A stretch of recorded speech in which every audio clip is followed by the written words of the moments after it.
2 reasons you cannot play high. Well, I just demonstrated one of them. This, the meat, the muscle, right?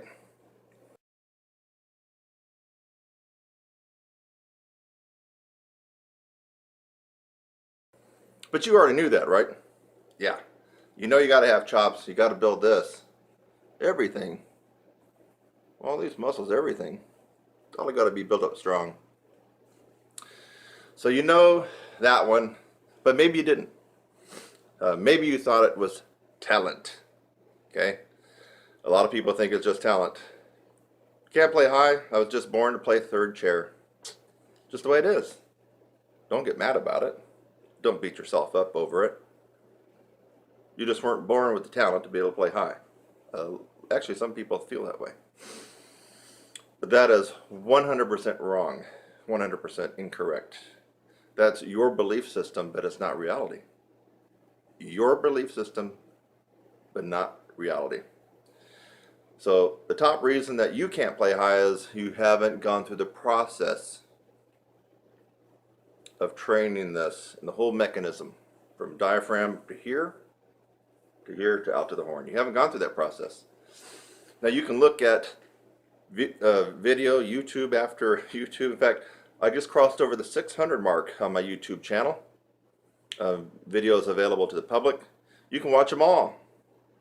You're not going to get that miraculous improvement in range and endurance just by watching videos, even though I'm giving you some good advice and others are giving you good advice. You have to go through the process. The process is systematically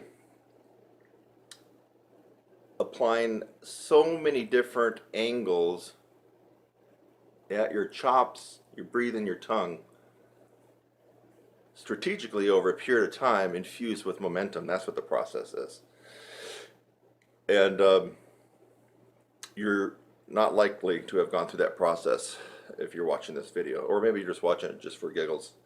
But you have to go through the process. It seems like a lot of teachers that can actually play decently high are not taking their students through the process. And as a result, the students don't end up playing as well as a teacher, and they don't even make that much improvement. It's about the process, not about 1 or 2 techniques or a routine that you're going to do. It's about the process. So, if you watch my stuff, you will get better, and you are certainly going to play a little bit higher, a little bit better, a bigger sound, a bigger tone, more accuracy, better endurance, yes. But you're not going to get that miracle, amazing, oh my God, I was playing high Z's and D's a few months ago and now I'm zinging out double high G's. Now I can actually do some Broadway shows if I wanted. No, you're not going to get that by watching just individual random videos on how to play trumpet better from anybody. You have to go through the process. I happen to know what that process is, by the way. And according to most of the people that have been working with me, it seems like they know it now too and they can demonstrate it. So let's go on to number 2, or the second reason, the second top reason that you can't play high. That. Tongue and tongue arch. Now, you can still play high without the tongue arch. I'm going to play high right now, leaving my tongue dropped in a low C positioning. And now it's not going to sound good at all.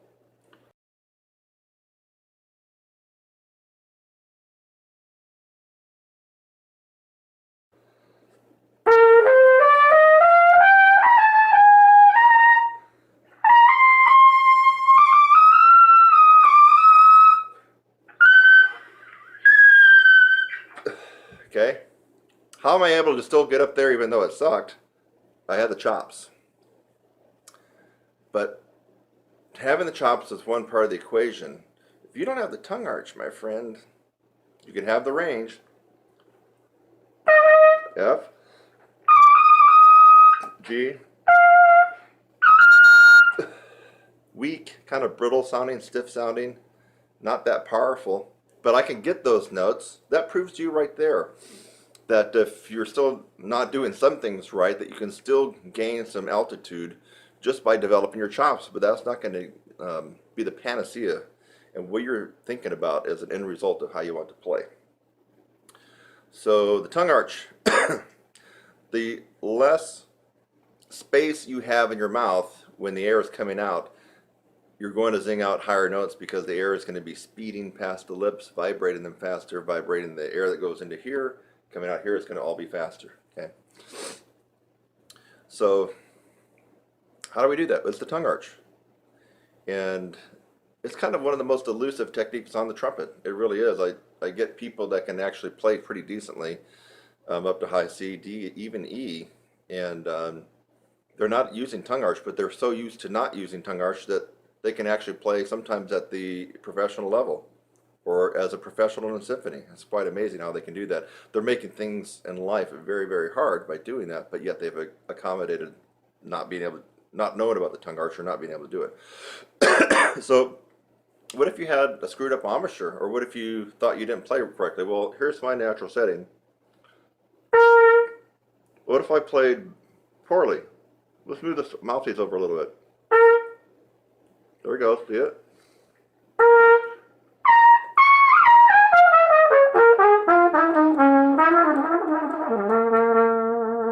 I'm way off my embouchure. In fact, I'm over. What about the other way? Well, now I'm back to center. Move it over. Now I'm really playing not where I want to play.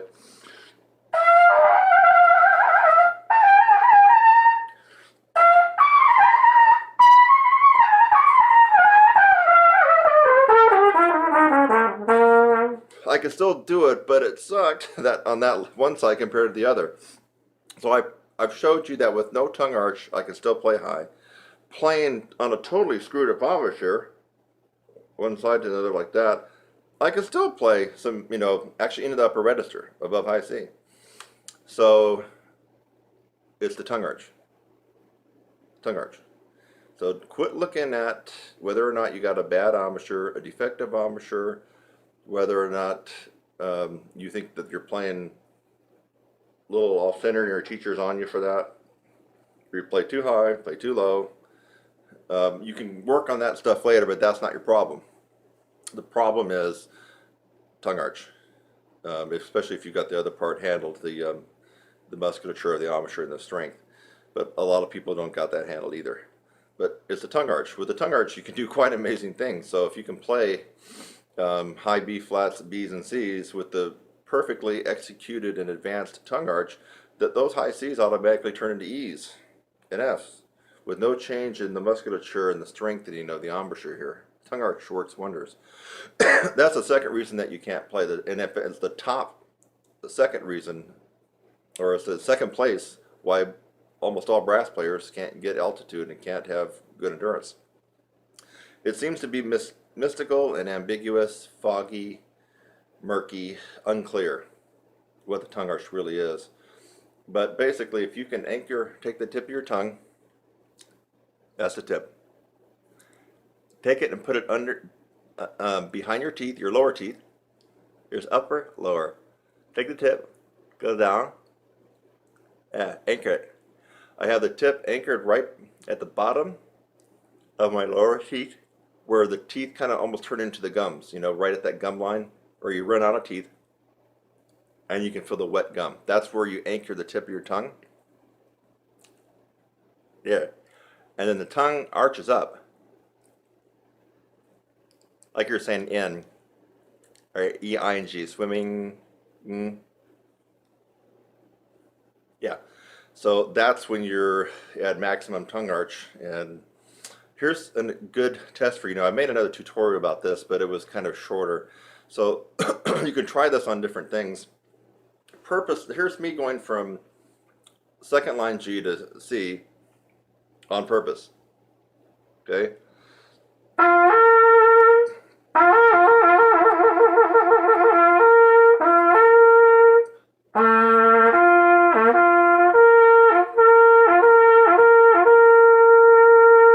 Okay, you're seeing movement here. I'm also adding a little extra tension when I'm going up to give it push.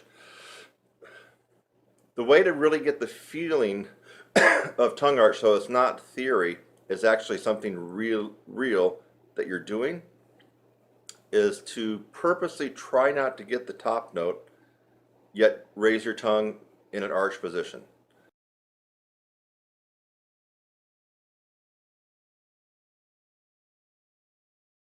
So right now I'm going to take a big breath and I'm going to hold a G, but during that time what's happening inside my mouth is this. My tongue is arching up. You already know that tip is placed behind my teeth. So it's going here, up. And I'm purposely going to try not to get the C. Watch what happens.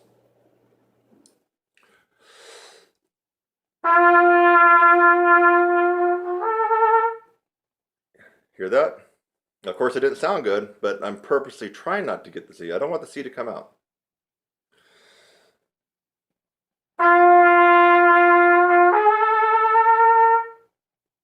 Watch again.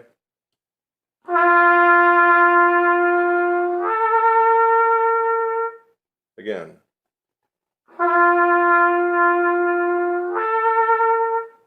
You notice no movement going on here at all, right? And I'm really trying not to let the C to come out. That's your assignment. If you can get that to happen, you've executed the tongue arch quite perfectly. Now, it doesn't stop there. The tongue has to be developed, and you have to be able to hold the tongue arch under a lot of undue pressure when you're above high C. That pressure will flatten down your tongue, and your range will drop. Not because you don't have chops, because you're not maintaining the tongue arch. So the tongue arch, you got to get it, but then you have to develop it to withstand the pressure that will be inside your oral cavity when you're really playing in upper register and beyond. Your tongue arch drops just a micromillimeter and you've lost 2 notes on your range, just like that. That's how easy it is. So watch, let's try it on a different note. Low C.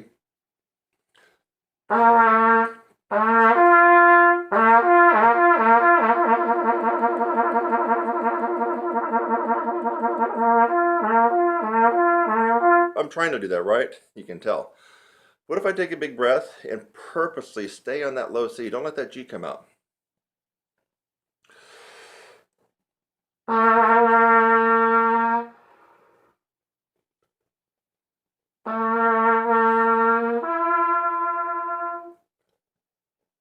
Take a bigger breath this time. The first one came out air because I didn't have any air left.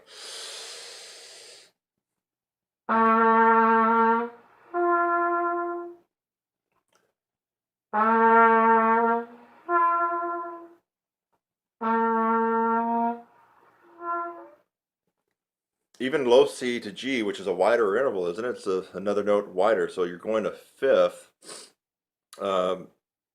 Now, a lot more air is coming out on low C than it is on G because you have the placement of your jaw and your tongue even lower.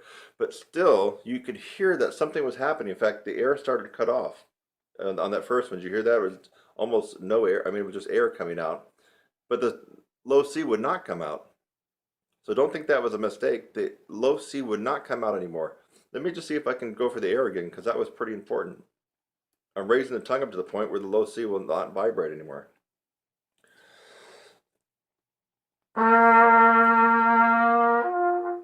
Well, now that time the note came out. No, hold on, let me try it again. Trying to keep the low C down, but I'm raising my tongue into a tongue arch.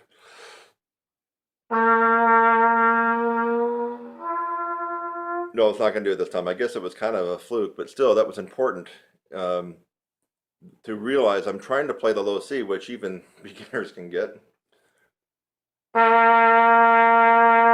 So you know something was going on inside here. I mean, if I can't play the low C, something really is bad, and something bad is going to happen. Maybe the end of the world tonight. I can't play a low C, and if you can't play a low C, it's probably the same thing. Now, if I'm playing a low C and I do something inside my mouth that causes the low C not to come out, you know I'm doing something. You know something is going on. You just have to know that. So I was probably speeding up the air too fast for the low C to come out, and it was in the little twilight zone area right before the G was going to snap out. So I'm not even sure if I've even tried this on C to E. Now, I'm thinking that as you get more narrow in intervals, it's probably going to come out easier. So I'm not sure if this will be the best demonstration or not. Let's find out. So middle C to E. Oh, normally.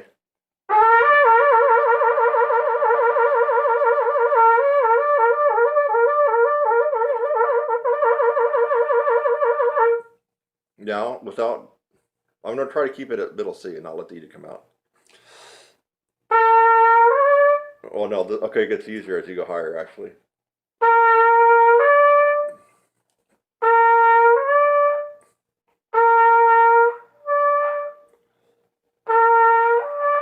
Yeah, okay, so that's why I was experiencing that error at the low C to G. So this demonstration is actually perfect for you at G to C. And if you do have range up to about an A to a high C, you might want to try it from middle C to E because it's actually easier. But it might be so easy that you don't really get the feeling of it. So you've heard me do 3 different ones. G to C is commonly what I show students. Low C to G is going to be harder, and C to E is going to be easier. So you got 3 different intervals that you can slur to using the tongue arch. And remember, you're trying not to let the top note come out. You're trying not to let the top note come out. That's what you're trying to do. But you're arching up, you're trying to arch the tongue as high as it will arch, but with the goal of not getting that top note. Because if you have the goal to get the top note, then you might add a little bit more pressure here. You might blow harder. You're going to be doing some things unconsciously that you've just already trained yourself to do to get the note to come out. That's why it's important to really, it might go against your ego, but really do not let that top note come out. Just keep arching the note up and hope it doesn't come out.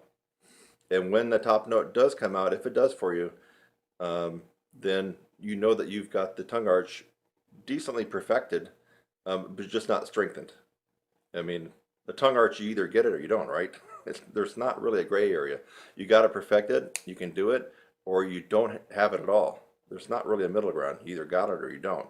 After that point, it's about developing your tongue and the tongue arch to really be refined and just amazingly versatile when you're playing. That's where I come in. Have you ever heard that I got a website called TrumpetSizzler.com, and that I teach a lot of people, especially a lot of advanced and professional players that want to get better with endurance and range? Well, if you haven't heard about it, you're just hearing it now. I actually do that. That's kind of actually what I'm good at. And I do I'm good at some other things too, but I kind of have this natural knack for helping people out with that.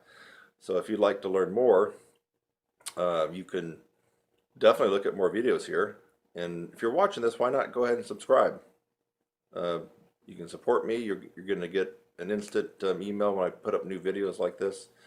And I don't know, I think that you're going to learn something and become a better player.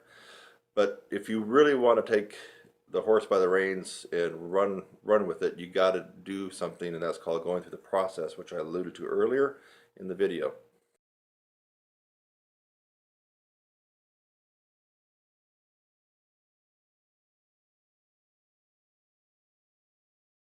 So, but this tutorial on tongue arch should help you. And now if you're not getting the note to come out at all, even though you're trying not to, but it still doesn't come out, that's where, again, you need a coach, you need someone to work with you on that, because that is the second reason you're not able to play high, play with power up the upper register, or even have great endurance. If you're constantly playing in a low C position in the upper register, you're gassing out all the muscles here. You're just putting such a load on them, and that's why you don't have any endurance. So you might even have a little range where you have no endurance. You got to get the tongue arch. It's the second reason people have problems in the upper register and with endurance. Since you've already heard me say that, it's a no-brainer. Work on it. Get it going. It's worth the investment in time. So that's a wrap. And for right now, I would just like for you to subscribe to my channel. Look down below and click the subscribe link. I would love to have you as a subscriber on my channel. I'm Kurt Thompson. I'll see you in the next one.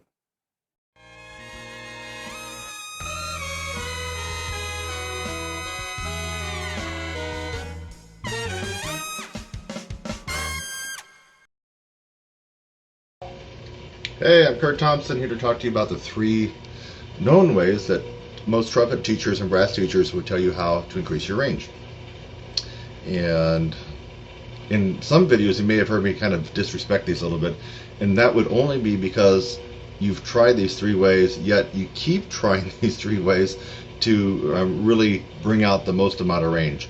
The 3 ways I'm going to talk about are the main themes and concepts behind your beginning range building and endurance increases and improvements. And this is what you're going to probably hear when you go to most instructors for private lessons, and maybe even on the internet forums. So this will get you actually a little bit of a ways. If you don't have any range at all or any endurance, you at least be making sure you're doing these, and that's why I'm giving these away for free, because it's something that you at least have to start at this point. It will only take you so far. So once you use these techniques and only get to a certain level, and you can't really seem to get beyond that, that's when you have to come to me in my course, the 16-week upper register course, and add another 3 or 4 notes to your range. But this will get you a little bit of a jump start, and might as well do it if you haven't been doing it. A lot of you watching this video will have already undoubtedly heard about these and have already been doing it, and then you're watching this to see if you can increase your range past that, but this won't help you. So you do these 3 until you reach a certain level where you plateau off, and you're not going to be able to break that barrier. You're going to have to do something different. And in this particular case, doing something different, I'll put my website address, would be taking a momentum-based course to really supercharge your range and endurance. But anyway, let's get to these 3 known mainstream techniques. Number 1, long tones. You go to any trumpet teacher around the world, any college, university, you ask about playing and increasing your range, they're going to tell you long tones. It can be in the form of pedal tones. F, pedal F. Or the harder range would be tier 2, would be your pedal Cs. C. So any kind of long tone, even in the regular lower middle register.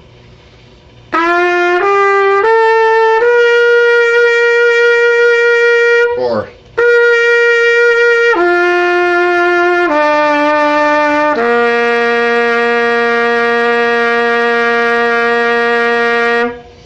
and on and on and on. You can go down chromatically there, you can go up. So long tones, there's just too many to even list here, but I just gave you some examples. Long tones will help out your range and endurance. Also, a good tone comes from practicing tone studies and flow studies.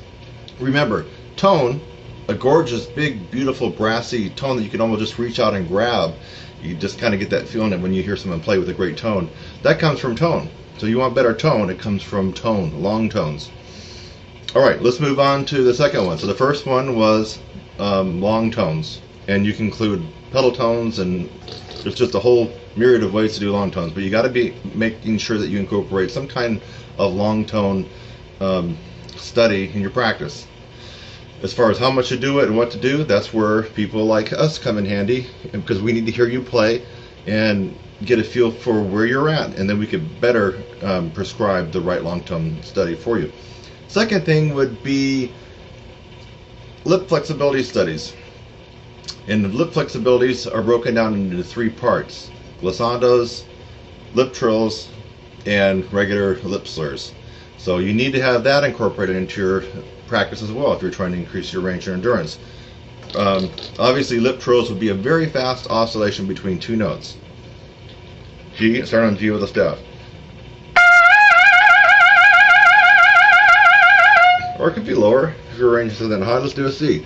C to E.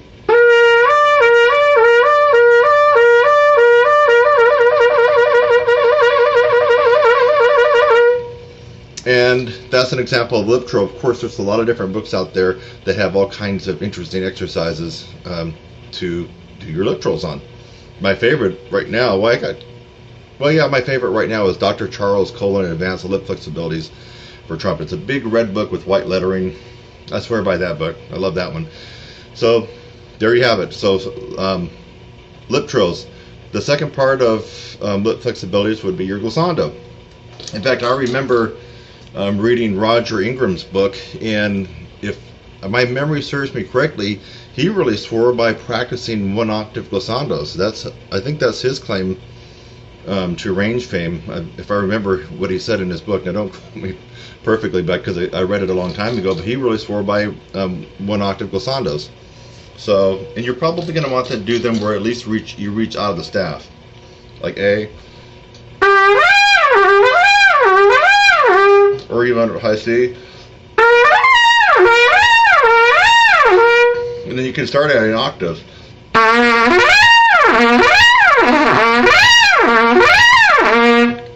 And then you could expand it to, well, if you wanted to go to like 3 octaves. Low A.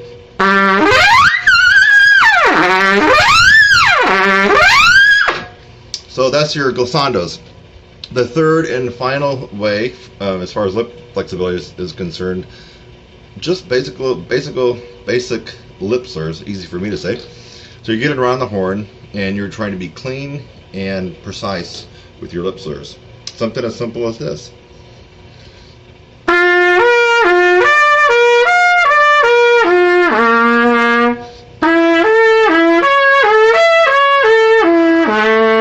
Or even simpler.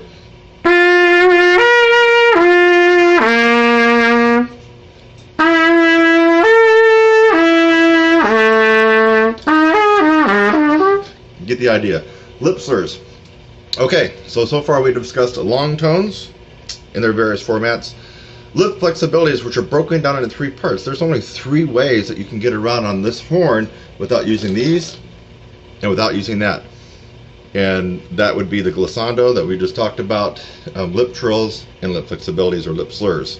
Actually, lip slurs would be part of the lip flexibilities. And now the third way that most trumpet teachers would tell you or advise you on how to be able to increase your range would be able to take something up an octave. The first thing that comes to mind, if you're more of a beginning or intermediate student, probably intermediate, or you simply just don't have that good of a range, and you're hanging around G's above the staff, and you're still a good 4th away from even the beginning upper register, which starts at high C, I would at least have you work on scales and arpeggios up an octave. If you're used to practicing the C scale, and you kind of staying around that range, you want to start giving it a go an octave higher, even if you have to go slower.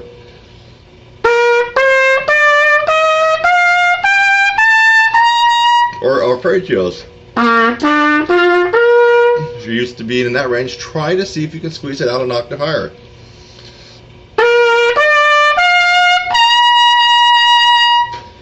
Those are some examples there. Of course, you don't have to just stay on the C major. We're talking about anything from a chromatic.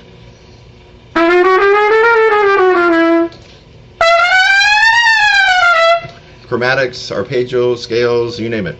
And then you can finally go to little tunes. They could be classical little things out of the Arbans, jazzy ones, anything that you've ever played, you could try to take it up an octave.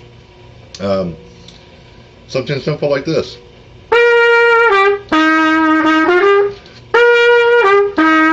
Take it up an octave.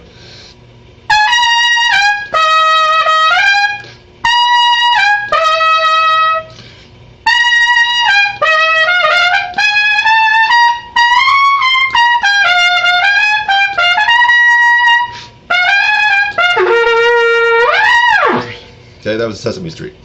So I'm just doing this off the cuff. You know, I didn't have any set list that I'm going off for this particular video tutorial. But anyway, this is gold. If you haven't already been doing this and you want to skyrocket your range and your endurance, this is a no-brainer, folks. You got to be doing at least the 3 things that trumpet teachers around the world would tell you to do, even if they really can't play that high in the upper register or they don't specialize. They're going to tell you these 3 things. What were they again? Long tones in all their various forms. Number 2, lip flexibilities, and there's only 3 ways we can get around the horn lip flexibility wise. Lip trills, right? Glissandos, and lip slurs. And finally, the third thing is to start just getting the courage and being confident and take some stuff up an octave. It could be your band part in 8th grade band if you're an 8th grader. It could be some little licks that you've learned. It could be scales, chromatics. Just start with the idea like, hey, let me just see if I can take this up an octave. So, I'm Kurt Thompson. My site is www.trumpetsizzle.com. You can email me at kurt@trumpetsizzle.com. Now, you're going to use these techniques, and they're going to take you a little bit of the way up. But you're going to find at some point you get stuck. Everybody gets stuck, and that's why they come to me or other people that teach and kind of focus on the power side of the horn, the physical part, the volume, the tone, the sound, the range, the endurance. So anyway, I hope that you got a little something out of this. And if you already knew this, great, it was a review. And then go get my course. Come on. You want to get another 4 or 5 notes? I know you do, right?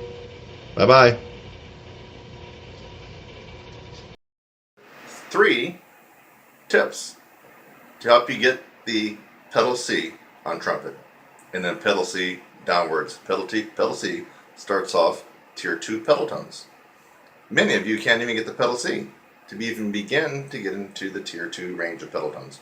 Tier 2 range of pedal tones is the most difficult of all pedal tones, and they are also the pedal tones responsible for really increasing your power and your high range. They tend to have a real raspy, nasally trombone sound, and we do want to play them as loud as we can. So, alright, tip number 1, we're going to cheat. Sometimes cheating helps. So, if you can't play the low C and then drop down an octave to the pedal C open, that's actually really, really loud, folks. That's probably about 3 Fs. I can back off a little bit. You can actually cheat and play 1, 2, and 3 for the pedal C. Now, what happens when you play 1, 2, and C? You'll notice that the quality of tone and timbre changes to that of tier 1 pedal tones. So, tier 1 pedal tones are medium in difficulty. So, they're not too easy, they're not too hard, they're kind of right in between. By adding 1, 2, and 3, you now bump the pedal C back up into tier 1. It'll be a little bit easier for you, but at least you're still getting it. Now listen to the difference. Low C. Now I'm going to cheat and play 1, 2, and 3 for the pedal. Sounds pretty, right? Compared to... That's the real pedal tone. Okay, so first way to get it is to cheat and to use 1, 2, and 3 to get the pedal tone out. While you're doing that, you could, just for giggles, throw off the all 3 valves at once and see where you are at and trying to get a piece of that pedal C. Watch. Now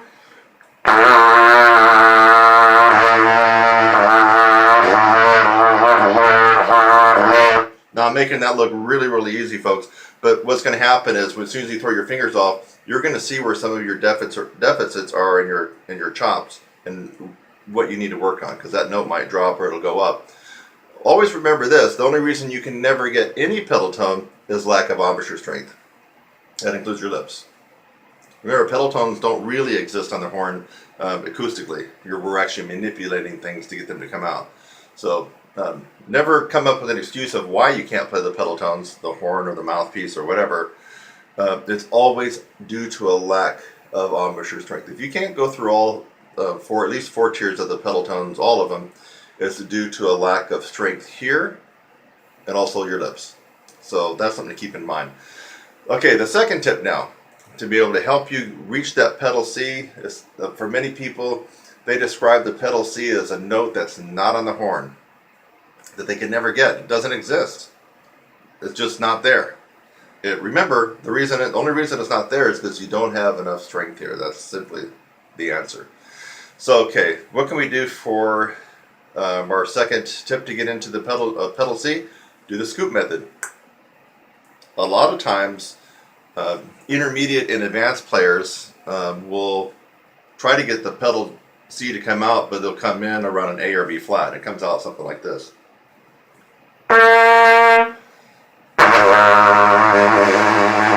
And they're fighting, but that's actually a good way to fight it. You want to fight and sharpen and raise the pitch. Well, actually, I hit it too close there. Let me go down under it a little bit more.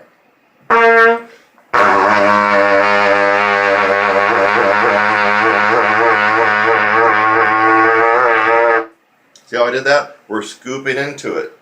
So that's tip number 2, scoop.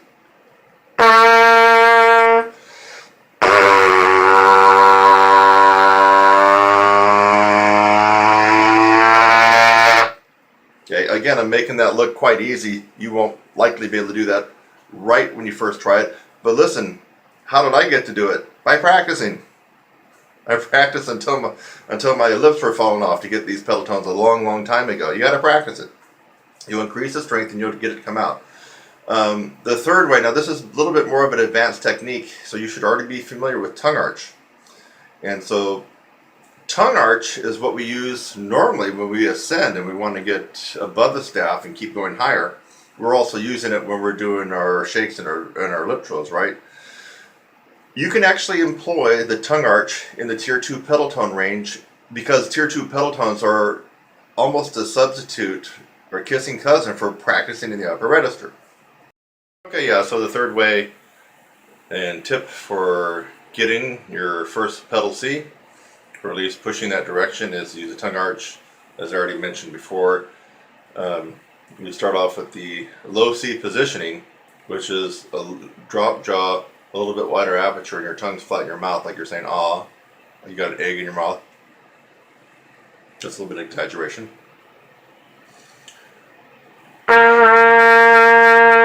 But instead of freezing and keeping that same position in your mouth, you're going to bring your chin up. You're going to arch your tongue up into an E position as you go down to the pedal C. Ah, yee. Ah, yee.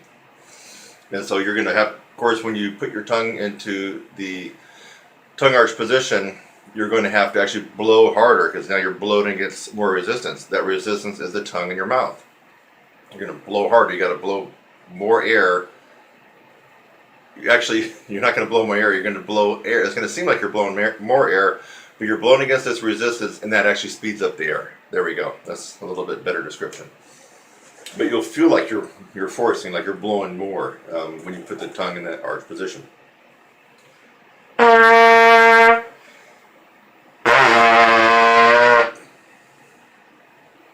I have my tongue right, curled up as much as I could, arched as much as I could to get that pedal C out. I can still do it low. It's harder, it's less efficient.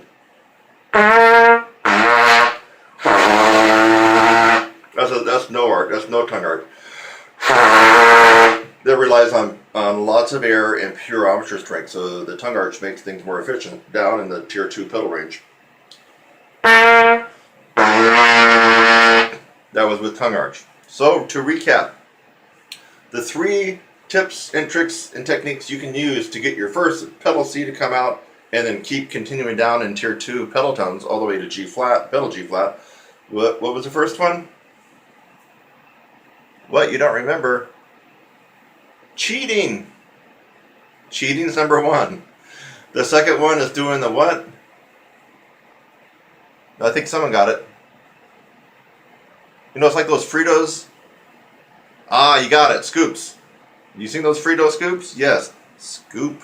Got to scoop the note. And then the third way is what we just finished up on, is using the tongue arch. So these are the 3 ways that are going to push you in the right positive direction for getting your first pedal C on the horn.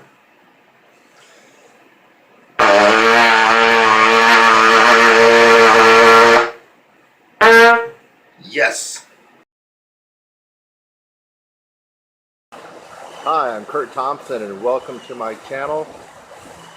That's youtube.com/your brass instructor. Thanks for just watching the video that you did.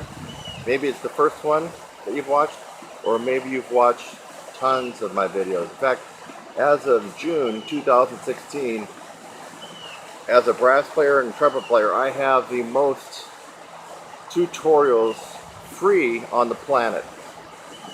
I have over 600 videos on my YouTube channel currently, all free. So again, thanks again for watching this video. I hope that you got something out of it. Sometimes I make a video just to make you laugh. A lot of times I make a video to educate you on something and maybe even help solve a problem. So I hope something like that occurred for you in this video. And while you're at it, again, subscribe, click on my website link, and go on to the next video. It's lovely out here. Have a great day.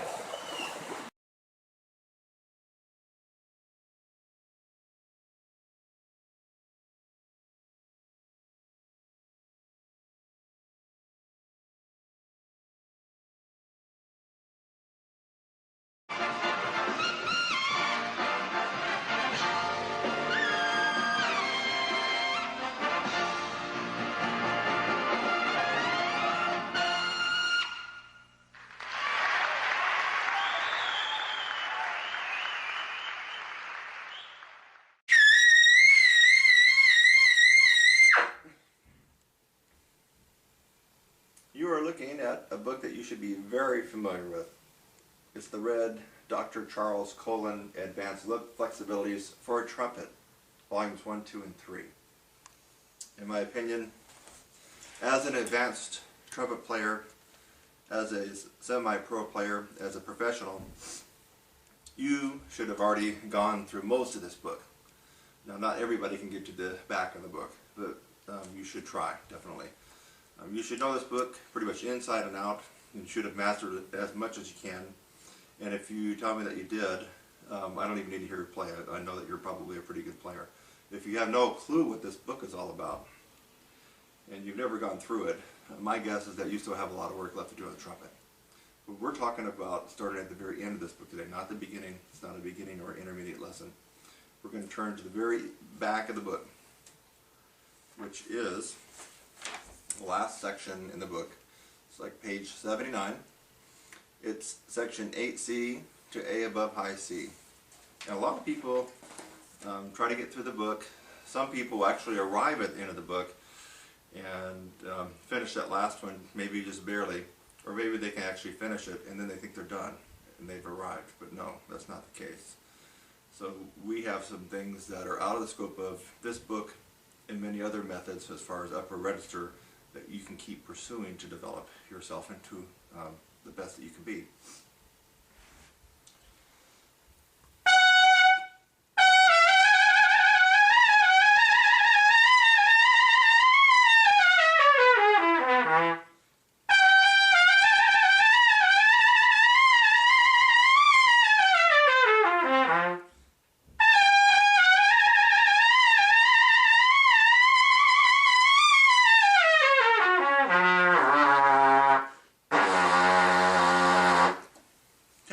Popped out the first three on that page, and now we're on to the last page.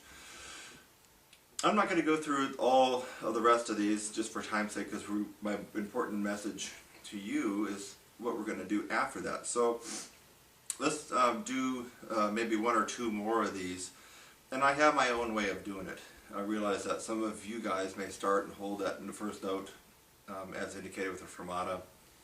You may go to the other notes and hold those longer, but not me. I have my own way that I've been doing it for years, and so I'm just going to do it how I do it. It works best for me. I do throw in some extra notes at the end. I throw in some pedal tones just because even though you're doing lip flexibility studies and the name flexibility implies some flexibility in your lips, well, you do a lot of these and your lips actually start to stiffen up if you do too many. And you have to do too many on a regular basis, not every day, but to be able to build. To maintain you don't, but to build you have to do kind of overdo it so you get stronger. So I'm going to pick another one. Let's go to 24E, and that starts on high C.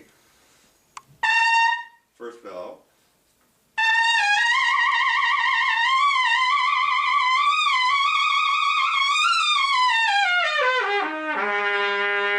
And then the last one, which is 24G, D, high D.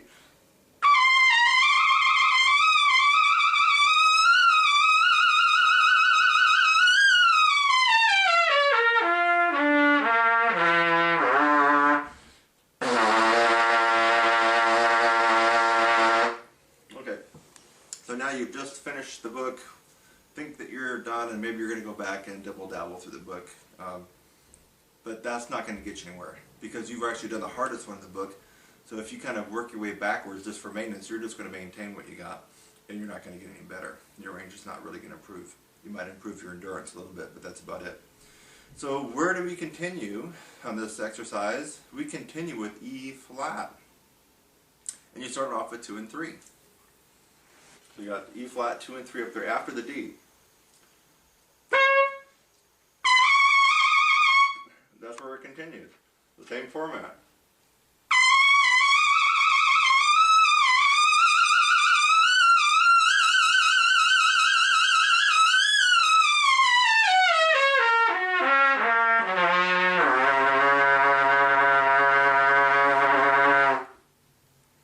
Working yourself up. Now I'm not going to go through each one, but for me, I actually go up to double G. So that was E flat. So I do E flat, I'd rest a little bit, E, rest, F sharp, and then I'd hit the double G.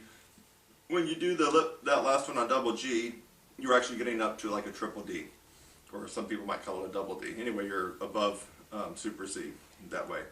That's usually where I stop for my maintenance right now.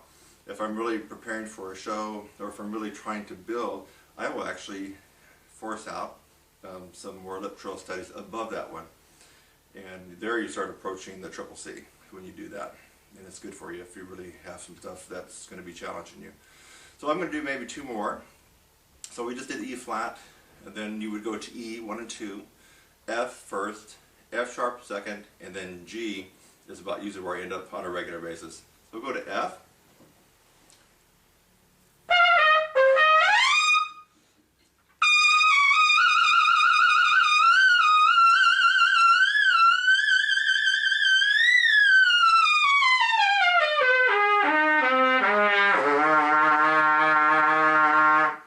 So if you did F right, your top note should have been double C.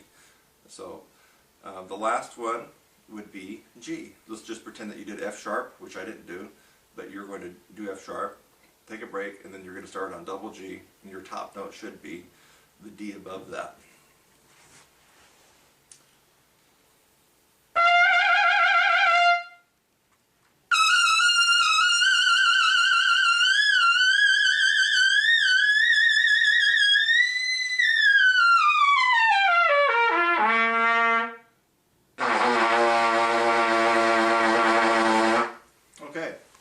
So those are some exercises that you can do past the end of this book. Now, there are so many other techniques that I do beyond the scope of both books. Some I've commingled with other exercises from other people, and some exercises are things I've made up on my own. But when you're trying to develop your upper register and your high notes and your sound and your tone way up high, there's no question, if you're not doing these types of lip flexibility exercises, my guess is either that you're not up there that high, or if you are, you got one of those real thin, shrill, annoying, lead playing kind of upper register sounds that most people just can't stand to listen to. And there's some famous people out there who have that kind of sound. I think we know who we're talking about. But you don't want to end up sounding like that. You want to get a nice, big, round Bill Chase, Doc Severinsen, Maynard Ferguson, should have mentioned him first, but those are the sounds that you want to get. A nice, big, round, beautiful tone in the upper register, not a shrill, shrieking, thin, annoying high note sounds that sounds like someone just backed over a cat. And some people can play high and sound like that, but hopefully you won't be sounding like that after this. See you in the next lesson. And for right now, I would just like for you to subscribe to my channel. Look down below and click the subscribe link. I would love to have you as a subscriber on my channel. I'm Kurt Thompson. I'll see you in the next one.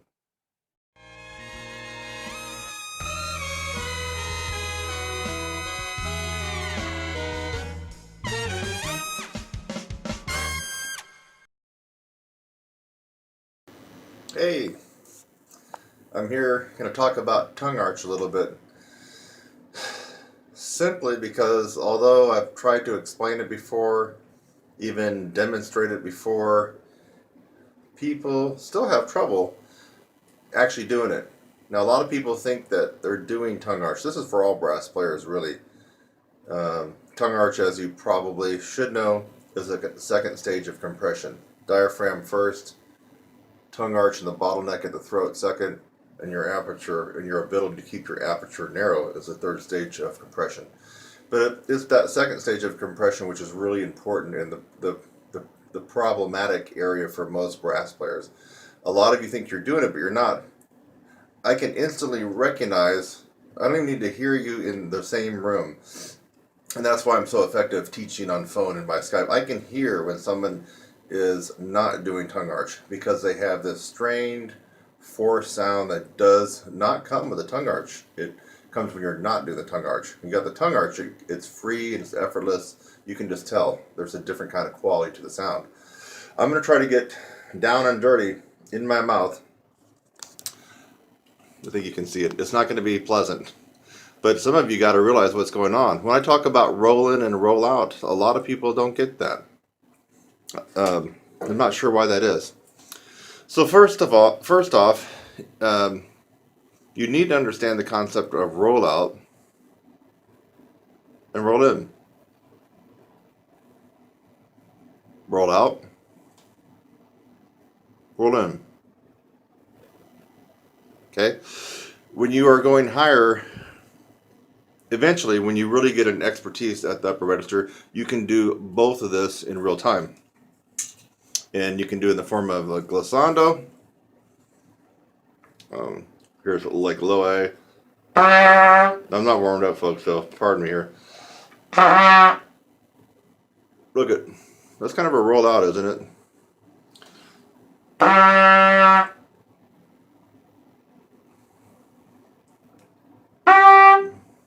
More roll in, right? Even more roll in.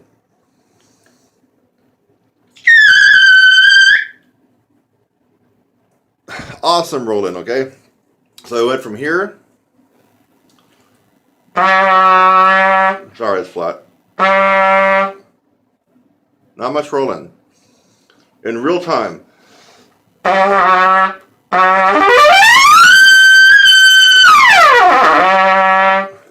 little bit sloppy. That's real time rolling, folks. To be able to do what I just did, you have to be able to roll your lips in and roll them out in real time.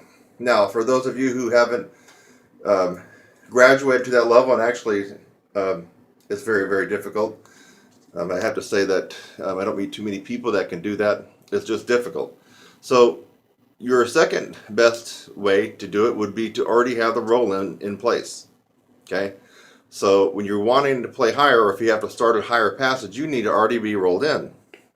You can't start above the staff with a roll out. It's just going to have that strain sound. Even with my tongue arch. Let's roll out.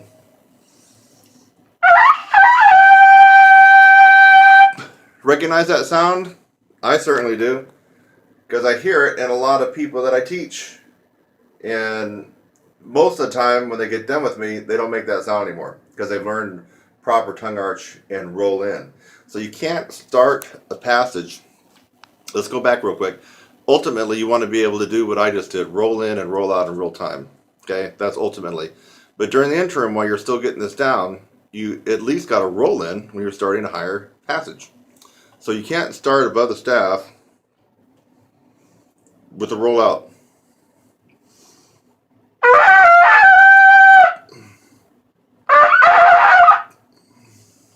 You got to start with a roll in. Roll them in.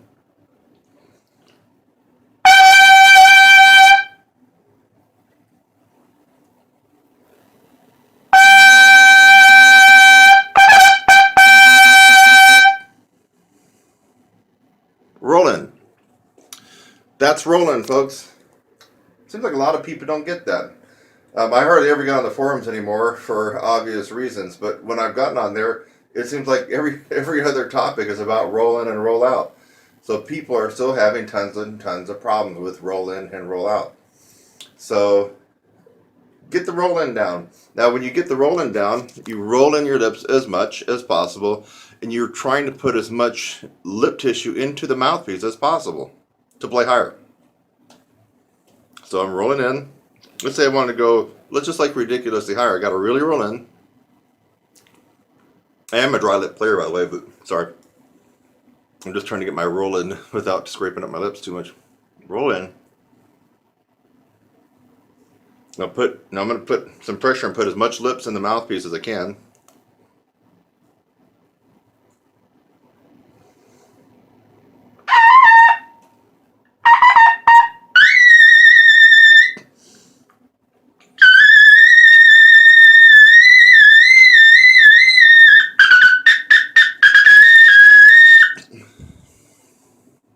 Actually, that wasn't too horribly difficult for me. I'm not really warmed up.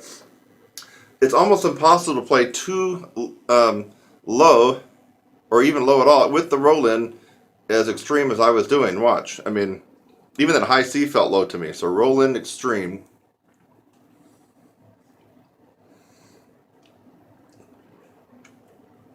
I mean, I'm having trouble getting the high C out practically because I rolled in so much and I got so much lip tissue that it really narrows down the aperture.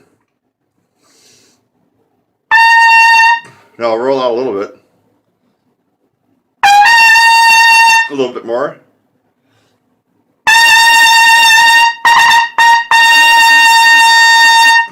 So for me, I actually had to roll out considerably to accommodate the high C, probably because I'm used to playing so much past that. And for you, you're going to have to feel where you are on the instrument. You have to get the roll in, folks. It has to be there. Learn it, do it, use it. Now, if you got the roll in without the tongue arch, remember at the beginning I was doing the roll out on the high A, but with the tongue arch. What happens if you have the roll in with no tongue arch? Other people sound like this. So you got the roll in part down, but they don't have a tongue arch. So it sounds like this. Roll in.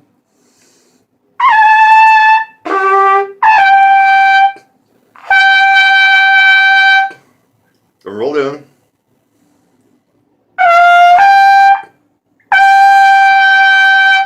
Again, the hallmark of somebody who is not doing the tongue arch properly is a very forced and strained sound. And of course, you don't really have a lot of good range if you're not doing the tongue arch at all. So, hope you recognize that sound. If you hear that in your own sound, you need to start paying attention here and get with the program. Get that tongue arch down, get the roll in. So roll in, but no tongue arch. Listen to the difference when I go higher. Okay, roll in, drop my tongue.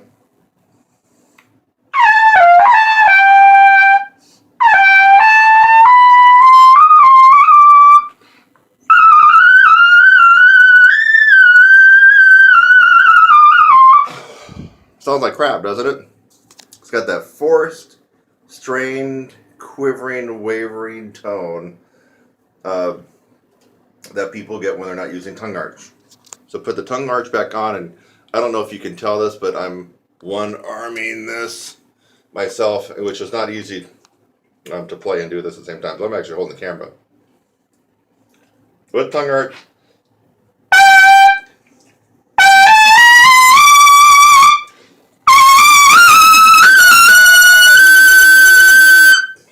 Notes lock in. In fact, that almost hurt my ears, folks. That was louder than, okay? It's loud. So, and I was one arm banded on that double A scale, right? So now let's go back to what's going on inside your mouth. Low C positioning. Ah. Ah. There you go. You can see my tongue. Ah. So for low C. Ah. I'm going to freeze my tongue when I get done playing with no tongue arch. Low C. Notice there's hardly any roll in. It's just more of a roll out.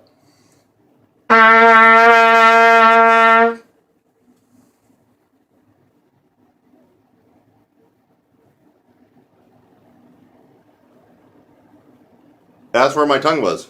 Flat with that kind of dip into it.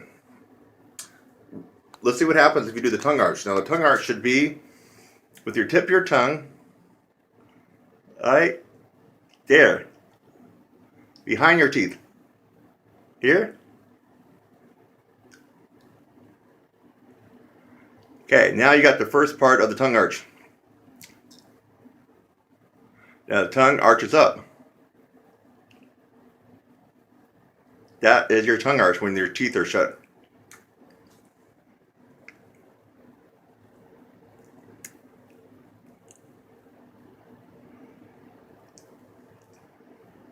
Okay? That's not here. Some people are doing all kinds of wacky crap and it's not going to help you. In fact, I don't even know how some people can do it. Your tongue arch is not just arching up like that. I don't even know how you can play if you're doing that, but some people are arching it up, but they still sound pretty bad. And the reason is you have to have your tongue anchored. The tongue can be anchored at the top of the bottom teeth. Here's the bottom teeth, obviously, near the top. Right there. Or down lower. I'm right down almost at the gum line.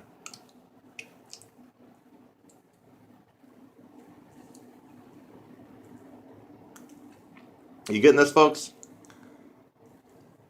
Folks? Why are we doing this? Because no air is coming around the sides of your tongue. Only the air can come up and over the tongue and come down and come out your aperture. That's why just building lip strength and chops is not the be all end all to everything, because you have to have this air sped up at the second stage of compression. The air is coming up here. Now you've already got the first stage down. We're not going to talk about that right now with the diaphragm. But basically it's a bottled up high compressed air. So that's diaphragm. The air is coming up through your throat. It comes in and immediately it should meet the resistance of your tongue. Resistance meaning you reduce the space in your mouth. Ah, E. Now it has to travel up and down. When it comes down right there. It comes out your aperture. You got to get that, folks. If you don't get that, you can actually go through my 4-month program and build up chops of steel. And yes, have gain in range and endurance, but you haven't hit that sweet spot. You're still going to be struggling with mouthpiece pressure, even though you have strengthened all this up. You have strengthened up a lot of things during my course, or if you take somebody else's course. But if you don't get the tongue arch, you're really missing that sweet spot that a lot of people that excel in the upper register are enjoying. It just makes life a lot easier and more efficient. So you got to get that down. You need to invest whatever time it takes for you to get the feel down for yourself. Ah. That's low C for me. Ah. Ah. Ah. Ah. Ah.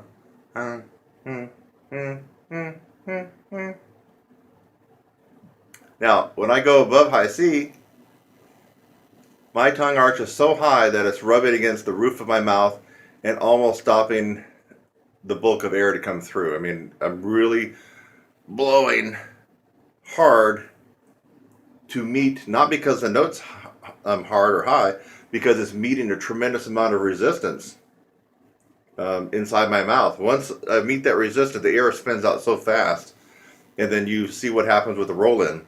Everything links and syncs up to be able to get those high notes out with the least amount of effort and the most amount of efficiency. So, again, low C. I'll freeze it.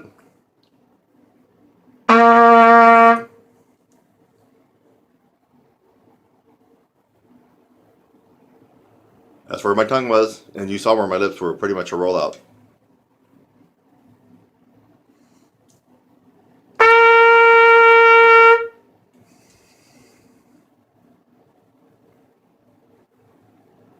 Tongue still low, but it is higher than it was with the low C, and my jaw is up. Low C, the middle C is more up. So I think your jaw dropping down when you go lower. I'm exaggerating. And it goes up as high as you can get it when you're really going into the upper register and the extreme upper register. So high C,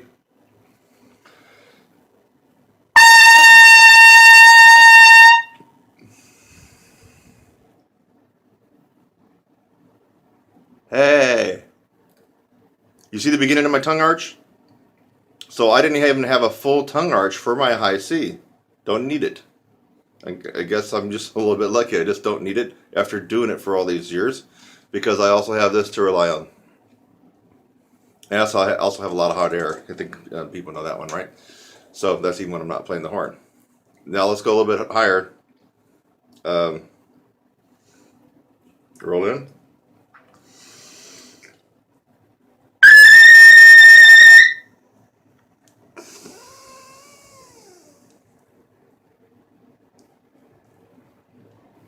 Oh yeah, tongue arch was up there, way up there, and almost probably at the max, but not quite, because my max starts to get my tongue really.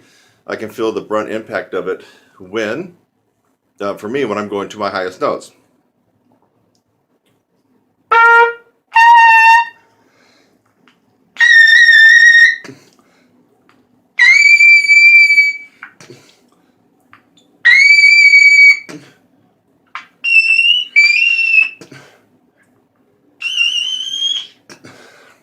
Got the B out, not the triple C. Once I'm at, for me, triple A, triple B, and triple C, my tongue is like, it's just shaking, it's just grinding as hard as it can to lift up and close off the air at the roof because it's trying to make just a little pinprick of a space for the air to come through extremely fast and then come down. And then after that, it's up for my lips to be able to continue grip into the mouthpiece and hold that narrow aperture. As soon as you have a millimeter flinch where your lips can't do that, all of a sudden you drop. You could drop a fifth when you're up that high. So I hope this video helped explain what most of you think you are doing, but you're not. Tongue arch, just like diaphragm, is not theoretical. It's something that you really employ. So tongue arch, take a good look.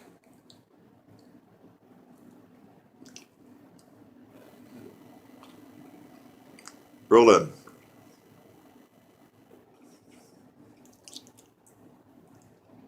Tongue arch. It's not pleasant to look at, but so many people have problems with that you just need a little tough, unpleasant love in this video. So we talked about roll in, roll out. I got up close and personal. Roll in. Sorry, roll out. Roll in. Roll out. Roll in. You need to understand that concept, and you actually need to be able to apply it. That means really do it. Not something you're thinking about. You are really doing the roll in and roll out. You are really doing the tongue arch and then flattening the tongue back out when you go lower. You are really moving your jaw up and down depending on what register you're playing in. These are things you're really doing, and if you're not really doing, but you're just thinking about them, you really are having problems, and you're not sounding the way that you likely could. So this is all about technique and feel. It's like riding a bike. There's a technique to it, but also there's a feel that you got to learn, right? So technique and feel. This is not about lifting weights and getting stronger, making your chops stronger. This is all about applying technique to what you've actually done, the conditioning of your embouchure and your lips. You apply this technique to it, and you're going to have that wow experience. So now, for those of you who thought that you could just watch this video and sail on into the silvery seas with no more problems, no. Upper register and endurance is the most challenging technique on the instrument, bar none. Bar none. So I gave you some really good advice on this one to help you, but you still need to get involved in a process. So many people, when I say so many people, it just gets ridiculous. I mean, every time I log onto Facebook, can you help me with the high note tip? Can you help me with this? Can you show me this? I mean, well, first of all, it's my job, and people sometimes pay me for doing that. But second of all, no, I can't just show you a quick little tip, because one quick little tip is not going to help you attain your goals. And the reason is because most people don't understand Improving your upper register and endurance is a process that you must go through. It is a process that you must go through. And you need to have somebody show you the correct process and the right timeline to accommodate your goals. And a couple of techniques, a routine from some guru, meaning one technique from one routine, or some tips and tricks just ain't going to cut it. You're just not going to get what you want. So I've shown you some pretty good techniques here, which is a part of it, but there's no shortcuts. You have to go through the process. You got it, my friends? I hope you do, and I hope this helped. Bye for now. It's Kurt Thompson, and you haven't forgotten my website, have you? TrumpetSizzle.com.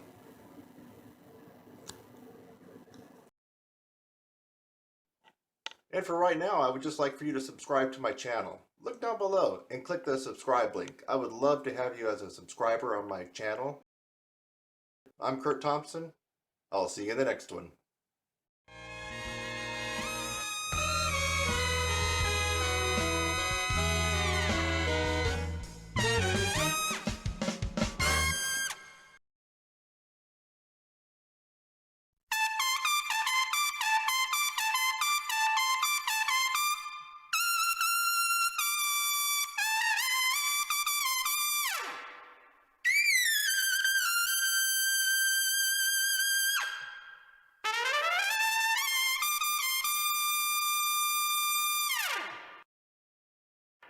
Woo! Look at those chops, baby. That's what happens when you grind out some super duper power high notes. Hey, this is not a mystery. All you got to do is get involved in my 16-week upper register course for all brass.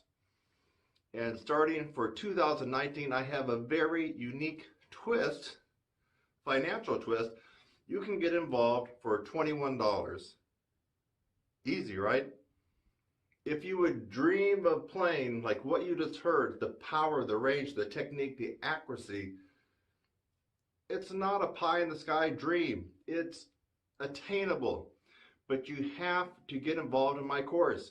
There's no other course on the planet at the moment anywhere that comes close to the success rate of my 16-week brass upper register course. Test me on that one. Try to find another course that even equals mine. You won't find it. I'm Kurt Thompson. Look in the description below. There will be a link. I hope to have you join me in 2019, and it feels amazing to be this strong and this powerful on this instrument. Happy New Year.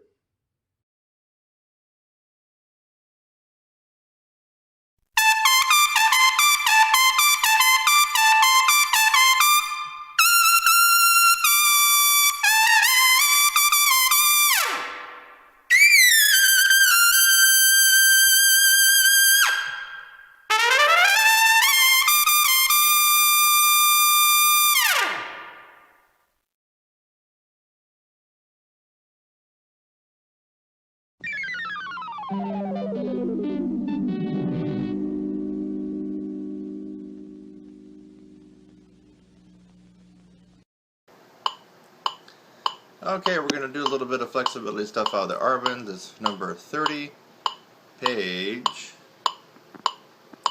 47. And so this is definitely a measure of flexibility. And if you're working on your high range and other stuff, you definitely have to have flexibility as well. So let me flip this around if I can. Here we go, Arvins, page 47, number 30, a little flexibility action for you. Got the metronome set around 84. 1, 2, 1, 2.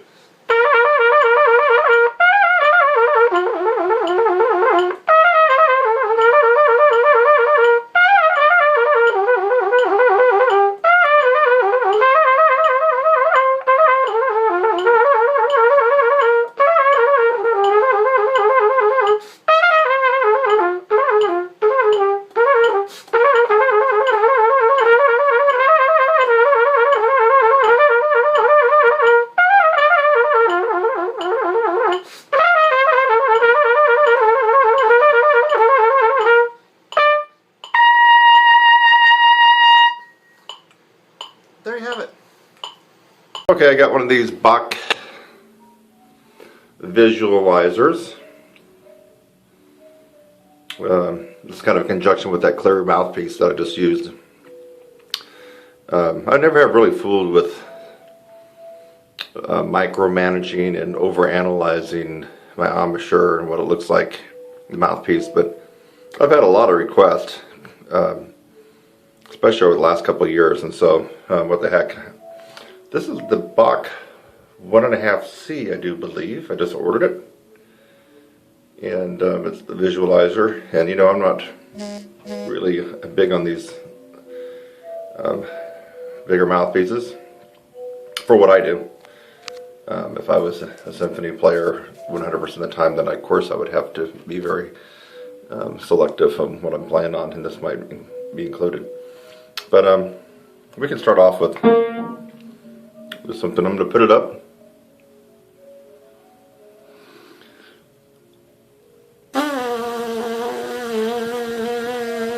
Okay.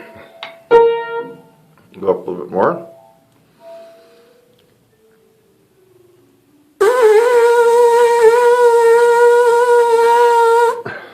Trying to get it as close as I can. This should be a high C coming up.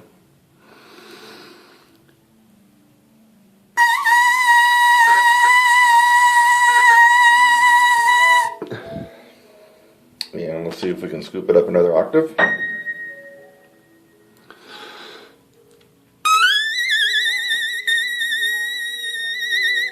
Double C.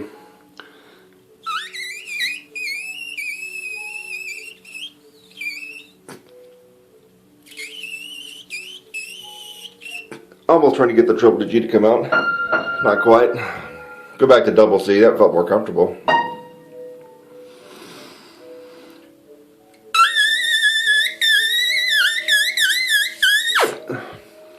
Okay. Now let's drop it down lower. Yeah, even lower than that. I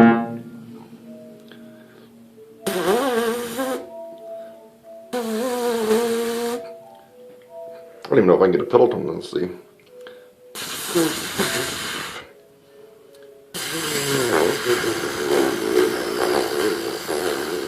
I skipped a whole tier, went down to the 4th tier, and it didn't even sound that good. So anyway, I don't see myself using this as a tool for anything that I would use to enhance my playing, but it is kind of interesting to look at maybe where my lips are, what happens when I get ready to set up.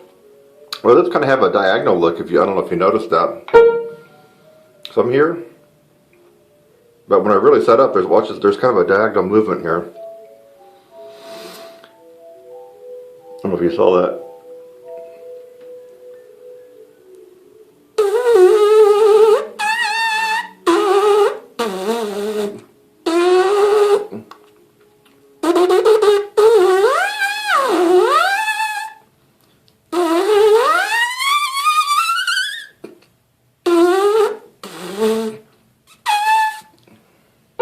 Oh, we're a little bit flat.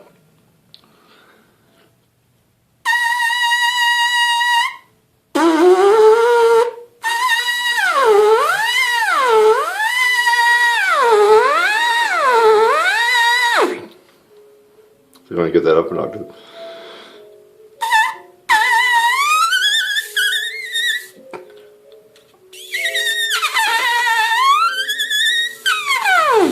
Barely, folks. I'm working hard here. Anyway, so that's this guy here. I'm going to take a look at this when I get done and see if I can spot some interesting things when it comes to this embouchure visualizer. And as you have probably seen from some of my most recent tutorials, I'm not big on overanalyzing embouchure unless you've built up some serious strength here first and are still having lots of trouble. I'm a firm believer that most embouchure problems can be rectified with strong embouchure and strong lips. Easy for me to say. If you have strengthened your corners, your embouchure, and your lips, and everything else is right, but you're still having lots of problems, then yeah, we could probably adjust your embouchure. You should check out my other video. In fact, I should leave a link for that. I'm just basically hitting the embouchure from any single from every possible angle and level that you can. And anyway, I'll put a link in this description here below. So that is the Embouchure Visualizer. Doesn't really float my boat that much, but some people get all excited about it. So I put it up there if people want to just take a gander. I'll see you next time. Bye-bye.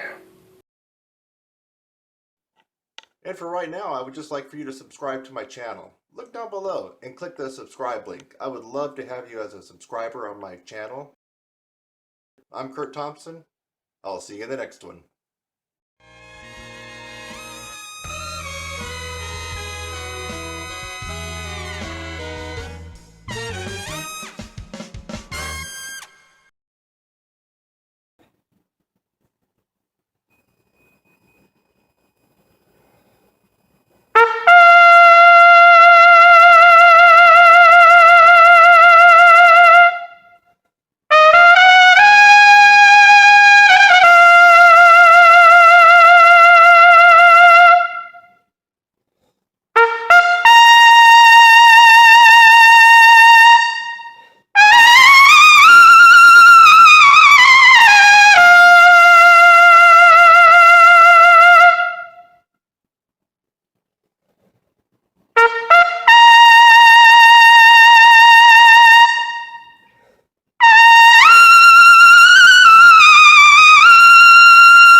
Hi, I'm Kurt Thompson and welcome to my channel. That's youtube.com/your brass instructor. Thanks for just watching the video that you did. Maybe it's the first one that you've watched, or maybe you've watched tons of my videos. In fact, as of June 2016, as a brass player and trumpet player, I have the most tutorials free on the planet. I have over 600 videos on my YouTube channel currently, all free. So again, thanks again for watching this video. I hope that you got something out of it. Sometimes I make a video just to make you laugh. A lot of times I make a video to educate you on something and maybe even help solve a problem. So I hope something like that occurred for you in this video. And while you're at it, again, subscribe, click on my website link, and go on to the next video. It's lovely out here. Have a great day.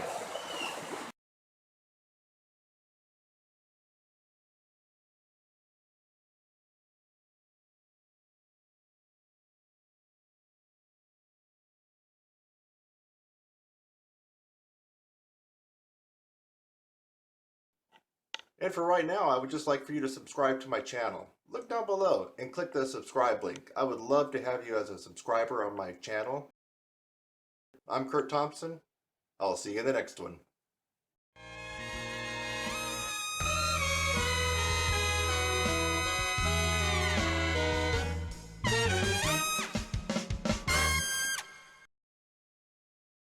Hey, it's national anthem time. Bring it.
Back to nature with Bill Adam lead pipe buzzing advanced trumpet lesson here. Kurt Thompson, I'm going to expose you to a very, very useful, powerful, and efficient practice technique. And this is actually going to be more doable and more absorbable if you've already been doing the Bill Adams routines and the Bill Adam routine. I always like to pronounce his name with an S. For those of you who don't know, Bill Adam was the best trumpet teacher at Indiana in Bloomington, bar none. There's no one that's even close to him before or after. And it's just too bad that he's not still teaching. And he's, of course he's getting older. In fact, I haven't even checked to see if he's still around, but I hope that he is. Anyway, even if he is, I mean, he's just the best teacher at Indiana, and he came up with a lot of cool stuff. And I played with a lot of IU guys back in the day, and these guys were all good players with huge, big sounds. And I believe that they got that partly from Bill Adam lead pipe buzzing. And we're not going to go into his whole routine because you could actually spend an hour and a half or 2 hours doing all the Bill Adam lead pipe buzzing. But I tweaked and twisted and manipulated my own advanced version of Bill Adam lead pipe buzzing. It's just a little snippet. And so what we're going to do is we're going to be starting on perfect force from second line G to middle C and working our way down. And as you'll soon discover, this is going to be very, very difficult to do unless you have extreme flexibility and power built up in your chops. So G to C.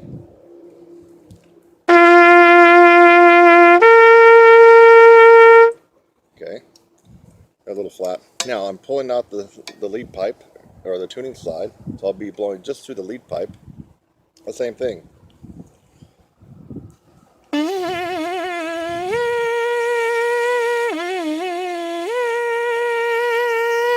So you can see that I'm actually blowing out through here and not through the whole horn. And you probably could tell by the tone quality. Okay, let's work our way down. Now, most of you probably can get that one. That was G to C. How about F sharp to B?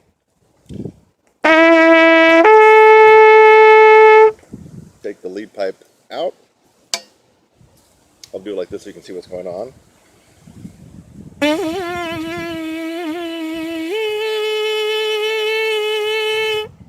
Okay. You probably are noticing it's getting extremely hard, and it's going to get about impossible in the next one or two for you. It's going to feel that way. So F to B flat.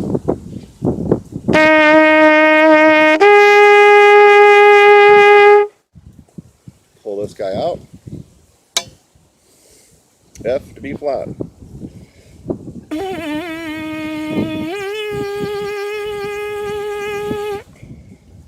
Taking a lot of intention and focus on my part to get that out. And now we're going to go to a little fly on my lead pipe. Now we're going to go to E to A. So 1 and 2, bottom of the staff, E to A.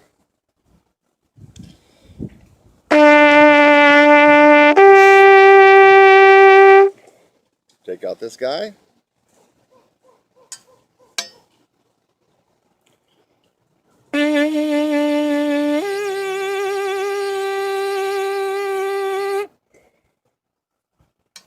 For many of you, that would have been almost impossible. I thought I heard a monkey over there in the trees. You hear that? It is back to nature time with Kurt Thompson, but I didn't know that we got monkey in the trees and chimpanzees. But anyway, if I don't make it, there he goes again. If I don't make it through this video, you'll know what happened to me. I got taken out by a monkey or chimpanzees. Okay, now it's going to get really hard. In fact, this gets hard for me. E flat to A flat.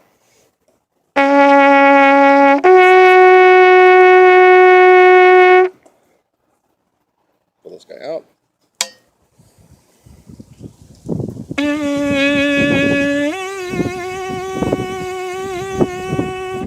Boom, center that note.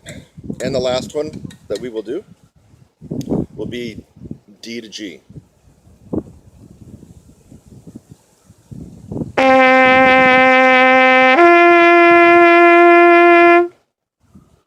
One more time.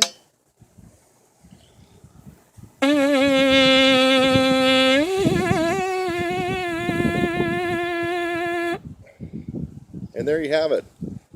You can consider this extremely advanced. And I put this particular technique that I just did to even the best players on the planet. And if you just sprung it on them and made them do it right without even having a chance to look at it, probably 9 or 10 out of them, I don't care who it is, would have difficulty going through this advanced Bill Adam lead pipe buzzing technique. So the physical part of the horn, yes, the high notes, but listen, so many people that can play high have a real shrill, thin sound.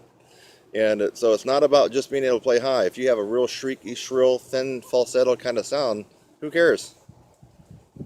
There were people that were playing back when Maynard Ferguson was kicking butt when he was a lot younger in the 40s and 50s that could also play high. Well, how come we didn't hear about them and they didn't get that famous? It's because they had that shrieky, thin, falsetto kind of sound that nobody wants to listen to. Maynard's sound was thick and brassy all the way up. That's why. So this is a technique here that will improve your sound. So with whatever range that you have, you're going to have a thicker, fuller, maybe even warmer type of sound in the upper register, and then all registers really. Now, if what I just did today on the horn seemed almost impossible to you, there's usually just one reason why that would be. It's simply a lack of embouchure strength. Not really talent here. It's a lack of embouchure strength. So you don't need to feel like you don't have the talent. You actually got what it takes, but you have to have someone show you the right way to do it in the most efficient way to do it. So if I perked up your interest and you'd like to learn more about the stuff that I do, which for the last 9 years in my online programs, is it 9 years? Sorry, 7 years, has been truly effective for just about anybody that has gone through my courses. It's not a walk in the park. You will pay your dues, you will invest time, and you will invest money. And it will take some hard work and effort, but the results are pretty amazing. And they're long-lasting for your life. So it's something that if you've been thinking about it, you just need to pull the trigger and do it now. Take care of this, get it handled. I'll see you in the next one.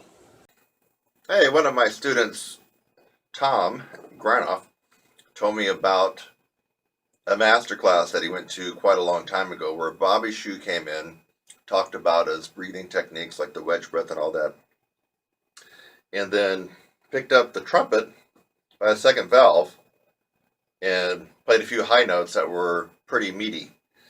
And so I thought I would try to see if I can demonstrate the Bobby Shue, I would just call this probably the Bobby Shue no pressure high note test. So you can do this after you watch this. You can try it right out if you're in a practice room. So what I was told by Tom is that I guess Bobby just grabbed the middle valve like that and proceeded to play a couple. My valve's starting to unwind. Proceeded to play a couple of notes. So I'm going to try it here. Just a couple of notes.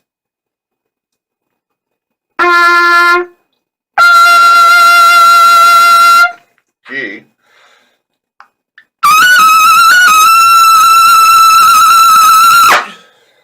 So that was a pretty loud double G just by doing the Bobby Shue method of holding on to the middle valve. Even though I was trying to pull in, you really can't pull in too much, folks, as opposed to when you got, both arms grabbing and pulling in. So you got just your fingers holding on to this. Part of it's holding the weight of the horn from dropping. So anyway, that's the Bobby Shue no pressure high note test. You saw it here probably for the first time because I just found out about it from Tom Granoff. Thanks, Tom. Thanks again for watching this video. I hope that you got something out of it. Sometimes I make a video just to make you laugh.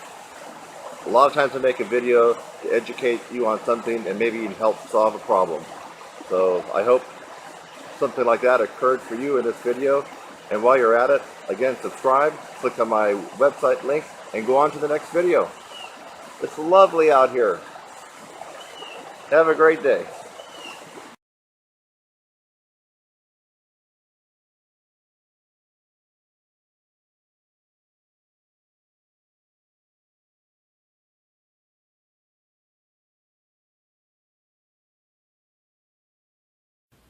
Hey, this will be a discussion about brass embouchure and the differences in embouchure, and how even if you think you might have a bad embouchure, it can be overcome by strengthening your embouchure from all different kinds of directions. And I'm going to play some embouchures that are bad for me, and that typically for me I would not be able to play very well using these type of embouchures. Now, one thing to keep in mind, no one embouchure is really bad for an individual. And so what that really means is what might be bad for me and I sound horrible on might be really good for you.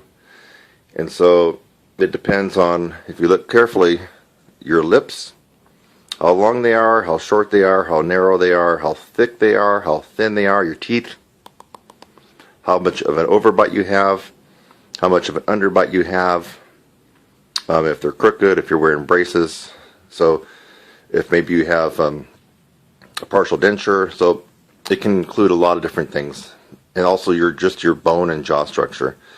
That's why I think that some brass coaches and teachers can do more harm to a student by forcing them into a particular embouchure. For example, the most common would be centered and a little bit more on the top lip. That seems to be, the most common, but not everybody is going to do well with that particular embouchure. The other thing that you should be aware of is that if you attempt to drastically change your embouchure, it seems like, in my experience and opinion, people that have done that end up really not faring any better. In fact, a lot of people get worse. So if you think a big drastic embouchure change is the answer, you're probably barking up the wrong tree. So let's look at some various embouchures. Here we can see. For me, I tend to play a little higher. So I guess you got your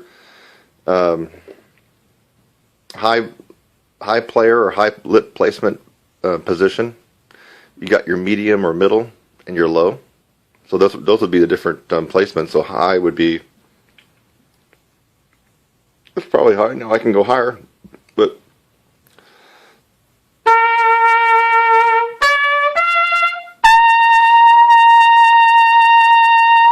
that's probably close to where I normally would play. Now, what happens if I wasn't playing that way and I was using an embouchure that was bad for me?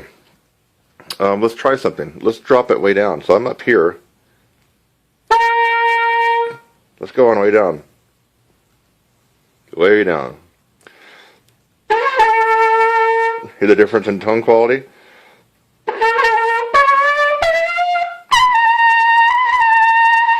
But guess what? I'm still able to get the high C.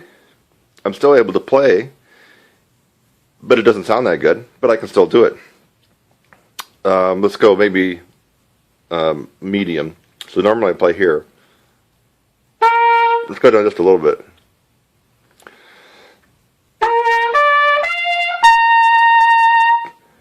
Seemed like it noticeably flat on the high C. I think I was flat on the first one too, but so I'm still able to play. Now I'm gonna be tying this all into a huge point here. Okay, so now let's talk about angles. So I can use my normal embouchure here. What if I bringled it up? Because I see people playing like this.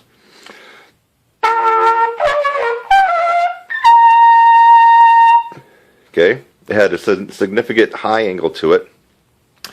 One of the most interesting embouchures I've ever seen is by Stan Mark, the famous lead trumpet player for Maynard Ferguson. I don't know how he can play the way he does. Take a look at it. It's like he puts the trumpet up straight, and then he comes up to the mouthpiece. You really got to watch him do it when he's playing live. It's very interesting. He's got the trumpet here, and then he'll come up. So the trumpet's actually straight out, but he's coming up at this angle.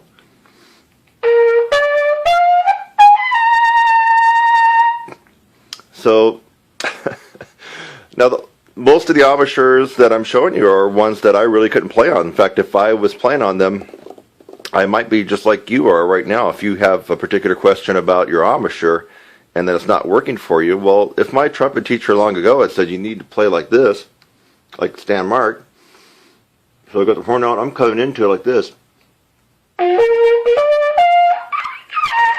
Well, I mean, if I was using that embouchure all along thinking that was how it was supposed to be, I would be having a lot of trouble, and I would be wanting to look at a video like this to change my embouchure or do something about it. So, okay, so now we had the upper angle like that. Did we do this one yet? Well, I think that's kind of more like Stan Marks, isn't it? Yeah, it's more of a, he's coming into like that, but you can still go downwards.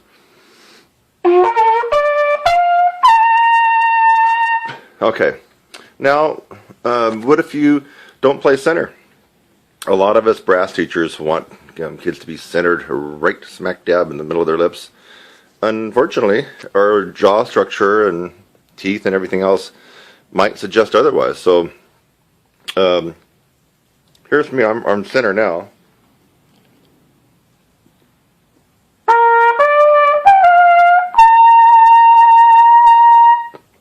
I'm a little bit off center, I guess. It's kind of difficult to do this too while I'm playing, but I wanted to get the camera up close, and so I needed to be holding the camera. Okay, so here's kind of where I normally play.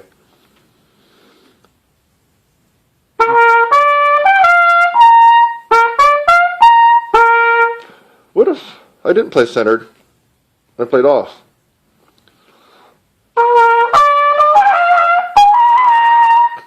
I can still get it. It's a little bit crackly. What if I go way over? What if I'm crazy and I go way over here?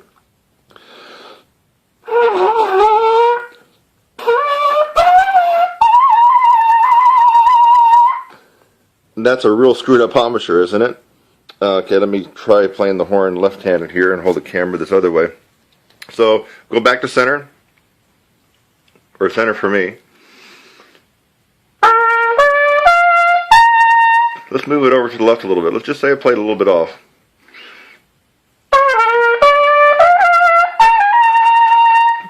Okay? That's kind of wacky, isn't it? But some people play in all these different positions. Now, no, I've never seen anybody really play out here. But what if we go over here? I'm going to go crazy. Look at that.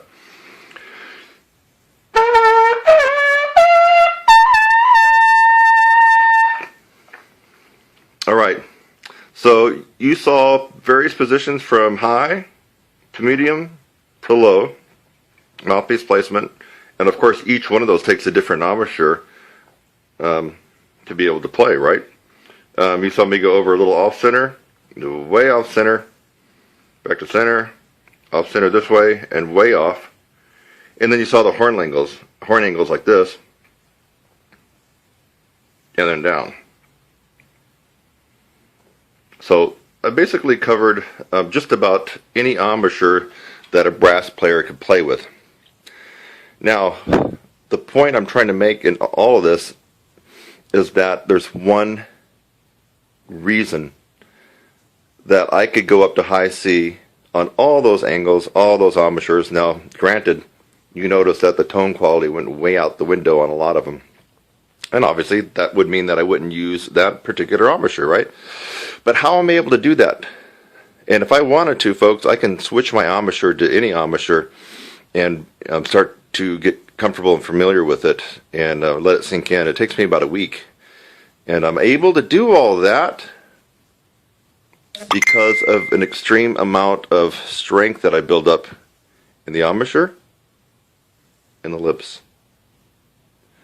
So what is my real point to you brass players out there that are micromanaging yourself, that are being confused by too much worry and thinking, what's that analysis by paralysis kind of thing, overanalyzing everything? So my advice to you is, number one, you need to do something that will hit your embouchure from so many different directions that it almost won't even matter what embouchure that you use. I mean, you want to use the embouchure where you feel most comfortable, where you get the best sound, the best tone, and things just feel right. You don't want to use the embouchure that a teacher tells you to use, and it feels horrible. It always seems bad. It seems like you're always struggling. Of course, you don't have any high range, and your endurance is shot. But supposedly, quote unquote, that's the place where you should put it. Ideally, I like to have my students, my younger ones, start off with centered on the lips and slightly a little higher on your top lip. But sometimes that doesn't work for them, depending on what I see going on with them, and their teeth structure and other things in their lips. Sometimes we have to bring it back right down to the center, and sometimes even go down a little bit lower. Sometimes the upstream player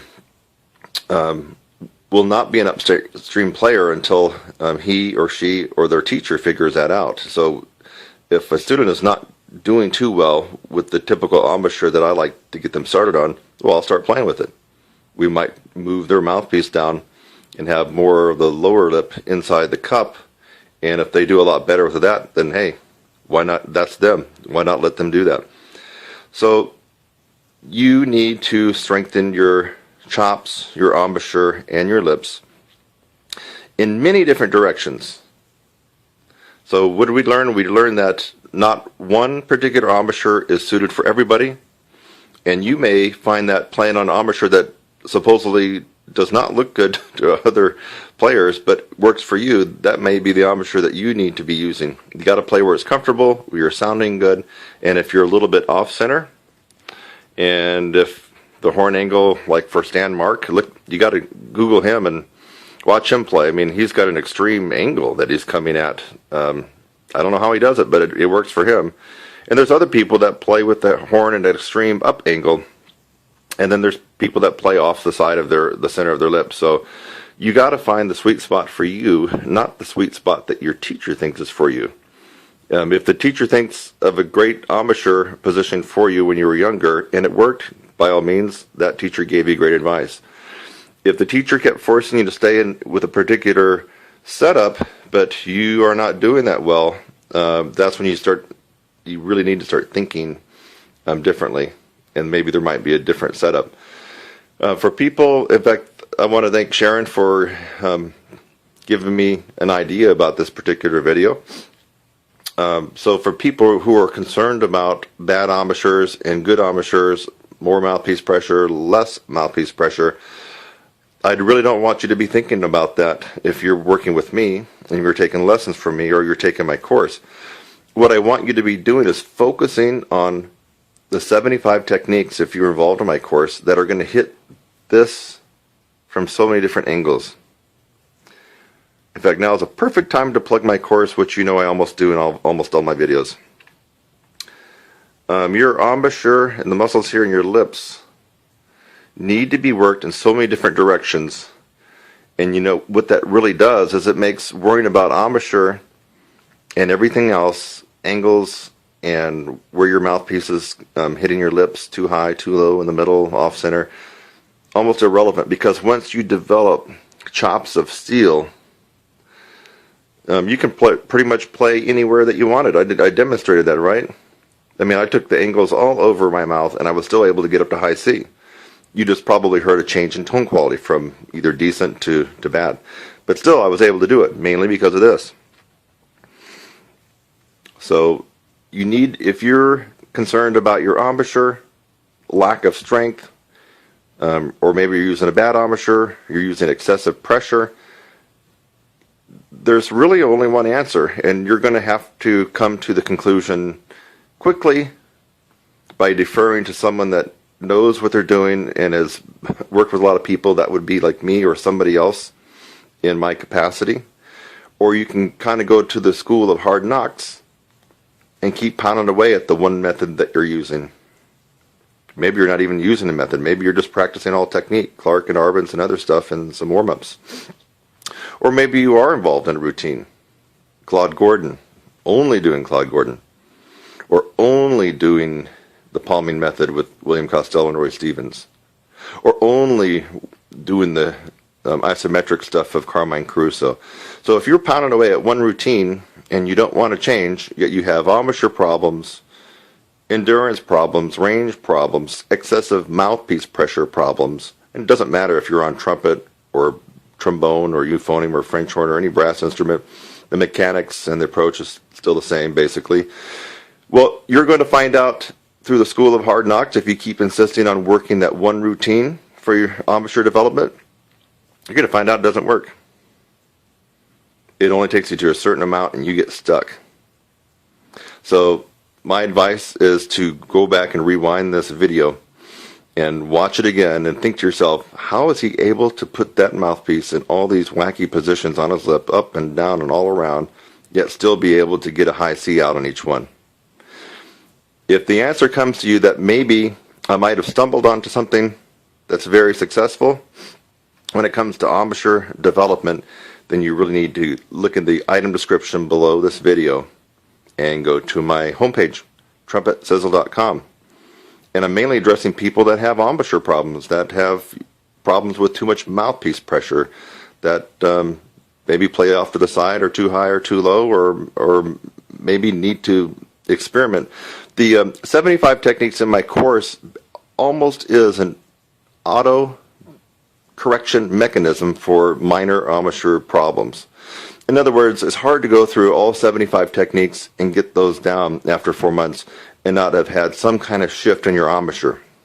Your embouchure and your mouthpiece placement will shift during the 4 months. For some, slightly, and for some, noticeably, because you'll need to be able to accommodate those various techniques. And you just can't go through 75 different techniques in 4 months and not have a change take place here. You're going to have the musculature thicken and develop, but you're also going to have a change take place in the embouchure. So, if you don't recognize me by my lips, I'm Kurt Thompson. You may have thought this was somebody else the whole time, but I am Kurt Thompson, and I wanted you to get a close-up of my jaw, my lips, and hopefully got close enough on those different embouchures.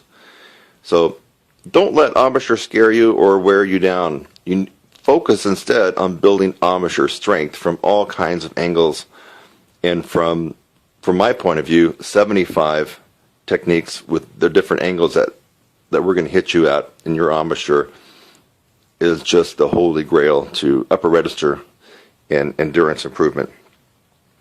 Well, now that you got to know my lips really good and my embouchure, I'll see you in the next one. Take care. Bye-bye. And for right now, I would just like for you to subscribe to my channel. Look down below and click the subscribe link. I would love to have you as a subscriber on my channel. I'm Kurt Thompson. I'll see you in the next one.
Again, the Hot Hit Band.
Probably a good thing you didn't use the microphone.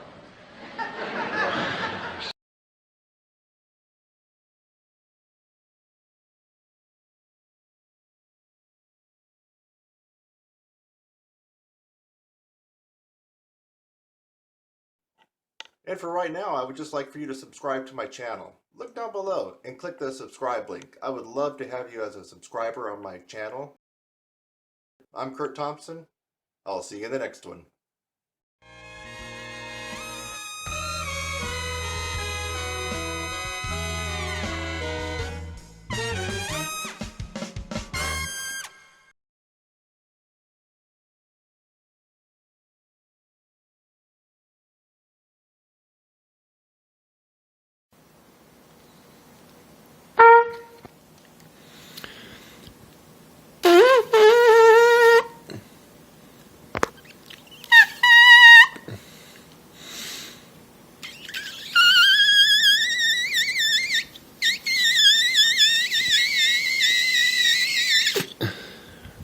Okay, middle C, high C, and double C buzz. and that's the ultimate test in pure embouchure and lip strength. Notice I was doing the real lip buzz. I wasn't doing the little puff out your thing that 8th graders do. No, I was doing the real lip buzz with an embouchure set, my lips rolled in, like I'm blowing into the horn. So make sure you're comparing apples to apples. What I did was the real lip buzz, free lip buzzing, like you got your embouchure set. So if you do this, that's not what we're talking about. We're talking about real free lip buzzing, which requires an enormous amount of embouchure strength. And you can always just about count on the fact that you can buzz a certain note, it's likely you can play about an octave higher than that. Buzz a high C, you can probably play double C. Buzz a middle C, you can probably play high C. Buzz a double C, like I just did, you can probably play a triple C, which is true. So there is a correlation between your lip buzzing and your strength and what you do on the trumpet, what you do on any other brasses. It doesn't really matter, tuba, trombone, whatever. So embouchure strength is the most important thing, the most important aspect of brass playing. Take it away and you really have little left. Little left. You might as well just become a singer. I mean, you really do. You don't have the embouchure strength. You can't play. I don't know. Maybe you can play in the low register, and that's about all you're going to get if you absolutely have no strength here whatsoever. Nothing really is going to happen on the horn. You could be Olympic swimmer with great lungs and air, no embouchure strength, and it's going nowhere. So there you have it. And I will continue on with this brass improvement series right here. Hey, today we're going to be talking about chop strength or embouchure strength versus air. And it seems like every other day I'm getting an email from somebody with a counterpoint of view for myself about air. A lot of times you hear me say air is not the main thing that's going to get you your range, and it's not the only thing. And then people think that I don't believe in air at all, and that's not true. But we really need to figure things out. Now I love Don Jacoby and his stuff. Bill Adams is wonderful. In fact, I do a little bit of his stuff in my 4-month upper register program, the lead pipe buzzing and stuff like that. So, and then the other yoga breathing techniques. But air, my friend, if you work only on air and think that's the holy grail to ultimate endurance and upper register, you're going to fail. That's just the bottom line. And we're going to find out why today. In fact, I'm going to prove that air is not the holy grail to upper register. It really is lip and embouchure strength. And then the second to that would be how you compress your air. So that is a very important part of being in upper register and playing that way, playing clearly in the upper register. So, and I'm not following a script here, I'm just thinking out loud, but you need to see a good up-close demonstration. That's why I have this camera so close. I want you to notice how much air I'm really taking in to be able to get in the upper register. And if you have half a brain, you're going to figure things out that you got to have the chop strength. You got to have the lip strength. Lip strength is a little different than your embouchure, than the muscles that surround here. Don't believe me? Watch some autopsies. It's pretty gruesome, but you're going to see that the musculature of the face right through here, our embouchure, actually is different tissue than what you have right here. And so this is a little something different here that we want to work on to get stronger. You have to have lip strength to withstand the pressure of the air coming out. So yes, you do need to be able to have great air flow and to be able to really compress the air. That's the most important part. So even if you only had one lung, if you had the mechanism set up to really compress that air and everything was synced and coordinated, I'm sure that you could probably still play decently in the upper register and expand your range. I'm confident of that. And let's find out why that is. So I'm going to put the mouthpiece up. First of all, I'm going to see if you can get the feeling of when I take a full breath. So here's the full breath. Okay, so you'll know when I'm taking a full breath. I'm sitting down, so you'll see that I have to do that. Now, if I take a partial breath, I'm not going to take a full breath. By the way, this video's in lieu of me writing out a big email for my brass techniques improvement series. I'm just basically it's going to be this video, so you're not going to see a long email. This is the next installment in the brass players improvement email series I do on Facebook. So I'll just be watching this and taking notes. So check this out, and I'm going to try to make it clear when I do take a larger breath. So you need to see my lips. Try to get it close. I'm putting the mouthpiece up. I'm going to take about 20% air. Here we go. That's it.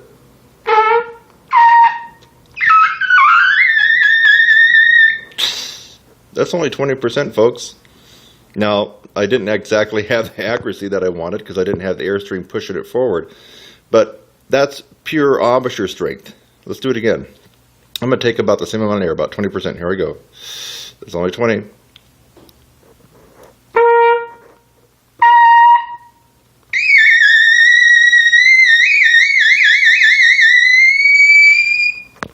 I think I got up maybe around the triple F range, give or take. Wasn't a lot of air there. Now, I will put in a lot more air. So let me take in double that. Let's go up to about 50%. That's about 50.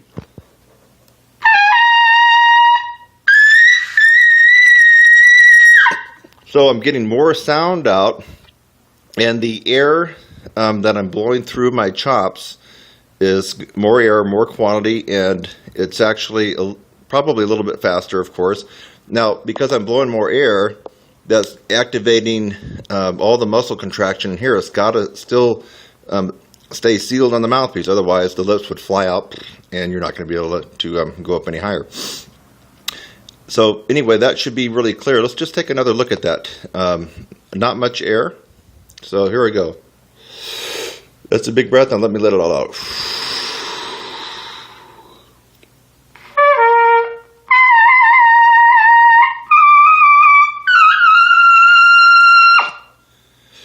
Basically, you saw me playing a double G, that's a double concert F, on the trumpet with virtually no air. Did anybody check that out? I basically had hardly any air. And how loud was it? It came out about MF. So wait a minute. Now, let's go back to Don Jacoby, and we can even include Stamps and some of these other guys, Bill Adams, real big proponents. Even my hero, Bud Brisbois, real big proponent of his wedge breath. He was the original wedge breath guy. Shu came after him. Bud Brisbois is the originator of wedge breath breathing, in case you guys didn't know that. And there's actually two versions. The Shu version, Bobby Shu's, is a little bit different, more applicable to like real-time playing.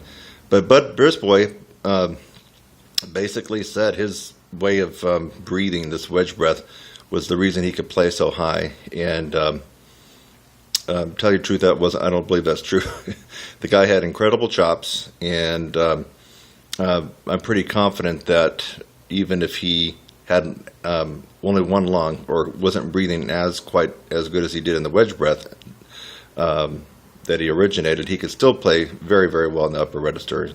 He had a natural setup, and so I think he was trying to explain why he could play so well. Sometimes when players are born with natural leverage and a natural ability to really compress air, they're not quite exactly sure what they're doing. So they look to rationalize how they're able to do it. You can watch Maynard, one of the ultimate talent in upper register. Just look at his face. He had a natural setup.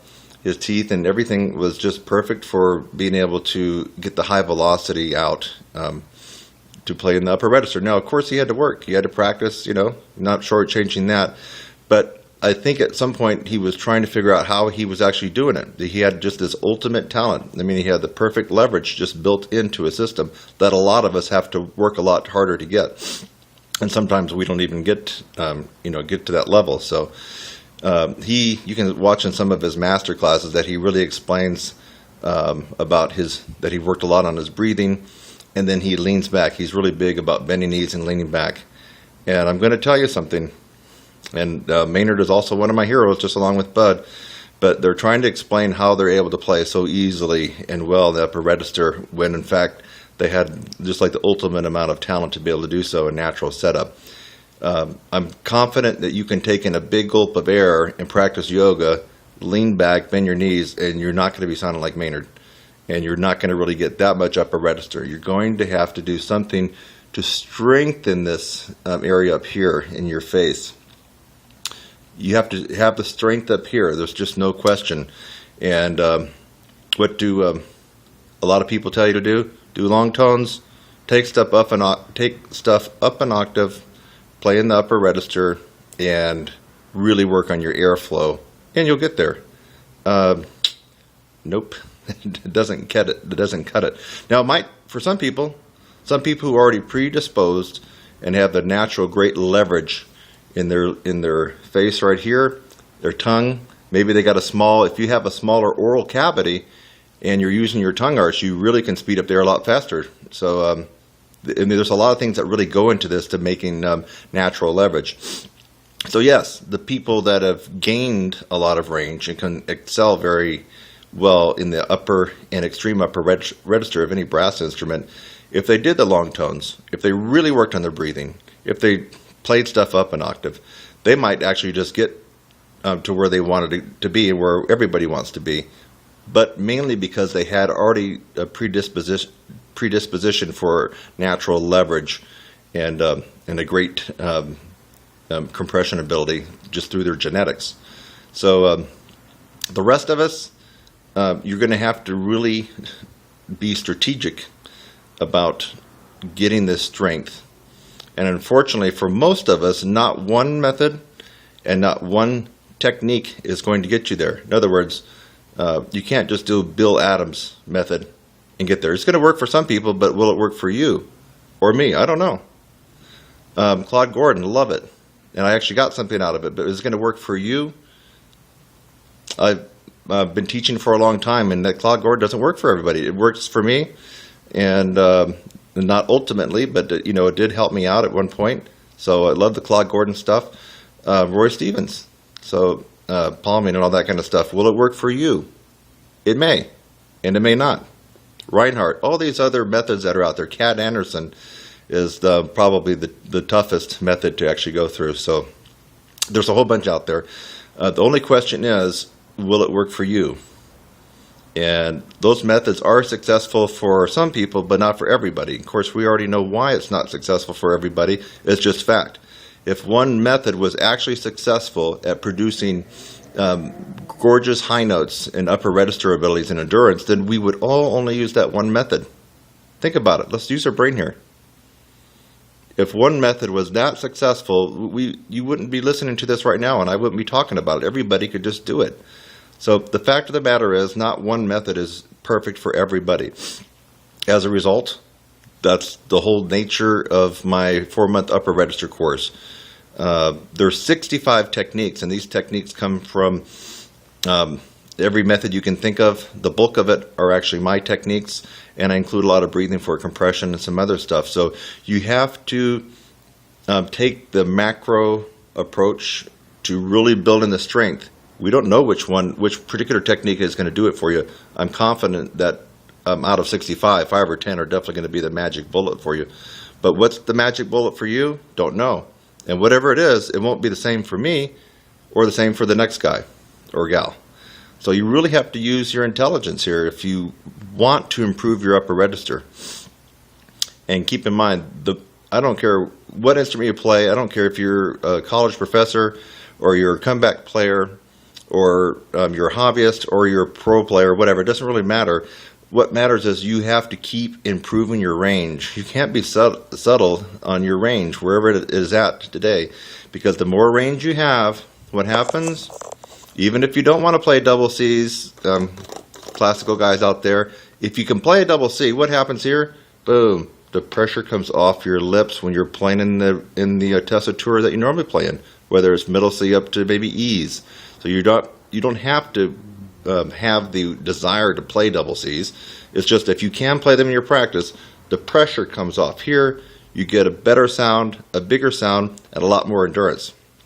So let's take one more look, and then I'm going to wrap it up here. Really, the air is important.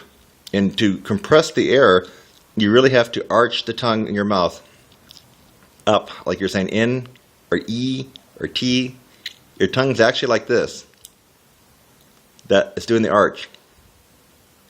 Like that. And you're blowing the air from the back of your throat up and over the tongue, and it comes out the aperture. Now that's great. We got to have that air. But if you don't have the super strong embouchure, chops, and the lip able to contract and hold that air into the mouthpiece, all the air is just going to be useless for you. And that's this brass improvement email series. Hope you get a lot out of it. You're seeing a real good close-up of me, maybe too close. Let's take another look at the mouthpiece. So I'm putting the mouthpiece right on my chops and take a small amount of air.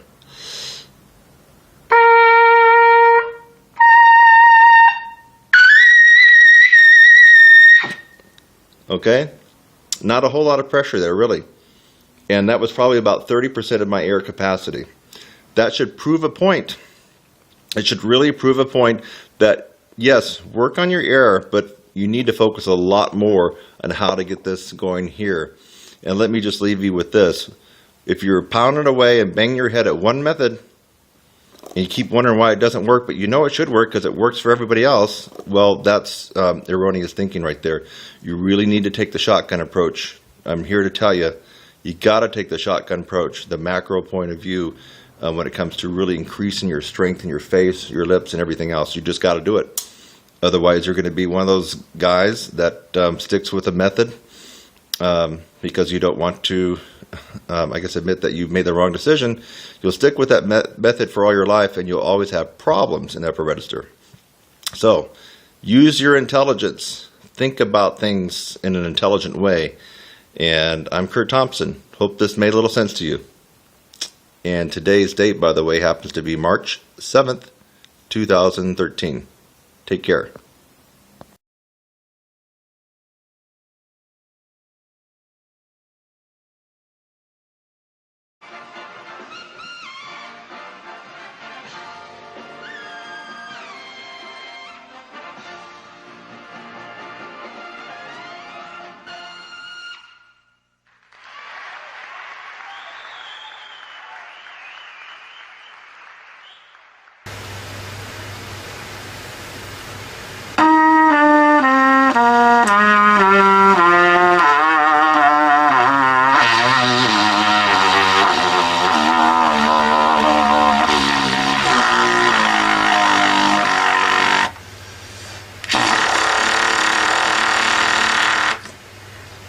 So, that was a test of your pedal tone ability. I started on first bass F, and I worked my way down with a F major concert E flat scale all the way down to triple pedal F. Now, that's a test of your overall ability to do pedal tones, but keep in mind each tier of pedal tones has a different characteristic and a different level of difficulty. So briefly, your bread and butter and your meat and potatoes pedal tone tier is the second tier. It's the most hardest tier of all. In fact, for those of you who are not really playing up into the upper register, ability to do it, we're talking about starting at high C up to about double G, give or take. That range right there is the upper register. Above that is the extreme upper register. So if you're trying a lot of different things, at least check your pedal tones. If you can't do what I just did, that may be one place to start looking and start practicing on. Now, to be efficient and focused with your time, when it comes to gaining strength in your embouchure and a big round sound, especially in all registers, you really want to pay attention to the second tier. So the second tier is the hardest of all pedal tones to play. That starts with pedal C, and I'll just play it down. The best way to do it is just to do octaves, unless you have perfect pitch, which I don't. I got relative perfect pitch, but if you don't have perfect pitch, just go ahead and play the tester note an octave higher. So here's the low C, and then the pedal C. B, B flat, A flat, G. Now notice I'm going to play G 1 and 3. Don't cheat and play it open.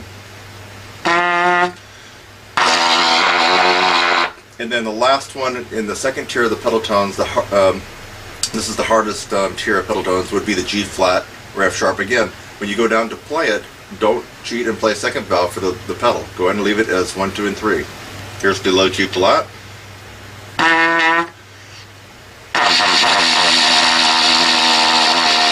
Okay, so that's the hardest range.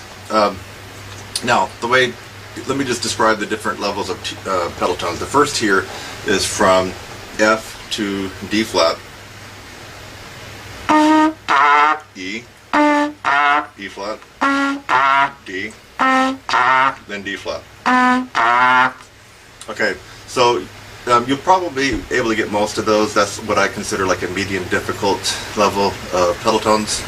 So the first tier of pedal tones, which I just did, is the medium level of difficulty for pedal tones. That's F, pedal F down to pedal D flat.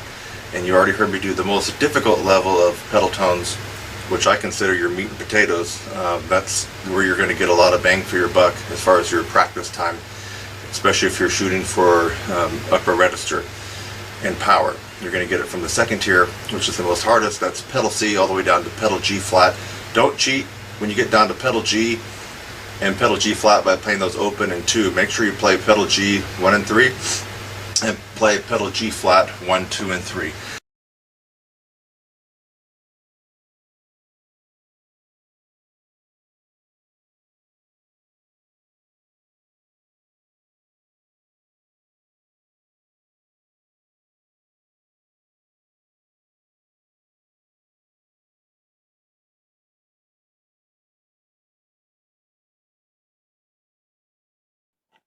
And for right now, I would just like for you to subscribe to my channel. Look down below and click the subscribe link. I would love to have you as a subscriber on my channel. I'm Kurt Thompson. I'll see you in the next one.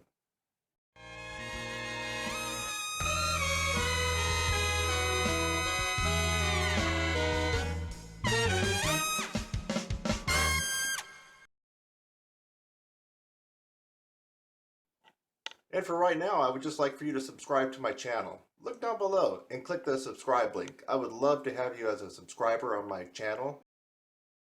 I'm Kurt Thompson. I'll see you in the next one.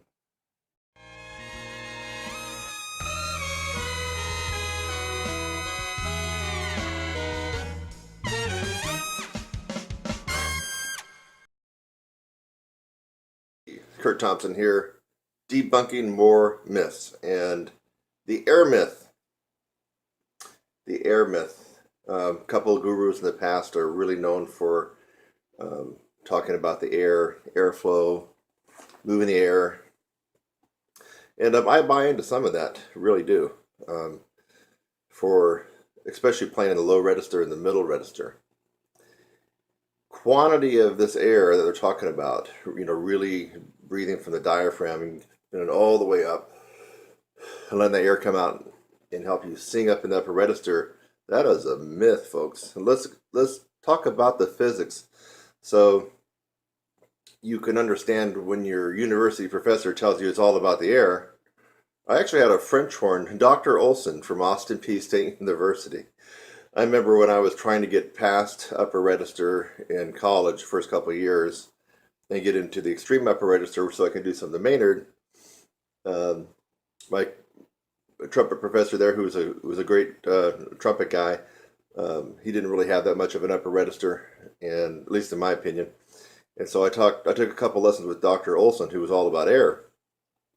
He told me the reason that I couldn't play in the extreme upper register of the instrument is because of my lack of air, and I really needed to work on airflow. And anyway, I did a lot of his exercise. He was a French horn and faculty member, tenured at Austin Peay State University. Dr. Olson, Ken Olson, I think is his name.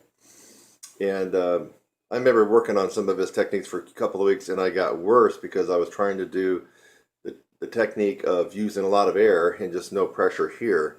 and no strain. He said, don't even tense up at all. No muscle power here, no nothing, no lip. It's just all air.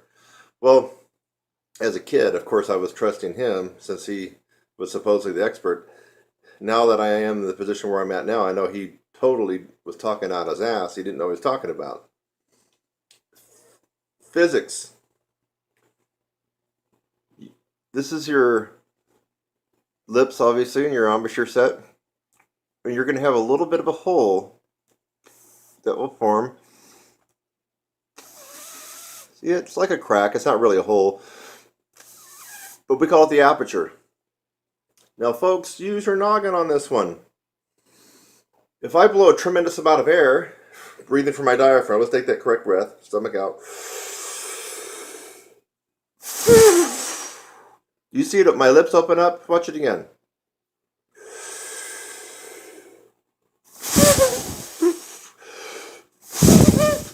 My lips are opening up significantly. Why are they doing that? The tremendous amount of quantity of air and the speed of air is causing my lips to blow out just from the sheer force and the sheer quantity of air coming out. My lips can't contain it all. Now, if you're really thinking about this and you know that you need the most narrow aperture possible to jettison out fast air vibrations for the upper register on any brass instrument, what does that tell you? That tells you that the more quantity of air you try to blow out, especially if this is not strong, you're going to have a limited upper register. Now, even if this is strong, and mine's pretty decently strong, it's the physics. I can't blow as much air out as a lot of these college professors and your own private instructor might be telling you to. And I got a pretty strong embouchure, and I can't hold all that air. Can't do it. What happens if you don't have a very good strong embouchure like I do? Well, then you're even. You got like two strikes against you right there. So we have to use our noggin on this one and realize that it's the compressed air, not the quantity. And that's what, you don't really hear that from university music faculty, compressed air. You hear air, airflow. It's all about the air. Diaphragmatic breathing, that's what you hear, but you don't hear compressed air. So they're confusing a lot of people. The reason is because they can't do it themselves. They don't know what's going on. Okay, so you're going to have to back off on some of the high notes and just let the compressed air do the work. So if I take a big breath, let's see what we got here.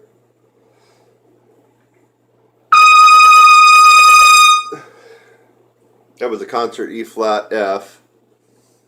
I blew some decent air through the horn, but it was mainly compressed air. I wasn't trying to overblow and blow my lips out.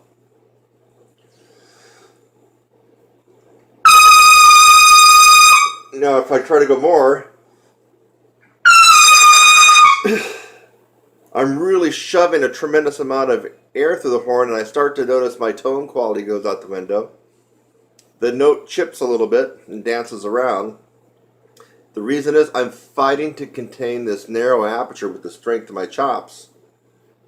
And all that air is just blowing my lips out.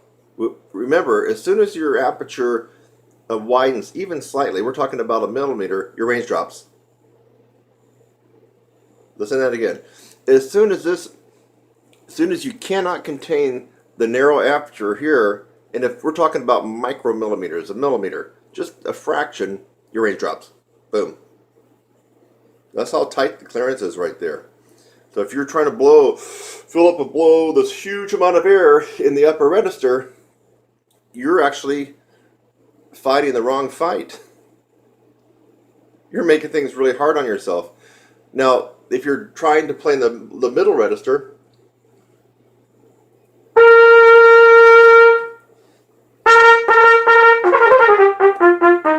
middle, right? Now, look at my aperture. Fruge. Earn right there for a middle C.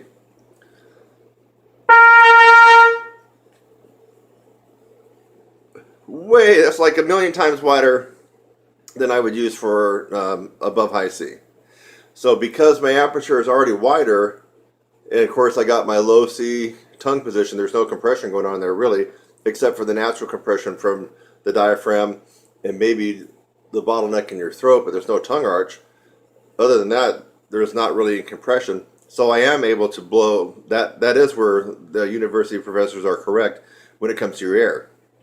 So when you're in the middle and low register, they are correct about that. Then then it is a lot about air more than anything else. So if you can think of in terms of trumpet speak, let's say the middle of the staff, middle C, which is third space C in the treble clef staff, maybe D, maybe E, but now you're getting to the top of the staff, but right around there, C, D, E, and down.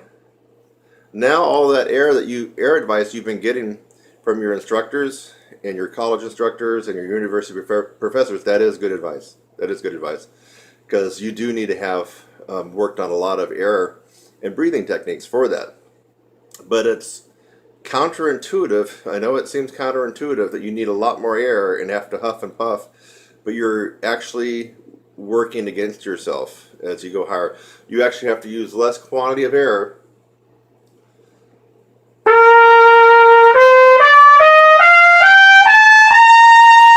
So on a high C, what if I take in less air? Here's a full breath.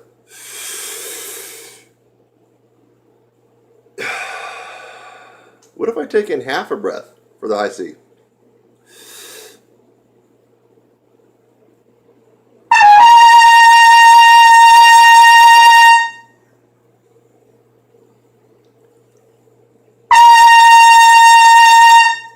I actually get a lot more vibrancy and brassiness to my tone, and I'm not overblowing it.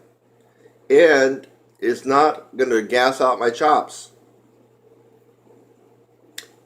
That's a high C, so that's the beginning of upper register.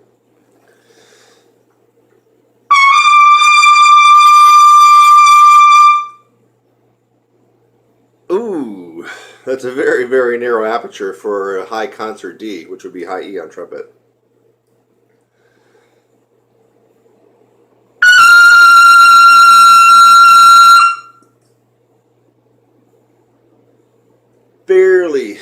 Barely any space in the aperture for that to come out.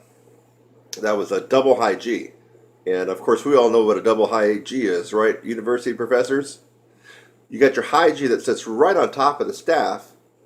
And if you double that an octave higher, you got your double high G.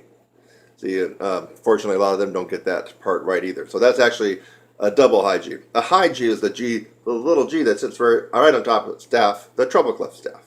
So know your notes on trumpet, folks. The next one. Let's see where we're at. Okay, here we go.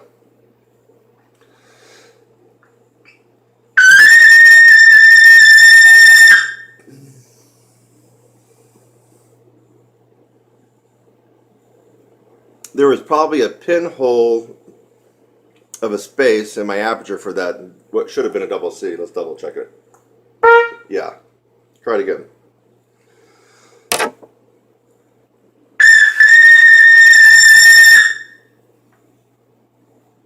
Hardly any aperture there at all. Barely. Like maybe not even a pinhole for that double C to come out. And I wasn't using that much air. So as you go higher, you can get away without using much air. Now I'm not really warmed up for the high notes here, but if I don't want to take that, you saw me take a big breath before. That's a big breath for me. You can't tell, but I am breathing. My stomach's going out first, and then my chest is rising, and I lift up my shoulders a little bit more to allow my lungs to expanding more, and then I come back down. That's where I get part of my compression. So So the people who tell you don't raise your shoulders when you're taking a breath, they obviously don't play in the upper register, or if they do, they suck at it. Watch any of the heavyweight upper register experts like Maynard Ferguson. I've even seen a couple of video clips of Bud Brisbois. Bud Brisbois developed the original Bud Brisbois wedge breath. It wasn't Bobby Shue. Check it out.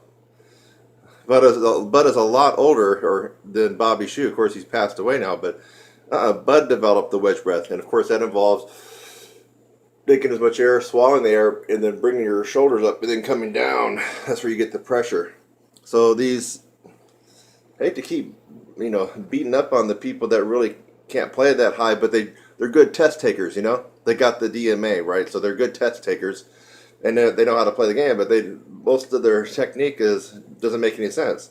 So when they tell you to keep your shoulders down, when you're playing and you're supposed to take a big breath, how can you actually take a big breath with your arms and your shoulders down, locking your lungs in, where you can't even expand your rib cage? Anyway, I feel sorry for some of these people. So anyway, what if now my big breath, the point where I'm going with this is I don't want to take a big breath. What if I took even less air? So how about 25% air? Okay, so I'm letting all the air out.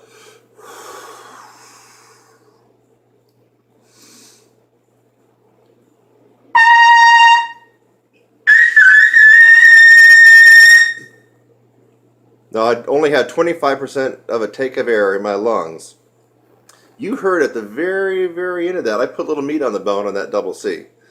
You probably can't tell because I'm recording this on my phone camera, but it got up to about a forte. It wasn't a Barry the Band double C, but it was about a forte. That was on 25% tank of air for me. Now I would probably want to take another 25% more to at least have a half a tank. But there's no way in heck I'm going to try to shove the largest quantity of air that I have in my lungs through this horn for a double C. I probably would overblow, but probably nothing would come out. So anyway, that's your lesson, and this is a real logical lesson based on physics. And unfortunately, for a lot of brass players, you don't get a logical lesson based on physics. You get a illogical lesson based on passed down theories that don't have any merit. Usually they're passed down theories in academia. Because the DMA that's teaching you, well, that's what they learned from their DMA, and that's what they learned from their DMA, and on and on and on. Good test takers? Yes. Yes. Got a good memory for regurgitating all those facts? Yes, they do. Are they the best players in the world? Almost certainly not. No. And they're not always the best teachers either. Go back and rewind this video. It should make a lot of sense to you. And if it does, you know what to do, baby. Send me an email. Kurt@trumpetsizzle.com, or just go to my site. You're going to get the real deal at my site. I don't have to kiss any department chairman's butt to be able to say what I'm doing. And I don't have to kiss any contractor's ass either and worry about whether or not I'm going to get a gig. I make my own gigs. I am the contractor.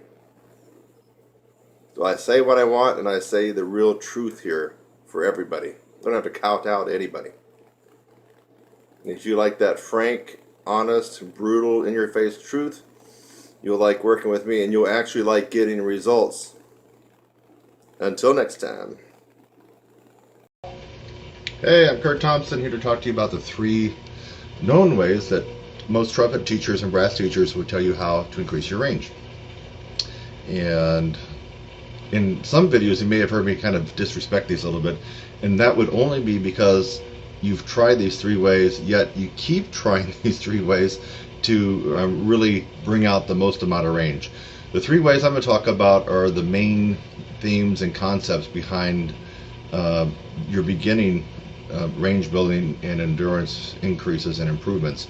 And this is what you're going to probably hear when you go to most instructors for private lessons, and maybe even on the internet forums. So this will get you actually a little bit of a ways. If you don't have any range at all or any endurance, you at least be making sure you're doing these. And that's why I'm giving these away for free, because it's something that you at least have to start at this point. It will only take you so far. So once you use these techniques and only get to a certain level, and you can't really seem to get beyond that, that's when you have to come to me in my course, the 16-week upper register course, and add another 3 or 4 notes to your range. But this will get you a little bit of a jump start, and might as well do it if you haven't been doing it. A lot of you watching this video will have already undoubtedly heard about these and have already been doing it, and then you're watching this to see if you can increase your range past that, but this won't help you. So you do these 3 until you reach a certain level where you plateau off, and you're not going to be able to break that barrier. You're going to have to do something different. And in this particular case, doing something different, I'll put my website address, would be taking a momentum-based course to really supercharge your range and endurance. But anyway, let's get to these 3 known mainstream techniques. Number 1, long tones. You go to any trumpet teacher around the world, any college, university, you ask about playing and increasing your range, they're going to tell you long tones. It can be in the form of pedal tones. F, pedal F. Or the harder range would be tier 2, would be your pedal Cs. C. So any kind of long tone, even in the regular lower middle register.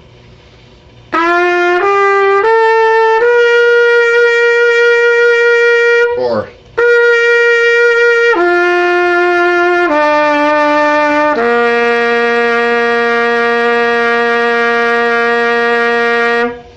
and on and on and on. You can go down chromatically there, you can go up. So long tones, there's just too many to even list here, but I just gave you some examples. Long tones will help out your range and endurance. Also, a good tone comes from practicing tone studies and flow studies.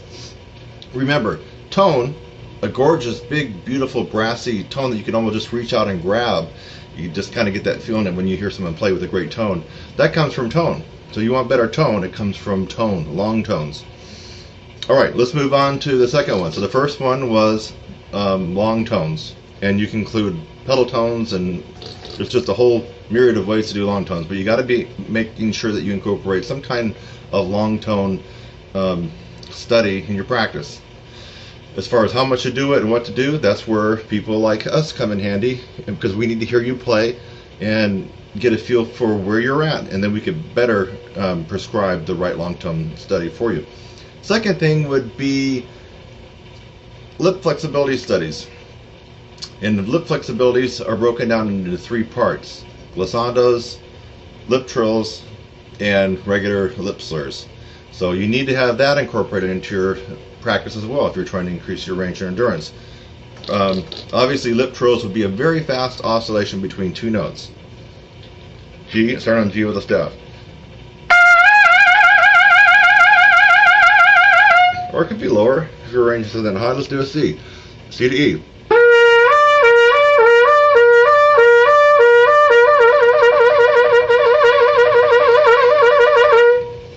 And that's an example of lip trill. Of course, there's a lot of different books out there that have all kinds of interesting exercises to do your lip trills on. My favorite right now, my favorite right now is Dr. Charles Colin Advanced Lip Flexibilities for Trumpet. It's a big red book with white lettering. I swear by that book. I love that one. So there you have it. So lip trills. The second part of lip flexibilities would be your glissando. In fact, I remember reading Roger Ingram's book, and if my memory serves me correctly, he really swore by practicing 1-octave glissandos. I think that's his claim to range fame, if I remember what he said in his book. Now, don't quote me perfectly, because I read it a long time ago, but he really swore by 1-octave glissandos. So, and you're probably going to want to do them where at least you reach out of the staff, like A, or even high C. And then you can start at an octave.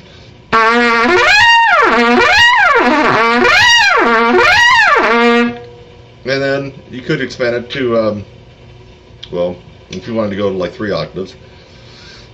Low A.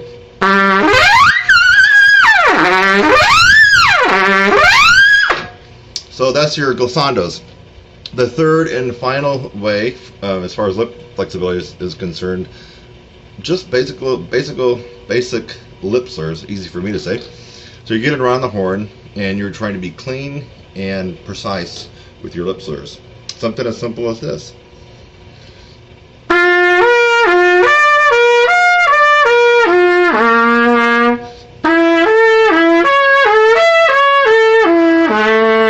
Or even simpler.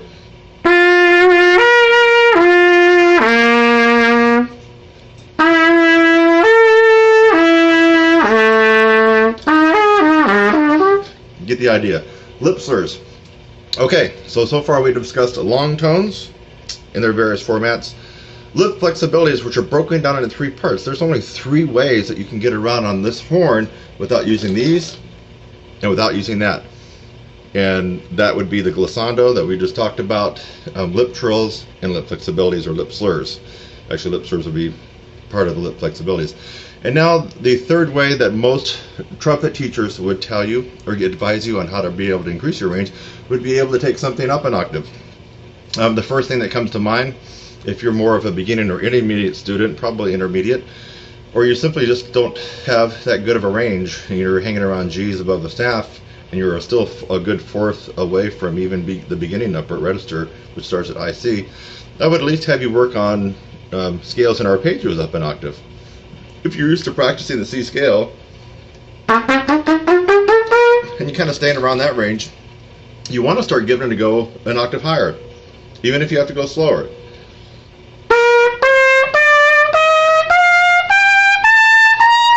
Or arpeggios. If you're used to being in that range, try to see if you can squeeze it out an octave higher.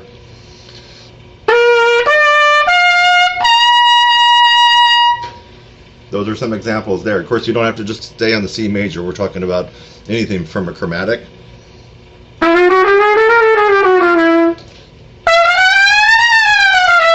Chromatics, arpeggios, scales, you name it.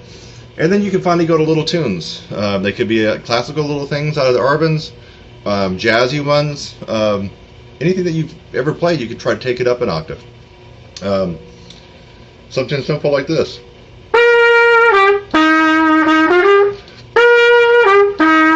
Take it up an octave.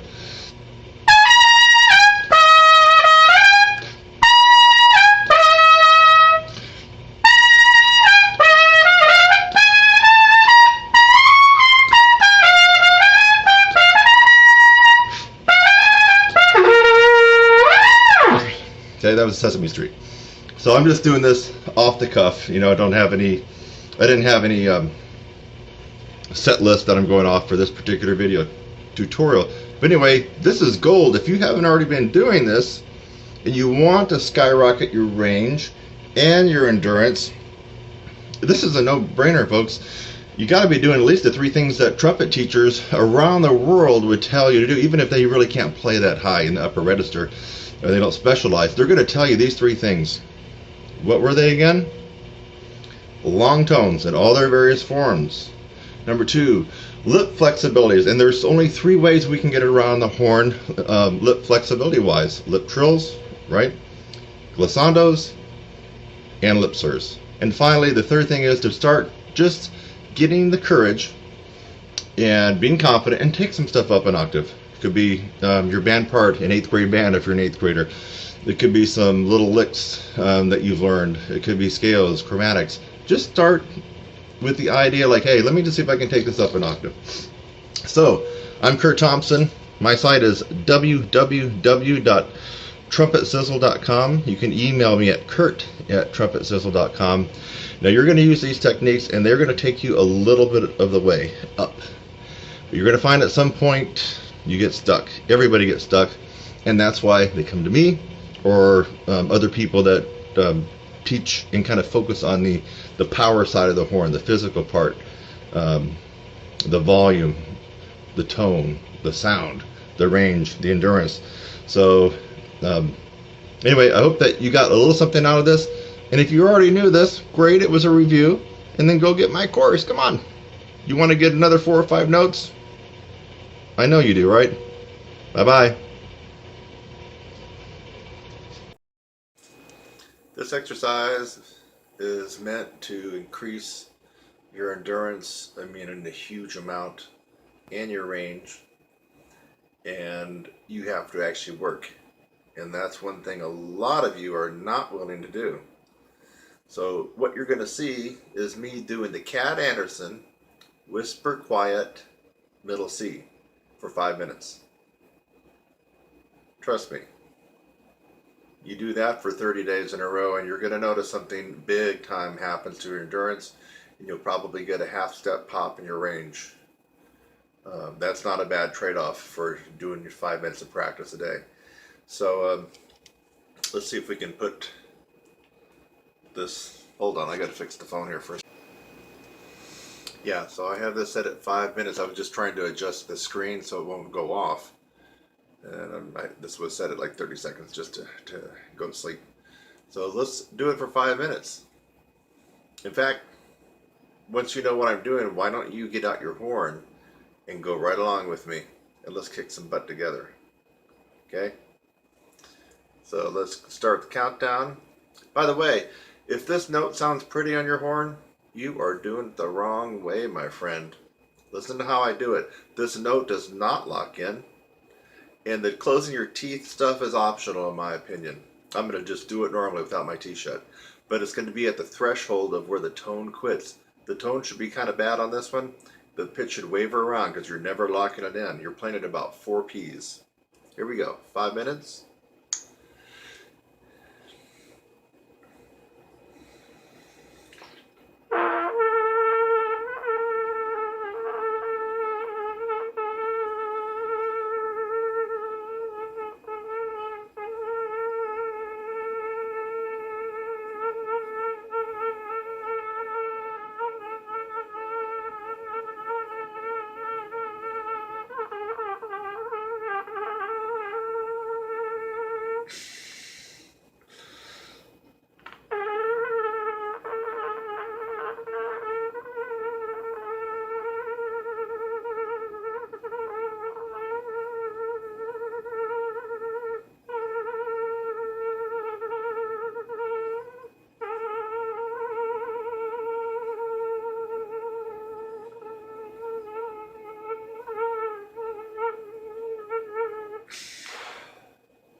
right, Cat.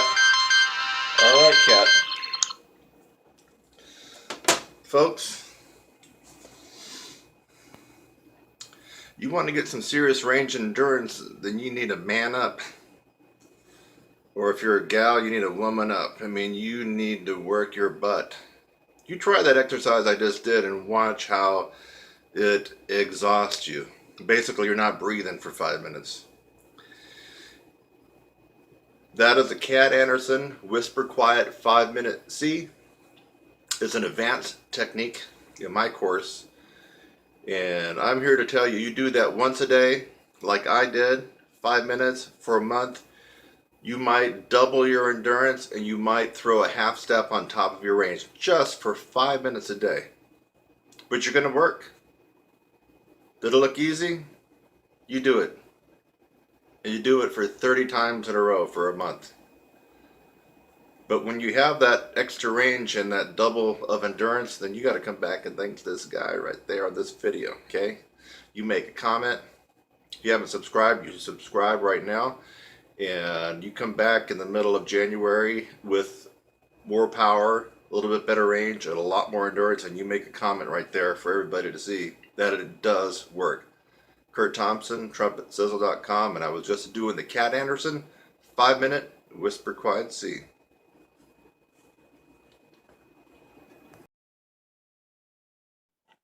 And for right now, I would just like for you to subscribe to my channel. Look down below and click the subscribe link. I would love to have you as a subscriber on my channel. I'm Kurt Thompson. I'll see you in the next one.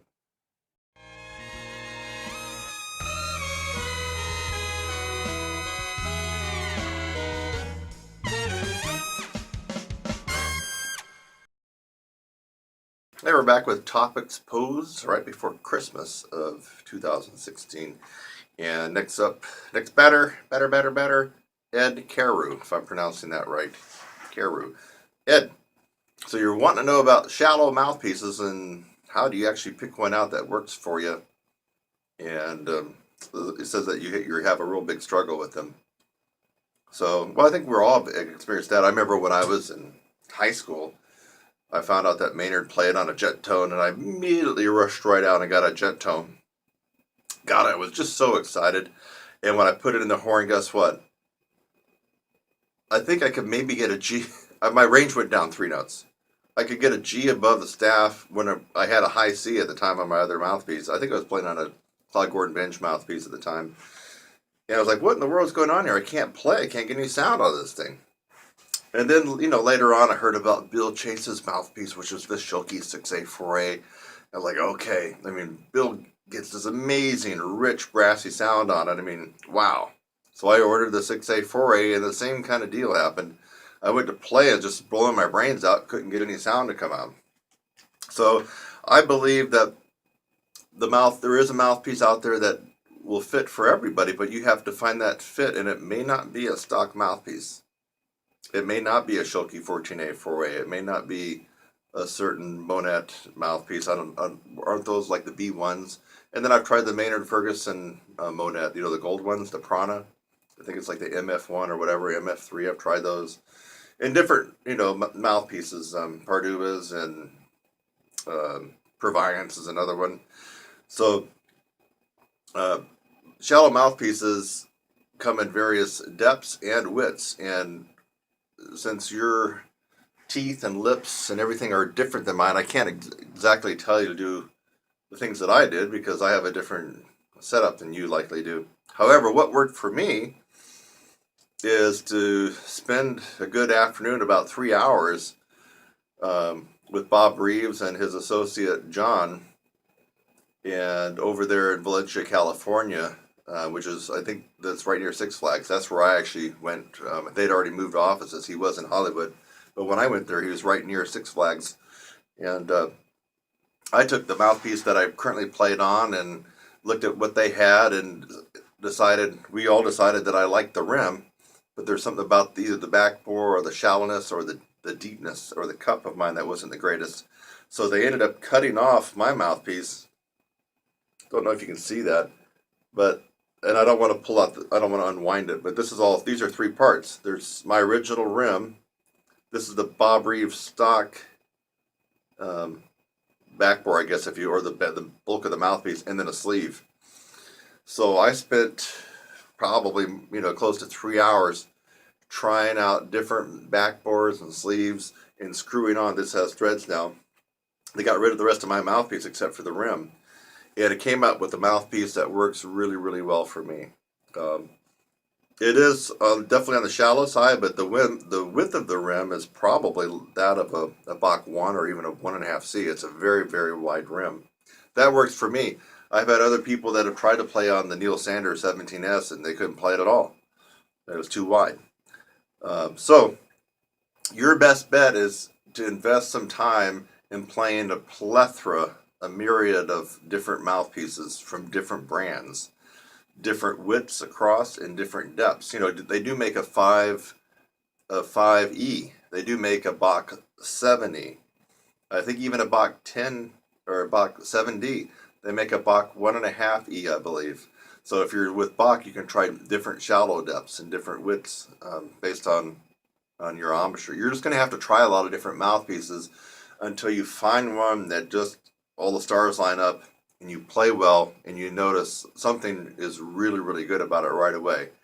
That's when you found a shallow mouthpiece that's going to work for you. Otherwise, it's like throwing darts blindfold in the dark. If you go get Maynard Ferguson's Monet mouthpiece, if you get Bill Chase's 6A4A, if you get a Jet Tone, and anything like that, it may or may not work. It's like throwing wet spaghetti at a wall. It may stick, it may not. So you're going to have to try a bunch of different mouthpieces. One way to do that is to go to a music store that does carry a bunch of mouthpieces, and they will let you take some back in the practice room and start playing them. I think the Woodwind Brasswind, www.bw.com,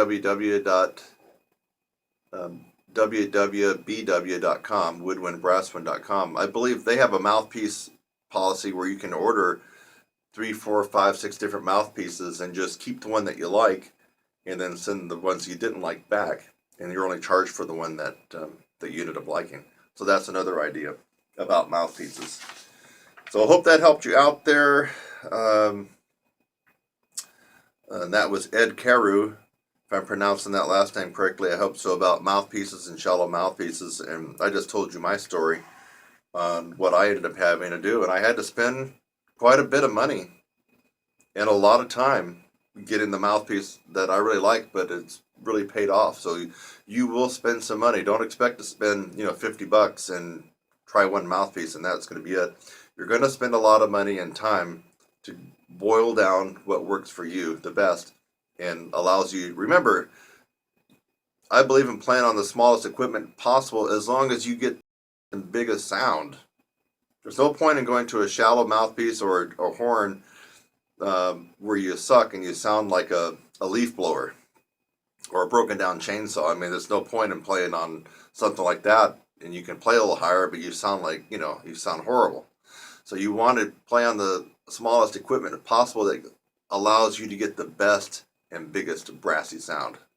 And a lot of people forget that last part. They only hear the smallest equipment. They don't hear the part about getting the best sound with it. That's the important part. So anyway, and that was Ed. So Ed, appreciate that interest in the topic. Hope it will help you out and other people. I'm Kurt Thompson. My story. Sticking to it. Thanks again for watching this video. I hope that you got something out of it. Sometimes I make a video just to make you laugh. A lot of times I make a video to educate you on something and maybe even help solve a problem. So I hope something like that occurred for you in this video. And while you're at it, again, subscribe, click on my website link, and go on to the next video. It's lovely out here. Have a great day.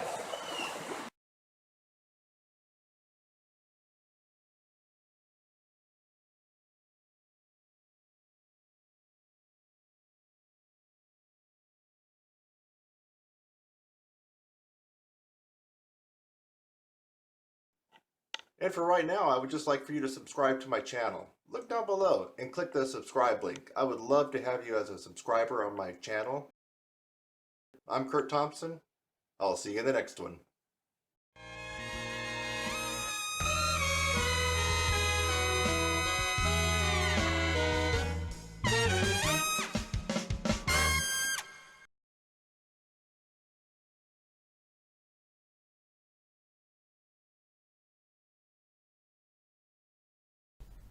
The ultimate trumpet mouthpiece comparison.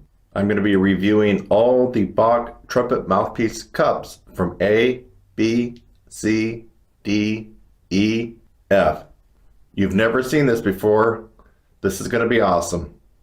I'm Kurt Thompson, trumpet teacher, trumpet player, and brass coach, and you are at my channel, your brass instructor.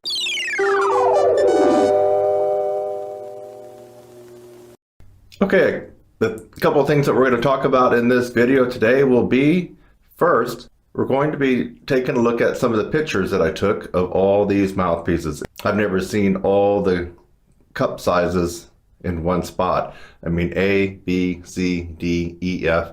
Personally, I've only tried the C, the E. I've only tried the C and the E cups versions of the Bach trumpet mouthpieces. I haven't tried the A, B, or the D or the F. So what I'm going to do is I'm going to show you some pictures that indeed I have these mouthpieces. That's going to be number one. Number two, we're going to go ahead and put these mouthpieces to a test, and we're going to try to make the test equal for all mouthpieces. In other words, I'm going to play the same thing, but on each different mouthpiece. Third, we're going to wrap it up, and I'm going to give you my opinion on each mouthpiece and what it might mean for you. So stick around. Please go over to Patreon, become a supporter, support my channel and my work and what I'm doing. I really need your help. Thank you so much. This is Kurt Thompson.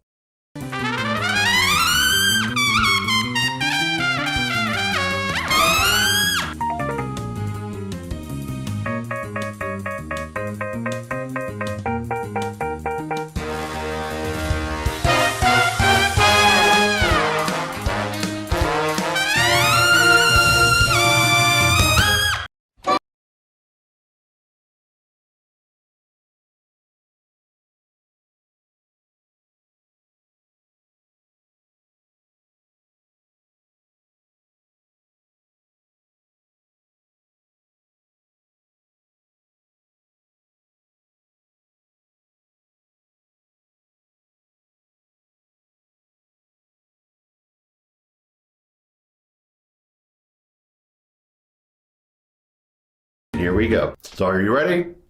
Are you ready to hear and see something you've never seen or heard before? All Bach trumpet mouthpiece cups in one sitting. You ready? First, I'm going to use my control mouthpiece. Now this is the mouthpiece I play on all the time. It's a custom hybrid mouthpiece from Bob Reeves, and we're going to go ahead and use this first. I'm going to do a triple G scale from low to double high G. I'm going to do it rather slow and put a couple of breaths in there. That way you can hear the notes as they go by. So first, my normal mouthpiece.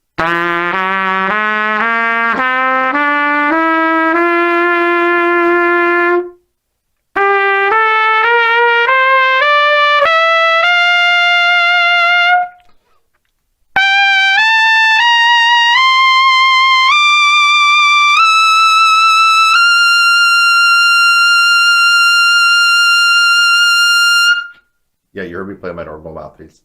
The first Bach cup size that I'm going to try today will be the Bach 3F.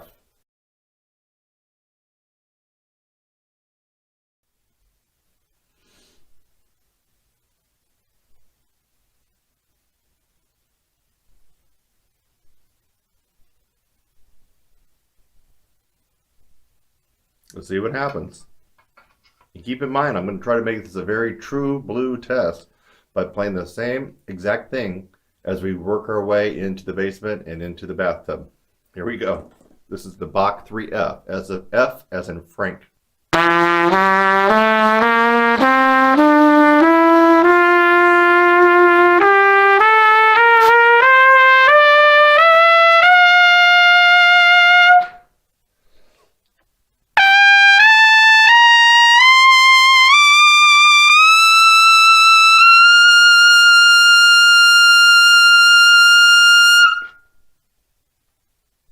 Next is our good friend, the Bach 3E trumpet mouthpiece, which you already know my opinion about from a previous video, a tutorial and review. The Bach 3E.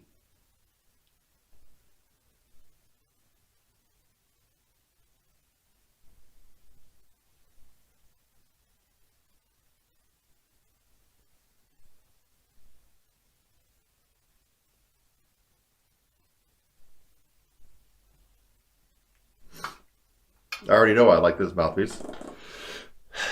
Here we go.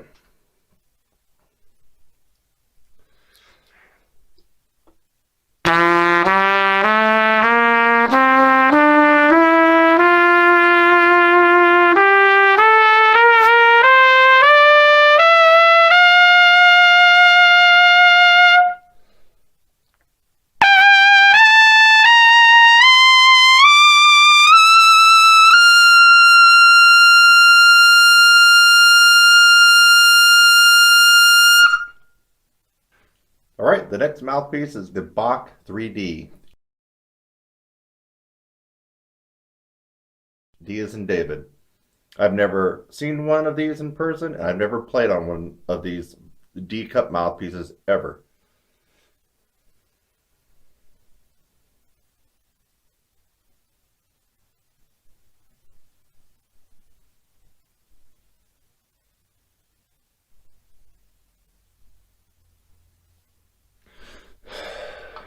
Give it a shot.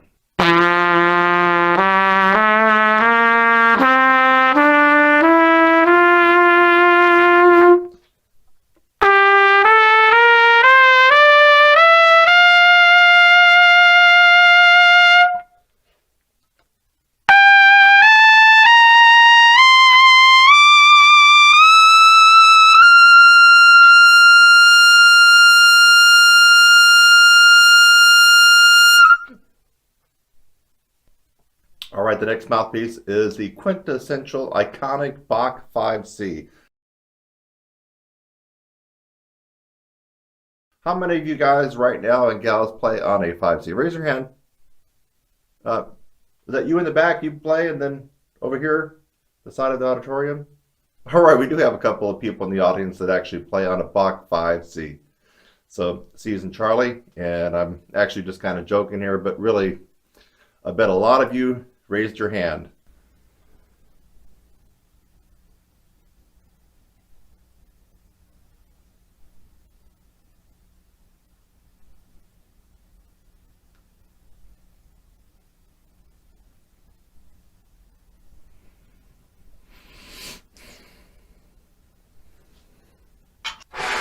Well, let's not waste any more time. Let's go ahead and give the Bach 5C, C's and Charlie, a run for its money. Many of you play on this mouthpiece, so I hope you enjoy this.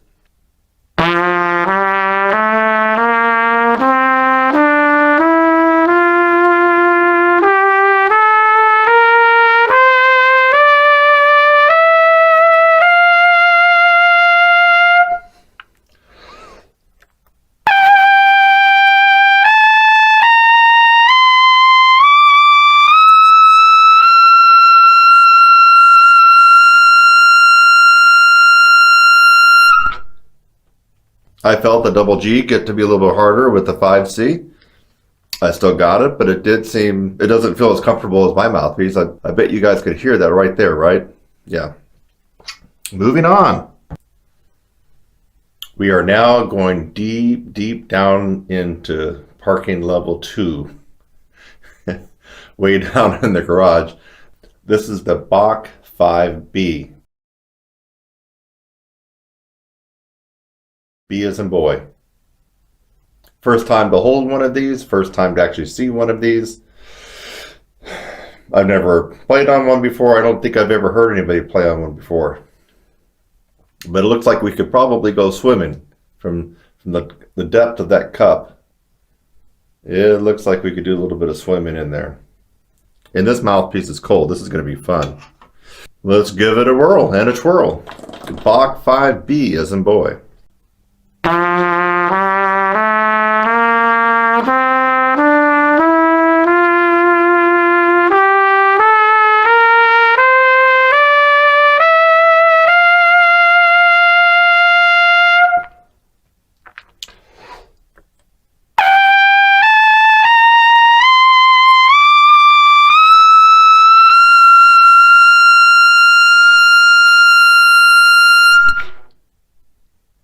Double G on the Bach 5B, B as in boy. I don't know about you guys. I'm not hearing a huge difference in the upper register, but I feel like my low register, which I'm not really called I don't know if you guys know this. If I do something, if I play somewhere on my own, or someone calls me to play, or whatever, it's never to play below the staff. I mean, that's just the truth. But you know, in another life, if my range wasn't as good, I could probably play on one of these deeper mouthpieces and be a really good second or third trumpet player in a symphony. You know. Anyway, I digress. Let's move on. Okay, can somebody turn around? Will you just turn around? Because I'm going to go ahead and get my beach towel, my beach ball, take off my shirt, get the sunscreen, my sunglasses, my flip-flops, and I got some swimming trunks underneath these shorts here, and we're going to go swimming. Wow. This is the Bach 5A. 5A. A is an apple.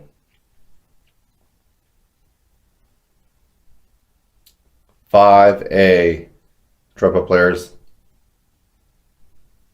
I've never felt this one in my hands. I've never played on it. I've never seen it. I don't think I've ever seen anybody play one. Now, I haven't searched anybody on YouTube if they play this, but I should have a beach towel, beach ball, sunglasses, sunscreen, the whole thing. You know, shark repellent, a spear. Because we're about, wow. Can you see me at the end of, can you see me through the mouthpiece? I mean, that hole is big. I bet you can see my pretty face through this mouthpiece, right? Wow. I mean, I'm just looking at that, just catching light coming through it. Wow. I will admit to you right now, this is going to be the largest trumpet mouthpiece I've ever played, ever tried to play, ever held in my hands. A Bach 5A. Oh my goodness. You blow into it, all your air goes out right away. Okay. This is really going to test my execution of all three stages of breath compression, I can tell you that. I may have to take more than a couple of breaths. We'll see what happens. I mean, this thing is huge. Probably use it for trombone. That G sounds nice.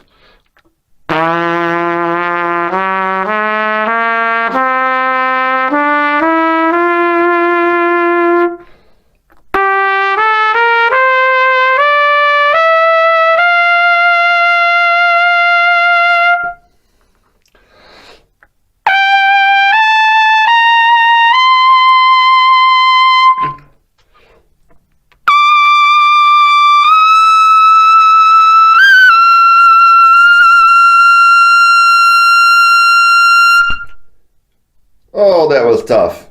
Would you like to hear me do that last octave again? G to double G? High G to double G? Yeah, let's try it. Let me see if I can get it in one breath.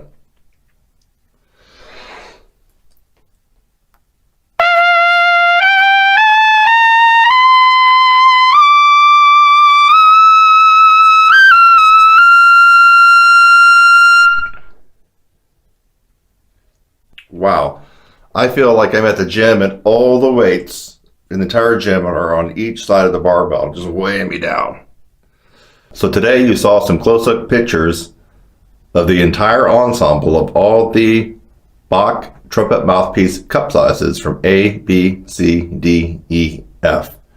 We got into the test, the demonstration, the comparison, using my trusty, well-worn Bob Reeves custom mouthpiece as a control in this type, if you want to call this an experiment. You can rewind the video, you can go back and hear how I sounded on this. I feel like I sounded best on this for what I do. I'll make this point again. I don't make my living teaching or playing below low C.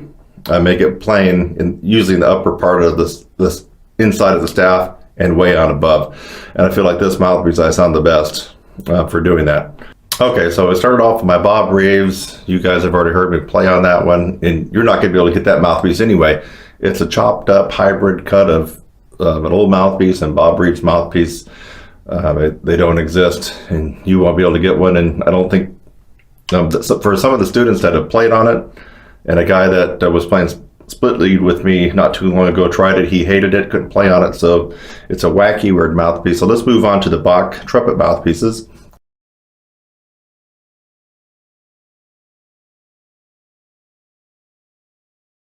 This is the Bach 3F that I tried first.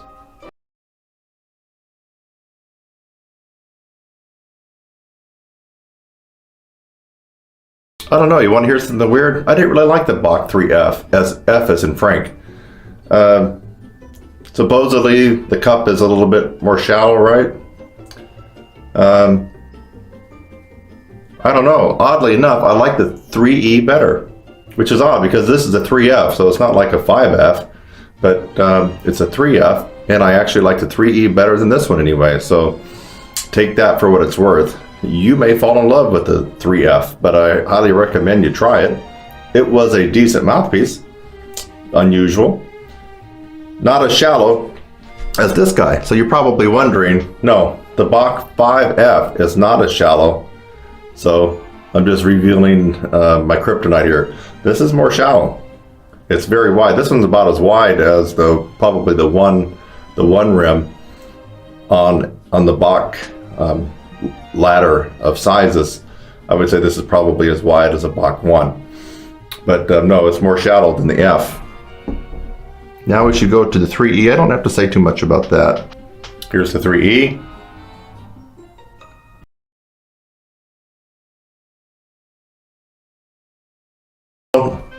There's a previous review video tutorial on the 3E, and I'm not going to say a whole lot. I think that you guys could probably tell when I played on it. I felt better, more confident, I sounded better, at least to myself. I like the 3E.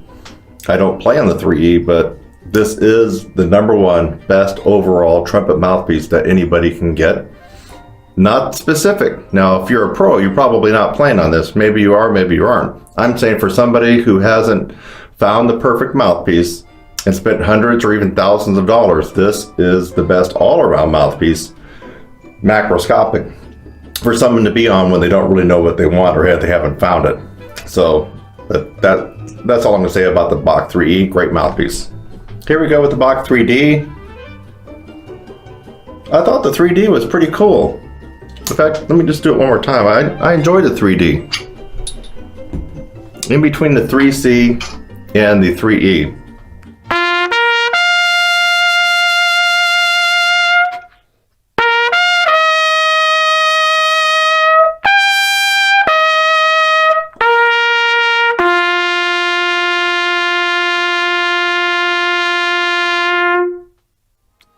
Yeah, this 3D, I'm like,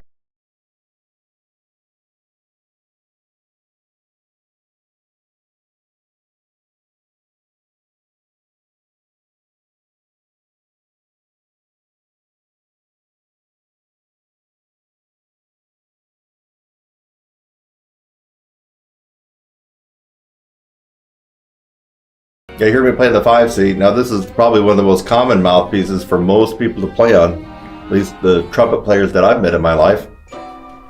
In fact, we could do another video that would cost a lot of money. We can go to the top 10 music schools that are classically oriented. Well, most of them are anyway. So anyway, yeah, if we ask quite a number of professional classical players and professors, a lot of them might tell you that they play on the Bach 5C. It's just one of the most common, decent mouthpieces that I've heard and found that people play on.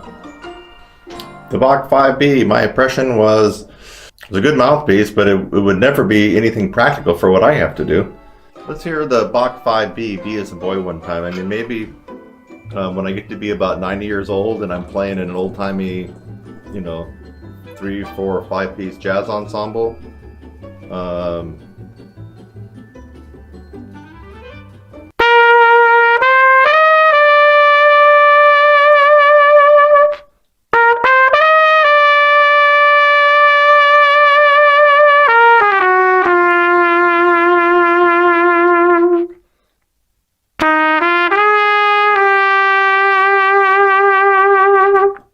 I think I get a pretty good sound on it. It's big. A 5B, B as in boy, folks, is big. And it's not likely that you're going to be able to use this in most of the stuff that you do. But if you are a person that just enjoys playing third and fourth part in any ensemble, or you like to play Dixieland Okay, so enough about the 5B, 5A. I bet you guys want to hear me do this one more time, right? 5A.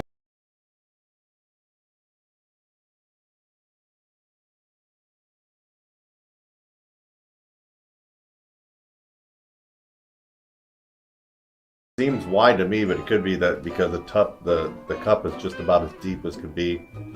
Um, it really is an amazingly large mouthpiece. You heard that I struggled trying to get up to that double G and actually put some meat on the bones, power. So we could play it again.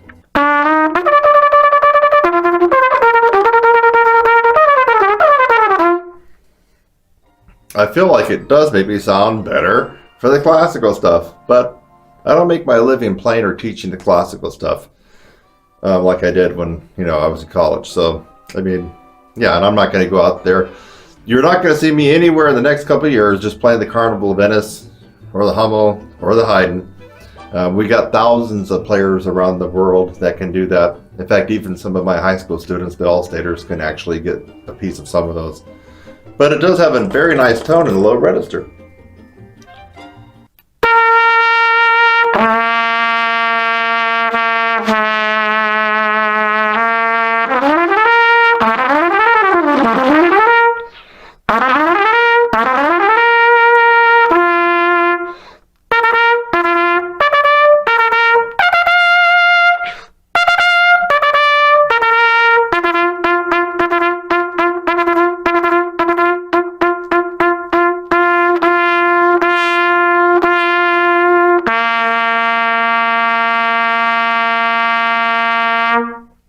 Wow, I sound the best in the middle of the staff and all the way down to below the staff on this 5A. I mean, I wish you could be here. It sounds good, but I'm not going to go out and I'm going to send this back probably. I'm not going to keep it because I'm just not going to be able to use this kind of mouthpiece for the stuff that I do. Like I said, another million years when I hit 90 and I really can't play above the staff, maybe I'll get one of these guys and you'll pass me in the hotel lobby someday over in Korea or Japan and I'll be doing this.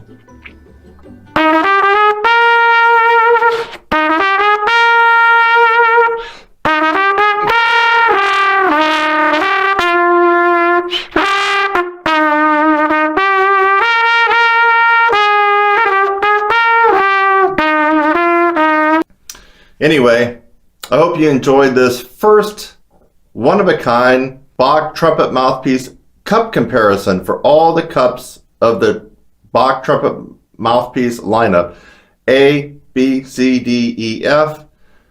I really enjoyed doing this for you guys. It was very interesting for me. I was curious about some of these cup sizes I've never heard of before until I started thinking about doing this video review for you guys. If you're not happy with the mouthpiece you're playing on, there are a lot of mouthpieces in different cup sizes. I highly recommend that you go out, have some fun like I did, and try a couple of these different mouthpieces. And by the way, you probably didn't even realize I still have the Bach large bore commercial trumpet Stradivarius in my hands, and I'm really enjoying it. So I did all this. In fact, some people might say, hey, you did it the right way because you heard the Bach trumpet mouthpiece, which is supposedly supposed to go into a Bach trumpet. So there you have it, right? Bach trumpet mouthpieces, all the cup sizes, and they went into a brand new Bach large bore commercial trumpet. So I'm Kurt Thompson. I hope that you got a lot out of this. If you did, why not give one of these things, Do you have a question or comment about what you saw in this video? Drop me a comment right there. I'll do my best to get back to you maybe in a couple days, up to about a week. And finally, if you'd like to see more of these types of videos, or if you'd like to see some wacky videos or entertaining videos or me performing, all kinds of stuff, or people talking about me and how it was working with me in my courses or lessons, become a subscriber. You're going to have a lot of fun here at Your Brass Instructor. I'm Kurt Thompson, and I will see you in the next one.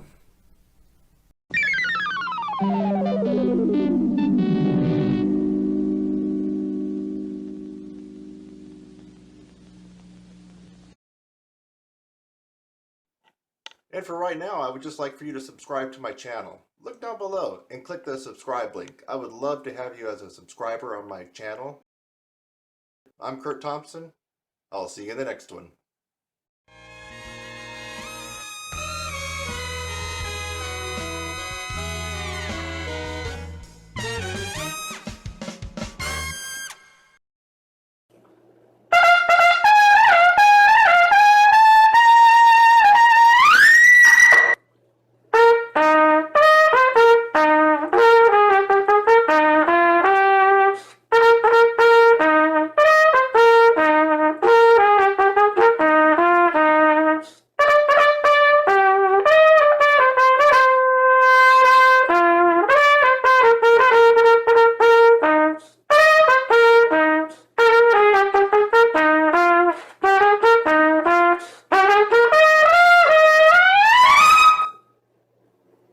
The top 2 reasons you cannot play high. Well, I just demonstrated one of them. This, the meat, the muscle, right?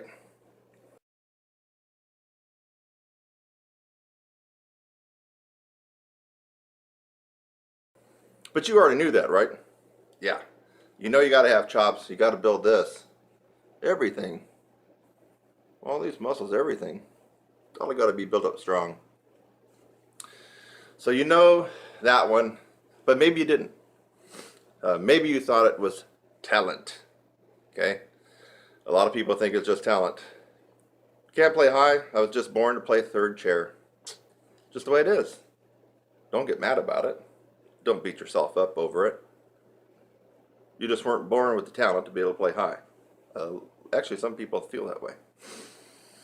But that is 100% wrong. 100% incorrect. That's your belief system, but it's not reality. Your belief system, but not reality. So the top reason that you can't play high is you haven't gone through the process of training this and the whole mechanism from diaphragm to here to out to the horn. You haven't gone through that process. Now you can look at video, YouTube after YouTube. In fact, I just crossed over the 600 mark on my YouTube channel. Videos available to the public. You can watch them all. You're not going to get that miraculous improvement in range and endurance just by watching videos, even though I'm giving you some good advice and others are giving you good advice. You have to go through the process. The process is systematically applying so many different angles at your chops, your breathing, your tongue, strategically over a period of time, infused with momentum. That's what the process is. And you're not likely to have gone through that process if you're watching this video, or maybe you're just watching it just for giggles. But you have to go through the process. It seems like a lot of teachers that can actually play decently high are not taking their students through the process. And as a result, the students don't end up playing as well as a teacher, and they don't even make that much improvement. It's about the process, not about 1 or 2 techniques or a routine that you're going to do. About the process. So, if you watch my stuff, you will get better, and you are certainly going to play a little bit higher, a little bit better, a bigger sound, a bigger tone, more accuracy, better endurance, yes. But you're not going to get that miracle, amazing, oh my God, I was playing high Z's and D's a few months ago and now I'm zinging out double high G's. Now I can actually do some Broadway shows if I wanted. No, you're not going to get that by watching just individual random videos on how to play trumpet better from anybody. You have to go through the process. I happen to know what that process is, by the way. And according to most of the people that have been working with me, it seems like they know it now too, and they can demonstrate it. So let's go on to number 2, or the second reason, the second top reason that you can't play high. That. Tongue and tongue arch. Now, you can still play high without the tongue arch. I'm going to play high right now, leaving my tongue dropped in a low C positioning. And now it's not going to sound good at all.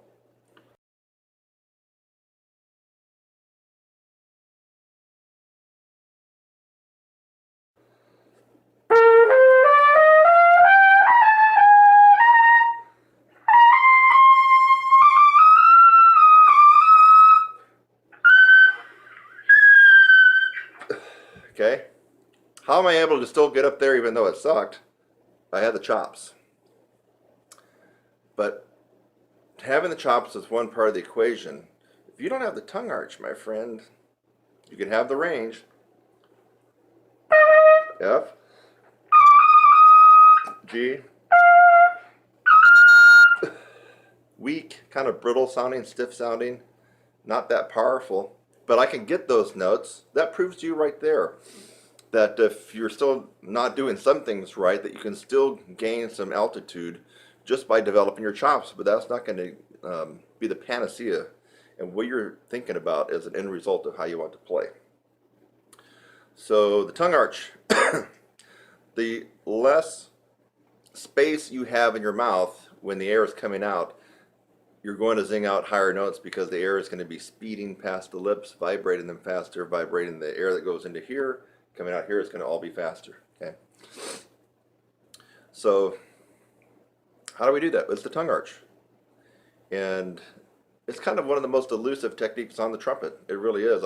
I get people that can actually play pretty decently up to high C, D, even E, and they're not using tongue arch, but they're so used to not using tongue arch that they can actually play sometimes at the professional level or as a professional in a symphony. It's quite amazing how they can do that. They're making things in life very, very hard by doing that, but yet they've accommodated not being able, not knowing about the tongue arch or not being able to do it. So what if you had a screwed up embouchure, or what if you thought you didn't play correctly? Well, here's my natural setting.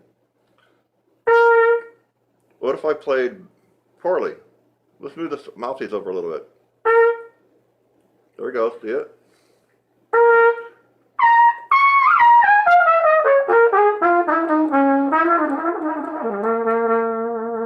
I'm way off my embouchure. In fact, I'm over. What about the other way? Well, now I'm back to center. Move it over. Now I'm really playing not where I want to play.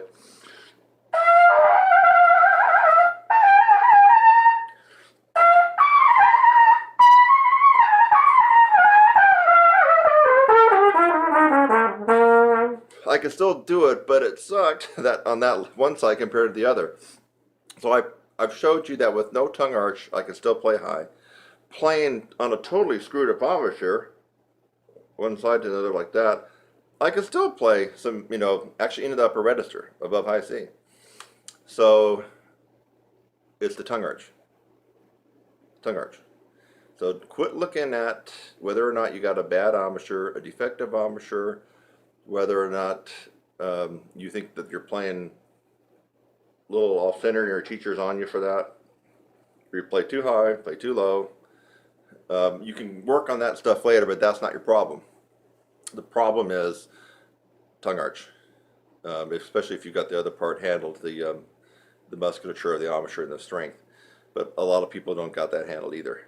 But it's the tongue arch. With the tongue arch, you can do quite amazing things. So if you can play high B flats, B's, and C's with the perfectly executed and advanced tongue arch, that those high C's automatically turn into E's and F's with no change in the musculature and the strengthening of the embouchure here. Tongue arch works wonders. That's the second reason that you can't play. And if it's the second reason, or it's the second place why almost all brass players can't get altitude and can't have good endurance. It seems to be mystical and ambiguous, foggy, murky, unclear what the tongue arch really is. But basically, if you can take the tip of your tongue, that's the tip. Take it and put it under, behind your teeth, your lower teeth. There's upper, lower. Take the tip, go down, anchor it. I have the tip anchored right at the bottom of my lower teeth, where the teeth kind of almost turn into the gums, right at that gum line, or you run out of teeth. and you can feel the wet gum. That's where you anchor the tip of your tongue. Yeah. And then the tongue arches up. Like you're saying in, or E-I-N-G, swimming. Mm, yeah.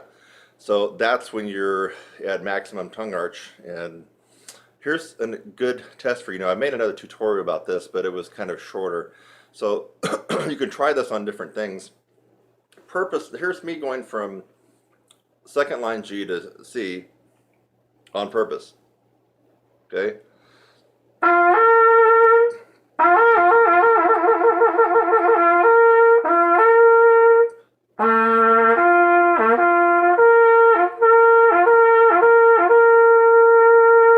Okay, you're seeing movement here. I'm also adding a little extra tension when I'm going up to give it push. The way to really get the feeling of tongue arch, so it's not theory, is actually something real that you're doing, is to purposely try not to get the top note, yet raise your tongue in an arch position.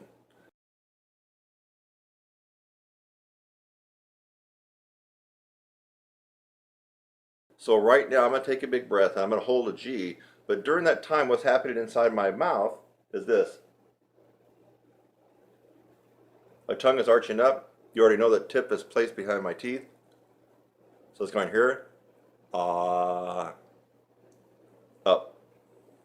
And I'm purposely going to try not to get the C. Watch what happens.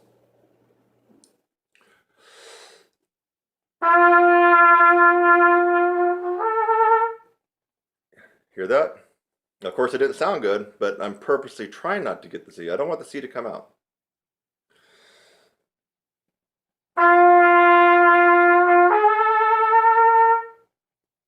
Watch again.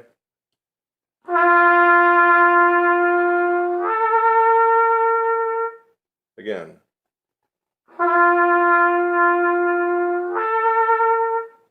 You notice no movement going on here at all, right? And I'm really trying not to let the C to come out. That's your assignment.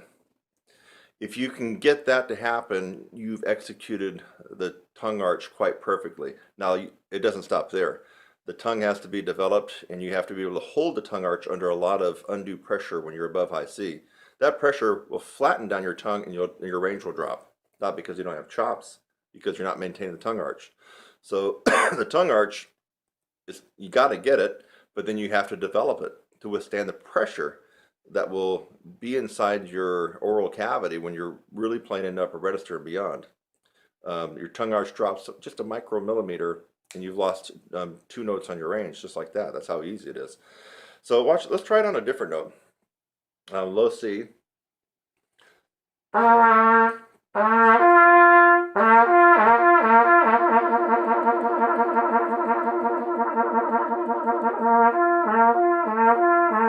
I'm trying to do that, right? You can tell. What if I take a big breath and purposely stay on that low C? Don't let that G come out.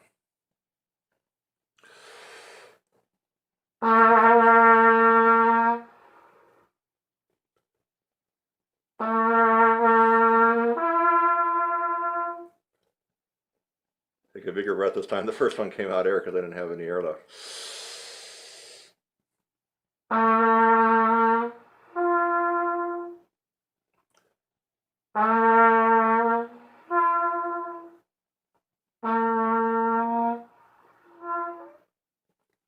Even low C to G, which is a wider interval, isn't it? It's another note wider, so you're going to fifth. Now, a lot more air is coming out on low C than it is on G because you have the placement of your jaw and your tongue even lower. But still, you could hear that something was happening. In fact, the air started to cut off. On that first one, did you hear that? It was almost no air. I mean, it was just air coming out. But the low C would not come out. So don't think that was a mistake. The low C would not come out anymore. Let me just see if I can go for the air again because that was pretty important. I'm raising the tongue up to the point where the low C will not vibrate anymore. Well, now that time the note came out. No, hold on, let me try it again. Trying to keep the low C down, but I'm raising my tongue into a tongue arch.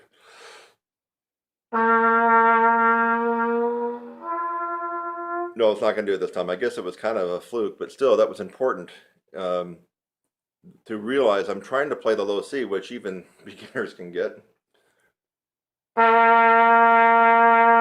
So you know something was going on inside here. I mean, if I can't play the low C, something really is bad, and it's gonna something bad's gonna happen. Maybe the end of the world tonight. I can't play a low C, and if you can't play a low C, it's probably the same thing. Now, if I'm playing a low C and I do something inside my mouth that causes the low C not to come out, you know I'm doing something. You know something is going on. You just have to know that. So I was probably speeding up the air too fast for the low C to come out, and it was in the little twilight zone area right before the G was going to snap out. So I'm not even sure if I've even tried this on C to E. Now, I'm thinking that as you get more narrow in intervals, that's probably going to come out easier. So I'm not sure if this will be the best demonstration or not. Let's find out. So middle C to E. Well, normally,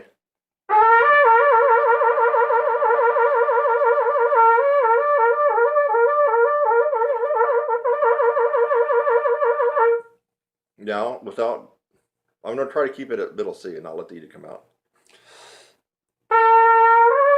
Oh no, okay, it gets easier as you go higher actually.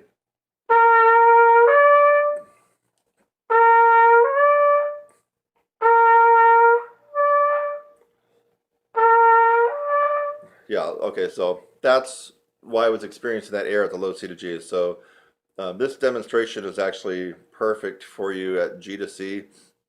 And if you do have range up to about an A to a high C, you might want to try it from middle C to E because it's actually easier. But it might be so easy that you don't really get the feeling of it. So you've heard me do 3 different ones. G to C is commonly what I show students. Low C to G is going to be harder, and C to E is going to be easier. So you got 3 different intervals that you can slur to using the tongue arch. And remember, you're trying not to let the top note come out. You're trying not to let the top note come out. That's what you're trying to do. But you're arching up, you're trying to arch the tongue as high as it will arch, but with the goal of not getting that top note. Because if you have the goal to get the top note, then you might add a little bit more pressure here. You might blow harder. You're going to be doing some things unconsciously that you've just already trained yourself to do to get the note to come out. That's why it's important to really, it might go against your ego, but really do not let that top note come out. Just keep arching the note up and hope it doesn't come out. And when the top note does come out, if it does for you, then you know that you've got the tongue arch decently perfected, but just not strengthened. I mean, the tongue arch, you either get it or you don't, right? There's not really a gray area. You got it perfected, you can do it, or you don't have it at all. There's not really a middle ground. You either got it or you don't. After that point, it's about developing your tongue and the tongue arch to really be refined and just amazingly versatile when you're playing. That's where I come in. Have you ever heard that I got a website called TrumpetSizzler.com, and then I teach a lot of people, especially a lot of advanced and professional players that want to get better with endurance and range? Well, if you haven't heard about it, you're just hearing it now. I actually do that. That's kind of actually what I'm good at. And I do I'm good at some other things too, but I kind of have this natural knack for helping people out with that. So if you'd like to learn more, you can definitely look at more videos here. And if you're watching this, why not go ahead and subscribe? You can support me. You're going to get an instant email when I put up new videos like this. And I don't know, I think that you're going to learn something and become a better player. But if you really want to take the horse by the reins and run with it, you got to do something, and that's called going through the process, which I alluded to earlier in the video.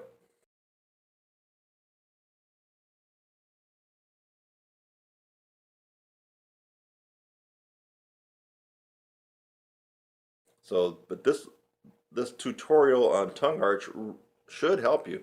And now if you're not getting the note to come out at all, even though you're trying not to, but it still doesn't come out, that's where, again, you need a coach, you need someone to work with you on that, because that is the second reason you're not able to play high, play with power up the upper register, or even have great endurance. If you're constantly playing in a low C position in the upper register, you're gassing out all the muscles here. You're just putting such a load on them, and that's why you don't have any endurance. So you might even have a little range where you have no endurance. You got to get the tongue arch. It's the second reason people have problems in the upper register and with endurance. Since you've already heard me say that, it's a no-brainer. Work on it. Get it going. It's worth the investment in time. So that's a wrap. Hey, I'm Kurt Thompson, here to talk to you about the 3 known ways that most trumpet teachers and brass teachers would tell you how to increase your range. And in some videos you may have heard me kind of disrespect these a little bit, and that would only be because you've tried these 3 ways, yet you keep trying these 3 ways to really bring out the most amount of range. The 3 ways I'm going to talk about are the main themes and concepts behind your beginning range building and endurance increases and improvements. And this is what you're going to probably hear when you go to most instructors for private lessons, and maybe even on the internet forums. So this will get you actually a little bit of a ways. If you don't have any range at all or any endurance, you at least be making sure you're doing these. And that's why I'm giving these away for free, because it's something that you at least have to start at this point.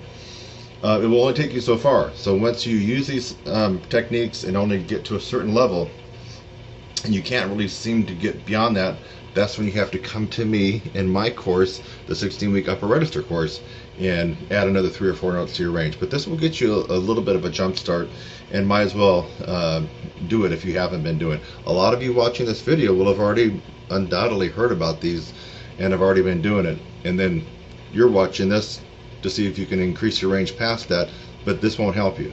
So you do these 3 until you reach a certain level where you plateau off, and you're not going to be able to break that barrier. You're going to have to do something different. And in this particular case, doing something different, I'll put my website address, would be taking a momentum-based course to really supercharge your range and endurance. But anyway, let's get to these 3 known mainstream techniques. Number 1, long tones. You go to any trumpet teacher around the world, any college, university, you ask about playing and increasing your range, they're going to tell you long tones. It could be in the form of pedal tones. F, pedal F. Or the harder range would be tier 2, would be your pedal Cs. C. So any kind of long tone, even in the regular lower middle register.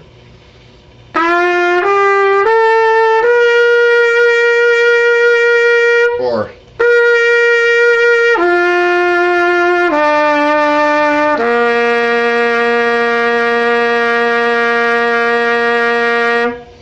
and on and on and on. You can go down chromatically there, you can go up. So long tones, there's just too many to even list here, but I just gave you some examples. Long tones will help out your range and endurance. Also, a good tone comes from practicing tone studies and flow studies. Remember, tone, a gorgeous, big, beautiful, brassy tone that you can almost just reach out and grab. You just kind of get that feeling that when you hear someone play with a great tone, that comes from tone. So you want better tone, it comes from tone, long tones. Alright, let's move on to the second one. So the first one was long tones, and you can include pedal tones, and there's just a whole myriad of ways to do long tones, but you got to be making sure that you incorporate some kind of long tone study in your practice. As far as how much to do it and what to do, that's where people like us come in handy, because we need to hear you play and get a feel for where you're at, and then we could better prescribe the right long tone study for you. Second thing would be lip flexibility studies. And lip flexibilities are broken down into 3 parts: glissandos, lip trills, and regular lip slurs. So you need to have that incorporated into your practice as well if you're trying to increase your range and endurance. Obviously, lip trills would be a very fast oscillation between 2 notes. G, start on G with a staff. Or it could be lower if your range isn't high. Let's do a C. C to E.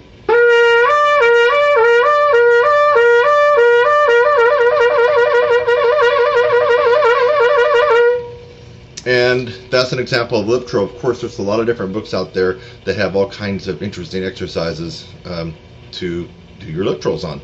my favorite right now, my favorite right now is Dr. Charles Colon Advanced Lip Flexibilities for Trumpet. It's a big red book with white lettering. I swear by that book. I love that one. So there you have it. So lip trills. The second part of lip flexibilities would be your glissando. In fact, I remember reading Roger Ingram's book, and if my memory serves me correctly, he really swore by practicing 1-octave glissandos. I think that's his claim to range fame, if I remember what he said in his book. Now, don't quote me perfectly back because I read it a long time ago, but he really swore by 1-octave glissandos. So, and you're probably going to want to do them where at least you reach out of the staff, like A, or even high C. And then you can start at an octave.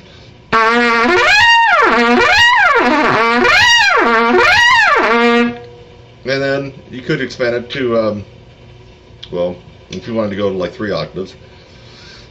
Low A.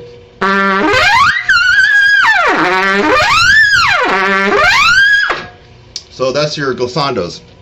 The third and final way, as far as lip flexibility is concerned, just basic lip slurs, easy for me to say. So you get it around the horn, and you're trying to be clean and precise with your lip slurs. Something as simple as this.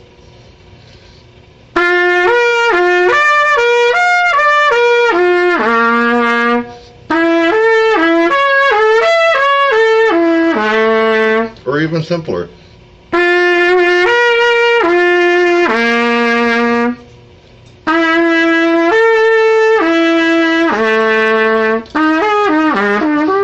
Get the idea.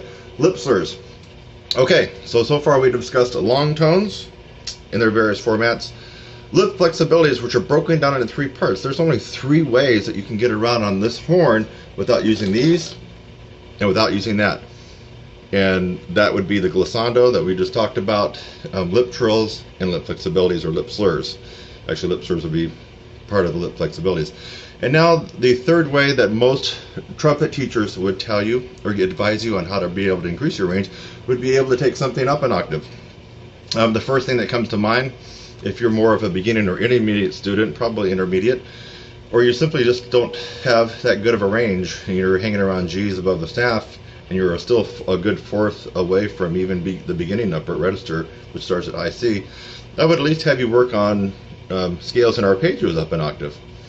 If you're used to practicing the C scale, and you kind of staying around that range, you want to start giving it a go an octave higher, even if you have to go slower.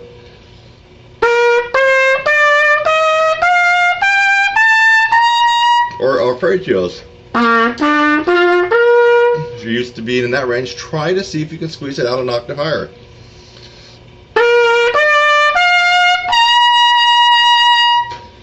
Those are some examples there. Of course, you don't have to just stay on the C major. We're talking about anything from a chromatic.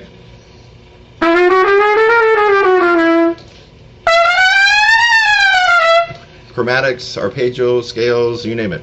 And then you can finally go to little tunes. They could be classical little things out of the Arbans, jazzy ones, anything that you've ever played, you could try to take it up an octave. Something simple like this.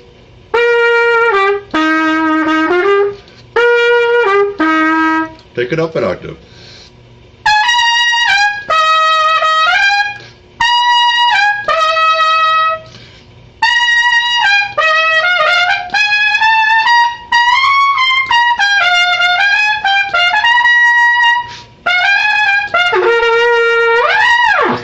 Okay, that was Sesame Street. So I'm just doing this off the cuff. You know, I didn't have any set list that I'm going off for this particular video tutorial. But anyway, this is gold. If you haven't already been doing this and you want to skyrocket your range and your endurance, this is a no-brainer, folks. You got to be doing at least the 3 things that trumpet teachers around the world would tell you to do, even if they really can't play that high in the upper register or they don't specialize. They're going to tell you these 3 things. What were they again? Long tones in all their various forms. Number 2, lip flexibilities. And there's only 3 ways we can get around the horn lip flexibility wise. Lip trills, right? Glissandos, and lip slurs. And finally, the third thing is to start just getting the courage and being confident and take some stuff up an octave. It could be your band part in 8th grade band if you're an 8th grader. It could be some little licks that you've learned. It could be scales, chromatics. Just start with the idea like, hey, let me just see if I can take this up an octave. So, I'm Kurt Thompson.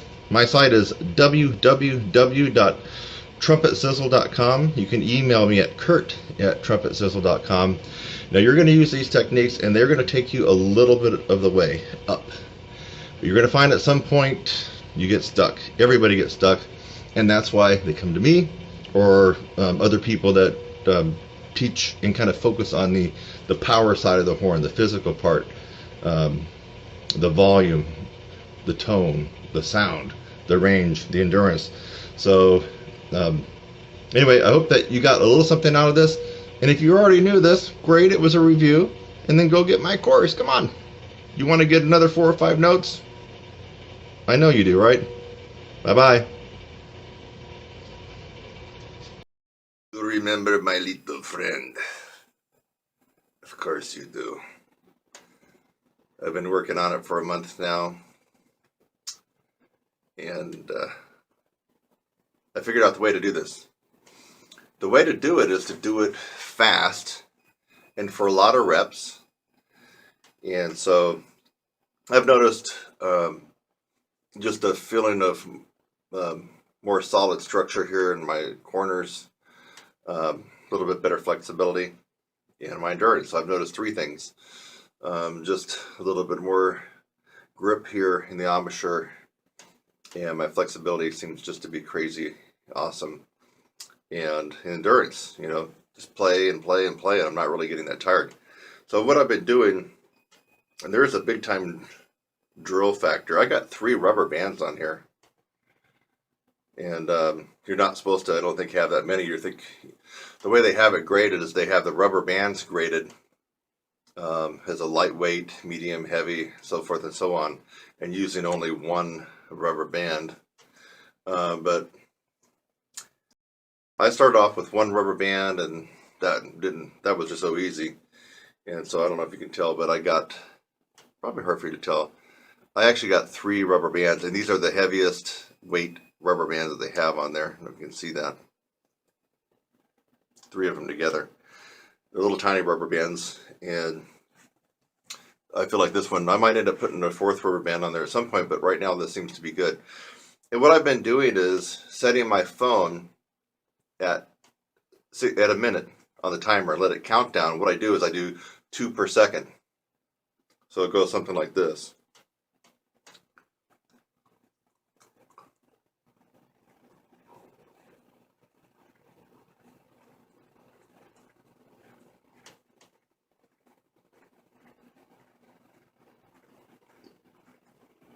Okay, that was about 10 seconds.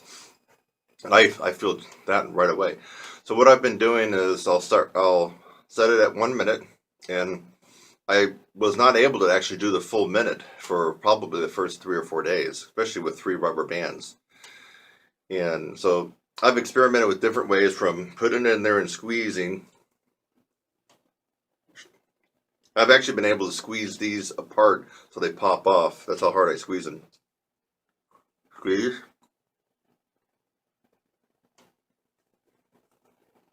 Which is definitely more isometrical. But this action of making this go in and out, kind of like that, yeah, there is some isometric activity, but you're really moving things along. You're kind of fighting against a resistance instead of just a static isometric. So I'll probably keep it where it's at. I do 2 1-minute rounds of this guy, and I have noticed a difference. So I think my chops are still adapting. So what I'm going to do is just keep this in a regimen, probably not up the ante anymore on it for right now. Just keep it as part of my regular regimen. It's really easy to do. I do it while I'm watching Netflix. I have a couple of my different contraptions out. including the Pete and some others, and the mouthpiece that Bud Brisboy exercise and all that.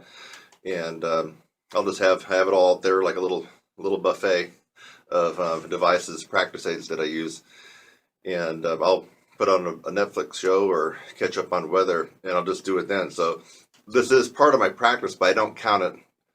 I'm not going to lump, I'm not going to say that I practice a half an hour on these because I'm actually multitasking. So there you have it. I think it's definitely worthy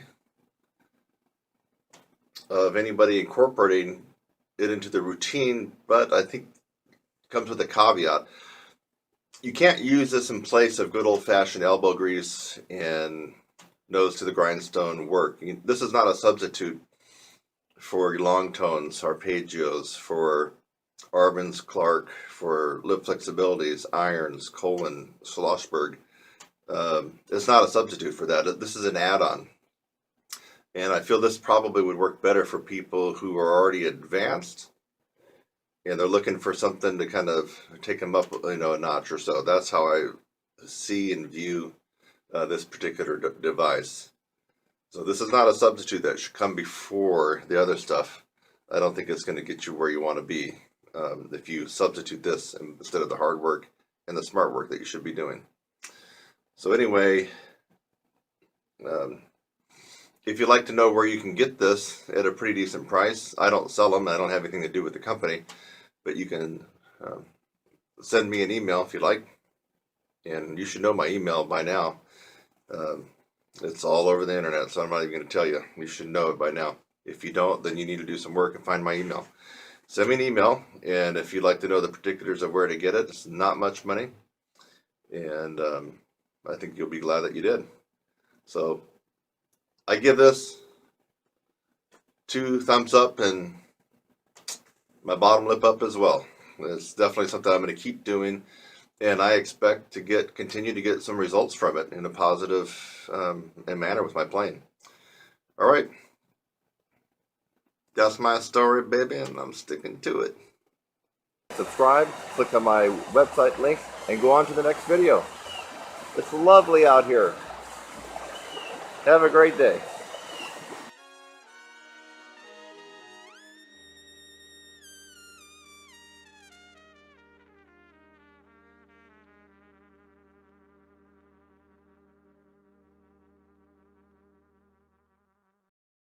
Or glissandos. And if you're not doing those, you're leaving a big chunk out of the apple when it comes to improving your overall trumpet playing, flexibility, range, all range, low range, mid range, high range, facility on the instrument. Here, check out some fun stuff when it comes to glissandos on the trumpet. Hope you enjoy it.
And for right now, I would just like for you to subscribe to my channel. Look down below and click the subscribe link. I would love to have you as a subscriber on my channel. I'm Kurt Thompson. I'll see you in the next one.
How about, let's see if I can get my double A up into the 120 range as well.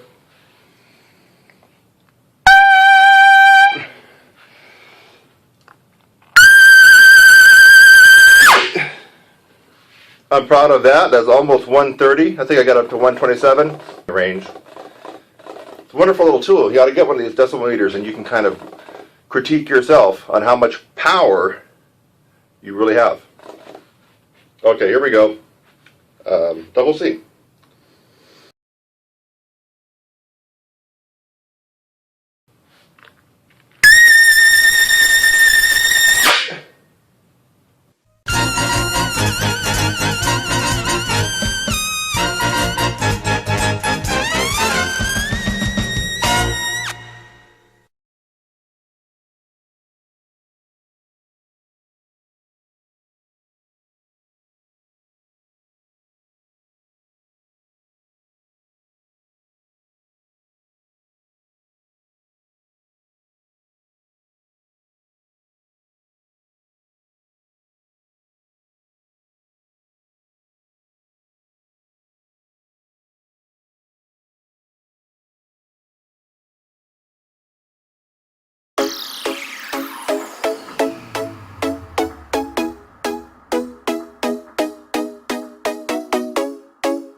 And for right now, I would just like for you to subscribe to my channel. Look down below and click the subscribe link. I would love to have you as a subscriber on my channel.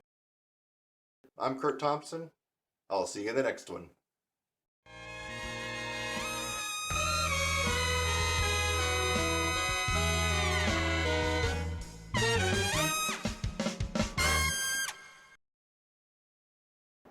And the fact that he actually had some decent high notes in his back pocket, but they didn't last very long at all when he went to play in his band.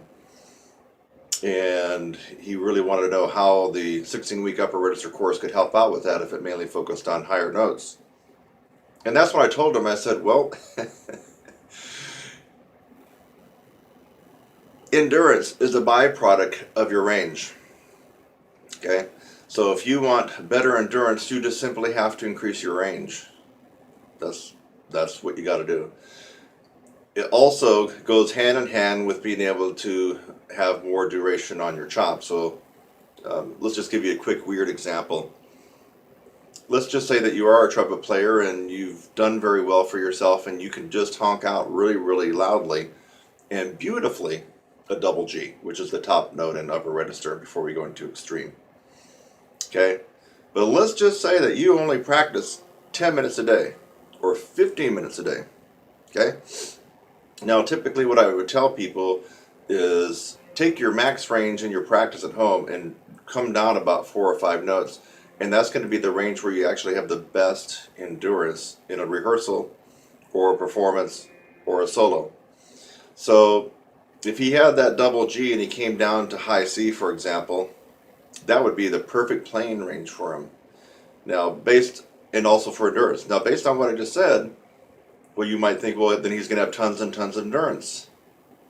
No, no, no, no, no, no, no, no, no. Remember I just said this guy is practicing 10 or 15 minutes a day tops. Maybe he's a busy professional, or maybe he's an MD and just doesn't have time to practice. But he does 10 or 15 minutes a day to maintain his double G. A little warm-up, he goes up, hits the G and a couple other things, and then he's done. This individual is not going to fare too well, even if he takes my advice with that correlation of 4 or 5 notes below your highest notes at home or in your practice studio. Simply because he doesn't have enough time, doesn't have enough of metal on his mouth outside rehearsals and performances. So even though he has the desired ratio of 4 or 5 notes below, that's the music he's playing, goes up to about a high C, maybe a high D, that would be perfect for this individual, except for the fact he doesn't really practice that much. So you have to have both parts of the equation. Now, here's where most people have a problem. Most people get the second part of the equation. Okay? So most people are practicing, if they got an hour and a half rehearsal that they know they're got to go to, on average, these people are practicing an hour to an hour and a half a day, sometimes 2 hours a day, thinking that by practicing that much every day, they will actually be able to go through an entire rehearsal or a performance. No, because they didn't get the other part of the equation. The other part of the equation is the range. So let's just give an example of someone playing at a community big band. Maybe at your community college, maybe you meet at a church, or maybe it meets after school at a junior high or high school. And you happen to be the lead trumpet player, and you got a really, really, really solid high D, at home, and you go up to E flat, it's still decent, not as solid, and E kind of thin out. So you're right around the D, E flat range, and you are practicing 2 hours a day. You're trying to do everything right. But you notice that when you get into your big band rehearsal on Monday night or Tuesday night or Thursday night or whatever it is, that halfway through the rehearsal, your chops are falling apart. You're missing these high Ds and the high Cs, and you're getting the burn here. Just feels like you can't hold the note and your lips are blowing out and you're going out of tune. It's just not fun. I mean, you're smashing your lips pretty good with the mouthpiece. And you keep scratching your head, what's going on? Because I'm practicing an hour and a half or 2 hours a day, but I'm not able to have the endurance in my rehearsal. I'm cursed. There's some kind of hex that's put on me. No, my friend. When you go into a big, typical amateur to semi-pro big band rehearsal, most of the high range is going to be up around high C and high D. Yeah, you might find one chart that goes E or F, but basically, you know, you're going to be required to play quite a lot of high C's and D's. And if your range at home is a high D or a high E flat, and let me just excuse myself for a second for other brass players, trombone players, euphonium, French horn, tuba, whatever. You just have to transpose whatever that is. This story that I'm telling is geared toward trumpet, but really it's geared to everybody. But you would have to transpose the notes and make it your own story. So the problem with this particular individual, he is doing everything right practice-wise. Probably is a really great player. His endurance is being inefficient in rehearsals and performances simply because he doesn't have the other part of the equation down.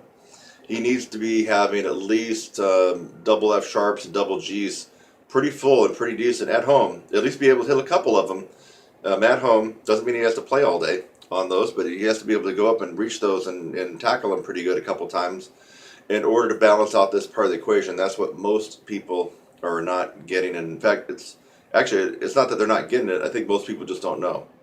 Every time I talk to somebody about this, they don't really sync up the fact that your range has everything to do with your endurance. It really does.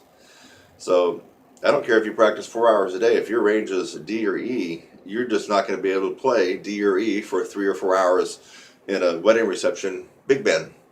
You know what I'm talking about? Your big band gets hired to do someone's wedding reception, and they're going to have you play from 9 p.m. until 1 a.m. at night with, you got 4 sets, 45 minutes. You're not going to last. Your range is high D and high E, and you're playing Ds and Es in that particular wedding reception gig, you just are going to fall apart, and you're probably going to have to hit up somebody else in the section to cover some of your lead stuff. It's just not going to balance out that well. Same thing if you're in a brass quintet. That's really, really tough on your endurance and on your chops. And if you're playing some of the easier brass quintet stuff where you just typically need to go up to Fs and Gs above the staff, which is really common in some of the easier stuff, or maybe even just high A right above the staff, and you have a high C, high D range, you're probably going to do okay on that, especially if you've been practicing the right amount. But if you're playing some of the tougher stuff, Empire brass, Canadian brass, that type of stuff, and which we're talking about stuff that goes, routinely high Cs, Ds, Es, and Fs, especially if you have to have your pick out. But even if you don't, you're still going to be required to lots of high Cs and Ds. You're going to have all kinds of trouble in that particular group simply because you don't have the range that's way above that. So this is a pretty important tutorial, at the very least, for you to have the light bulb turned on your head so you can go, wait a minute, I've been practicing 3 hours a day, but when I go into my band, I can't even play half of that. Well, it's because of the range thing.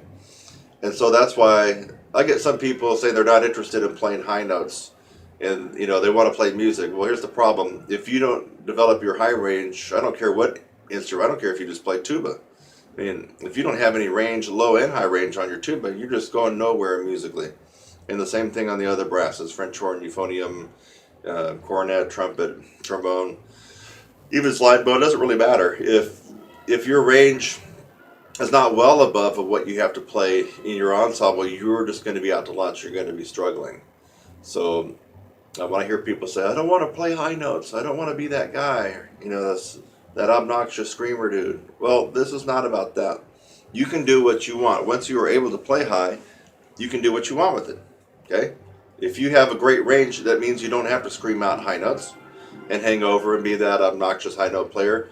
What you can do is you can play comfortable and easy in your ensembles and have plenty of endurance, and that will make you feel just a million times better about playing, because this is going to be pretty much rock solid. So let's go back to the original topic in question, is endurance. What is endurance? How can you improve your endurance? What are some things you can do to improve your endurance? Well, we already talked about the foundation of endurance. I didn't really describe what endurance is, so let's really talk about endurance. Endurance is the ability to do a particular activity over and over for a period of time, usually a long period of time, and still be able to function quite well. So that's the definition of endurance. So let's just take, I was on a site reading about marathoners, and obviously, this is a no-brainer, right? If you can run 26.2 miles, you got some hefty endurance, right? Your heart, your muscles, your legs, your energy, everything.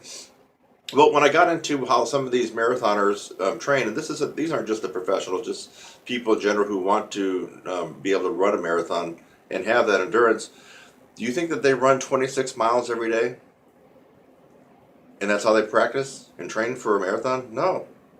No, they don't. They might get in 20 or 26 miles once a week, maybe once every 10 days, but they're getting close to it on the other days. They might be doing some 10, 15, and 20-mile runs. But what else are they doing? They're doing very, very, very fast sprints over a mile. They're doing very, very fast runs for 5K and 6K and 10K, or sorry, 5K and 10K runs. They're doing those very, very fast. And then they're still trying to up their speed on their 15-mile or 20-mile runs. Why are they doing all that? Because they know that if they can have a faster running pace at these reduced miles or reduced distances, that's just going to help them that much more when they go for the marathon. And so let's think about that in terms of playing a brass instrument. The shorter durations, like the mile sprint that a marathoner might do, might be for, well, I'm speaking trumpet, but it could be for any brass instrument, might be that double G or that high F that you're hitting a couple times after you warm up and playing it really, really loud. That's like your mile sprint if you're a marathoner. And if you're doing that, good, you got the sprint. And then the other things would be, like let's just say your 10K run, your 6 mile, you're going to really push the speed on that if you're a marathoner, right? Well, if you're playing a brass instrument, you're going to be doing some etudes and some other phrases that are going to be up around that high C, D, E flat range, okay? And you're going to be blowing those out pretty loudly, maybe even E or F. And so that's kind of how it translates into endurance on a brass instrument. The bottom line is you can't just practice for 3 hours a day. That's like a marathoner trying to do a 26-mile run every day and thinking that they're going to be able to run a 26-mile marathon. Fact is, even if they can do it at home under the stress and the pressure of a competition and a race, and what if they're not feeling up to snuff and all they've ever done is run that 26 miles, they're going to have the same problem that any brass player would have in an ensemble or rehearsal and find themselves hitting a wall and gassing out maybe halfway through or maybe 3/4 of the way. And so that strategy that I read about for marathoners is what I already know for this guy, for a brass instrument. Can't just practice 3 hours a day and expect to go in and play on your teeth at the range that your top range that you can play. You play a double G and you go play Buddy Rich for a rehearsal and Rob McConnell, Frank Mantooth, Big Fat Band, Maynard Ferguson, Louis Belson. I mean, come on. You go play F's and double G's and you're not going to last, and you might end up hurting yourself, or you're going to feel the hurt up here because you're going to be playing on the skin of your teeth. So endurance is the ability to do an activity or a period of time and do it successfully. And the way we build endurance on any brass instrument is to increase our range 4 to 5 notes above what you have to play in your rehearsal and your performances. And then, of course, you also have the longevity of your practice to be pretty close to, what you're expected to do in a rehearsal or performance. So let's talk about that real quick. If you're going to a Monday night big band rehearsal, for example, I'm saying that because now it's Monday night, and there actually happens to be a rehearsal big band next door to me. I'm over here at the college. So if their rehearsal goes from 7 to 9, which I think they said it does, 7 to 9, maybe 7 to 9:30, well, you need to be practicing, I would say, at least close to that on a daily basis. An hour and a half to 2 hours a day would be perfect. Probably can get away with an hour and a half if you have a higher range, but somewhere around an hour and a half to 2 hours would be good. Now, if you don't do that, what you're going to do is you're going to come in, you're going to be like the weekend warrior. You're going to come in and you're going to go to the rehearsal and you're going to struggle and your chops are going to fall apart at the end, and you're always going to hate playing the last couple of songs because you can't make it. And so if you don't mind that, well, that's a personal choice for you. But if you want to come in, sail through the rehearsal, and at the end of the rehearsal, feel like you want to keep playing because you feel good and you're really in the groove, then you actually have to, 1, increase your range 5 steps above your playing range in that particular ensemble. 2, make sure that the longevity and the duration of your practice is pretty close to what you're expected to do when you go into the rehearsal or performance. And how do we increase, what are some ways to increase your range and endurance? Well, I already made another video about that on YouTube. It's called the 3 most popular ways to increase your range. And those three popular ways would be a good way for you to start if you don't have any other resources. That would be flexibility studies, lip trills, lip slurs, glissandos, any type of long tone endeavor or routine, long tones, anything from Maggio stuff, stamp stuff, Gordon, and then also taking stuff up an octave. The reason you got to do that is because you have to get your embouchure used to actually playing high. I mean, you cannot not practice higher at home and expect to be able to go out there and do that in function in a rehearsal or performance. I mean, you actually have to play higher. And what I recommend for a lot of my students is to get something that they can actually play that's written high. And the reason for that is there's a psychological component. So if you're just always used to taking stuff up an octave and stuff that you might read, whether it could be the Arben's book or maybe a jazz lick or whatever, there's a psychological component that can intimidate you. And if you're not used to reading and seeing all the ledger lines about the staff, even though you can play those notes and you've been practicing, there's a psychological component that destroys a lot of people when they go into a reading band or just a band in general and they got to play these notes. And you get intimidated by looking at all those ledger lines. Those notes look higher than they really are. That just scares you. You see 3 dashes and then the note sitting on that third dash with the staff, that's an E, high E for trumpet. That might scare a lot of people, seeing that.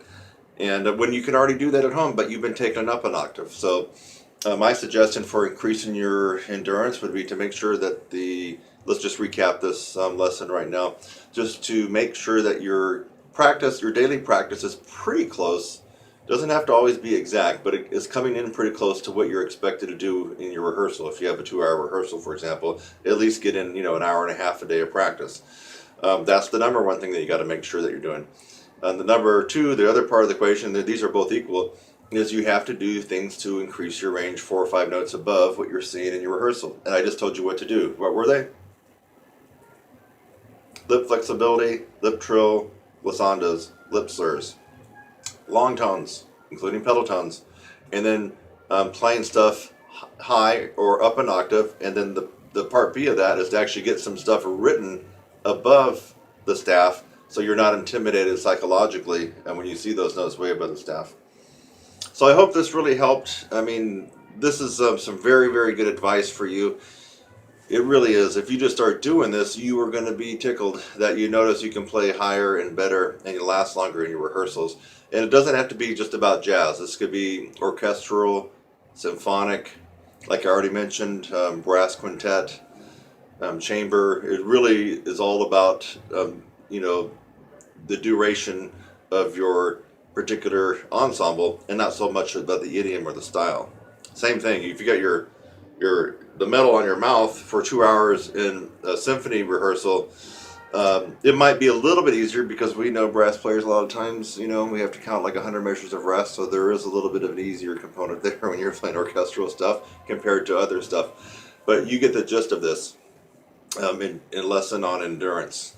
Remember, there's 2 parts of it, and you can't just have one without the other. If you do, it's going to be like this. Crash and burn, baby. You don't want that. Kurt Thompson, hope you really enjoyed this. Found it informative, and don't just watch it and go on to something else. Make notes and actually start doing it.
for right now, I would just like for you to subscribe to my channel. Look down below and click the subscribe link. I would love to have you as a subscriber on my channel. I'm Kurt Thompson. I'll see you in the next one.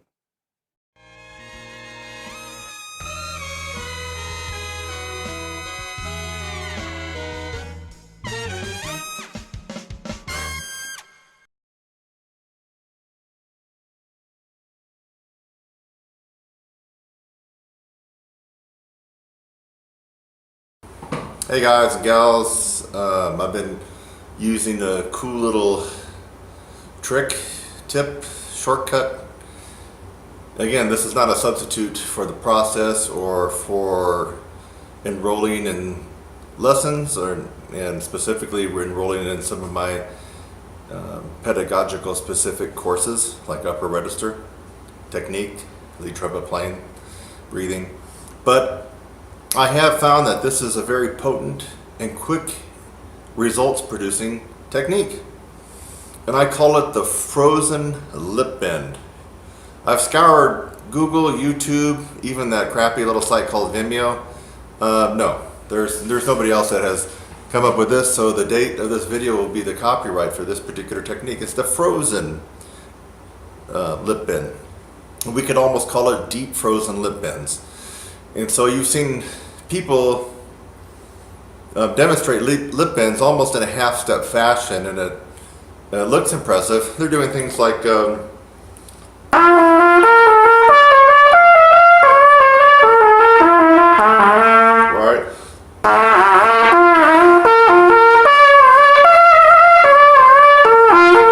Well, that wasn't a lip bend.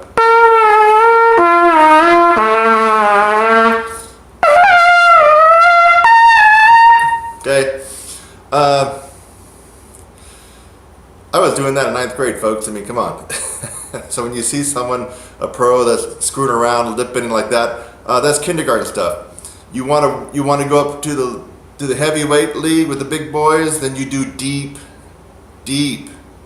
lip bends on any brass instrument. Not this little half-step bullshit jargon that's not going to get you anything. So here we go. I like to play the F sharp in the G progression down. So play the F sharp. Now no valve. Soft and increase dynamics.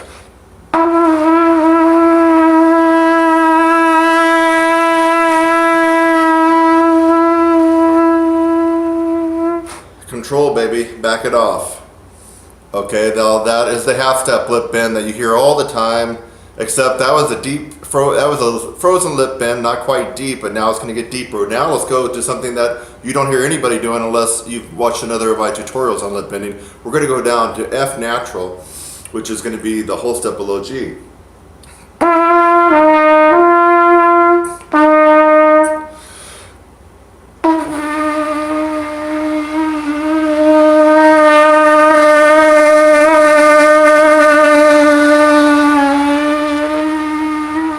Control that baby all the way back to triple pianissimo, baby. All right, this is the big boy league, and you might not even be able to do what I just did, but that doesn't mean that you couldn't do it with a little bit of practice with trying this. This takes incredible, resilient, flexible, strong, powerful chops to be able to accommodate what I'm showing you now with this technique, the deep frozen lip bend. Let's go even deeper. Now, you'd never hear anybody, I haven't heard anybody lip bend down to an E in this part of the range of the horn of the trumpet. So G to, now we're going down a minor third.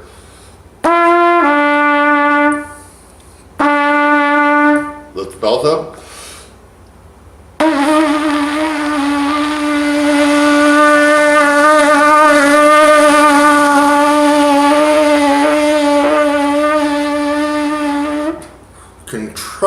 Incredible amount of control there and finesse to be able to accommodate that.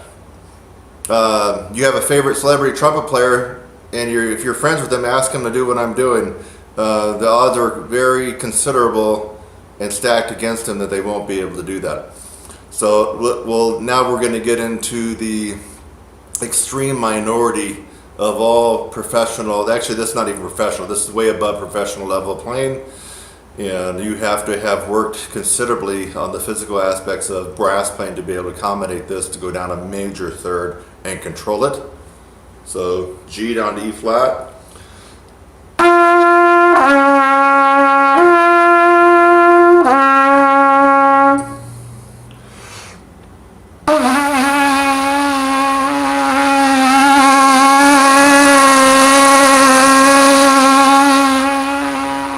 All the way down to quadruple piano, ladies and gentlemen.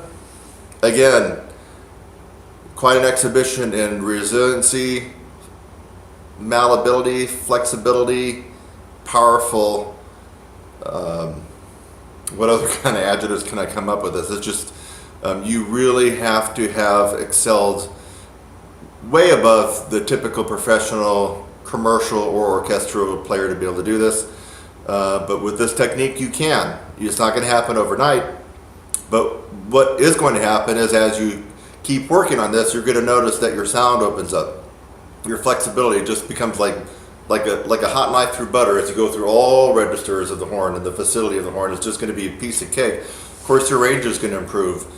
I think that this would be especially good for orchestral players because I have a feeling that you're going to be able to open up and get that more brassy resonance on the mid and lower middle register of the horn, which is where a lot of this orchestral music is played, especially if you're not principal trumpet. So this could be very beneficial if you totally don't like the commercial and jazz idiom of playing and you're more into the classical. This could really benefit you in this particular register. Now let's go to no man's land. We're going to go down to perfect fourth. Man, this is like super deep. This is like the 12-foot deep end of the pool where the high dive is. So here we go.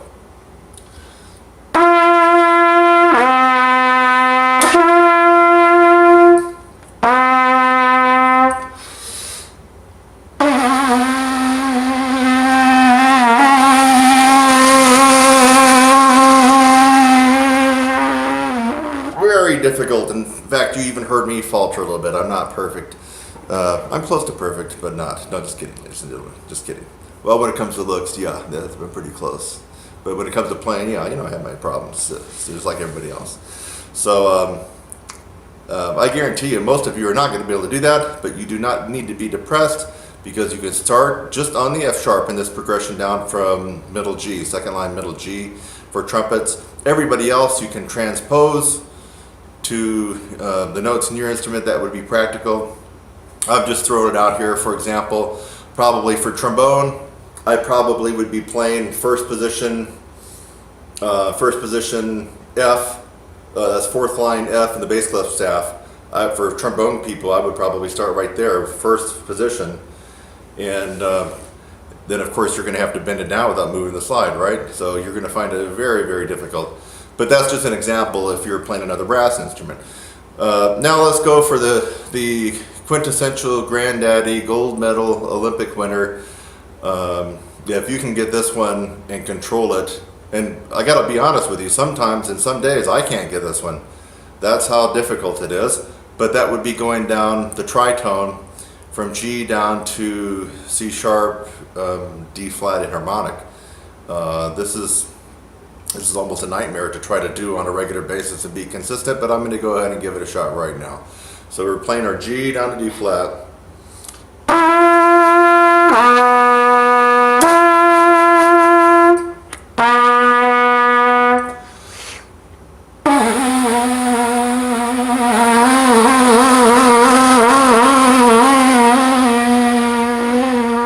Oh, almost didn't get it. Folks, that was rough and tough and tumble. If you can do that and control it, you just certainly have to have chops. I would almost bet without hearing you playing anything else that you probably have a good core to your sound, amazing dynamics in all registers, and just great facility all over the horn, whatever brass instrument it is. So this was Kurt Thompson with another amazing proprietary and unique tip, trick, and technique for brass players that you've never heard before And the date of this video will be its copyright. No one else has done the deep frozen lip bend. Try it, you'll like it, comment below. I'll see you in the next one.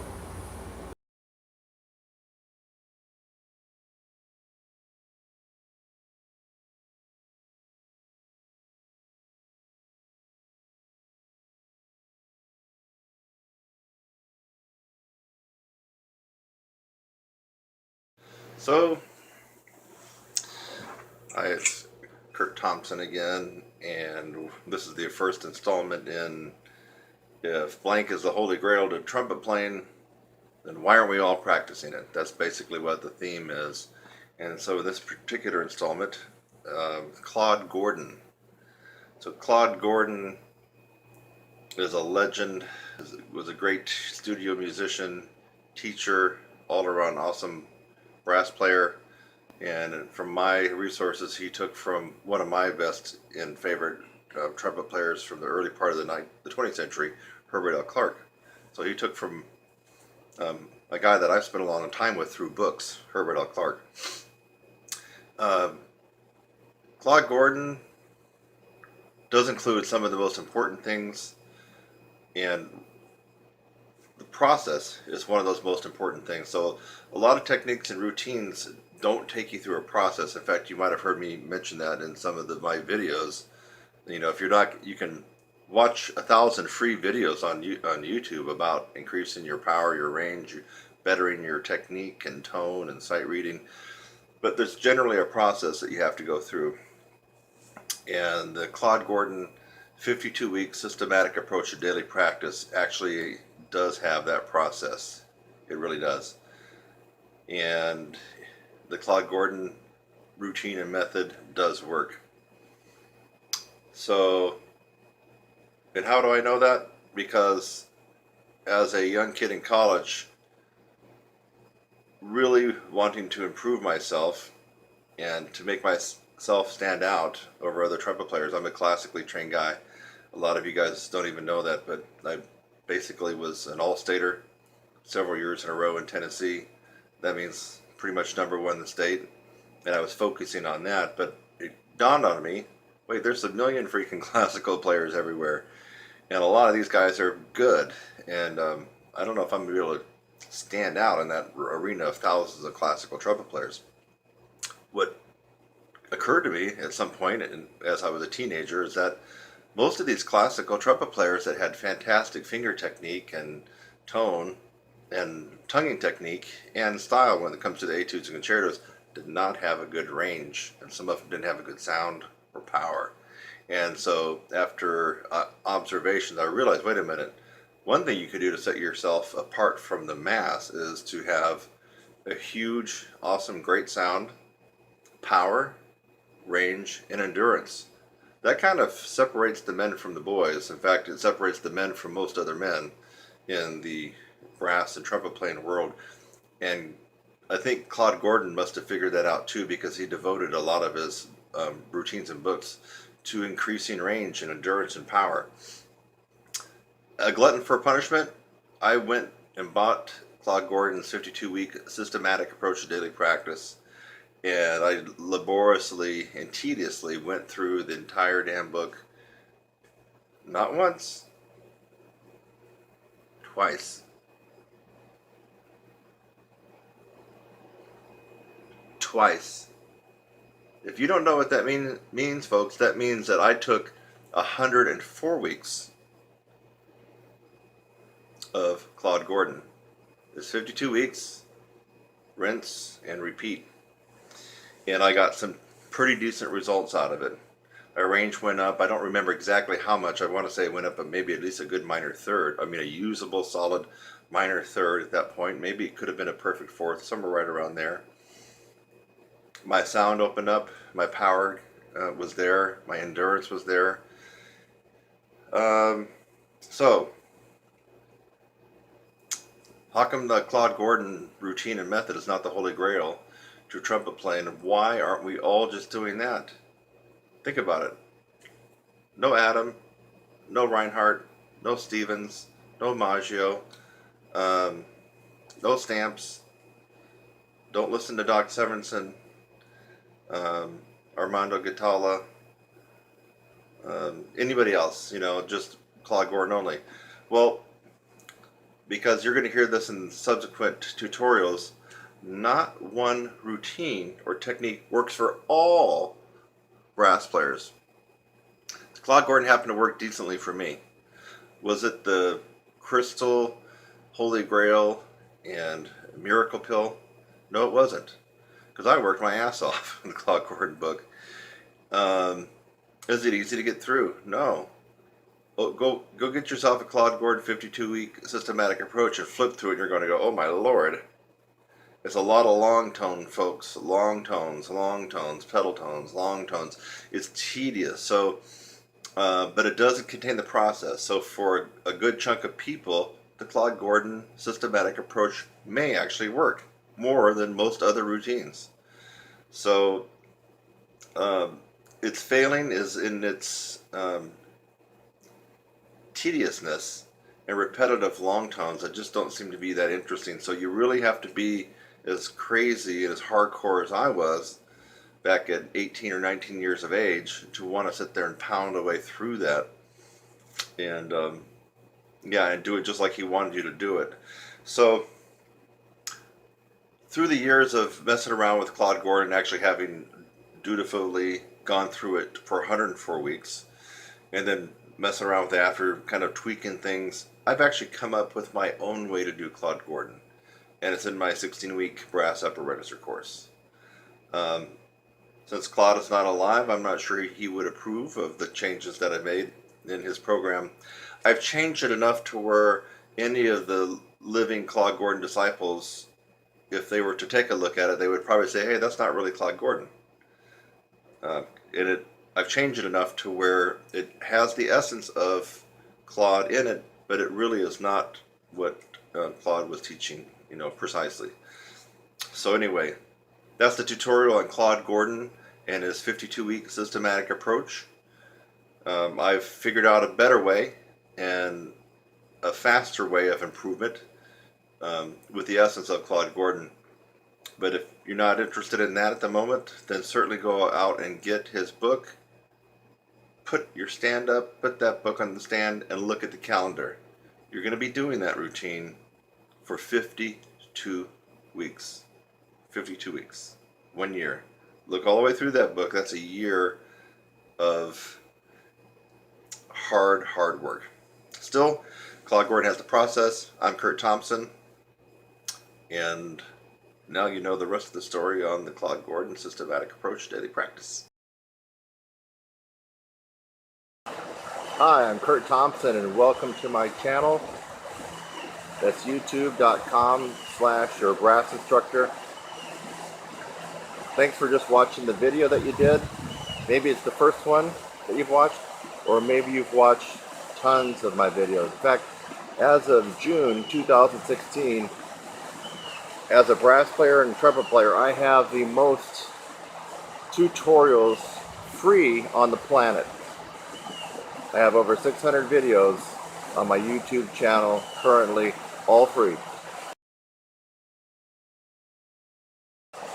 So again, thanks again for watching this video. I hope that you got something out of it. Sometimes I make a video just to make you laugh. A lot of times I make a video to educate you on something and maybe even help solve a problem. So I hope something like that occurred for you in this video. And while you're at it, again, subscribe, click on my website link, and go on to the next video. It's lovely out here. Have a great day.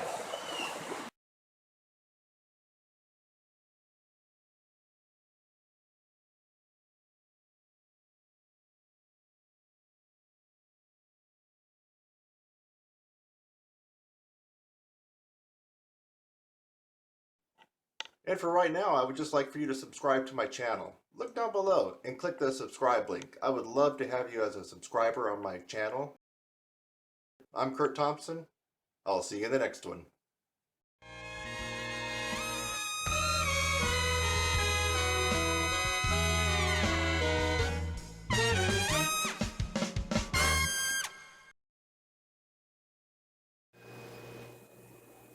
tongue-controlled embouchure, TCE, spit buzz, Jerome Callet. And I know I'm leaving out, I think, a couple of German people. Sorry about that, German folks. I think there's a very influential German trumpet player. His name is just escaping me right now. He might not have actually taught it, but I think he was employing the TCE, and he sounded pretty spectacular. I can't think of his name right offhand. I believe the guy I'm thinking of died at an early age of early 40s due to alcoholism. But he was a pretty good player, and I believe he's associated with the TCE, tongue-controlled embouchure. So, if the TCE is the holy grail to playing brass and trumpet, why isn't everybody doing that? Forget Claude Gordon, forget Stamps, Maggio, Reinhardt, Stevens, Adam, Caruso, on and on and on. They're just balanced embouchure, pops, everything else that you've ever heard of. Forget it all. Why not do tongue-controlled embouchure? The reason is because the tongue-controlled embouchure really doesn't take you through the process, in my opinion, and you need to go through that process. It's kind of a radical, different approach to playing a brass instrument that could work for somebody who's tried other possibilities. That's how I'm going to say it. So I don't recommend anybody go out and start doing their spit buzz and the tongue-controlled embouchure and changing their embouchure to that. But I do recommend the tongue-controlled embouchure and checking it out if you've tried everything else. I mean, this hasn't happened yet, but if you go through my course and it still didn't kick your butt and make you where you wanted to be at physical-wise, then try the tongue-controlled embouchure. But I haven't actually had to point anybody in that direction, because the people that go through my course go through the process and they come out very strong and usually getting what they're after. But I would recommend the TCE if you've tried other things and have failed or fallen flat on. It seems to work for some people.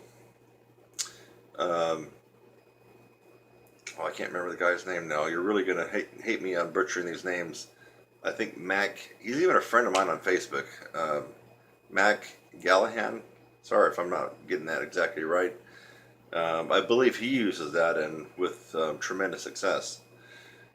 But again, I don't see it being the holy grail to brass and trumpet playing.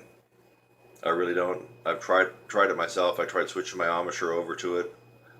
You know, there uses no tongue arch, and the spit buzz, and it's kind of weird. You're kind of using part of your tongue as your lip. It's just, I'm not going to go into it all right now, but it didn't work for me at all, and I don't think it's going to work for most players. But I think it will work possibly if you've tried everything else. I mean, this is a good last resort routine and technique to get into.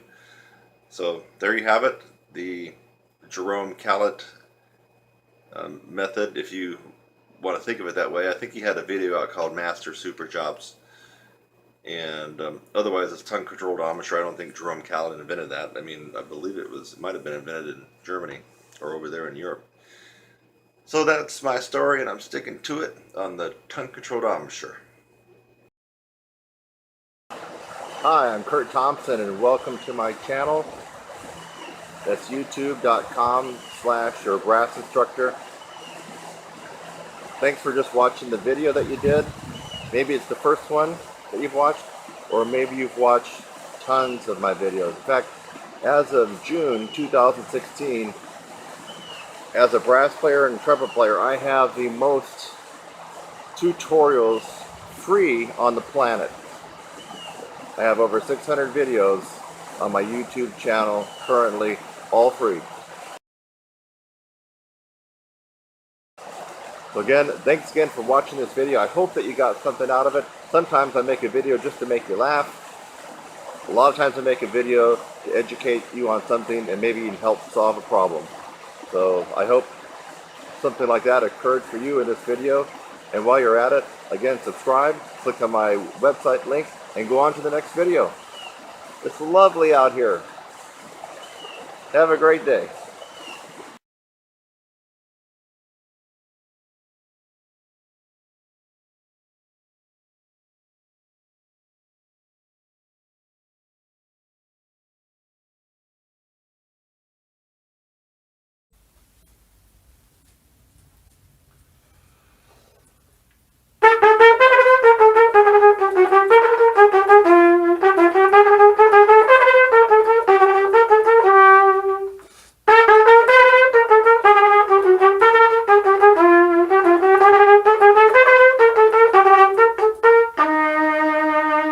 Hey, Kurt Thompson here with Kurt's Bearded Video Series.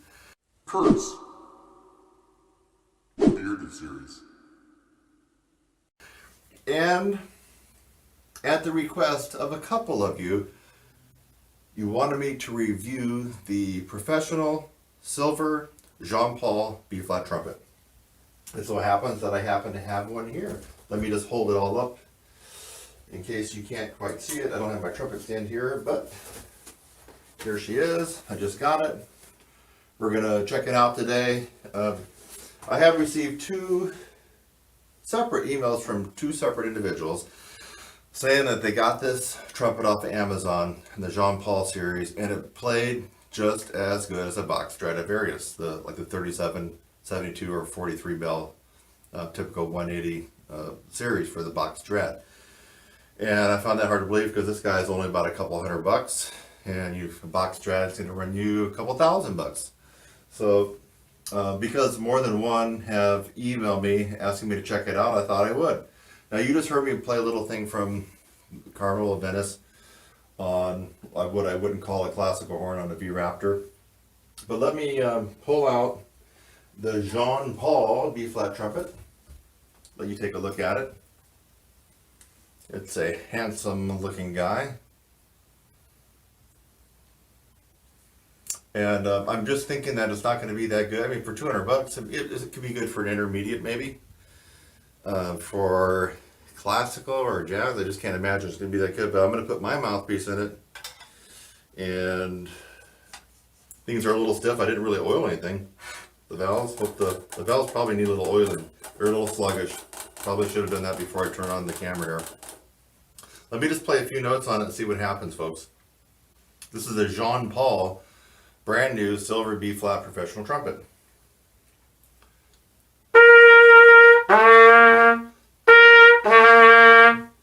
Let me pull it out a little bit.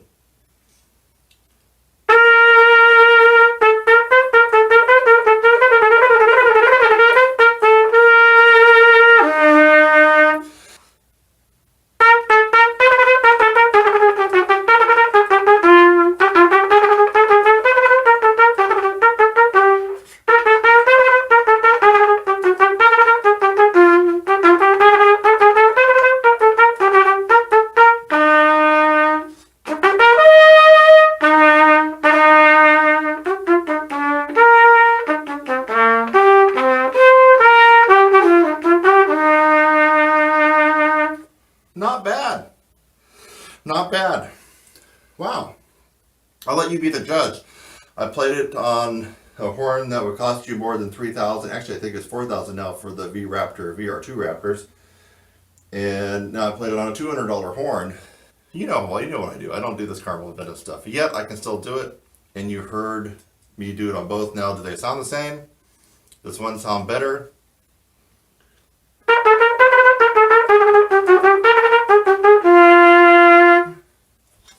Pull out the larger bore horn. This is the 468 multi-bore.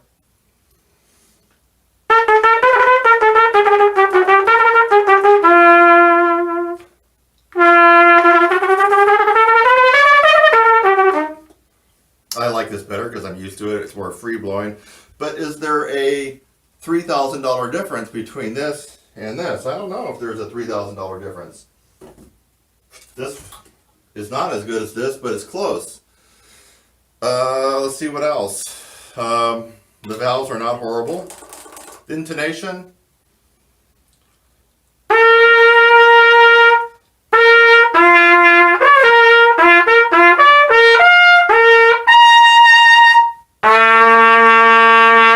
coordination is not bad. It's not perfect, but I could probably calibrate that if I were to play on this.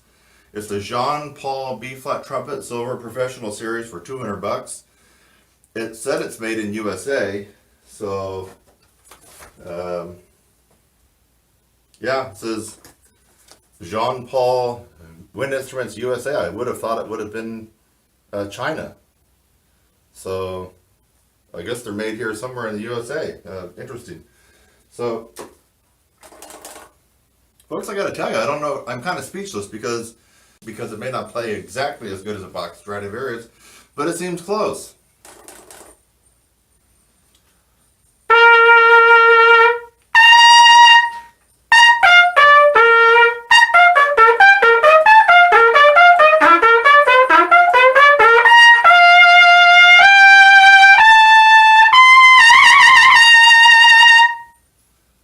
And I'm just doing this off the cuff. Well, let's just test out a high note.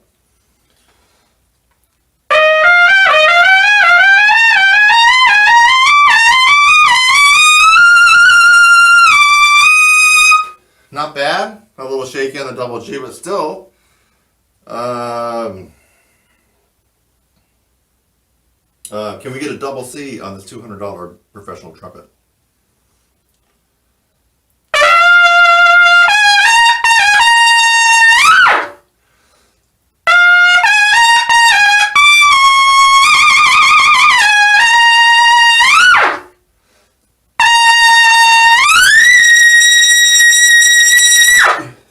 Yes, and you even heard I got a little meat on the bone on that double C. It wasn't just a shrill squeak. I got some pedal to the metal on it. Would I recommend this horn? I'm gonna have to say definitely. Now, if you got $3,000 to go spend on a brand new Bach Strad, Yamaha, Jupiter, some of the more famous brand names, you probably go ahead and get one of those because they're tried and true. They've been around for quite a long time.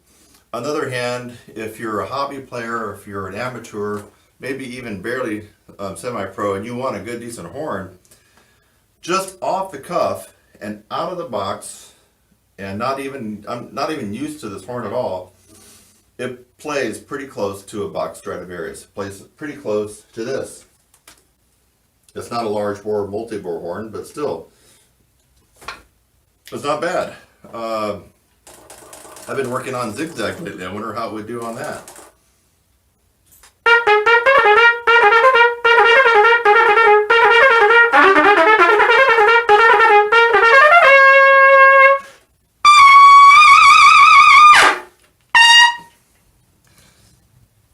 Folks, I don't know. I mean, I'm just warming up on this stuff, and it seems pretty decent. Fingers.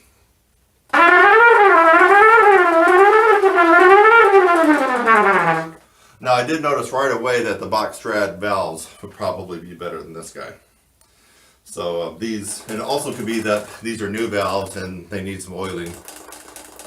But having played a Bach Strad for quite a long time in previous lifetime, I think the Bach Strad valves are better than this. So anyway, my overall impression of this $200 Jean Paul brand new professional silver B-flat trumpet is a thumbs up and a beards up. Remember, you're watching Kurt's bearded video series, so we have to include that. Kurt's bearded series. I'm going to include a link down in the description where you can just get one really quick at Amazon if you're so inclined. And I mean, really, for $200 and change, I don't think you're going to be able to beat this for the price. Now, if you want to move up to $3,000, you can beat this horn, I think, from just about every angle if you want to spend $3,000. But if you don't have that and you want a horn that might work in your community orchestra, your community symphony, brass quintet, jazz group, big band, I found the high notes actually. Let me try it one more time. Let's see what we can do here. There we go, I'll do this.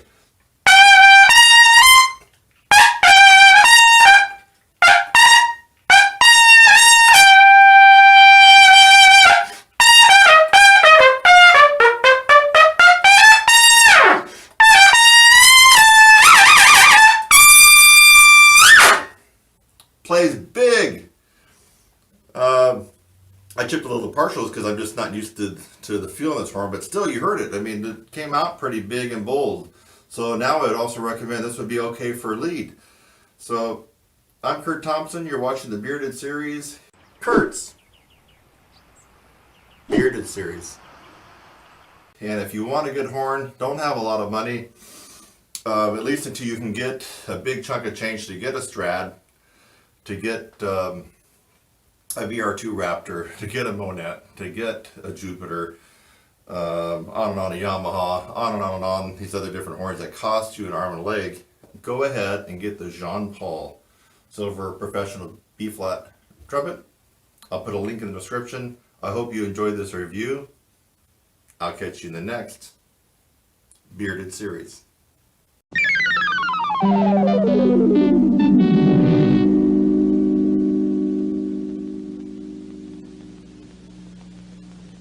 Okay, I got this clear 3C retake mouthpiece. It's plastic, mainly just to see what's going on with my embouchure. Some people seem to be very interested in what's going on, so I'm just going to put it up here and see what we can find out. It's not that clear, but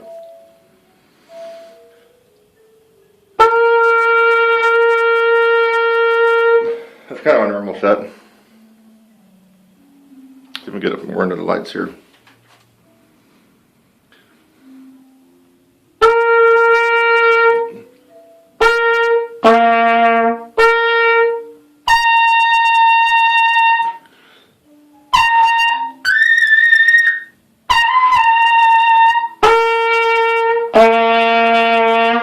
Mouthpiece seems to be a little bit out of whack tuning wise, but anyway, just waiting to see if you can actually see my lips coming through the mouthpiece there. See if we get a little bit closer.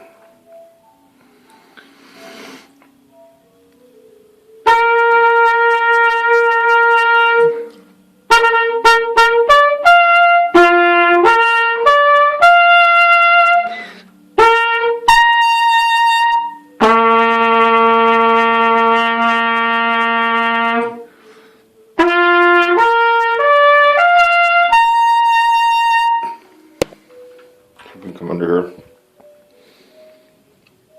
Well, that's probably not good. Let's see if I can. I don't want to drop my phone here.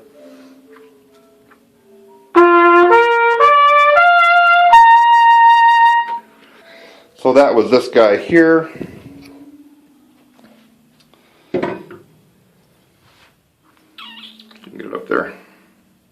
Just like $12 off of Amazon.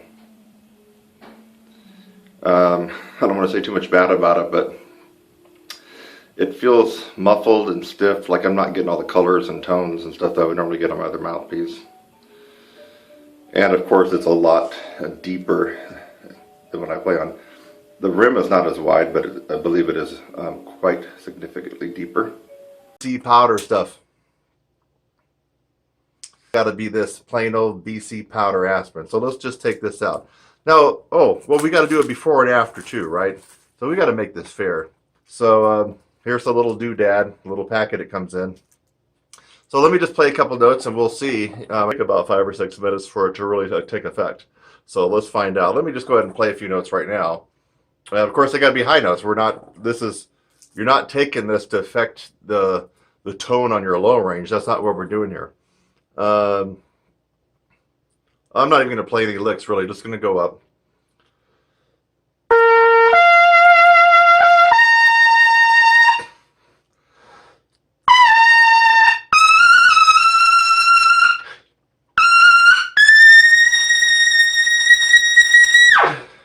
Okay, that's a double C. That's not a good warm-up, folks. I don't recommend doing that. Let's go a little higher. Yeah, let's see if this can affect me. What do we want to go to? E.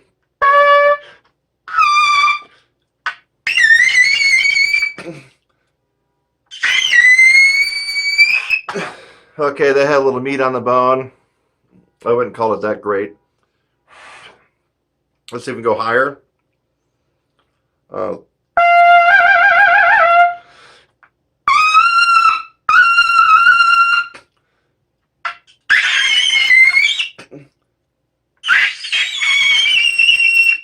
Okay, barely got the double G out. Or no, that's a triple G. Whew, making me work here. And I'm trying to give it my all here and try to see what I can do. Okay, that was a G. That wasn't a squeak, folks. You probably can't tell. That was definitely mezzo forte. And I worked up a little sweat on that. Let's see if I can go a little higher. Because I'm going to give it all my go right now. And then we're going to take this BC powder and see if it makes a difference. A, triple A.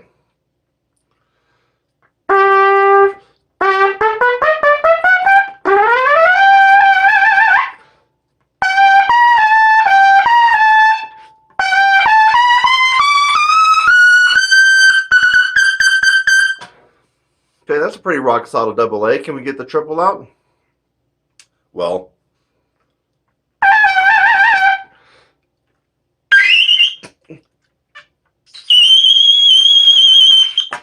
that was it, folks. It slipped down to probably mezzo piano. That was like an Arturo style triple note, and it would require a hot mic and me to be eating that hot mic. But if properly, what's the right word? Produced with a sound guy through a big soundboard, you know, if it was this a live thing, that would come out like a nice Arturo Sandoval triple high note that would sound loud through the speakers, even though it was only mezzo piano. And let's go a little higher.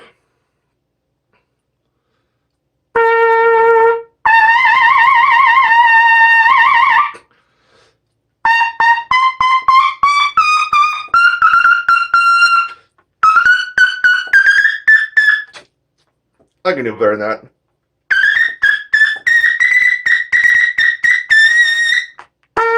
Okay. I got control of the double C, but now we got to go a whole octave higher.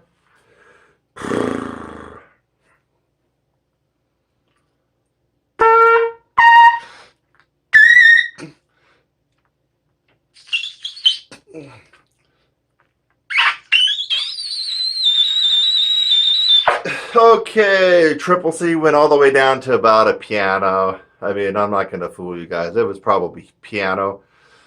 Still, giving it the old Arturo rub down. If I did that in a microphone with a little jazz solo, it could come out sounding very loud to you guys in the audience. Okay, so now I'm going to excuse you. I'm going to suck down this powder. This is that BC powder. Okay, let's see if we can do this here. I mean, who takes aspirin and powder these days? Let's just see if there's a little in there, just to let you know. Yeah, there it comes. So here we go.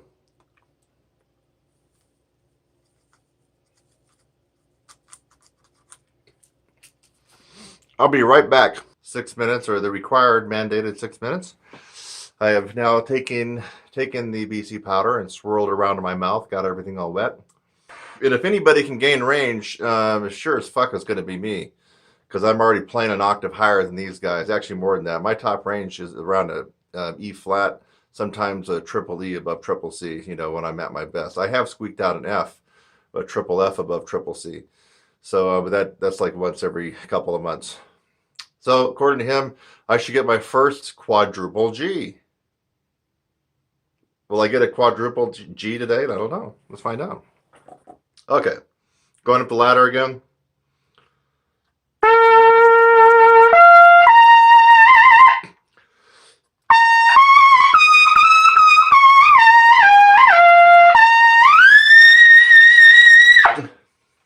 Feels about normal to me.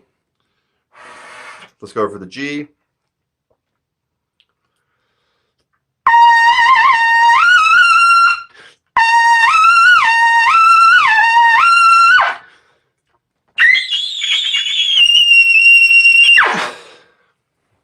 Okay, the G seemed like it might have been a little bit better. My triple G in the first run through that you just saw me do just a couple of seconds ago, what did I call that, about a mezzo forte? This might have been a little bit louder than that, or maybe I'm just more warmed up. Let's try it again.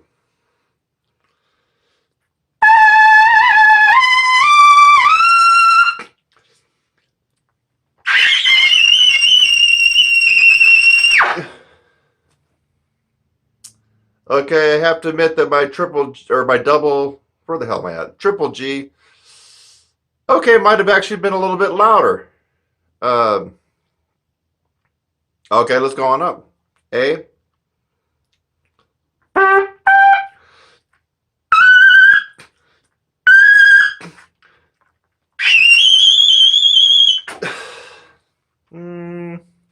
Maybe, just maybe a little bit better. Let's try the triple C.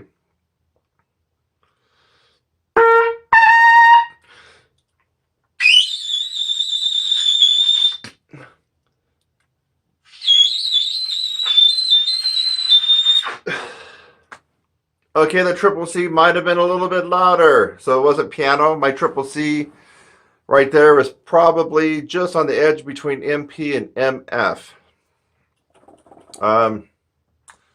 Can I get, now, according to Knucklehead number 2, with this nifty little hack, I should be able to go higher than what I originally did. So now let's just see if I can get the D.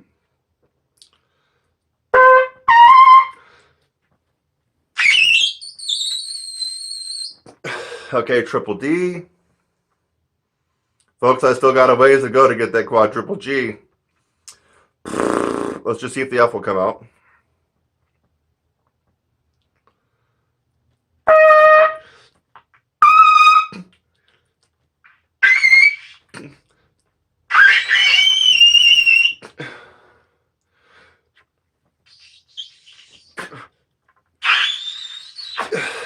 Ooh, no.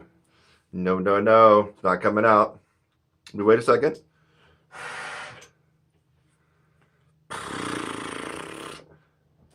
Try it again.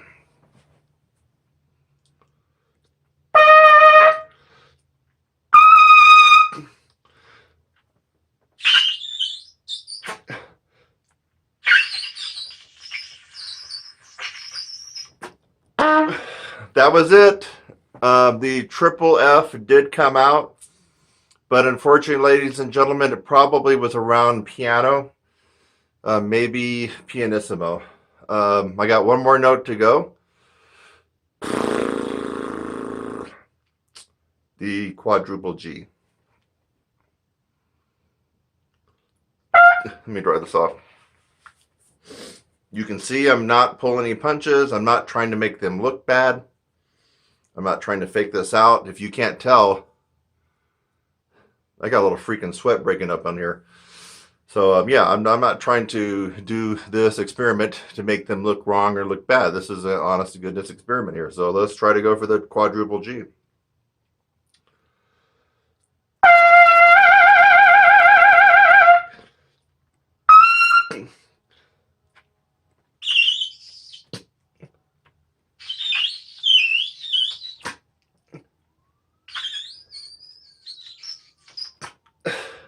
Holy shit. Did you hear that? It was just a little bird chirp, but I believe I got the quadruple G. I have to go back and listen to that. It was just a little dog whistle. That was a quadruple G. Let me try it again.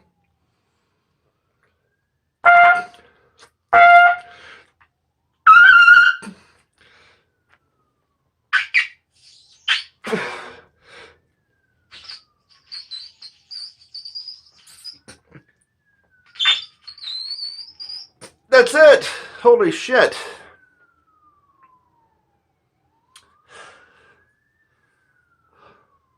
I just got my first fucking quadruple G. And I can't believe it. I got it on one of these knuckleheads lame trumpet hack, the BC powder shit.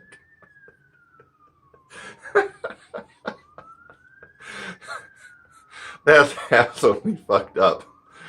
So, you got a couple knuckleheads out there with some weird, funky trumpet hacks, and it appears that this one works. I mean, I've always got stuck around D and E flats for the most part, triples, and I've never got a quadruple. But that was it. I've never got a quadruple to squeak out. Let's see what the other ones are like now.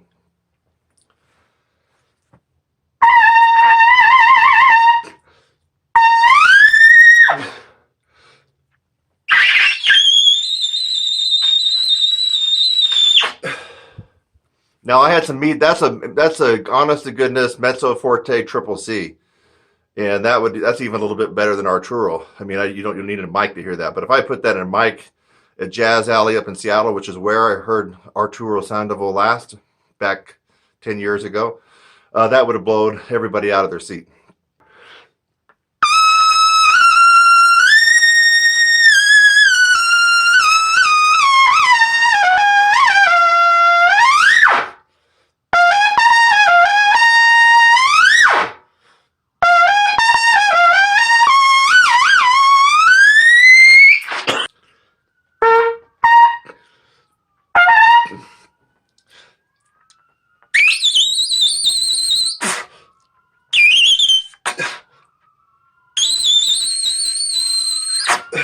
I'm Kurt Thompson at TrumpetSizzle.com, and here on YouTube, you're a brass instructor.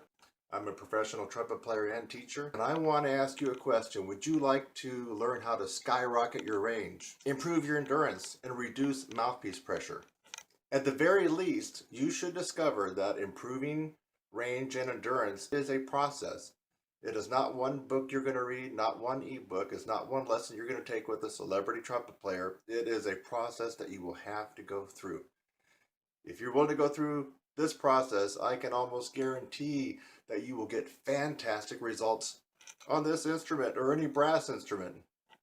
And for right now, I would just like for you to subscribe to my channel. Look down below and click the subscribe link. I would love to have you as a subscriber on my channel, Your Brass Instructor. I'm Kurt Thompson. I'll see you in the next one.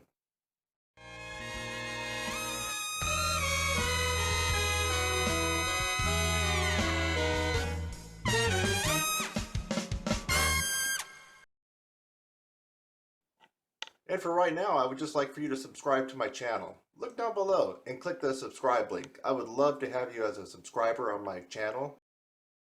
I'm Kurt Thompson. I'll see you in the next one.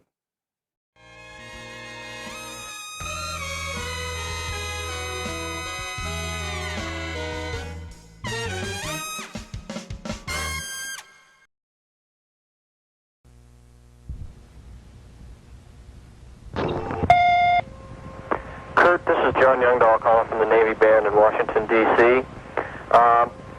It's Wednesday, January 3rd, and I just got back from vacation and got your tape and your resume, and I'd like to invite you for the live audition, which is going to be January 16th.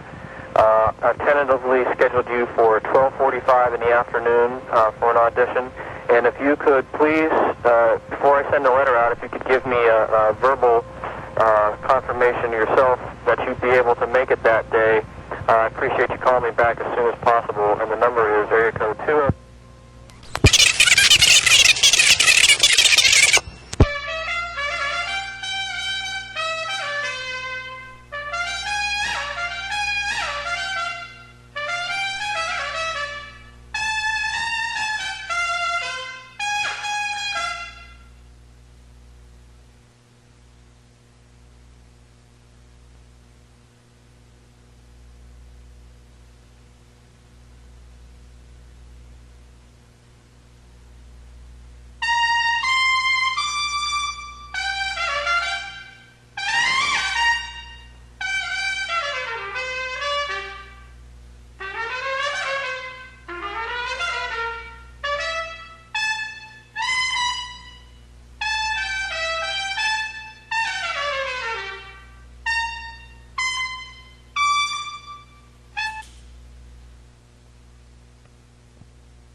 Hey, I'm Kurt Thompson, here to talk to you about the 3 known ways that most trumpet teachers and brass teachers would tell you how to increase your range.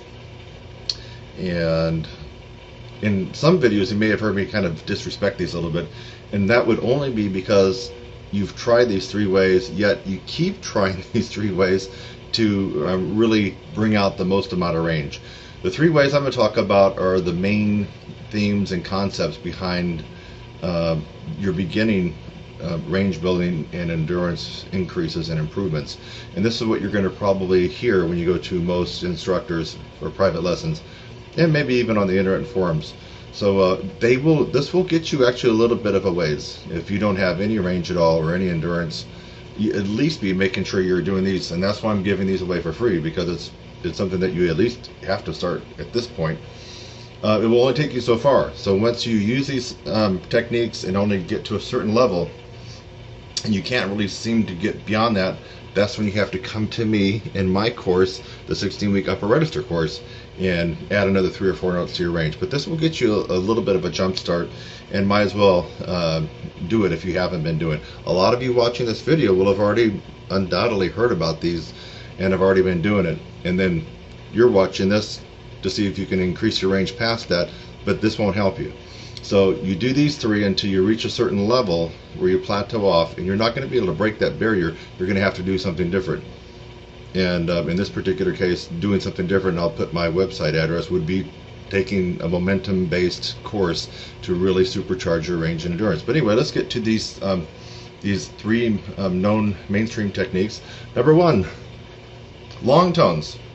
You go to any trumpet teacher around the world, any college, university, you ask about playing and increasing your range, they're going to tell you long tones. It could be in the form of pedal tones. F, pedal F. Or the harder range would be tier 2, would be your pedal Cs. C. So any kind of long tone, even in the regular lower middle register.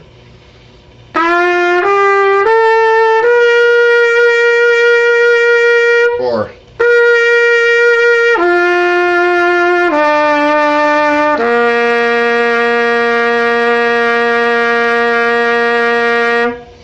and on and on and on. You can go down chromatically there, you can go up. So long tones, there's just too many to even list here, but I just gave you some examples. Long tones will help out your range and endurance. Also, a good tone comes from practicing tone studies and flow studies. Remember, tone, a gorgeous, big, beautiful, brassy tone that you can almost just reach out and grab. You just kind of get that feeling that when you hear someone play with a great tone, that comes from tone. So you want better tone, it comes from tone, long tones. Alright, let's move on to the second one. So the first one was long tones, and you can include pedal tones, and there's just a whole myriad of ways to do long tones, but you got to be making sure that you incorporate some kind of long tone study in your practice. As far as how much to do it and what to do, that's where people like us come in handy, because we need to hear you play and get a feel for where you're at, and then we could better prescribe the right long tone study for you. Second thing would be lip flexibility studies. And the lip flexibilities are broken down into 3 parts: glissandos, lip trills, and regular lip slurs. So you need to have that incorporated into your practice as well if you're trying to increase your range and endurance. Obviously, lip trills would be a very fast oscillation between 2 notes. G, start on G with a staff. Or it could be lower if your range isn't that high. Let's do a C. C to E.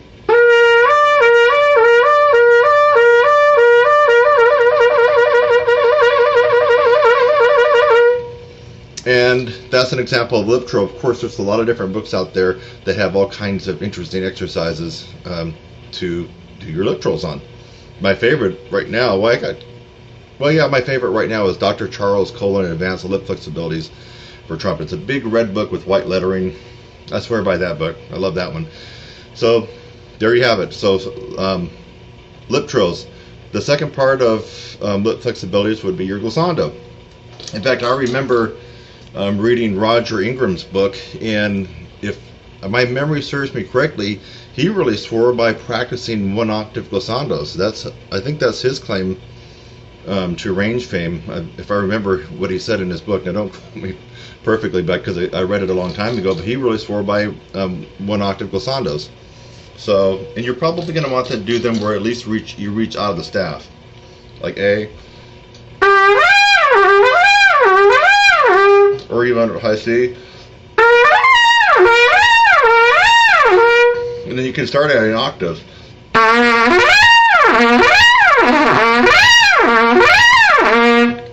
And then you could expand it to, well, if you wanted to go to like 3 octaves. Low A.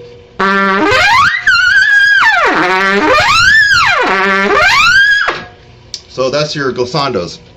The third and final way, as far as lip flexibility is concerned, just basic lip slurs, easy for me to say. So you get it around the horn, and you're trying to be clean and precise with your lip slurs. Something as simple as this.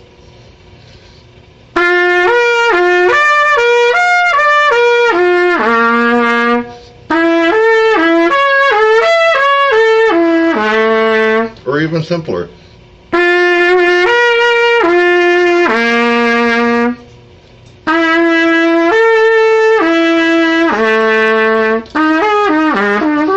Get the idea. Lip slurs. Okay, so far we've discussed long tones in their various formats. Lip flexibilities, which are broken down into 3 parts. There's only 3 ways that you can get around on this horn without using these and without using that. And that would be the glissando that we just talked about, lip trills, and lip flexibilities or lip slurs. Actually, lip slurs would be part of the lip flexibilities. And now the third way that most trumpet teachers would tell you or advise you on how to be able to increase your range would be able to take something up an octave. The first thing that comes to mind, if you're more of a beginning or intermediate student, probably intermediate, or you simply just don't have that good of a range and you're hanging around G's above the staff and you're still a good 4th away from even the beginning upper register, which starts at IC, I would at least have you work on scales and arpeggios up an octave. If you're used to practicing the C scale and you kind of staying around that range, you want to start giving it a go an octave higher, even if you have to go slower.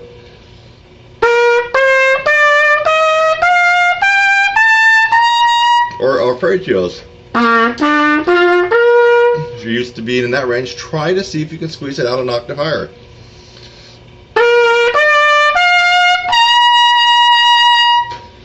Those are some examples there. Of course, you don't have to just stay on the C major. We're talking about anything from a chromatic.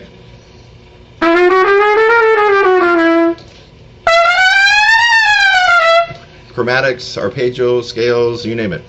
And then you can finally go to little tunes. They could be classical little things out of the Arbans, jazzy ones, anything that you've ever played, you could try to take it up an octave. Something simple like this.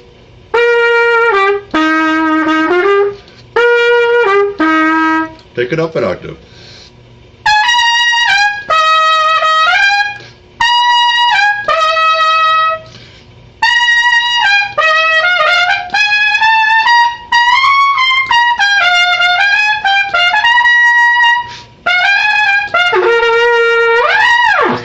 Okay, that was Sesame Street. So I'm just doing this off the cuff. You know, I didn't have any set list that I'm going off for this particular video tutorial. But anyway, this is gold. If you haven't already been doing this and you want to skyrocket your range and your endurance, this is a no-brainer, folks.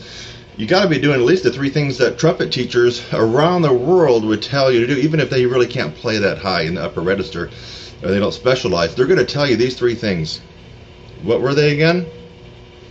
Long tones in all their various forms.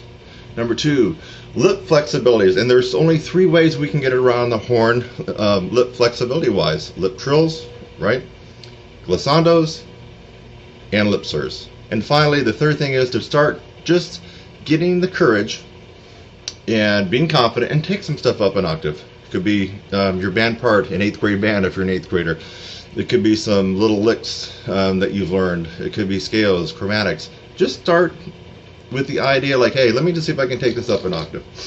So, I'm Kurt Thompson. My site is www.trumpetsizzle.com. You can email me at kurt@trumpetsizzle.com. Now, you're going to use these techniques, and they're going to take you a little bit of the way up.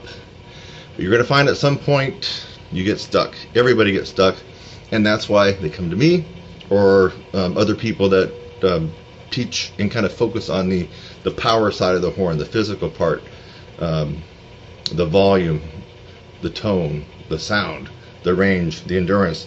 So anyway, I hope that you got a little something out of this.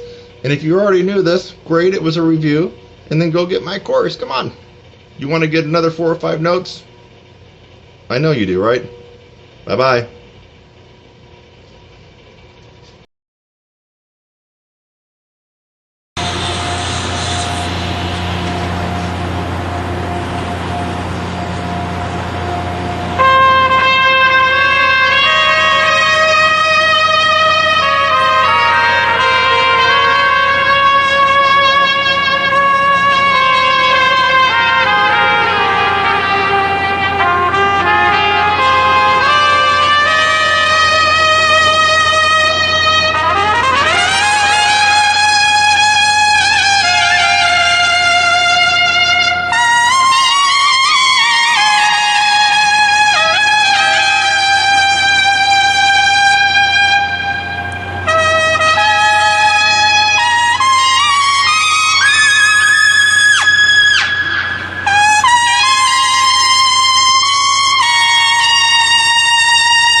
You can bring down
And for right now, I would just like for you to subscribe to my channel. Look down below and click the subscribe link. I would love to have you as a subscriber on my channel.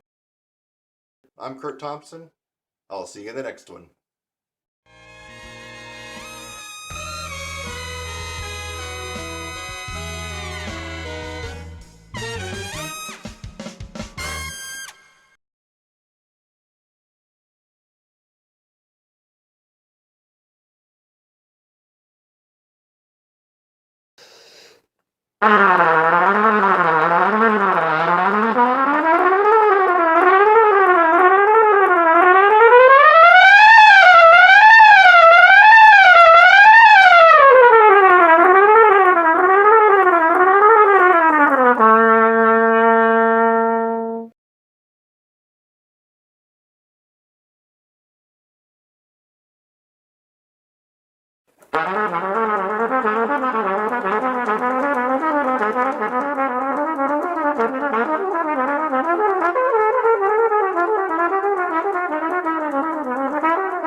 Yes.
page 48, number 184. Herbert L. Clark says, "The following is my daily endurance test. It should be practiced 4 times in one breath." All right. 184.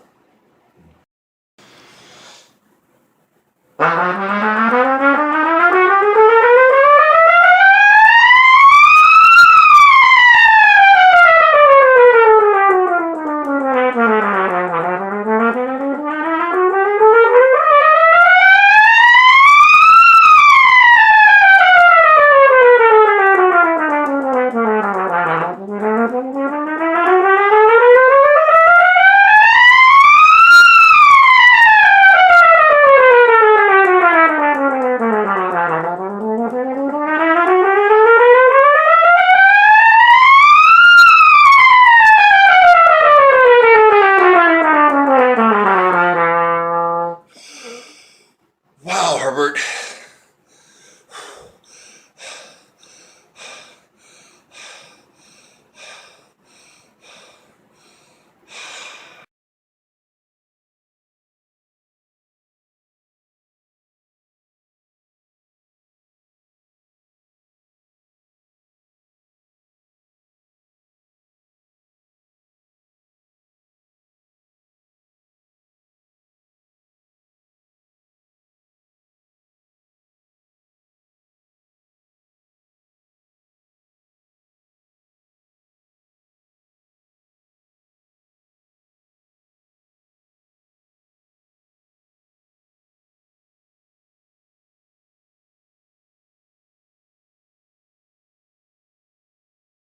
I noticed a little bit of difference with this hair. It's like really squared off. Mm-hmm.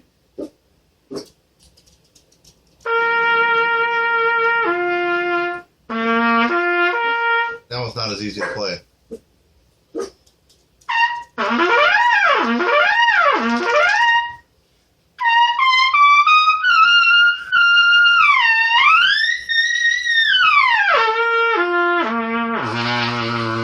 Try with your low notes, some of the lower notes. Oh.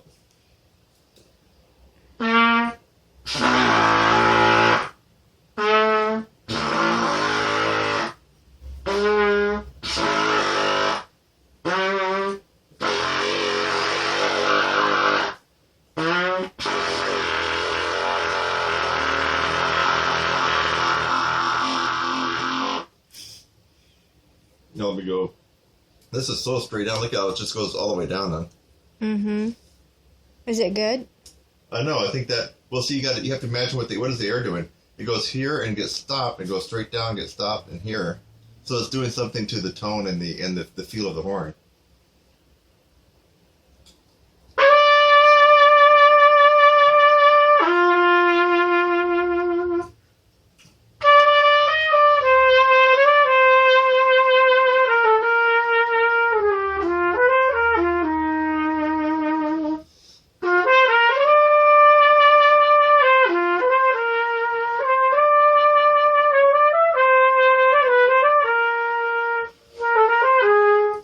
Let's put the other one in because that feels like I'm working harder.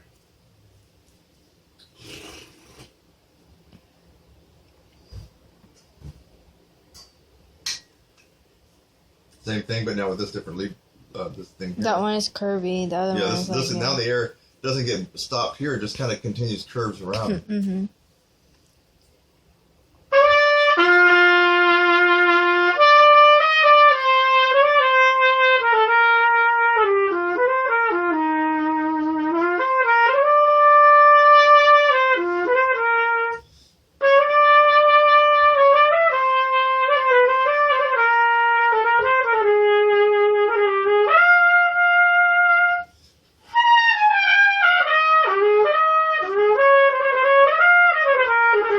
I can tell the difference. This one is louder compared to the other one. Uh-huh. The tone is more, it's more defined something. Brighter. Brighter, yeah. And that one there is maybe more darker for classical. Mm-hmm.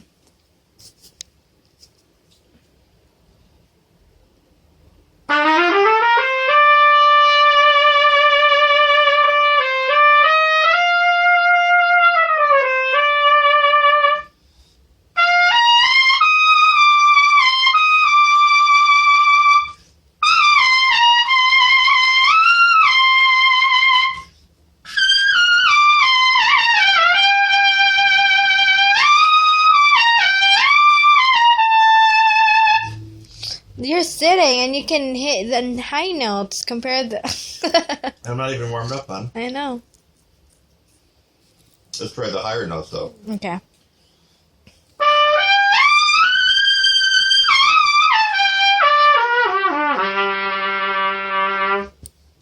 I got to come in on the D, so hold on. Saxophone playing, blah, blah, blah, blah, blah, blah, blah, blah, blah, blah, blah.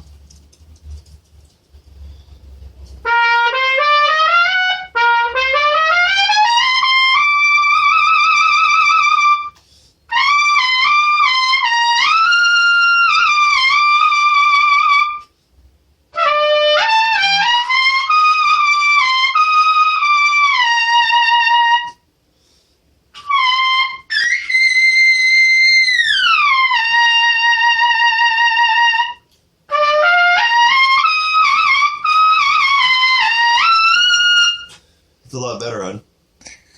You got to remember, I haven't played in the last couple of days, right? I wanna save this for YouTube. Okay. And for right now, I would just like for you to subscribe to my channel. Look down below and click the subscribe link. I would love to have you as a subscriber on my channel. I'm Kurt Thompson. I'll see you in the next one.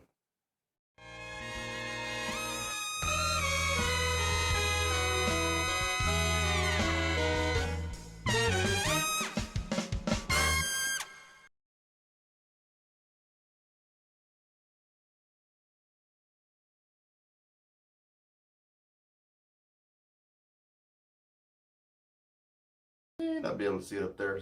This 13A four-way.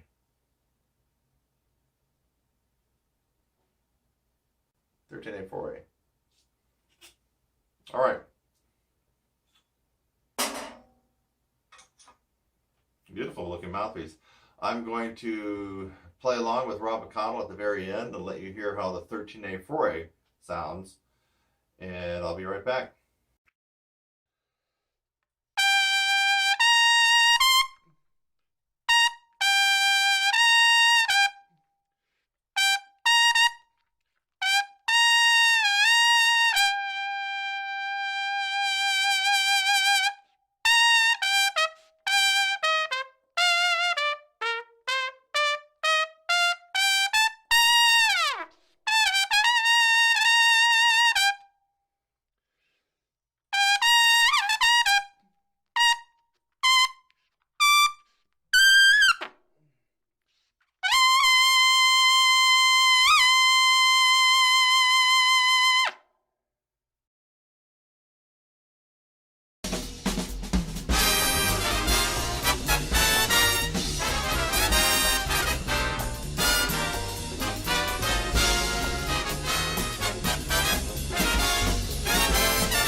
Alright, so I hope you enjoyed that Rob McConnell TO. Not bad, right? Pretty decent. Got kind of a bite, kind of that bright sound that you want when you're playing something like that. The double A came in pretty decent, I thought. Not perfect, but decent. Anyway, that is the Shilkey 13A 4A mouthpiece, and I highly recommend that if you haven't tried it and you're thinking about doing Broadway, lead in any big band, jazz band, rock and roll, funk, ska, anything like that, where you're going to just need a little bit more cut through, a little bit more brightness, a little bit more sizzle, a little bit more pop, a little bit more range, you owe it to yourself to try the Shilkey 13A 4A trumpet mouthpiece. I'll put a link in the description. You remember, you get this mouthpiece and you absolutely love it. or send it back. Easy as pie. I'm Kurt Thompson. Like this video if you got some enjoyment out of it. Subscribe, and I'll see you in the next review.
You can bring down any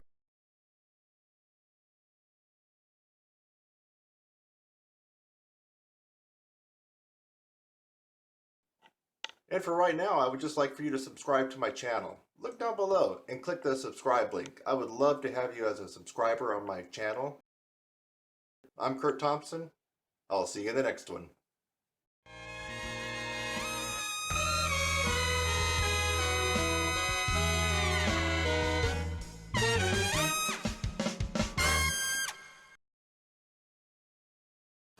Hey everybody, it's Kurt Thompson here doing my very first live YouTube feed.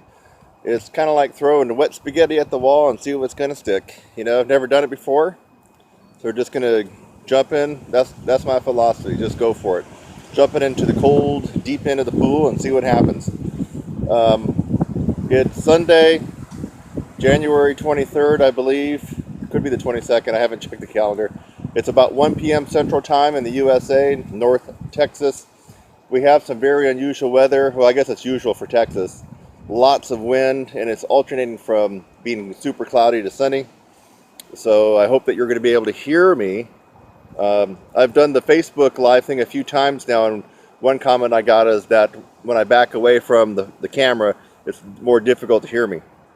If I have something really important to say, I'll try to step up to the camera. Otherwise, you're going to hear me play. So for my very first live YouTube feed, I'm going to be working on really skyrocketing lip trills in the Charles Colin book. And you're going to have to likely adjust your lip trills to where you are at. But you're still going to get my philosophy on lip trills and basically on all the range stuff. Remember, if you're practicing for high range and endurance, especially the high range and lip flexibility, and you're just doing what you're able to do, you're not going to build too much of anything. You're going to maintain. You have to push yourself beyond where you can comfortably play and play it all. You're going to see a little bit of that today as I try to skyrocket the lip trills up close to triple G. Am I going to get it? I may not, or I may. I know I'll probably get to E flat and E's above double C. Whether I'll be able to lip trill up to triple G, I don't know. But what I'm going to do is I'm going to push it. Got to push the envelope if you want to build. So that's what we're going to be doing today. It's all about lip flexibilities and lip trills today, ladies and gentlemen, here. And you're at my channel. This is my home at YouTube, my domain. You're on my property right now, and I'm glad you're here. Your brass instructor, Kurt Thompson, that's my channel. So you can give it some likes. This isn't going to be an exciting, jazz or classical presentation. It's more of a trumpet lesson tutorial for you guys, and also it's kind of a way to be a fly on the wall and and check out what I'm doing, which is you guys are, you know, I'm not seeing you guys, but you're seeing me. So you're able to just get an idea of what I do when I approach my practice. And of course, this isn't the musical stuff I do in Arvids and Clark and all the etudes and the solos and the concertos, or all the jazz solos, the Maynard Ferguson solo. This is the nuts and bolts of getting down and dirty and working your butt. You hear that? Down and dirty and working your butt. Doing some of this. Elbow grease. And a lot of people are scared, especially I notice the millennials. I'm about ready to post a tutorial at one of the colleges I go to practice. Nobody's there. And so you millennials, if you want to be good, it's not going to take much for you to rise to the top, because at least with the millennials, most of them are not willing to work. You know, why? You know, I'm already, you know, a good player. Why am I the only one at the practice room at a time when people should be practicing? It's just ridiculous. So if you're a millennial, let's just say that you're between 18 and 30. If you actually put in some hard work, you're gonna be so much better than most, because most that I've observed are not willing to work hard. We're going to be working hard now. So let me start off with some, this is in the first part. This is the second session of my practice today. So I wouldn't say that I'm all the way warmed up, but I'm going to start on some lip flexibilities right now to prepare myself. Just do a couple of these triplets.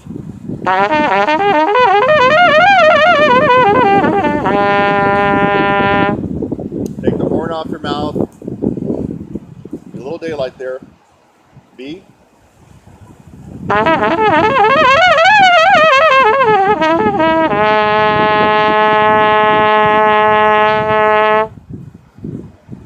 I'll do one or two more right around the C area.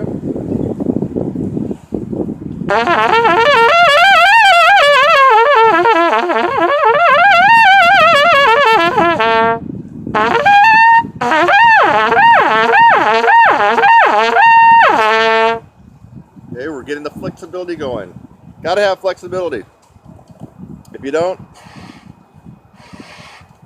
your execution and style in the upper register, even if you built some range, is going to be choppy, sluggish, and heavy-footed. And most people I know, including myself, are not going to want to listen to you. You got to have this smooth, buttery flexibility in and out of phrases, which, as you've heard, most professionals and even some of the top celebrities don't have. Go figure, right? Okay, so that was just something I do, you know, to get myself going. Now I might do a couple things out of the Colonel Earl Irons book. This is near the back of the book. Again, some triplets. A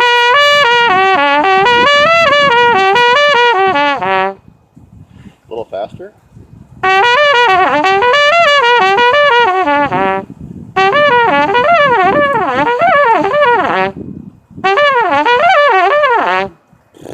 Go to B flat.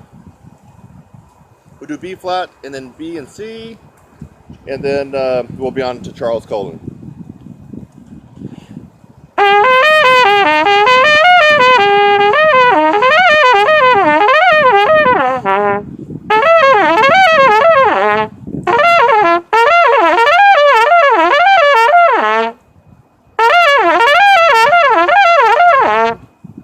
Feel like the flexibility is starting to happen. Again, this is near the front of my practice day on Sunday. It's my second segment.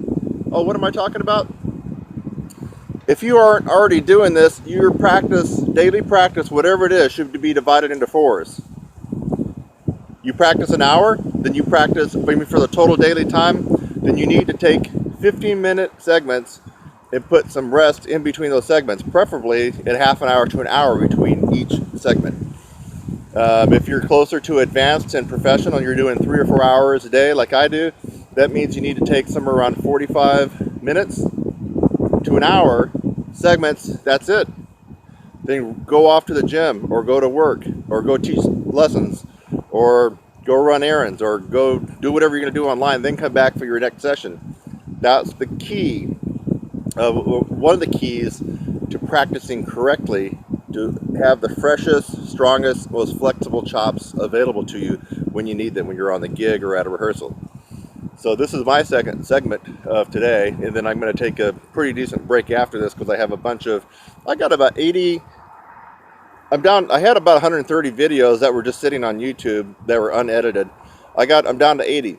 So when I get done with this, I got to go back and I'm going to spend probably 2 or 3 hours putting some edits and some polish on my YouTube videos and see if I can get some of them off the sidelines and back on the front where you guys can watch it. So, okay, let's go on to Charles Colin. Now, I don't have a Charles Colin book here. We're talking about the Dr. Charles Colin Advanced Lip Flexibilities for Trumpet, Volumes 1, 2, and 3. It's a big red book with white lettering. I don't have it. I don't really get the book out that much because I made it to the end of the book a long time ago, and so I just start at the end, which would be at the very end of the book. It's in the 3rd volume, and it would be called Lip Trilling to AA. Or I think that's what he says. You might just say lip trilling A, but it's actually AA you're going up to. I start there and keep going. So that actually starts on A flat, and you play it in 7th position. So the one I'm starting on is A flat, and you play it in 7th position, and then you keep going up. So here we go.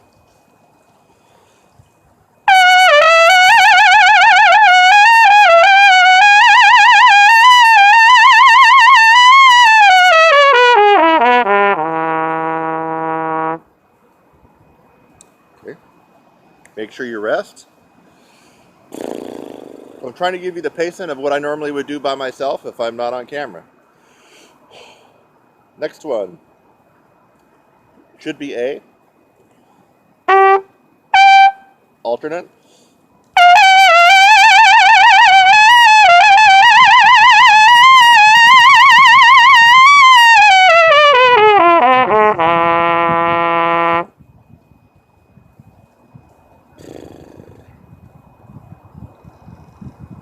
B flat. Alternate.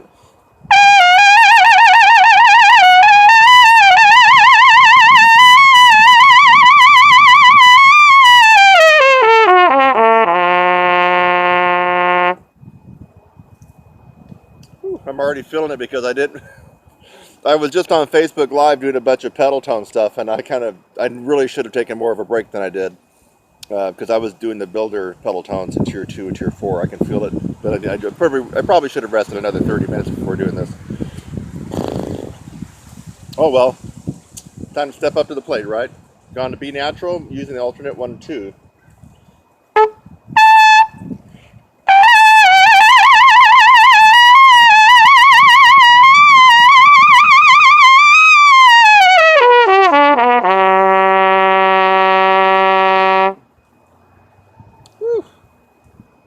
Come on, Chops.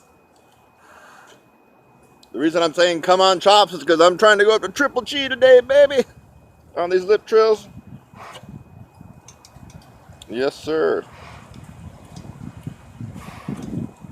This horn needs a bath. It's going to get a bath for another couple of weeks. Okay, we're high C with the alternate first valve.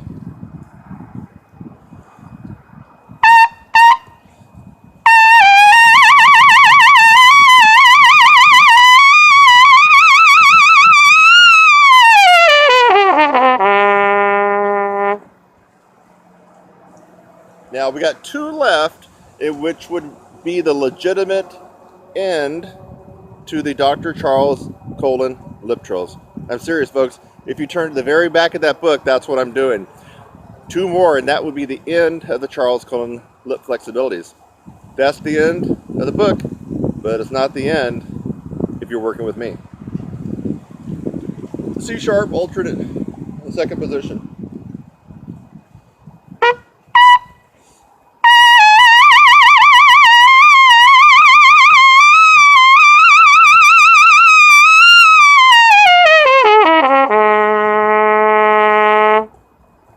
One left. The very last one in the Dr. Charles Colin lip trill book. Lip flexibilities. This is it. The last page. It's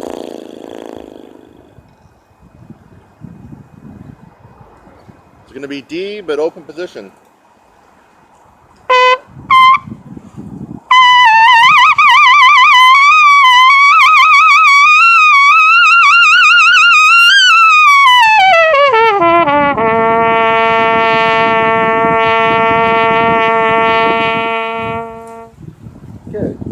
Now, typically, in my practice, I would take a considerable couple of minutes before moving on to the next section. So now we're going into stuff that I've just developed for myself, and I have some other tutorials, advanced lip flexibilities on YouTube that you can kind of search through my channel if you wanted to. But these I've developed for myself. And in case you didn't know this, I'm pretty much self-taught. Well, I am self-taught when it comes to range and endurance. There was no internet note. There were no high note teachers that I knew of back then when I was in high school. And when I reached out, I was in the Nashville area. I got the same old, broken record. Kurt, you just need to practice long tones, and Kurt, you should practice on your lip slurs and practice doing intervals and taking things up an octave. Well, I did that. It got me about this far. So I had to start figuring out some stuff to really improve my range, but I wanted to sound good doing it. I didn't want to be one of these guys that had developed the range and they totally suck ass. I wanted to sound good doing it. And I started fooling around with a bunch of different techniques and exercises. And the Charles Colin book, what I'm doing right now, I started fooling around with that. And my junior year, I started ramping it up to about 45 minutes a day. And the light bulb clicked on. And I went from a good high C, high D player. I was all state, I'm classical background basically. I was never a jazz or a lead guy. Always classical. Good high C, high D, always there in my pocket. But at the end of my junior year, after spending 30 minutes to 45 minutes a day just on the Charles Colin book, my range had gone up a third. So I was definitely around a double F sharp or double G by the end of my junior year. And so I truly believe that the Charles Colin lip flexibilities and the lip trills, not the slurs and the glissandos, we're talking the lip trills. I focused on that. That gave me the pop when I was in high school to set myself way above and beyond most players at that level, especially the classical people that I mainly hung around when I went to Allstate and all these other, the U.S. honor bands and all this other stuff. My range was already much better than them, but I just stumbled on the Charles Colin book. So here we go now. We're going to go into after the book. Now this is not in the book. I start on E flat, 2 and 3.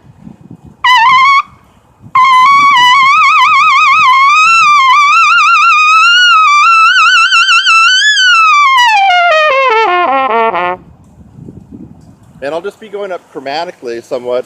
So that was E flat above high C, then E, F, F sharp, G. We'll see how that goes first, and then after that is the final frontier for yours truly. Okay, E. Yep.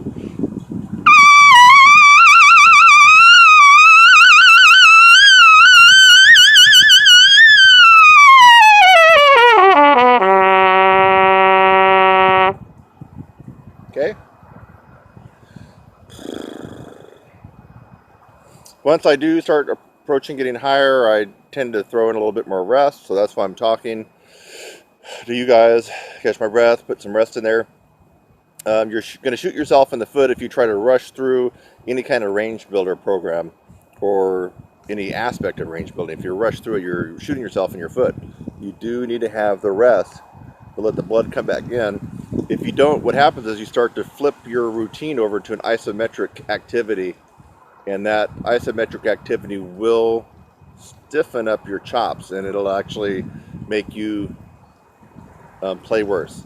Yeah, you might have developed some strength, but because they're inefficient and they're stiff, you're blowing harder to get the notes out, and you're just kind of blowing your wad when you're doing that. So you're not really doing what you need to be doing.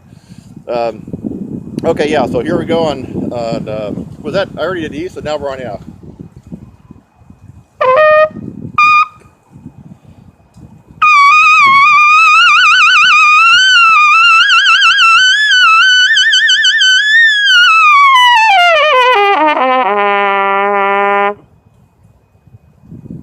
Two left in this segment, which would be, I'll start on double F sharp, and then double G.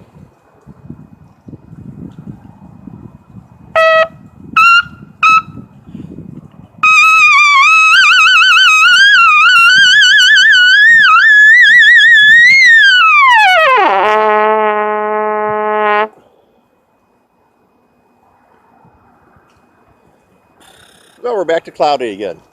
The sun was shining on me a little bit while ago, and now we got gray, cloudy skies popping through here. The wind is blowing pretty fast, so it might be back to sunny by the time we're done here.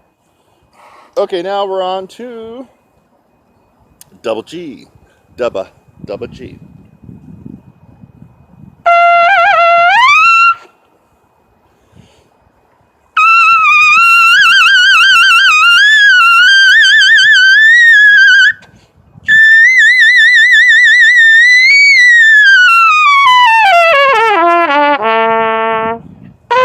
Ooh.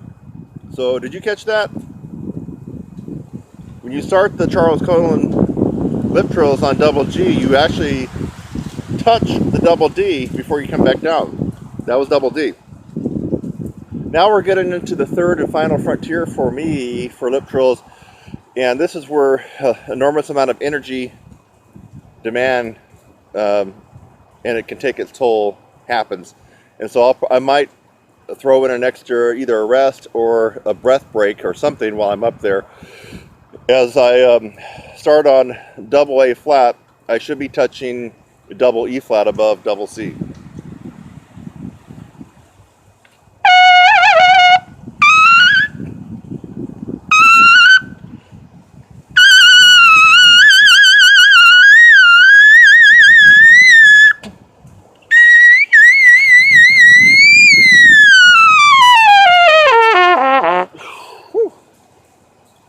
Okay, folks. I felt that one. Look at my lips. I felt it. My lips felt it.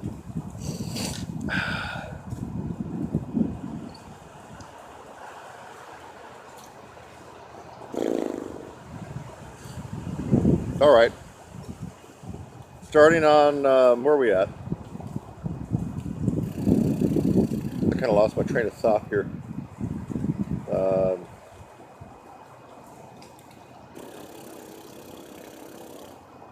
Oh, we're starting on double A. So, okay, yeah. Starting on double A, which should put me up to double E.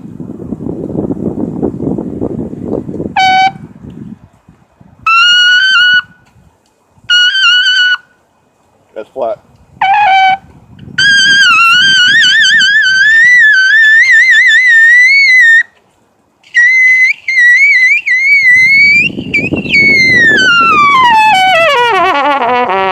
Whew. That was called grinding it out, folks. Now, although I got that, it seemed like barely. Now we're going to get into a territory where this is my philosophy. You got to toughen up and do the ones that you know that may not come out or may not come out at all. I call faking it until you make it. So I'll be end up going to F. This is a double F above double C. It doesn't switch in the triples until you get to F sharp, right? Low F sharp, middle F sharp, high F sharp, double F sharp, triple F sharp. But when you're on the F, because of where it lands on the horn, you're still in double territory. So this will last a double high note. All right, now start on double B flat. See if we can make this happen.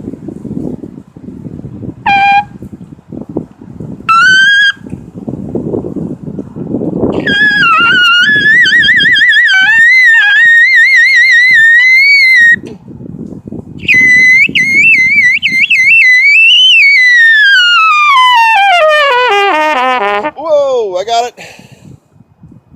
Barely. Looks like we're running low on battery. Hopefully I'm still recording here. I gotta finish this up, folks, because my phones are about ready to go kaplunk. Hey, look at that, sun's coming back out, I told you. Okay, starting on double B, let's see if we can go for the triple F sharp.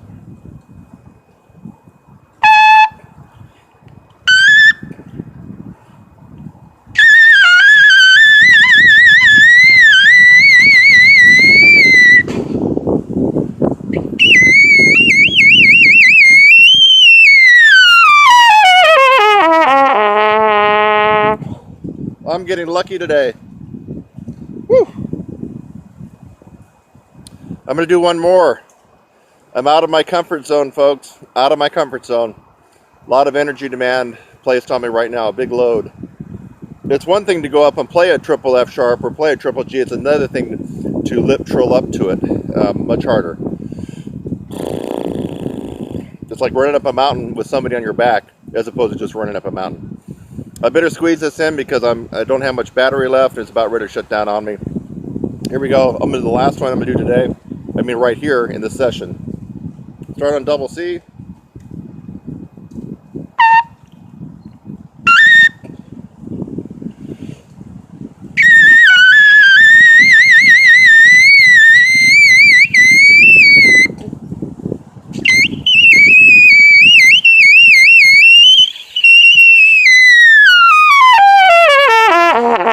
Whew. Oh my Lord. I think I got it. I have to go back and look at the video. If I got it, it was just a little squeak. That last note probably was a mental piano squeak, folks, just so I'm not going to lie. If I was in a rock or a big band, you wouldn't have heard it. But if I was eating a hot mic, baby, you would definitely have heard that one. But if I was playing acoustically live in a big band, you wouldn't have heard that. It would have been buried. So that was the G, the triple G I ended up on.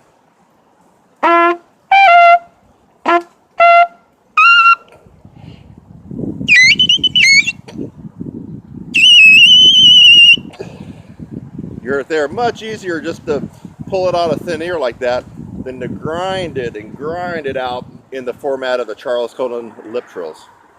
All right, Kurt Thompson, I hope you enjoyed seeing what I do in my daily practice. This is my segment 2 of today. Now I'm going to go back and relax, and if you call it relaxing, and try to get some of these videos of mine that have already been done, but they're just languishing on the sidelines there at YouTube. I'm going to try to edit them, and so I'll be scheduling. You might see a couple new videos pop up this afternoon. But here you have it. This is how you should work on your range. And this aspect was the lip trills on the colon.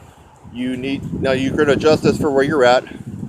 I don't know anybody right now, personally or even not personally, that starts at the end of the book and continues going like I did. So don't let that bother you. You start wherever you are. But remember, when you get to where you can't go anymore, push yourself another half step or a whole step beyond your comfort zone. That's truly how you make miracles happen on your horn and get the range that you're really after. Remember, endurance is a byproduct of range.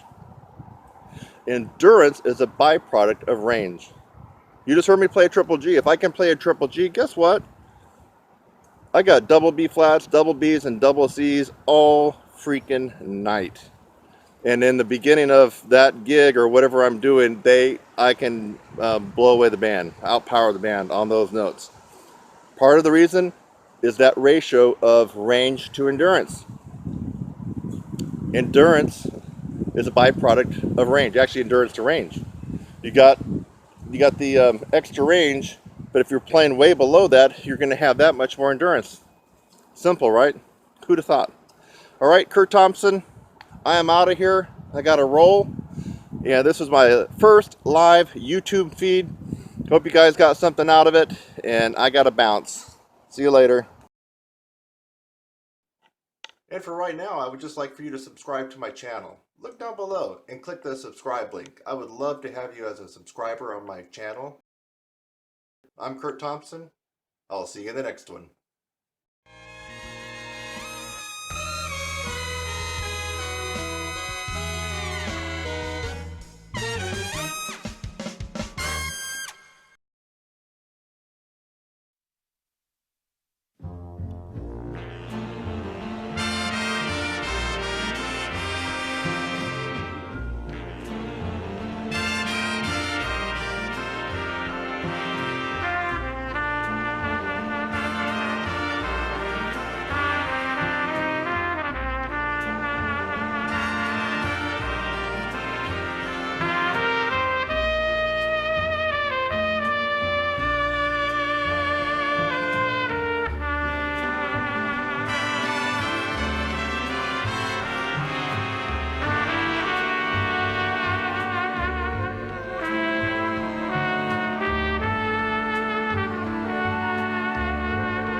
talk about trumpet high notes, trumpet lessons, and trumpet mouthpieces. Now, a lot of people think that if you can play high, it's because you're playing on a shallow mouthpiece.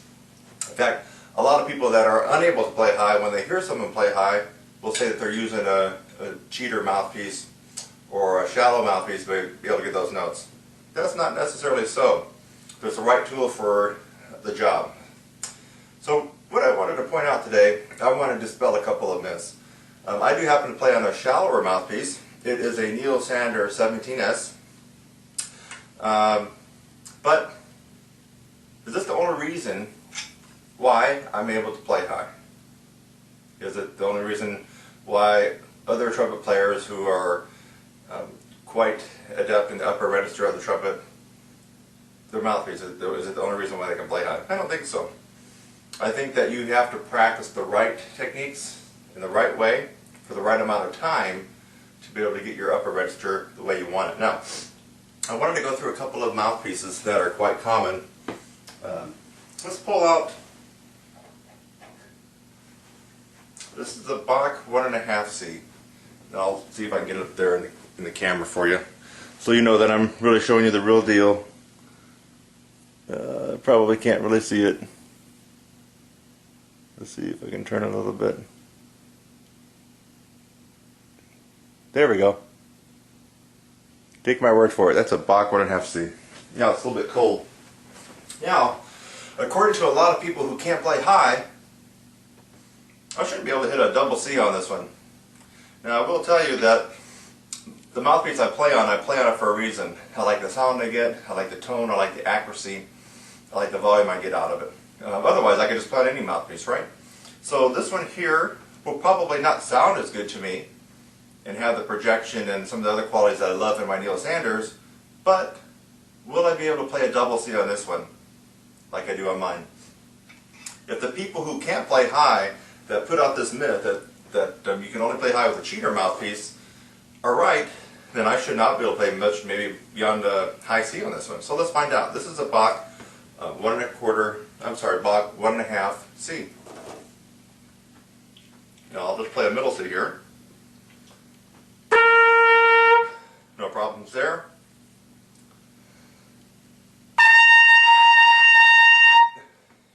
Does seem a little bit harder than mine.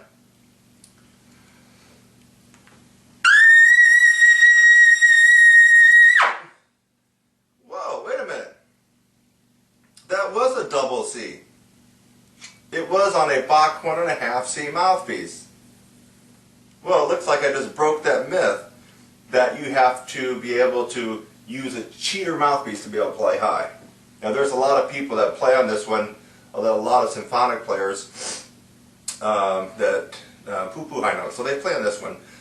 They don't really have to play much more than a high C or a high D in their symphonic and orchestral works, even the professional trumpet players I'm talking about in major symphony orchestras. This is one of their favorite mouthpieces right here. Would I use this on a regular job or a gig for playing Maynard stuff, playing lead? No, I wouldn't, because this makes life more difficult. But you heard it right here, folks. I played a double C on this Bach 1.5 mouthpiece. See if I can show you it again.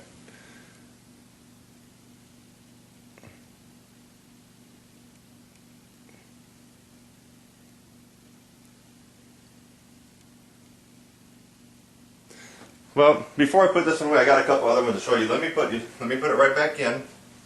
This is the Bach 1.5 C mouthpiece. I'll put it right back in my horn. Let's just see if that was a fluke. Maybe it's a one-time fluke and I won't be able to get it again.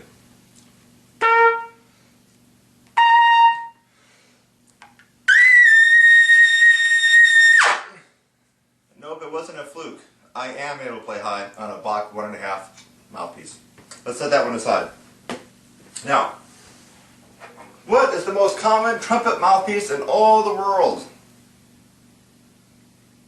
If you answered a 7C, you are correct. I'm going to see what happens when we get out the 7C. Now watch this video carefully because this is all uncut. There's the 7C. Can everybody see it? I'm going to leave it in the video. I'm coming back around Coming back around, there's no cutting or editing. Here's the box 7C. This is what you get typically when you buy a new horn. Typically what beginners play on it. Very few professionals play on a 7C. There might be 1 out of 1,000 that would play on a 7C. Well, let me try it. Now, supposedly, I shouldn't be able to play on high on this one either, right? It's a 7C mouthpiece, not a cheater mouthpiece, not a lead mouthpiece. Let's see what happens. Now, if you watch the video, I've been going on continuously there, so there's been no monkey business. It's still on my horn. It's cold.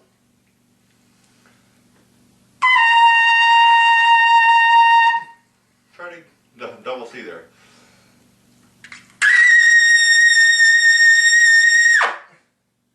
Well, lo and behold, I'm able to get a double C on this 7C mouthpiece. Shouldn't be able to do that, should I?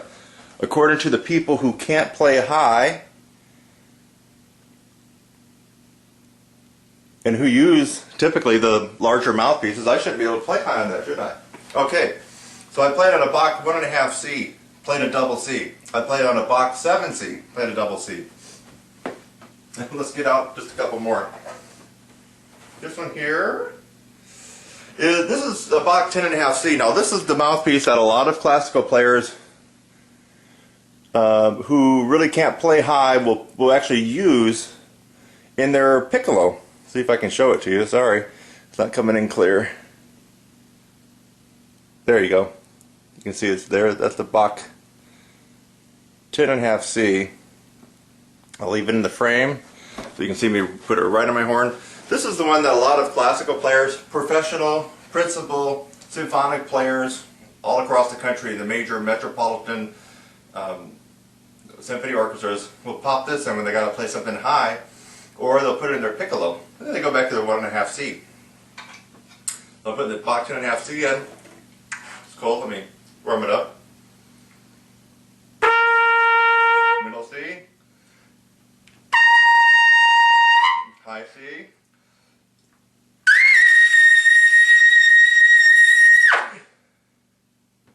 Double C. I'm going to pull right on my horn.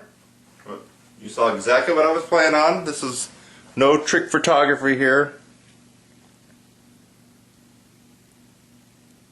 It's a Bach 10.5C. Well, what is this? This is a Bach 12. Bach 12C. We'll try that one. I've actually never played on a 12C before. I borrowed a couple of these mouthpieces just for this demonstration. Bach 12C, I have no idea how I would play this one. It is probably a little bit more smaller than the 10.5C, I'm guessing. Middle C. High C.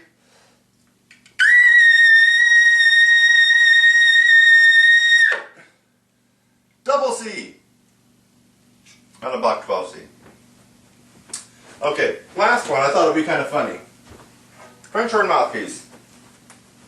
Now, I have no clue what I'm going to get on this thing. You can see it's a huge, huge, deep cup. French horn mouthpiece. What is it here? It's 11. It's a Vincent Bach 11. French horn mouthpiece. So I still have it here. Let me put it in my horn. Of course, it won't fit properly, but it's in there. Let's just see what I give this. It's not going to sound pretty. It's going to be out of tune. Probably swim around. But it's a French horn mouthpiece. I really shouldn't be able to play too high on it. Most French horn players can't play too high, so let's see what will happen. Definitely a different tone. A lot warmer. High C now.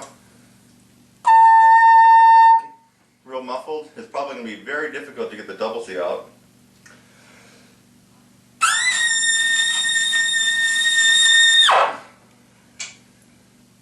You heard it right there. Got a double C on a French horn mouthpiece in my trumpet. So, let's go back to my mouthpiece. Neil Sanders, 17S. There you go, you can kind of see it there. There we go. Neil Sanders. You can tell it's beat up. This is the very mouthpiece that I played Gabriel, Maynard Ferguson's Gabriel on quite a number of years ago. So if you happen to see my video doing that one, or hear it somewhere. This is the same mouthpiece I used for that one. Now let's go back. You're going to notice that I can, of course, still play the high note. It's just going to have more of a punch, more power. That's your middle C. Here's your high C.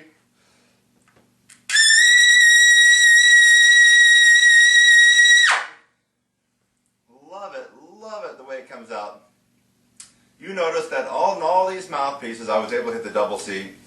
All of us have different dental structure, different facial features up here, and therefore what works for somebody, for example, this works for me, might not work for you.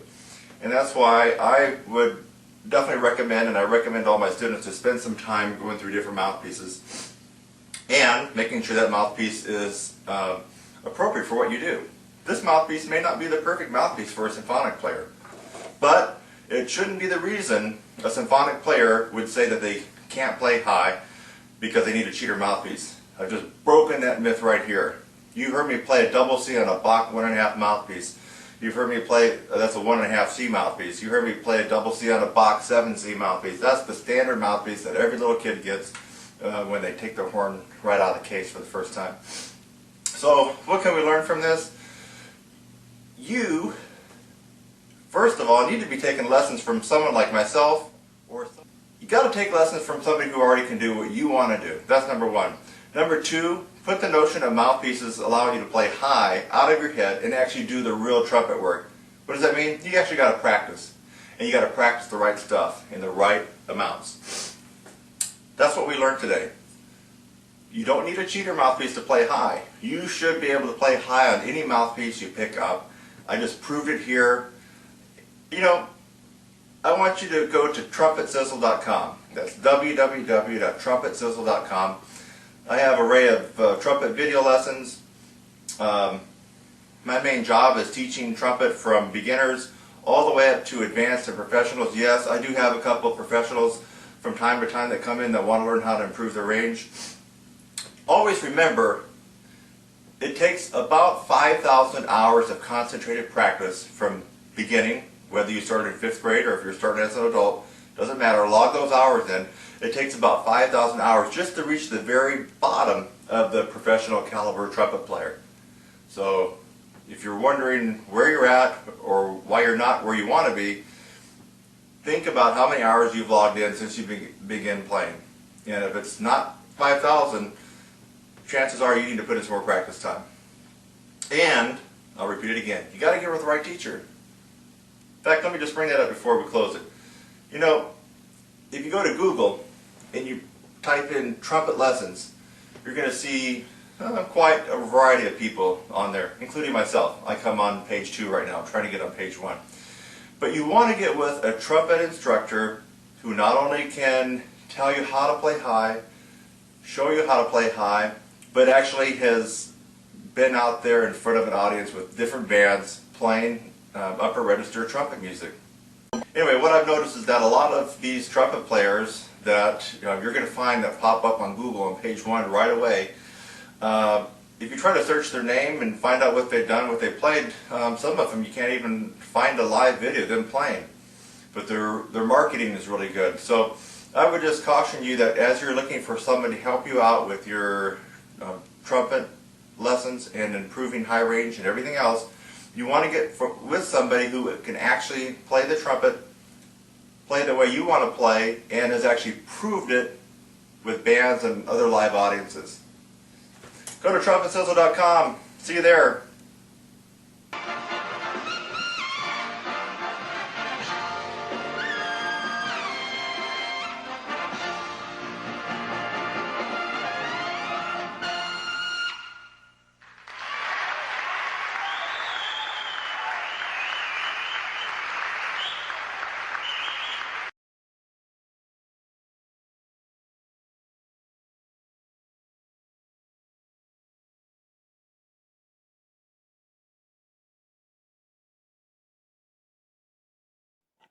And for right now, I would just like for you to subscribe to my channel. Look down below and click the subscribe link. I would love to have you as a subscriber on my channel. I'm Kurt Thompson. I'll see you in the next one.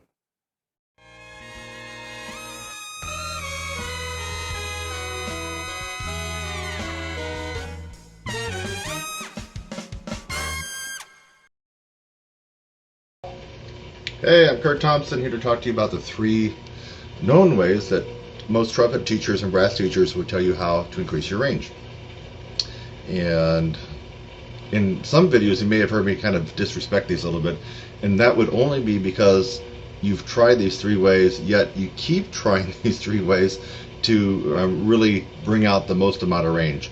The 3 ways I'm going to talk about are the main themes and concepts behind your beginning range building and endurance increases and improvements. And this is what you're going to probably hear when you go to most instructors for private lessons, and maybe even on the internet forums. So this will get you actually a little bit of a ways. If you don't have any range at all or any endurance, you at least be making sure you're doing these. And that's why I'm giving these away for free, because it's something that you at least have to start at this point. It will only take you so far. So once you use these techniques and only get to a certain level, and you can't really seem to get beyond that, that's when you have to come to me in my course, the 16-week upper register course, and add another 3 or 4 notes to your range. But this will get you a little bit of a jump start, and might as well do it if you haven't been doing it. A lot of you watching this video will have already undoubtedly heard about these and have already been doing it, and then you're watching this to see if you can increase your range past that, but this won't help you. So you do these 3 until you reach a certain level where you plateau off, and you're not going to be able to break that barrier. You're going to have to do something different. And in this particular case, doing something different, I'll put my website address, would be taking a momentum-based course to really supercharge your range and endurance. But anyway, let's get to these 3 known mainstream techniques. Number 1, long tones. You go to any trumpet teacher around the world, any college, university, you ask about playing and increasing your range, they're going to tell you long tones. It can be in the form of pedal tones. F, pedal F. Or the harder range would be tier 2, would be your pedal Cs. C. So any kind of long tone, even in the regular lower middle register.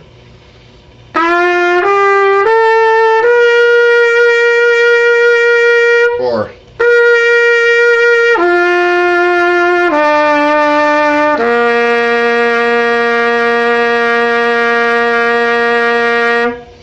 and on and on and on. You can go down chromatically there, you can go up. So long tones, there's just too many to even list here, but I just gave you some examples. Long tones will help out your range and endurance. Also, a good tone comes from practicing tone studies and flow studies. Remember, tone, a gorgeous, big, beautiful, brassy tone that you can almost just reach out and grab. You just kind of get that feeling that when you hear someone play with a great tone, that comes from tone. So you want better tone, it comes from tone, long tones. All right, let's move on to the second one. So the first one was long tones, and you can include pedal tones, and there's just a whole myriad of ways to do long tones, but you got to be making sure that you incorporate some kind of long tone study in your practice. As far as how much to do it and what to do, that's where people like us come in handy, because we need to hear you play and get a feel for where you're at, and then we could better prescribe the right long tone study for you. Second thing would be lip flexibility studies. And the lip flexibilities are broken down into 3 parts: glissandos, lip trills, and regular lip slurs. So you need to have that incorporated into your practice as well if you're trying to increase your range and endurance. Obviously, lip trills would be a very fast oscillation between 2 notes. G, start on G with a staff.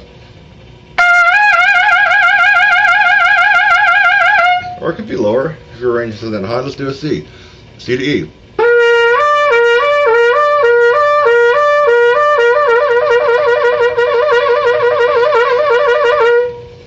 And that's an example of lip trill. Of course, there's a lot of different books out there that have all kinds of interesting exercises to do your lip trills on. My favorite right now, my favorite right now is Dr. Charles Colin Advanced Lip Flexibilities for Trumpet. It's a big red book with white lettering. I swear by that book. I love that one. So there you have it. So lip trills. The second part of lip flexibilities would be your glissando. In fact, I remember reading Roger Ingram's book, and if my memory serves me correctly, he really swore by practicing 1-octave glissandos. I think that's his claim to range fame, if I remember what he said in his book. Now, don't quote me perfectly, because I read it a long time ago, but he really swore by 1-octave glissandos. So, and you're probably going to want to do them where at least you reach out of the staff, like A, or even high C. And then you can start at an octave.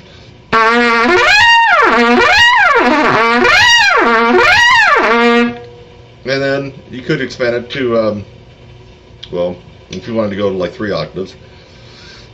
Low A.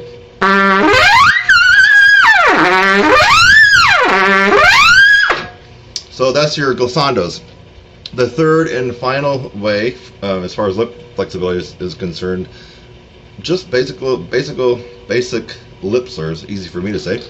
So you get it around the horn, and you're trying to be clean and precise with your lip slurs. Something as simple as this.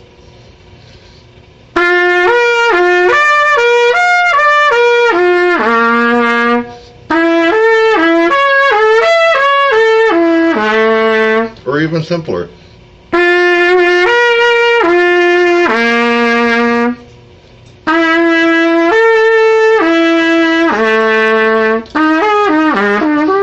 Get the idea. Lip slurs. Okay, so far we discussed long tones in their various formats. Lip flexibilities, which are broken down into 3 parts. There's only 3 ways that you can get around on this horn without using these and without using that. And that would be the glissando that we just talked about, lip trills, and lip flexibilities or lip slurs. Actually, lip slurs would be part of the lip flexibilities. And now the third way that most trumpet teachers would tell you or advise you on how to be able to increase your range would be able to take something up an octave. The first thing that comes to mind, if you're more of a beginning or intermediate student, probably intermediate, or you simply just don't have that good of a range and you're hanging around G's above the staff and you're still a good 4th away from even the beginning upper register, which starts at IC, I would at least have you work on scales and arpeggios up an octave. If you're used to practicing the C scale and you kind of stand around that range, you want to start giving it a go an octave higher, even if you have to go slower.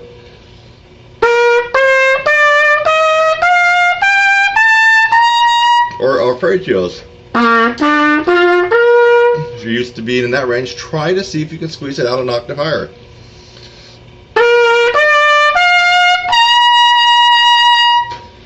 Those are some examples there. Of course, you don't have to just stay on the C major. We're talking about anything from a chromatic,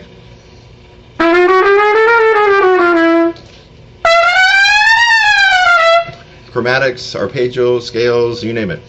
And then you can finally go to little tunes. They could be classical little things out of the Arbans, jazzy ones, anything that you've ever played, you could try to take it up an octave. Something simple like this.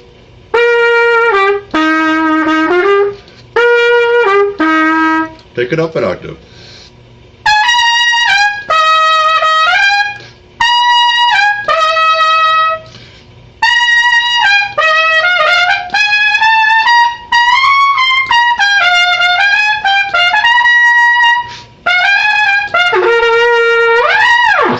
Okay, that was Sesame Street. So I'm just doing this off the cuff. You know, I didn't have any set list that I'm going off for this particular video tutorial.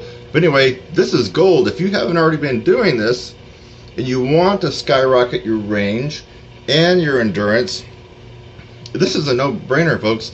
You got to be doing at least the 3 things that trumpet teachers around the world would tell you to do, even if they really can't play that high in the upper register or they don't specialize. They're going to tell you these 3 things. What were they again? Long tones in all their various forms. Number 2, lip flexibilities, and there's only 3 ways we can get around the horn lip flexibility wise. Lip trills, right? Glissandos, and lip slurs. And finally, the third thing is to start just getting the courage and being confident and take some stuff up an octave. It could be your band part in 8th grade band if you're an 8th grader. It could be some little licks that you've learned. It could be scales, chromatics. Just start with the idea like, hey, let me just see if I can take this up an octave. So, I'm Kurt Thompson. My site is www.trumpetsizzle.com. You can email me at kurt@trumpetsizzle.com. Now, you're going to use these techniques, and they're going to take you a little bit of the way up. But you're going to find at some point you get stuck. Everybody gets stuck, and that's why they come to me or other people that teach and kind of focus on the power side of the horn, the physical part, the volume, the tone, the sound, the range, the endurance. So anyway, I hope that you got a little something out of this. And if you already knew this, great, it was a review. And then go get my course. Come on. You want to get another 4 or 5 notes? I know you do, right? Bye-bye. It's a brand new spanking 3E mouthpiece. Most of you watching this video are looking at your trumpet or pulling the mouthpiece out, and you're going, holy crap, he's right. I have one of these guys. And I don't know if you could actually see that, so I'll try to zoom in a little bit. The 7C. This is the all-time favorite mouthpiece that's in the case of a typical beginner and intermediate. I've even seen it in a box Stradivarius, brand new case, a 7C. For some reason, someone somewhere along the line decided that 7C was the best all-around mouthpiece for everybody. And then you could branch out depending on what you wanted to do, jazz or rock or symphony or whatever, and get different mouthpieces better suited. I'm here to tell you that the 7C is not the mouthpiece for you. And it may be a specialized mouthpiece for a few. So how does that translate to you? That what you need to know is there is a much better all-around mouthpiece, and it is not the 7C. The 7C is too deep, too narrow, and has a nice sharp rim to bite your lips as soon as you try to go to the top of the staff. It happens to me, and I got powerful chops, and it happens to 4th and 5th graders who have no chops and they're just starting the horn. Why start on an instrument when you got your hand tied behind your back with the Bach 7C? Don't do it. I consider this more of a specialized mouthpiece. Maybe if I wanted to audition for 4th trumpet for the Chicago Symphony, I get off my current custom Bob Reeves, and I probably would use something like this, a 7C, maybe a 3C or a 5C, somewhere in this general vicinity, get a real crisp, clear attack down in the low register. So, but for everybody else, you don't need to start on 7C. Instead, there is a better solution, the 3E.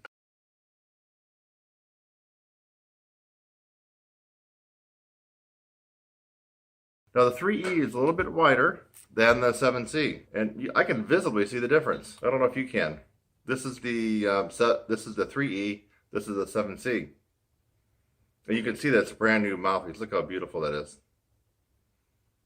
So this is a review of the Bach 3E trumpet mouthpiece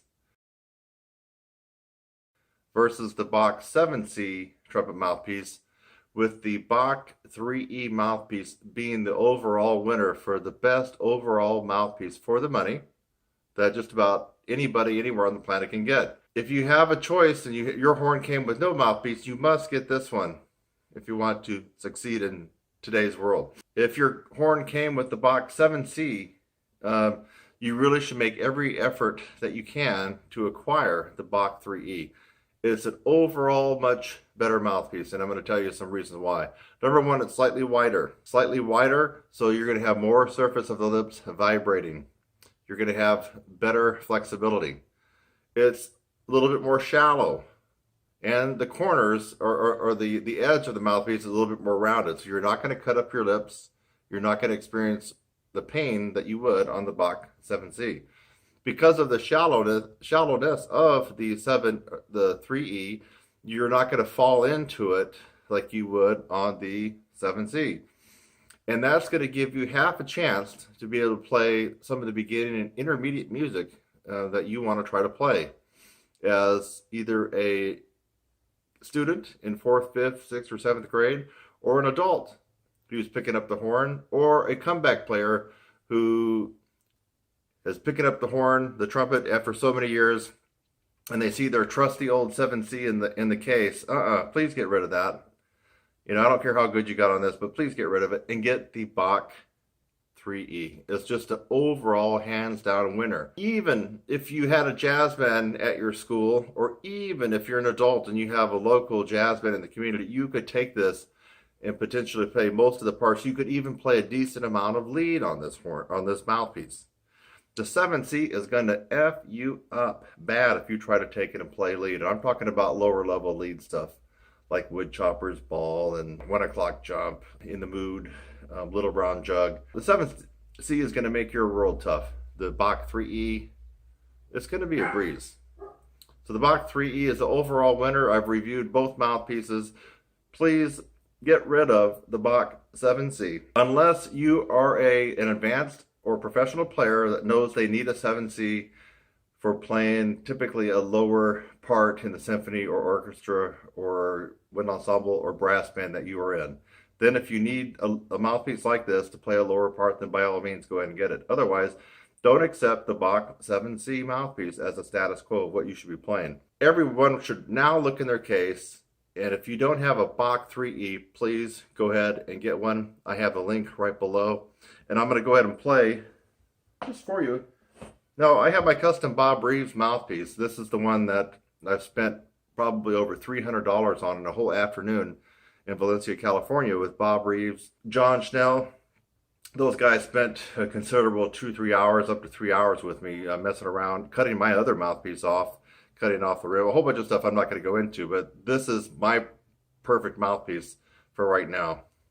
And the body of it is the 42 SV Sam Victor. I'm going to take it out, and I'm going to put in the Bach 3E, and again, I'm not quite sure if you're actually seeing the 3E on there, but it is there. And I can't do everything on it as I can, you know, my Bob Reeves, but if that got lost and I had to have a backup mouthpiece, this would do at a pinch. Just simple scales. And by the way, my third valve slide is kind of a little bit sluggish, so I'm not going to be popping that out when I should on the D's and D flats, but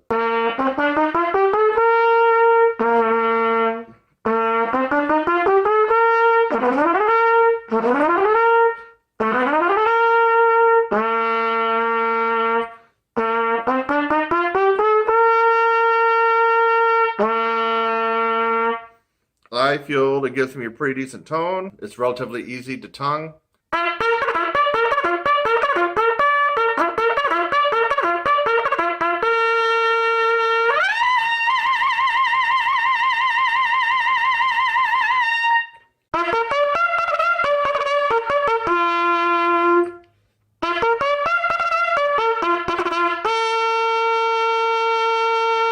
Centers, articulation is pretty crisp on it.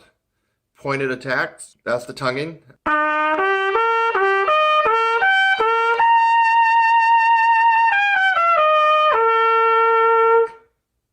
Accuracy is good up to high C so far. Lip slurring.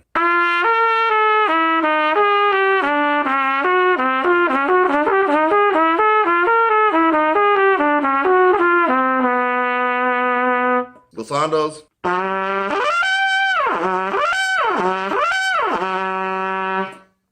Nice flexibility.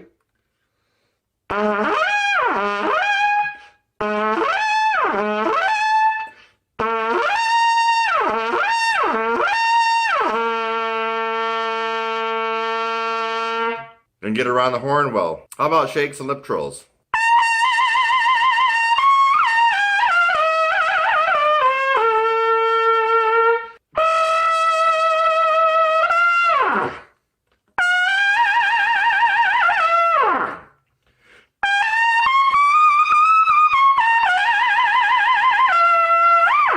Shakes. So far, it's passing the test, and I'm putting it through some extreme tests now. Now, this is not going to be my go-to mouthpiece for any kind of range work, but let's just give it a little test. Because I am telling you guys, this is the all-time best, all-around mouthpiece for just about any player on the planet. I'm going to prove to you that I can do a couple things on this that would typically be hard on other mouthpieces, including the 7C. Again, this is the 3E.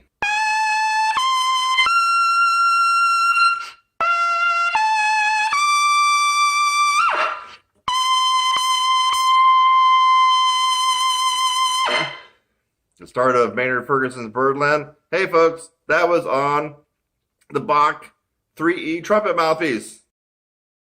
Not a Schilke 14A4A, not a Purviance, not a jet tone. Hello? Are you getting the picture here?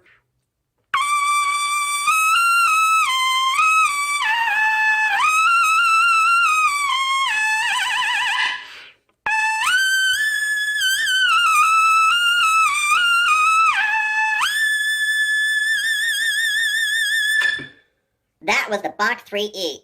Oh my god! Kicking butt on that bill chase lick. Awesome. A Bach 3E.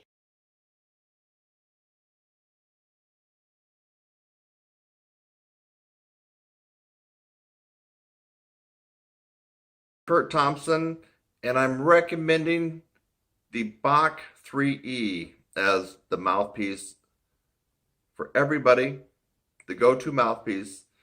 And if you have the 7C, which probably most of you do, especially you beginners in band and junior high, please get rid of that or put it in a shoebox, put it in your chest of drawers, put it in the closet, and you need to go out and get a real mouthpiece that's going to allow you to do a lot more, play higher, get a better sound, better tonguing, better everything. I'll see you in the next one.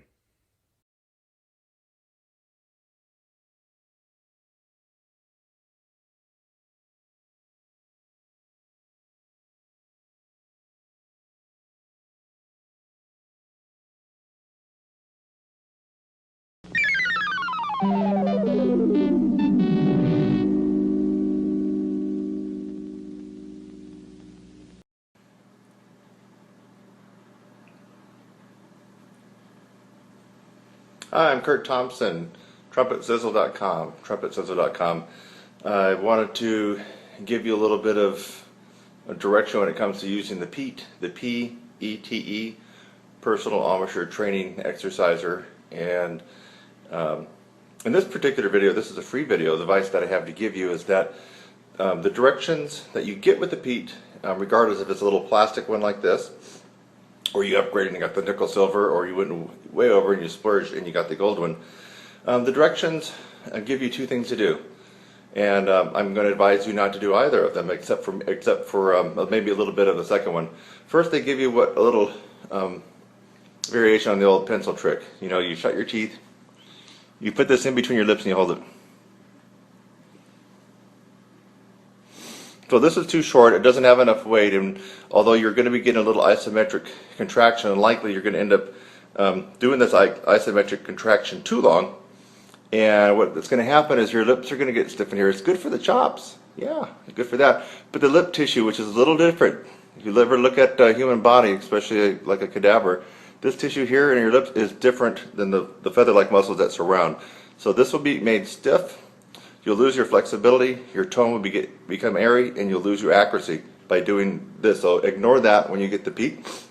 Now, I have another thing that, at least in my program, that we substitute for that. But especially doing any kind of isometrical contraction for minutes at a time, or until you fatigue out, is really, really bad for you. So anyway, that's that. Now the other thing they told you is shut your teeth and put it in between your lips with the big end, like the nail part of it. Shut your teeth and then put your lips over the big flat head and pull. So that's not too bad. I actually kind of like that. So I would say go ahead and do that. Now, the purpose of this video is to really give you heads up on how you can really get the absolute best out of using the PETE. And I've spent quite a number of months, actually it's going into years now, and I've also had other students input on some really marvelous techniques that even I didn't think about. I mean, these are pretty interesting. So I want you to take a look at the description below, and there's going to be some links. One link is really cool. It's a link to my Facebook page for a brass improvement email series, and it's all free. So there's lots of free information there that will really help you.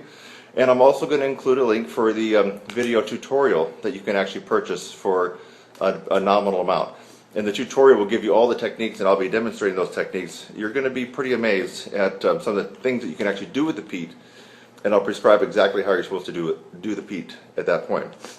So, thanks for checking out this video here, and you didn't have to pay anything for it. There is some good advice if you just follow it, but the real meat and potatoes of the peat and all the cool techniques that you can do with it that don't come in the directions that you got will be in my video tutorial. Just look down at the description and look for little hyperlinks, and you'll be able to figure it out. And my best for you with the peat, one word before we do anything. When in doubt, less is more when it comes to peat or any kind of isometric exercise that you can do. So if you're going to have to make an error or make a mistake, do it on the side of the minimum side, where less is actually more. So Kurt Thompson, TrumpetSizzle.com, TrumpetSizzle.com. See you there. Hey, did you just get braces on? And now you're a freshman in the marching band, or maybe you're a junior in the marching band, and you play trumpet, French horn, or trombone. You know, those, especially the trombone, that's a little bit easier if you got braces. French horn is even harder, but French horn, you're typically not trying to get up into the, the loud crashing waves of sound that the whole marching band trumpet section might have to do. So, is there a way to get yourself back to where you were, maybe even better, without crushing your lips into those barbed wires of your braces on your teeth? Yes, there is. For many, many years now, more than a decade, I've been using this one awesome technique. I guess it's a little known technique because I don't hear about other people doing it. Extensive practice in the tier 2 range of pedal tones, using your tongue arch like you would if you were playing above the staff. So I guess it's not common knowledge. If you want to get back to where you were, trumpet guy or trumpet gal, and you got braces, and you're trying to just get back to where you were, or maybe even get better, but it's feeling horrible right now and painful, and let's just say you can barely play an F on the staff, that's going to really, that's really going to suck. I mean, to go through the school year like that. So, you practice this, and I guarantee that you'll be able to get either close to where you were, or maybe even a little bit better than where you were. And the reason is practicing extensively in the tier 2 range of pedal tones is like practicing a high C to double G, almost. Except you're not going to crush your lips against the barbs in the braces in your mouth. So, first things first, you should already have an understanding of pedal tones, or at least if you don't understand what they are, you might want to search some of my other tutorials. Maybe I'll include a link of some pedal tones that we've done. If I find that I haven't actually included that on my YouTube channel, I'll probably include just a course, very brief overview of it. But pedal tones basically starts below F sharp. Our lowest note, or natural acoustical note on the trumpet, is F sharp. If you try to go below that without manipulating your embouchure,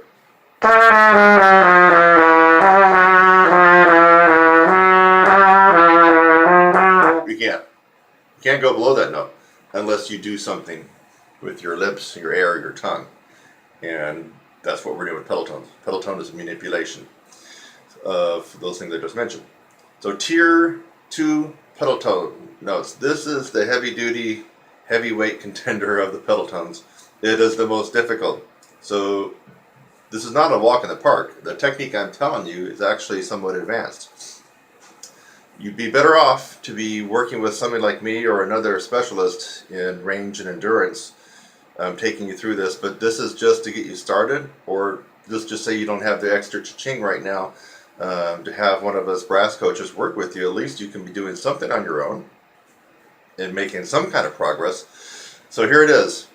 To still be able to increase your range on your trumpet, even though you got braces, you're going to be practicing the notes in the tier 2 range. What are those notes? Pedal C, And the easy way to do it is just to do octave tester notes. You would play the normal low C on the horn, open, down an octave. That's pedal C. B, natural, to pedal B.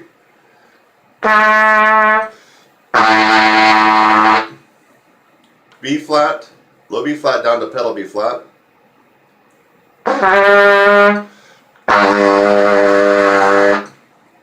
Low A down to pedal A.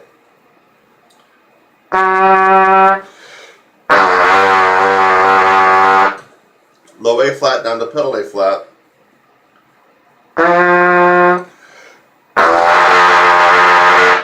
Low G down to pedal G, and you must play it 1 and 3 both ways, folks. Don't cheat. 1 and 3 for the low G and 1 and 3 for the pedal G only.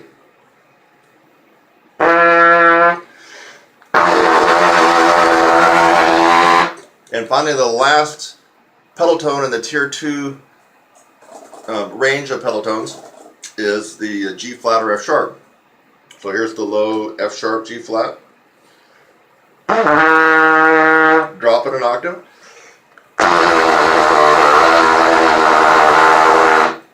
Alright, so those are the notes in the tier 2 pedal range. Pedal C, pedal B flat, pedal A flat, pedal G, and pedal G flat or F sharp. And you got to finger the low pedal G as 1 and 3, the pedal G flat F sharp as all of them down only for those last two. Okay, let's see. So your job right now, if you don't have a lot of experience with pedal tones, is to go ahead and go out to the woodshed and start working on these. And it's not going to be easy. Think about it. You're actually playing in a range that's very similar to this range up here.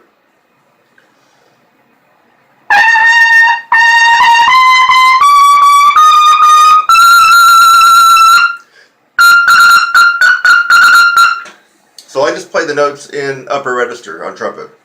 High C, high D, high E, high F, and double G. Those are what most would agree on are considered upper register. If you go above the double G, then you get into at least what I call extreme upper register.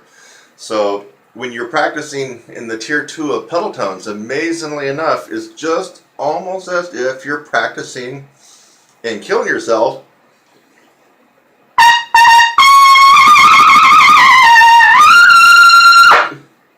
right? Now, if you were doing that with braces, you might be going, oh my Lord, oh, you might start crying because it's going to be painful and it's really going to hurt.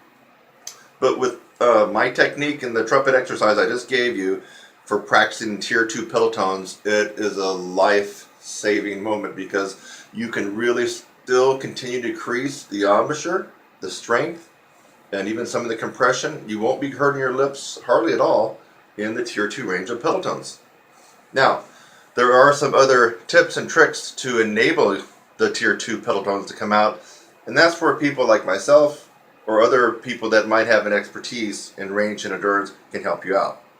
But at least right now, if you want to do it on your own, you at least got something that's going to help increase your range and endurance on the trumpet, even though you got braces. See you next one. I'm Kurt Thompson. Hi, I'm Kurt Thompson and welcome to my channel.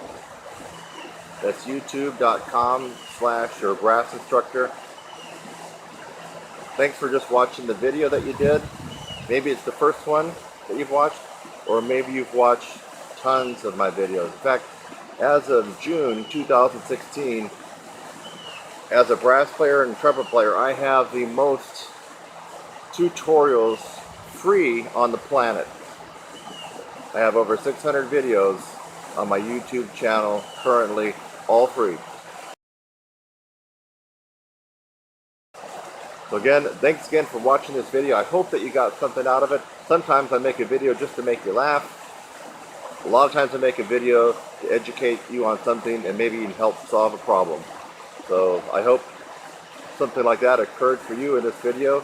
And while you're at it, again, subscribe, click on my website link, and go on to the next video. It's lovely out here. Have a great day.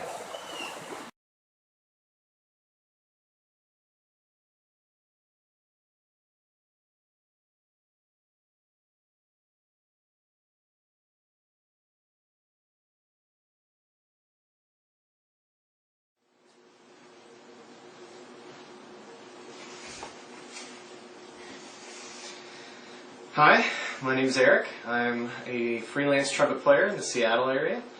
I've been playing for a long time, went to school for music, playing a brass quintet, orchestras, symphonies, and a Dixieland ragtime group. So a lot of the different styles around.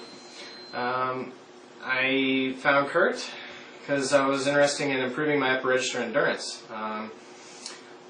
Normally I could play a D, maybe an E flat or E, but I had a real big problem with endurance. Whenever I play one, I was done if I was really having to crank on it with the volume. So, been finishing up my course here with Kurt, and I love the way his techniques attack the problem from all these different angles. So you have breathing techniques, you have lip buzzing techniques, you have playing techniques, you have compression techniques, all these different things that are really attack the problem.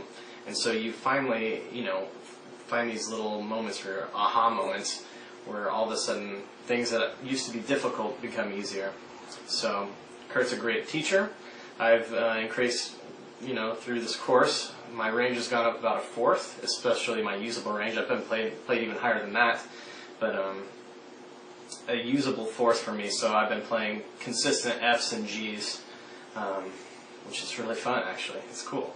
So, highly recommend Kurt's course to anyone who's wanting to expand their upper register or in their endurance. Brass quintet gigs become much easier once you have, the gas to finish out a set with high Cs and Ds at the end of a piece. So, again, highly recommend Kurt's upper register trumpet course.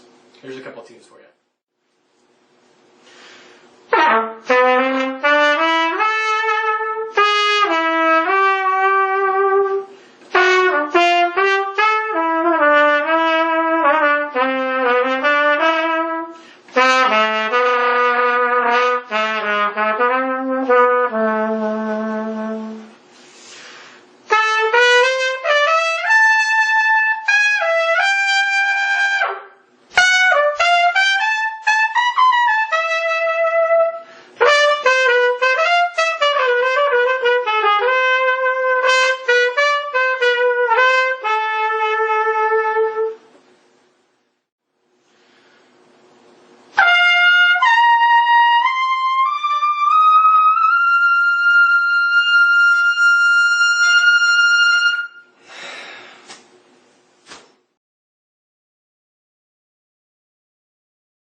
I'm Kurt Thompson, and during this live stream broadcast tonight, I will be reviewing the brand new Bach commercial trumpet. This is the large bore 462 bore trumpet that you've been hearing about. You are at Your Brass Instructor here on YouTube, the channel that helps you in all areas of brass playing and trumpet playing, but with a huge focus on range and endurance. You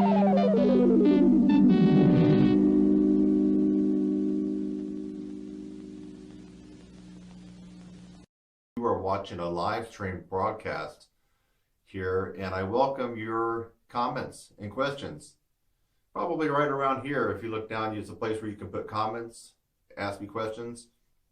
I will do my best to answer your questions and comments in real time, right when you ask them. Right when you ask your questions and comments, I will try to do my best to answer in real time. So I'm here, I'm ready to talk about this instrument. Go ahead and give me your comment, your opinion, or ask a question during this live stream broadcast. As I mentioned tonight, we're going to go through a review of the brand new Bach commercial trumpet. This is the Model 190 series, and let me give you what we're going to be talking about in this video. First, we're going to go over the specs, the specifications of this Bach Stradivarius commercial trumpet. We'll be talking about sizes and bells and how it's made. We'll also be talking about whether this horn is really suitable for a commercial environment, in other words, a non-orchestral environment. Now, the second point that we need to talk about that's very important is getting one of these, obtaining a brand new Bach commercial trumpet, or let's just say that you're on a budget and you need to find one at a lower price. We're going to talk about where you could possibly get a very, very good quality, in good condition Bach commercial trumpet. The third point we are going to discuss in this video is going to be, what does this trumpet truly sound like on various commercial pieces? The next thing we're going to talk about and maybe even demonstrate is, how does this trumpet really stack up? How does it sound raw, playing a double G and also playing a double C? Let's find out. One of the last things I'm going to talk about today in this video is this Bach trumpet, the new Bach commercial trumpet, really worth it? Do I recommend you getting one? Finally, watch to the end of this video, because I will include a bonus, and the bonus is going to be 2 famous, noteworthy trumpet players that actually play on the new Bach commercial trumpet. You're going to want to find out who these 2 guys are. Okay, without further ado, let's get at it. The Bach commercial trumpet large bore version. They do have a medium large version available as well. However, I'm demonstrating the large bore version, which is a .462. I really believe that the 462 large bore version of this horn is the one that you really need to get, because more often than not, a commercial player performs in very loud environments like stage, clubs, dances, Broadway pits. When you factor that along with amplified bass, drums, guitars, keys, and vocals, it really does make it difficult to be heard just by playing your typical orchestral MF or F, which is medium, loud, and loud. The large bore will definitely allow you to pour on the power, but of course, you must have the chops and wind developed for this type of playing. In other words, if you're a weak player or an average player, you're not just going to get this trumpet and be able to blow out double C's beautifully with tons of white heat, paint peeling power. You're going to already have to have developed your chops, your lip, and your lung capacity. Something that's noteworthy about this Bach professional trumpet, it is a handmade instrument. It wasn't just cast and dyed and run on automation hundreds of times over for these different parts. These parts were handmade for each individual part of this horn. I looked into it and found out that the bell on this horn is quite unusual. And what's unusual about it is what is called a number 1 bell. And based on my research, there weren't any horns of recent times made with a number 1 bell. I think you have to go all the way back to when Vincent Bach started the company and began making horns. He originally used the number 1 bell, but most people living today haven't played on one. So it does have this number 1 bell taper, which makes for an easier upper register. Something else that you should make note about the bell, it's made of bronze. Now, a lot of times bronze can vibrate easier, respond quicker to faster vibrations, hence the commercial name in this trumpet. You might also want to make a note that this is a lightweight gauge material.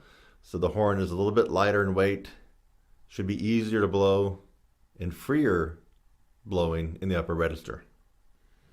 I also notice, and you can see as I'm demonstrating this, that the horn has the Amato water keys as opposed to the normal spit valves. You know, what's the big deal about that? Like, a lot of people just think it's for looks. No. The more holes that you have in the tubing before it comes out the end of the bell, the more problems and turbulence and resistance and intonation difficulties. And there's a term for this. It's called nodal points. So when you have the Amato water keys, you reduce and eliminate some of these nodal points. As a result, the air and the vibrations flow freely through the tubing without being obstructed and hitting over these holes in the tubing. That's the reason that you'd want to have Amato water keys. You know, I did some research, plus I was messing around with the 2 different slides. And it appears that if you really wanted to, if you needed to, you could put in the D-shaped tuning slide, not the oval one, but the D-shape. That's the extra tuning slide.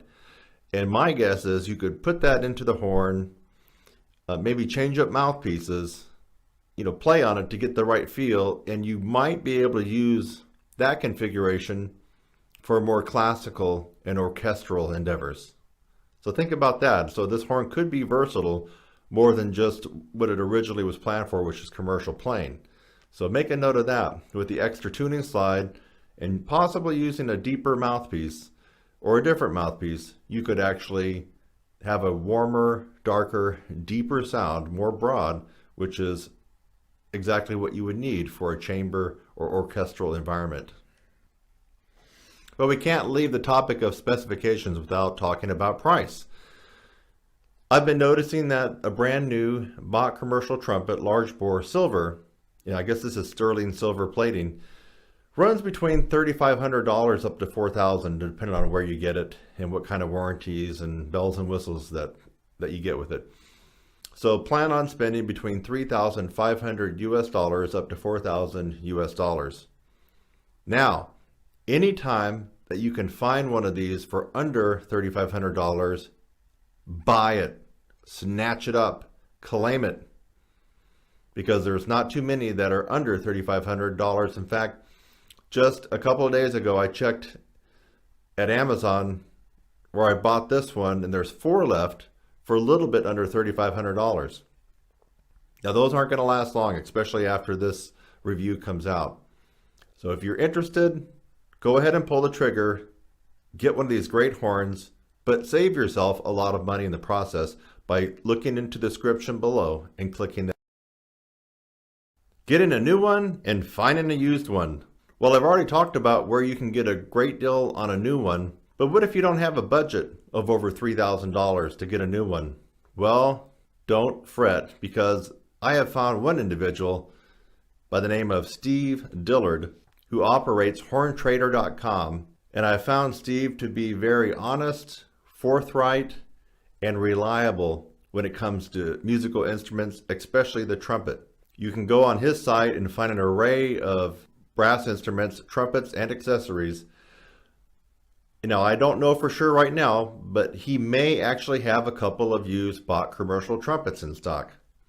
If he doesn't, I'm sure that he'll be getting some in the next couple of weeks. I want to make a mention that I, Kurt Thompson, don't have any affiliation with horntrader.com, nor am I receiving any kind of compensation for mentioning this. I'm mentioning Steve Dillard and HornTrader as a service to you, the listener who is thinking about this trumpet and may not have over $3,000 to buy a new one. You definitely have to contact Steve at horntrader.com, because he's the go-to guy for getting a reliable, almost like new trumpet, but saving you quite a lot of cha-ching in the process. Not to mention, Steve is an awesome player.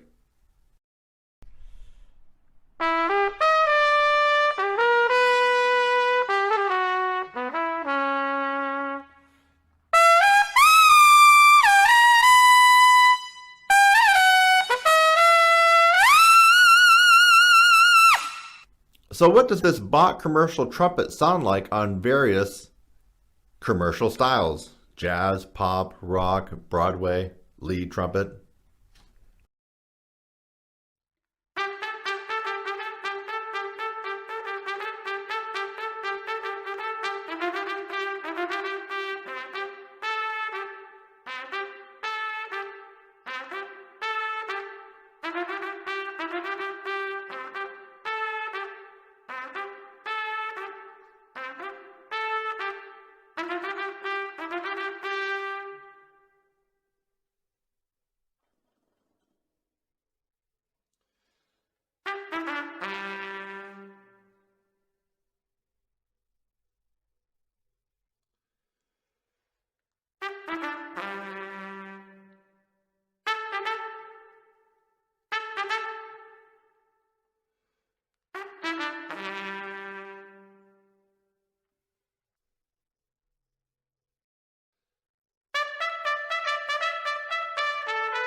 Now wait a minute.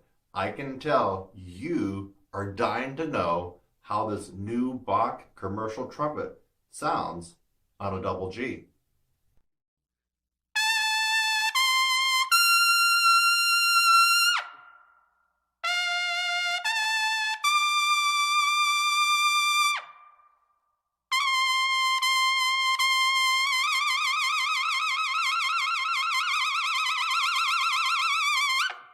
How does it sound on a double C?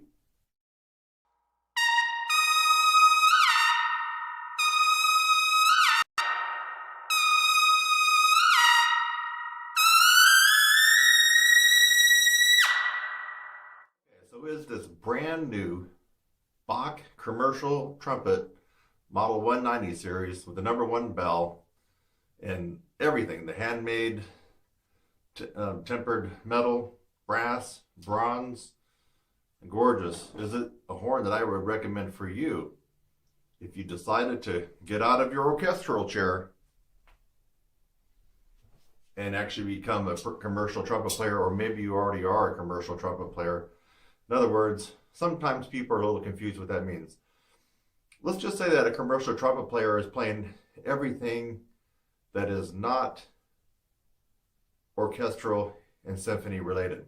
In other words, we're not playing Shostakovich and we're not counting 80 and 90 measures of rest when you're playing this guy. We're playing and we're putting the power through this horn.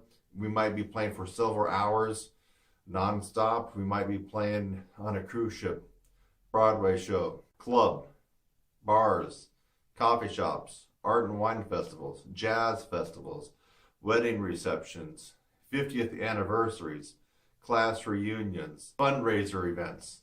I played so many fundraiser events, private parties. Yes, the answer is yes. Yes. Yes, I would highly recommend the brand new Bach commercial large bore trumpet for playing commercial music. But just to summarize what we talked about in this video, well, we talked about the specifications and how this might be a good trumpet, or maybe even one of the best trumpets for commercial trumpet playing. We also talked about where you might be able to pick up one of these guys new, and if you're on a budget, where you might be able to pick up one of these guys used. You also got to listen and watch me play and have a listen to this brand new Bach commercial trumpet and what it sounds like on various pop, rock, and commercial jazz pieces. You heard me play a double G on this guy, and you also heard me play a double C. What do you think? Did it pass the test? And you got to see two famous guys, two famous trumpet players that actually play on a Bach commercial trumpet. I want to thank you for hanging out with me tonight on this live stream video about the Bach commercial trumpet. If you found anything of value in this video, anything at all, go ahead and give a like, drop me a comment, and if you're watching me for the very first time, I highly recommend that you look down there and subscribe. Hit that red button to subscribe, because there's a lot more information coming your way, and if you got time on your hands, I have over 1,000 videos of all types related to trumpet and brass playing. Go ahead and subscribe right now. I'm Kurt Thompson. I really enjoyed being with you here on this live stream broadcast, and I'll catch you in the next video.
And for right now, I would just like for you to subscribe to my channel. Look down below and click the subscribe link. I would love to have you as a subscriber on my channel. I'm Kurt Thompson. I'll see you in the next one.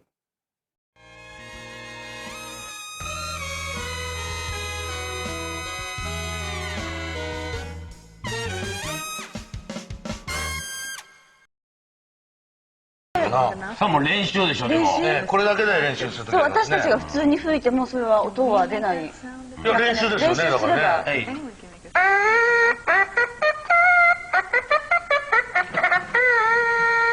これ今マウスピースでやりましたけども、彼はマウスピースなしでもできるんです。どういうことですか？口で出せるんですね。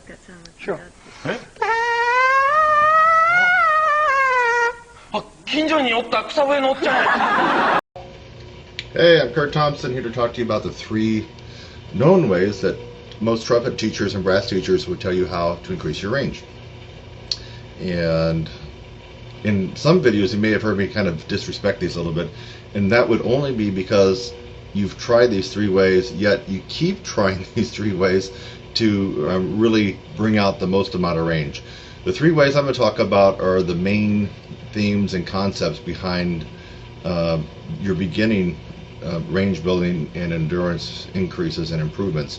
And this is what you're going to probably hear when you go to most instructors for private lessons, and maybe even on the internet forums.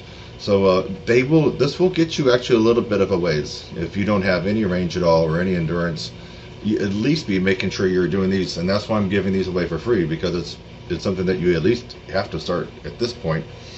It will only take you so far. So once you use these techniques and only get to a certain level, and you can't really seem to get beyond that, that's when you have to come to me in my course, the 16-week upper register course, and add another 3 or 4 notes to your range. But this will get you a little bit of a jump start, and might as well do it if you haven't been doing it. A lot of you watching this video will have already undoubtedly heard about these and have already been doing it, and then you're watching this to see if you can increase your range past that, but this won't help you. So you do these 3 until you reach a certain level where you plateau off, and you're not going to be able to break that barrier. You're going to have to do something different. And in this particular case, doing something different, I'll put my website address, would be taking a momentum-based course to really supercharge your range and endurance. But anyway, let's get to these 3 known mainstream techniques. Number 1, long tones. You go to any trumpet teacher around the world, any college, university, you ask about playing and increasing your range, they're going to tell you long tones. It can be in the form of pedal tones. F, pedal F. Or the harder range would be tier 2, would be your pedal Cs. C. So any kind of long tone, even in the regular lower middle register.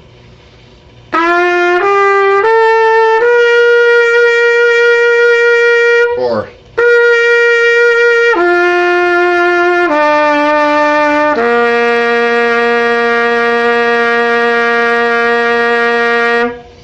and on and on and on. You can go down chromatically there, you can go up.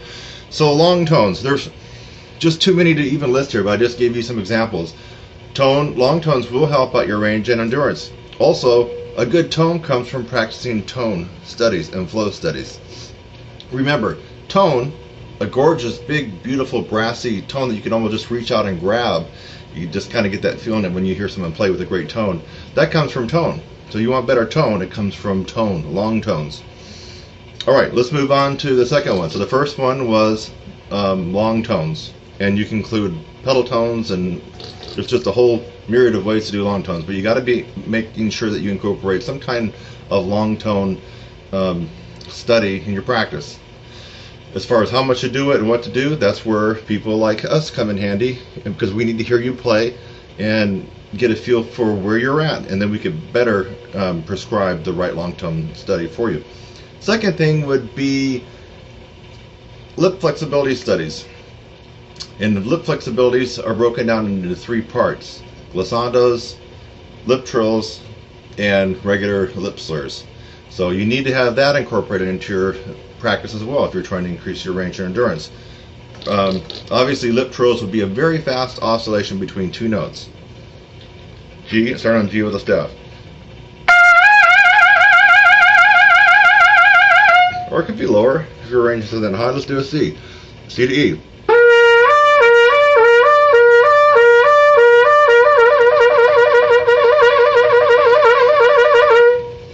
And that's an example of lip trill. Of course, there's a lot of different books out there that have all kinds of interesting exercises to do your lip trills on.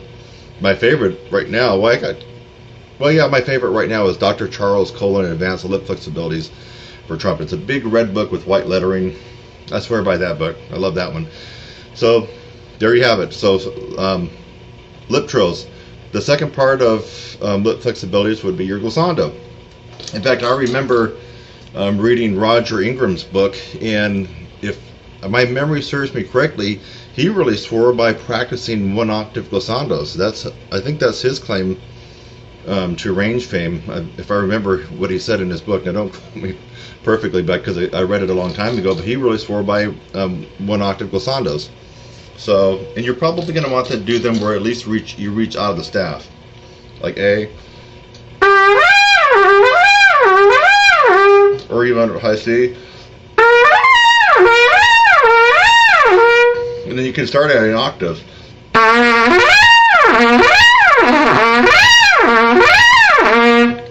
And then you could expand it to, well, if you wanted to go to like 3 octaves. Low A.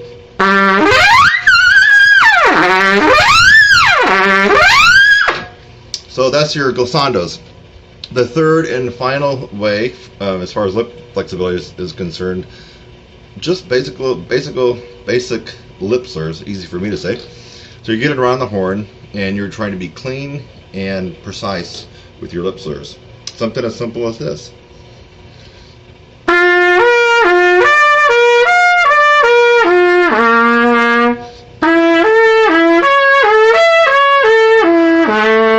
Or even simpler.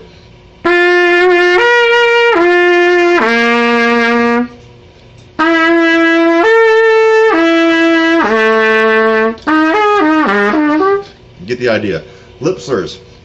Okay, so far we've discussed long tones in their various formats.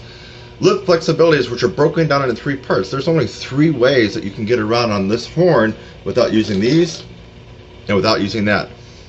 And that would be the glissando that we just talked about, lip trills, and lip flexibilities or lip slurs. Actually, lip slurs would be part of the lip flexibilities. And now the third way that most trumpet teachers would tell you or advise you on how to be able to increase your range would be able to take something up an octave.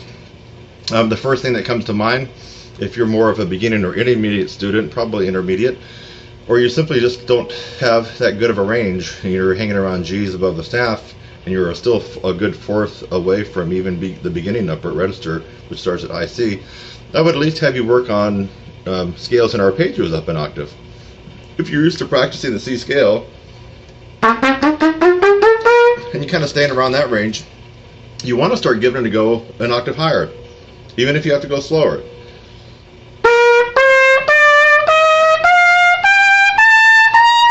Or arpeggios. If you're used to being in that range, try to see if you can squeeze it out an octave higher.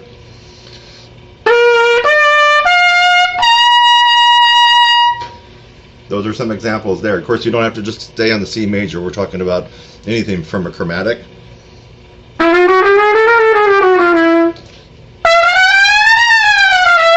Chromatics, arpeggios, scales, you name it.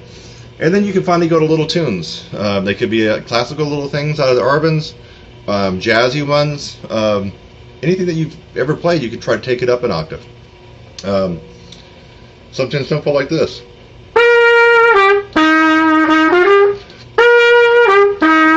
Take it up an octave.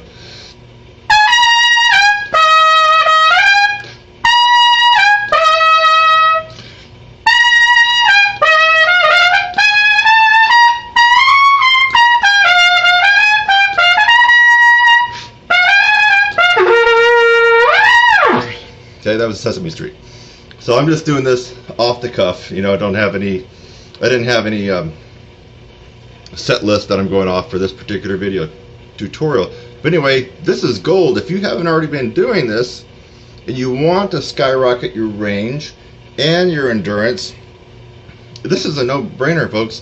You got to be doing at least the 3 things that trumpet teachers around the world would tell you to do, even if they really can't play that high in the upper register, or they don't specialize. They're going to tell you these 3 things. What were they again? Long tones in all their various forms. Number 2, lip flexibilities, and there's only 3 ways we can get around the horn lip flexibility wise: lip trills, right? Glissandos, and lip slurs. And finally, the 3rd thing is to start just getting the courage and being confident and take some stuff up an octave. It could be your band part in 8th grade band if you're an 8th grader. It could be some little licks that you've learned. It could be scales, chromatics. Just start with the idea like, hey, let me just see if I can take this up an octave. So, I'm Kurt Thompson. My site is www.trumpetsizzle.com. You can email me at kurt@trumpetsizzle.com. Now, you're going to use these techniques, and they're going to take you a little bit of the way up. But you're going to find at some point you get stuck. Everybody gets stuck, and that's why they come to me or other people that teach and kind of focus on the power side of the horn, the physical part, the volume, the tone, the sound, the range, the endurance. So anyway, I hope that you got a little something out of this. And if you already knew this, great, it was a review. And then go get my course. Come on. You want to get another 4 or 5 notes? I know you do, right? Bye-bye. I'll be showing you guys how to really clean out your horn. And you'll get that in a separate video. But there's always got to be the lazy man's way to clean out a horn, right? You want to know a shortcut. And let's make this a lazy person's way, since there are lots of females that play this instrument. There is a shortcut. Now, it doesn't work perfectly all the time. But it's when you're in a pinch, you want to clean stuff out. Get you a sponge and cut it up in little bite-sized bits like this. Sponge. Got several of them. You're going to be quite amazed at this. Got to have some valve oil handy. My favorite, you can't really tell, is L-Cas. I've tried all kinds. The expensive kinds and the cheap kinds, and the kinds that come with your instrument. So what you're going to do is you're going to put the valve oil in this baby. Okay? Soak it up really good. And you're going to deposit this sponge with all the valve oil on it into your lead pipe. You're going to pack it in there just enough, just a little bit. And let's see if we can get this on camera. So I'm going to hold the camera down and see if we can get a camera. What I'm going to do is I'm going to blow through the lead pipe like this, and you're going to see it come out the end of the horn. Ready? Let's see. Yeah, there we go.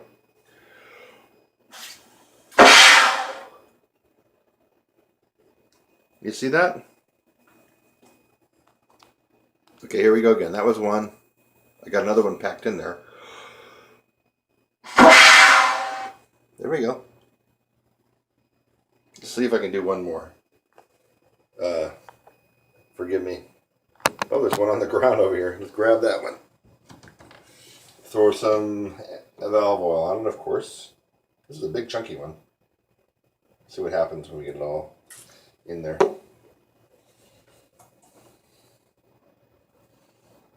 And use my adapter to put it in there a little bit more. This is going to be a bigger one. Let's see what happens. Okay. One more. Big breath. There we go. Now, if you take a look at, I think this was the first one, I'm not sure. These are actually clean. And I don't know if you can tell, there's some kind of black deposits on them. Not bad. Horn was never horribly bad. But these were like just bright yellow, and you can see, I think you can see, You got some dirt. There you have it. That's the lazy person's way to, in a pinch, clean out their horn. That sponge, with all the valve oils going through every nook and cranny, can you believe that? On the horn. Everything. Yes. The lazy person's way to clean out the horn. And now in the next video, I'm going to show you the right way to clean out the horn when you got the time.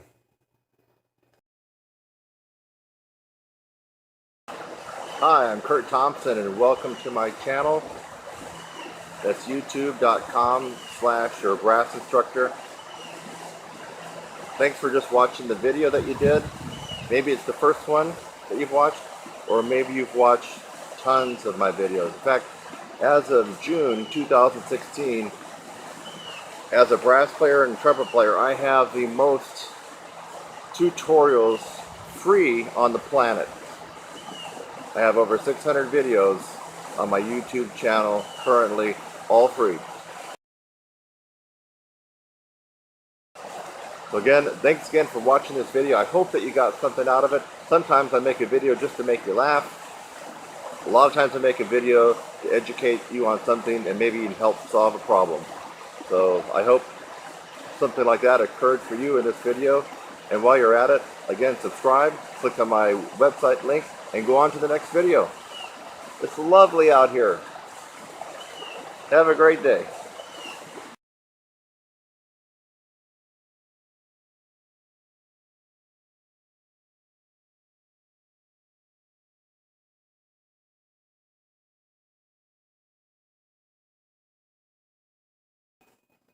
All right, back with topics that were posed to me before Christmas of 2016.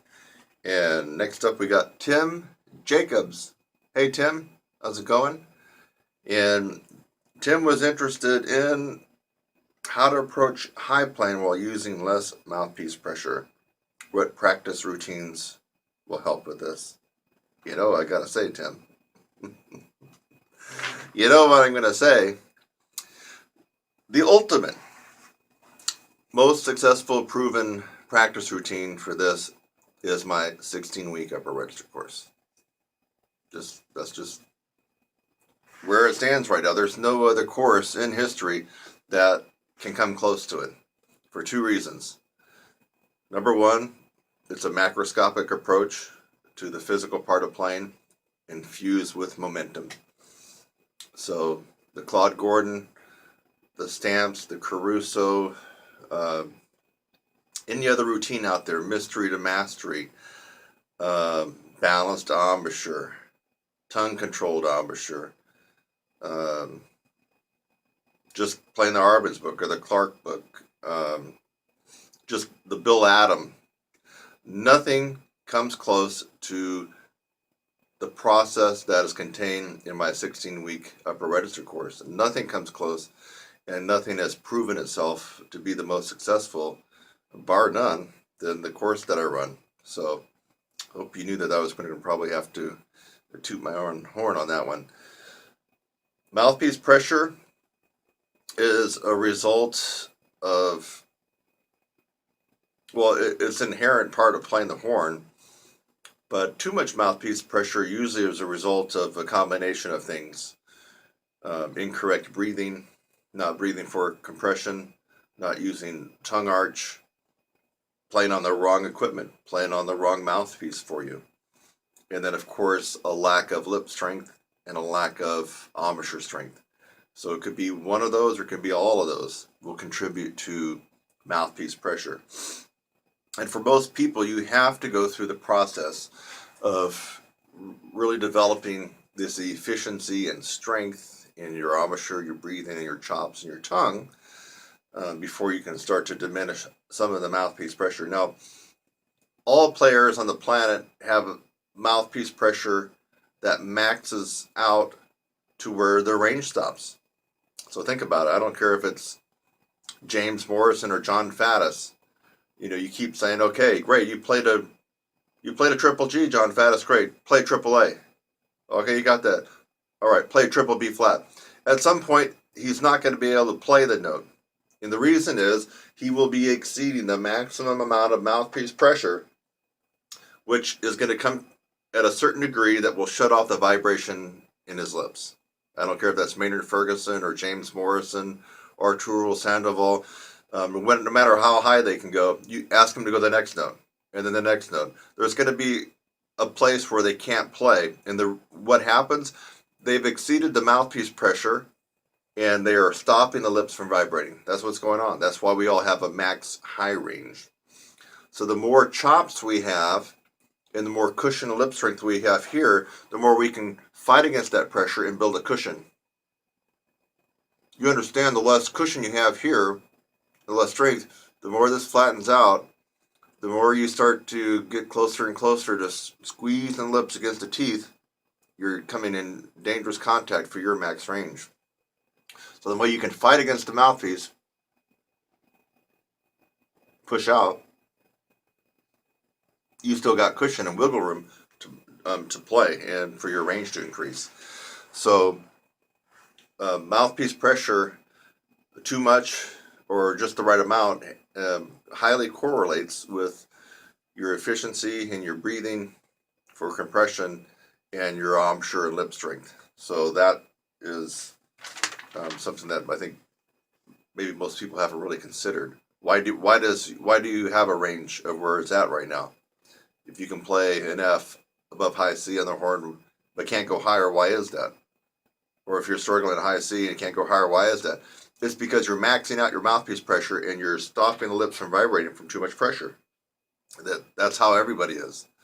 And I can't imagine anybody would say anything contrary to that, because that's why you cannot go any higher.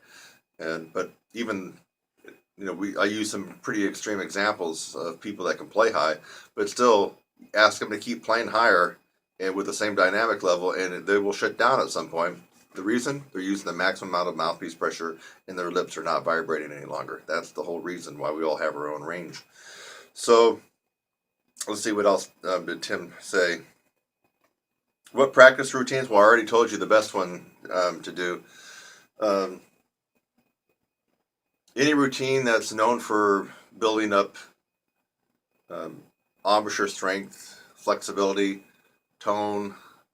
So if you want to get a piece of the pie, not the whole pie, I consider my course as the whole pie. And the results are spectacular. So if you want a piece of that pie, then you could segregate it out into things like the Charles Colin lip flexibility book, the Colonel Irons book on lip flexibilities, maybe even the Schlossberg. Some of the Claude Gordon stuff, some of the Crusoe stuff within reason, as long as you don't stiffen up your lips from too much of it. So these are some of the different things, even the Bill Adams, some of that stuff. So you do some of these different things, and you should notice that you're going to reduce the mouthpiece pressure to a certain extent. So that's my take on that one. I'm glad you asked that, Tim, because I got to plug my course. All right, Tim, so I hope that answered pretty much what we were talking about. Playing high, using less mouthpiece pressure, what routines and so forth. So thanks for asking that good question, Tim. I'm Kurt Thompson. That's my story, and I'm sticking to it. Thanks again for watching this video. I hope that you got something out of it. Sometimes I make a video just to make you laugh. A lot of times I make a video to educate you on something and maybe even help solve a problem. So I hope something like that occurred for you in this video. And while you're at it, again, subscribe, click on my website link, and go on to the next video. It's lovely out here. Have a great day.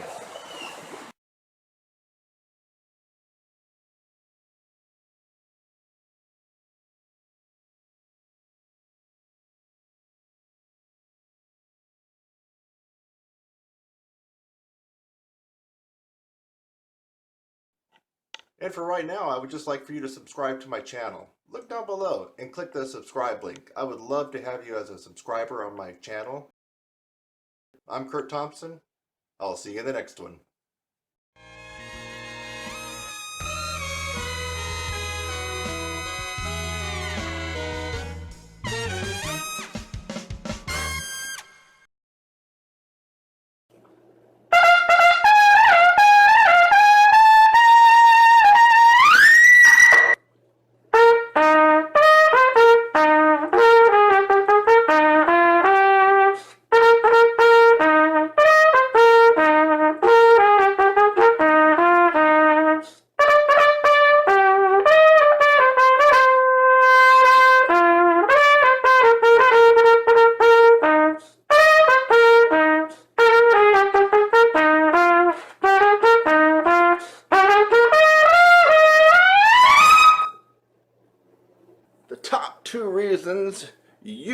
cannot play high.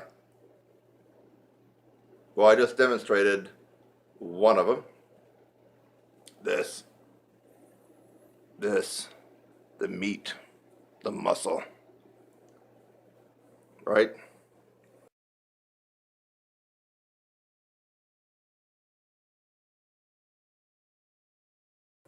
But you already knew that, right? Yeah. You know you got to have chops. You got to build this. Everything. All these muscles, everything. It's all got to be built up strong. So you know that one, but maybe you didn't. Maybe you thought it was talent. Okay? A lot of people think it's just talent. Can't play high. I was just born to play third chair. Just the way it is. Don't get mad about it. Don't beat yourself up over it. You just weren't born with the talent to be able to play high. Actually, some people feel that way. But that is 100% wrong. 100% incorrect. That's your belief system, but it's not reality. Your belief system, but not reality. So the top reason that you can't play high is you haven't gone through the process of training this and the whole mechanism from diaphragm to here to out to the horn. You haven't gone through that process. Now you can look at video, YouTube after YouTube. In fact, I just crossed over the 600 mark on my YouTube channel. Videos available to the public. You can watch them all. You're not going to get that miraculous improvement in range and endurance just by watching videos, even though I'm giving you some good advice and others are giving you good advice. You have to go through the process. The process is systematically applying so many different angles at your chops, your breathing, your tongue, strategically over a period of time, infused with momentum. That's what the process is. And you're not likely to have gone through that process if you're watching this video, or maybe you're just watching it just for giggles. But you have to go through the process. It seems like a lot of teachers that can actually play decently high are not taking their students through the process. And as a result, the students don't end up playing as well as the teacher, and they don't even make that much improvement. It's about the process, not about one or two techniques or a routine that you're going to do. About the process. So, if you watch my stuff, you will get better, and you are certainly going to play a little bit higher, a little bit better, a bigger sound, a bigger tone, more accuracy, better endurance, yes. But you're not going to get that miracle, amazing, oh my God, I was playing high C's and D's a few months ago, and now I'm zinging out double high G's. Now I can actually do some Broadway shows if I wanted. No, you're not going to get that by watching just individual random videos on how to play trumpet better from anybody. You have to go through the process. I happen to know what that process is, by the way. And according to most of the people that have been working with me, it seems like they know it now too, and they can demonstrate it. So let's go on to number 2, or the second reason, the second top reason that you can't play high. That. Tongue and tongue arch. Now, you can still play high without the tongue arch. I'm going to play high right now, leaving my tongue dropped in a low C positioning. And now it's not going to sound good at all.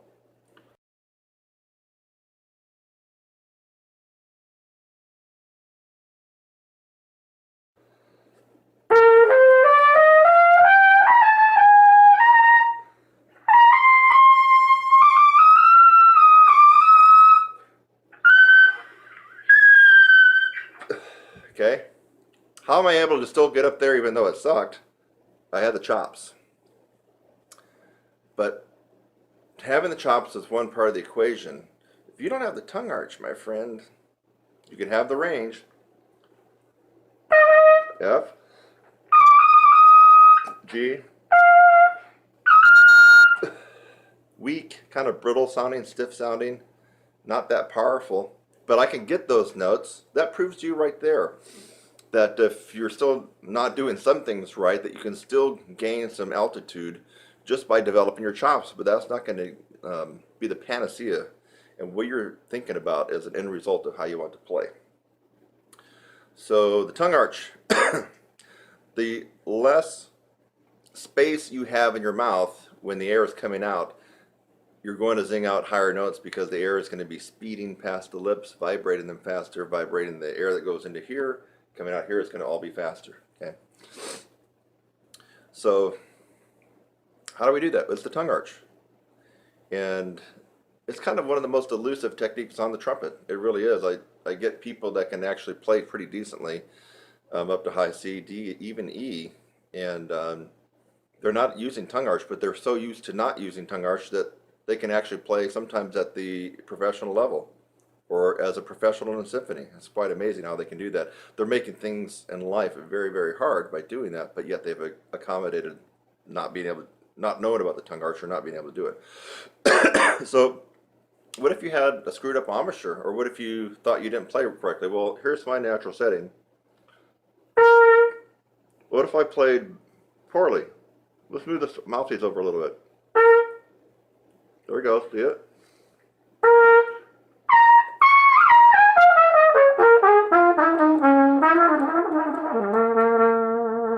I'm way off my embouchure. In fact, I'm over. What about the other way? Well, now I'm back to center. Move it over. Now I'm really playing not where I want to play.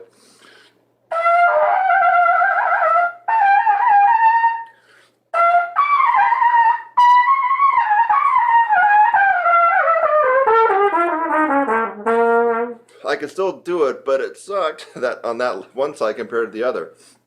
So I've showed you that with no tongue arch, I can still play high. Playing on a totally screwed up embouchure, one side to another like that, I can still play some, actually into the upper register above high C. So it's the tongue arch. Tongue arch. So quit looking at whether or not you got a bad embouchure, a defective embouchure, whether or not you think that you're playing a little off center and your teacher's on you for that. Or you play too high, play too low. You can work on that stuff later, but that's not your problem.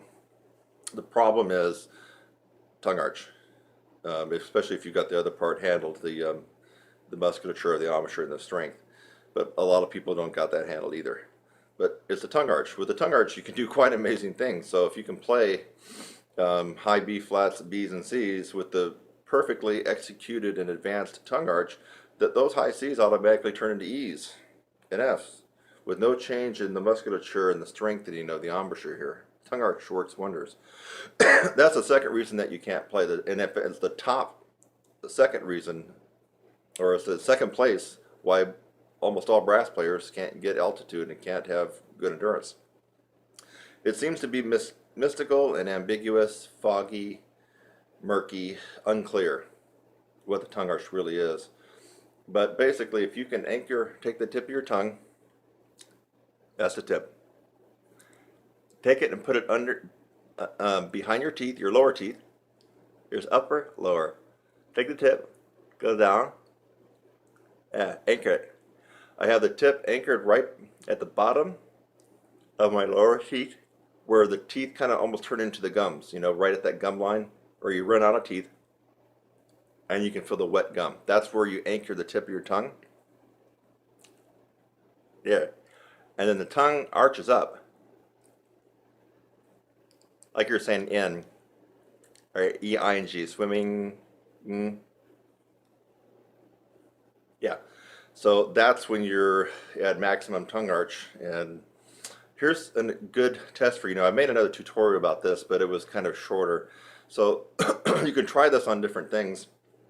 Here's me going from second line G to C on purpose. Okay?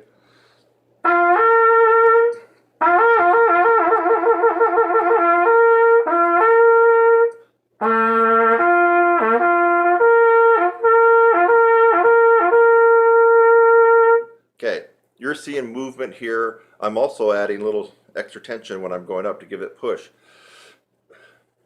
The way to really get the feeling of tongue arch, so it's not theory, it's actually something real that you're doing, is to purposely try not to get the top note, yet raise your tongue in an arch position.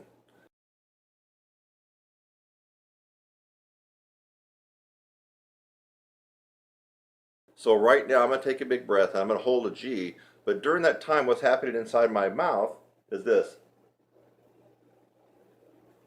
My tongue is arching up. You already know that tip is placed behind my teeth. So it's going here, up. And I'm purposely going to try not to get the C. Watch what happens.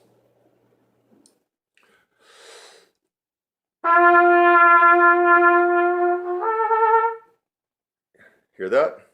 Of course it didn't sound good, but I'm purposely trying not to get the C. I don't want the C to come out.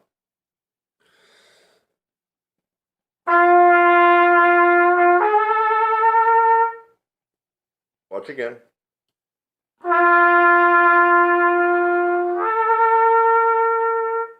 Again.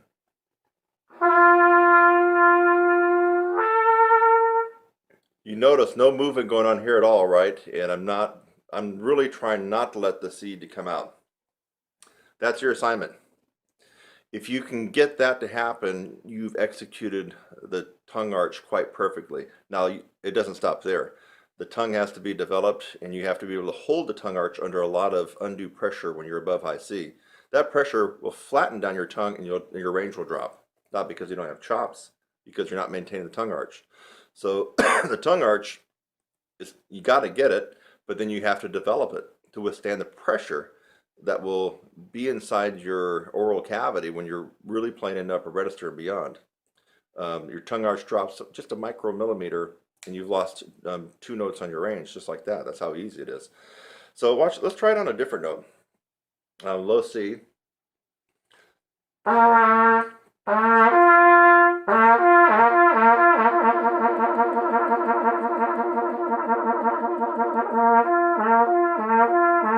I'm trying to do that, right? You can tell. What if I take a big breath and purposely stay on that low C? Don't let that G come out.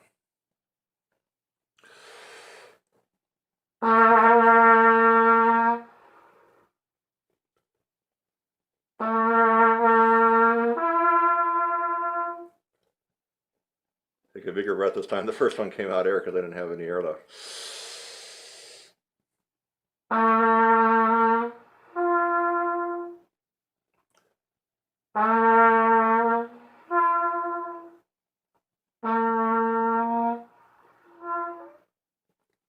Even low C to G, which is a wider interval, isn't it? It's another note wider, so you're going to fifth. Now, a lot more air is coming out on low C than it is on G because you have the placement of your jaw and your tongue even lower. But still, you could hear that something was happening. In fact, the air started to cut off. And on that first one, did you hear that? It was almost no air. I mean, it was just air coming out.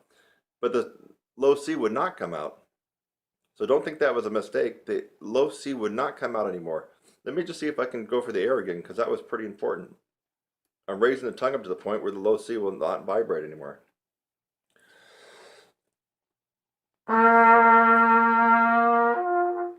Well, now that time the note came out. No, hold on, let me try it again. Trying to keep the low C down, but I'm raising my tongue into a tongue arch.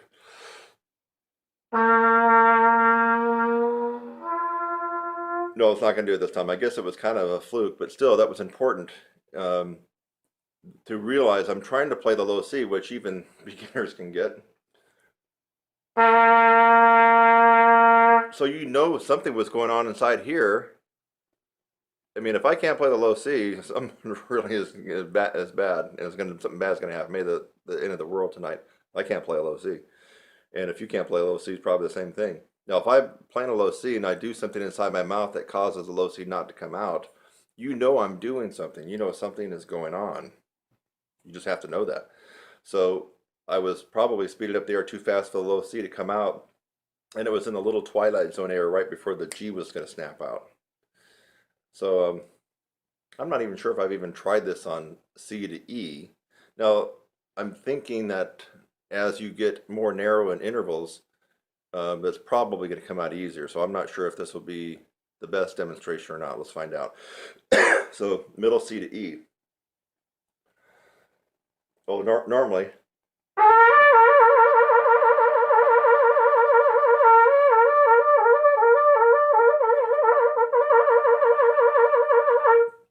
Now, I'm going to try to keep it at middle C and not let the E to come out. Oh no, okay, it gets easier as you go higher, actually.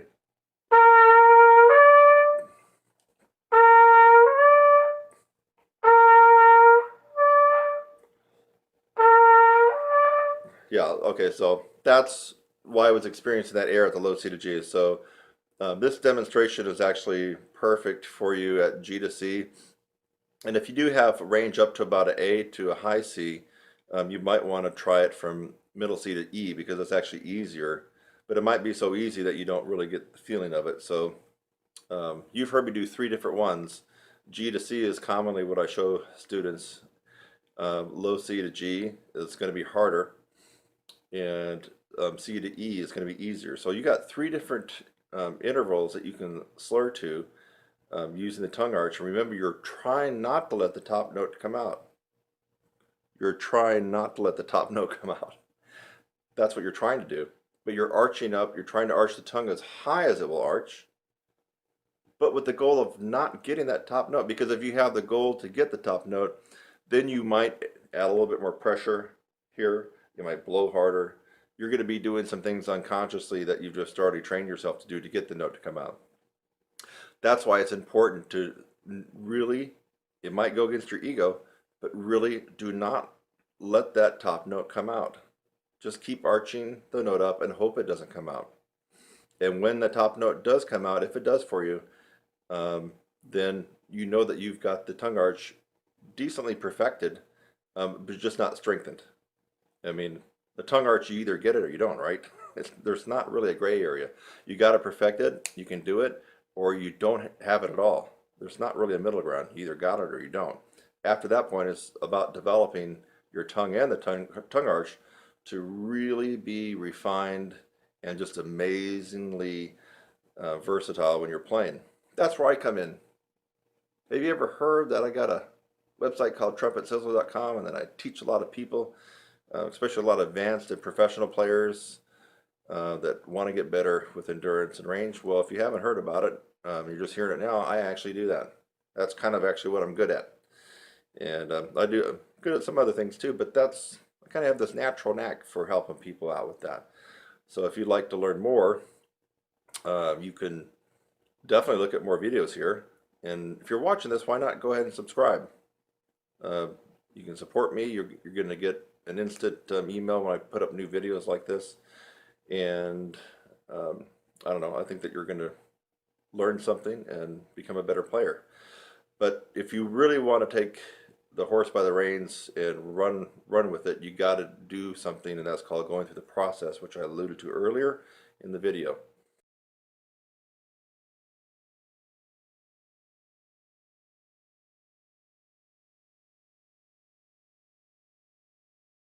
So, but this tutorial on tongue arch should help you. And now if you're not getting the note to come out at all, even though you're trying not to, but it still doesn't come out, that's where, again, you need a coach, you need someone to work with you on that, because that is the second reason you're not able to play high, play with power up the upper register, or even have great endurance. If you're constantly playing in a low C position in the upper register, you're gassing out all the muscles here. You're just putting such a load on them, and that's why you don't have any endurance. So you might even have a little range where you have no endurance. You got to get the tongue arch. It's the second reason people have problems in the upper register and with endurance. Since you've already heard me say that, it's a no-brainer. Work on it. Get it going. It's worth the investment in time. So that's a wrap.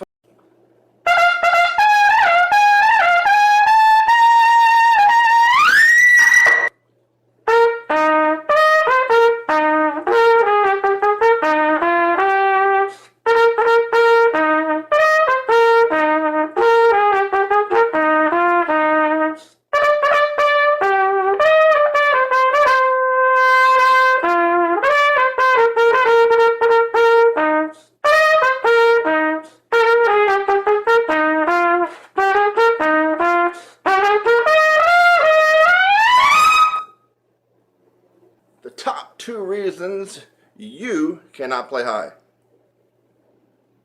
Well, I just demonstrated one of them. This, the meat, the muscle, right?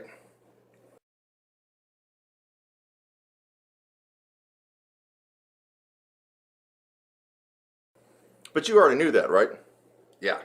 You know you got to have chops. You got to build this. Everything. All these muscles, everything. It's all got to be built up strong. So you know that one, but maybe you didn't. Maybe you thought it was talent. Okay? A lot of people think it's just talent. Can't play high. I was just born to play third chair. Just the way it is. Don't get mad about it. Don't beat yourself up over it. You just weren't born with the talent to be able to play high. Actually, some people feel that way. But that is 100% wrong. 100% incorrect. That's your belief system, but it's not reality. Your belief system, but not reality. So the top reason that you can't play high is you haven't gone through the process of training this and the whole mechanism from diaphragm to here to out to the horn. You haven't gone through that process. Now you can look at video, YouTube after YouTube. In fact, I just crossed over the 600 mark on my YouTube channel.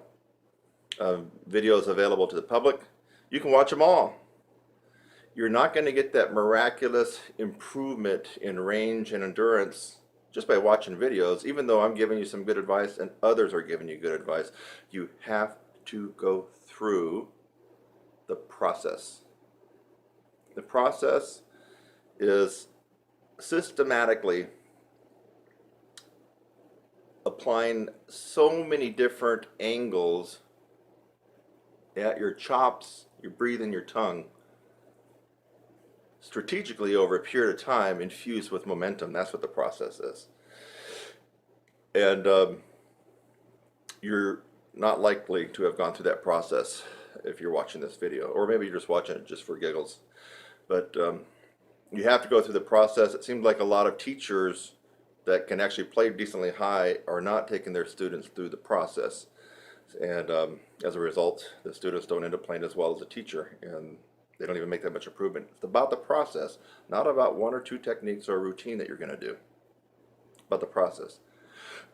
So, if you watch my stuff, you will get better, and you are certainly going to play a little bit higher, a little bit better, a bigger sound, a bigger tone, more accuracy, better endurance, yes. But you're not going to get that miracle, amazing, oh my God, I was playing high C's and D's a few months ago, and now I'm zinging out double high G's. Now I can actually do some Broadway shows if I wanted. No, you're not going to get that by watching just individual random videos on how to play trumpet better from anybody. You have to go through the process. I happen to know what that process is, by the way. And according to most of the people that have been working with me, it seems like they know it now too, and they can demonstrate it. So let's go on to number 2, or the second reason, the second top reason that you can't play high. That. Tongue and tongue arch. Now, you can still play high without the tongue arch. I'm going to play high right now, leaving my tongue dropped in a low C positioning. And now it's not going to sound good at all.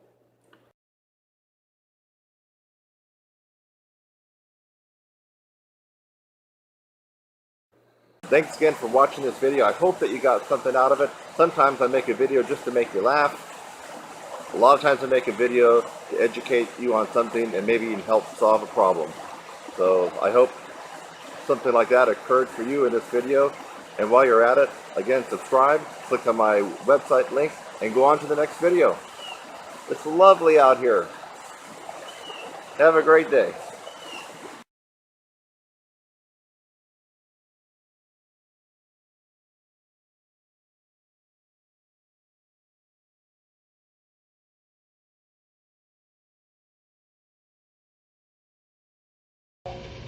Hey, I'm Kurt Thompson, here to talk to you about the 3 known ways that most trumpet teachers and brass teachers would tell you how to increase your range.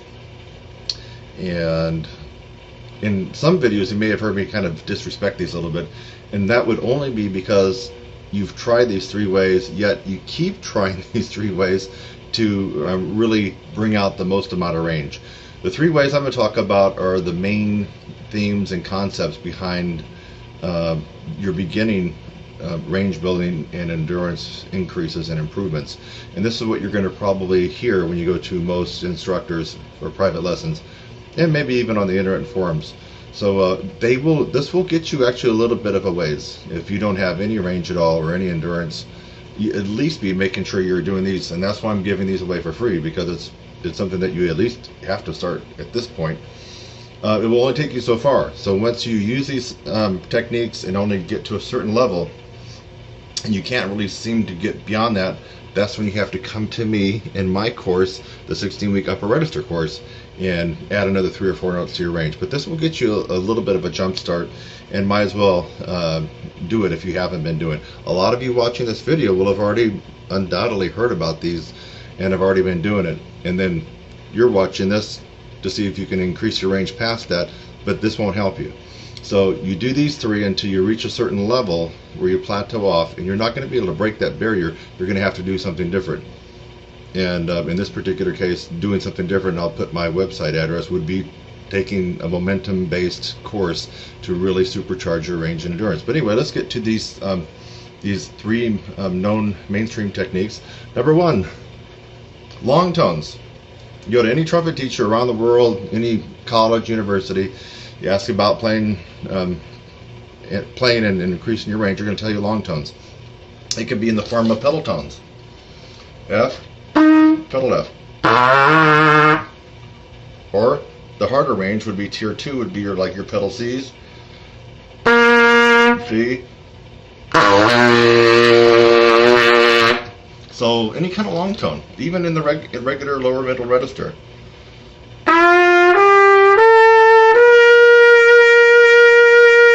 Or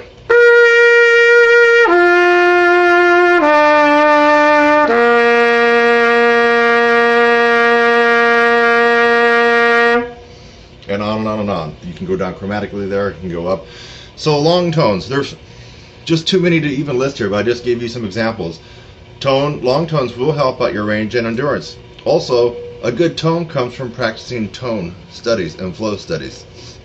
Remember, tone, a gorgeous, big, beautiful, brassy tone that you can almost just reach out and grab. You just kind of get that feeling that when you hear someone play with a great tone, that comes from tone. So you want better tone, it comes from tone, long tones. Alright, let's move on to the second one. So the first one was long tones, and you can include pedal tones, and there's just a whole myriad of ways to do long tones, but you got to be making sure that you incorporate some kind of long tone study in your practice. As far as how much to do it and what to do, that's where people like us come in handy, because we need to hear you play and get a feel for where you're at, and then we could better prescribe the right long tone study for you. Second thing would be lip flexibility studies. And lip flexibilities are broken down into 3 parts: glissandos, lip trills, and regular lip slurs. So you need to have that incorporated into your practice as well if you're trying to increase your range and endurance. Obviously, lip trills would be a very fast oscillation between 2 notes. G, start on G with a staff. Or it could be lower if your range isn't high. Let's do a C. C to E.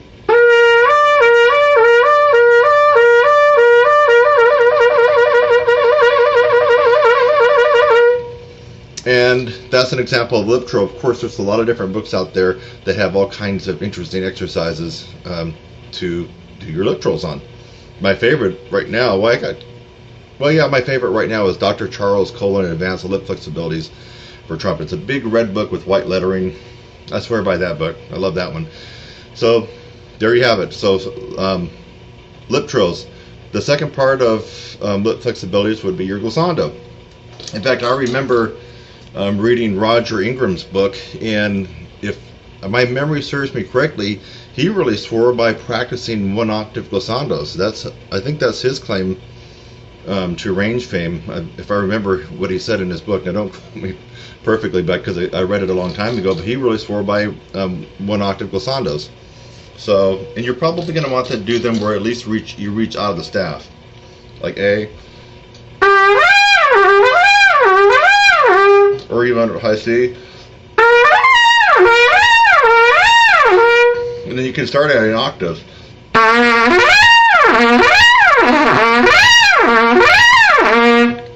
And then you could expand it to, well, if you wanted to go to like 3 octaves. Low A.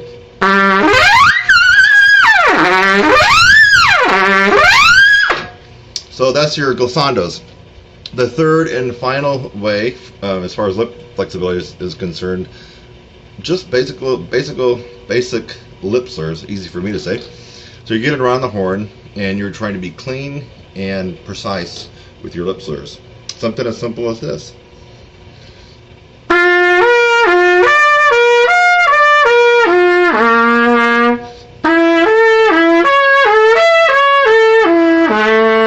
Or even simpler.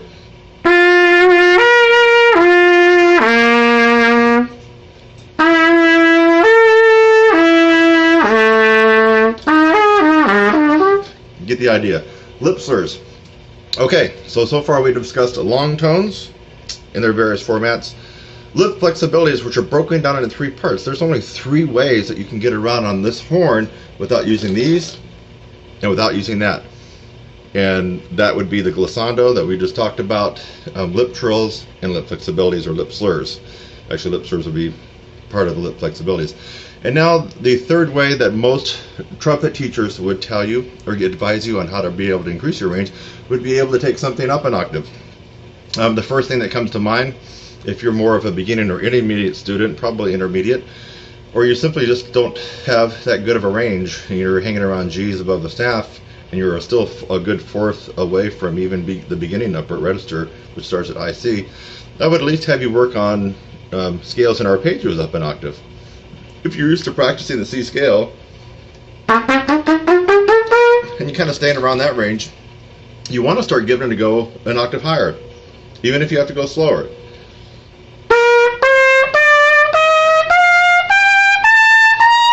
Or arpeggios. If you're used to being in that range, try to see if you can squeeze it out an octave higher.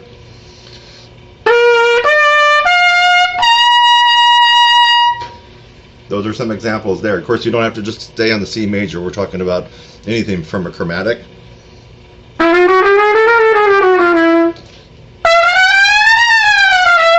Chromatics, arpeggios, scales, you name it.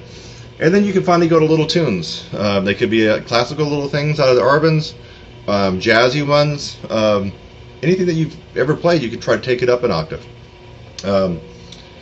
Something simple like this.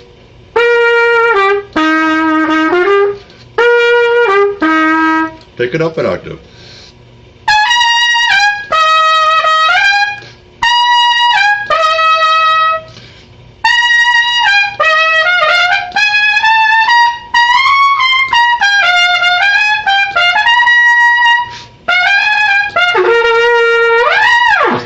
Okay, that was Sesame Street.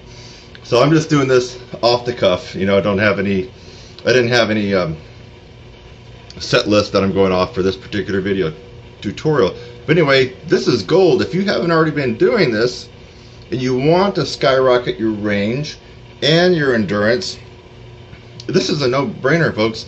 You got to be doing at least the 3 things that trumpet teachers around the world would tell you to do, even if they really can't play that high in the upper register or they don't specialize. They're going to tell you these 3 things. What were they again? Long tones in all their various forms. Number 2, lip flexibilities, and there's only 3 ways we can get around the horn lip flexibility wise. Lip trills, right?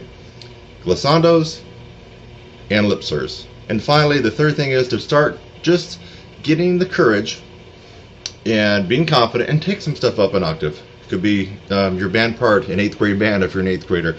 It could be some little licks that you've learned. It could be scales, chromatics. Just start with the idea like, hey, let me just see if I can take this up an octave. So, I'm Kurt Thompson. My site is www.trumpetplayer.com. trumpetsizzle.com. You can email me at kurt@trumpetsizzle.com.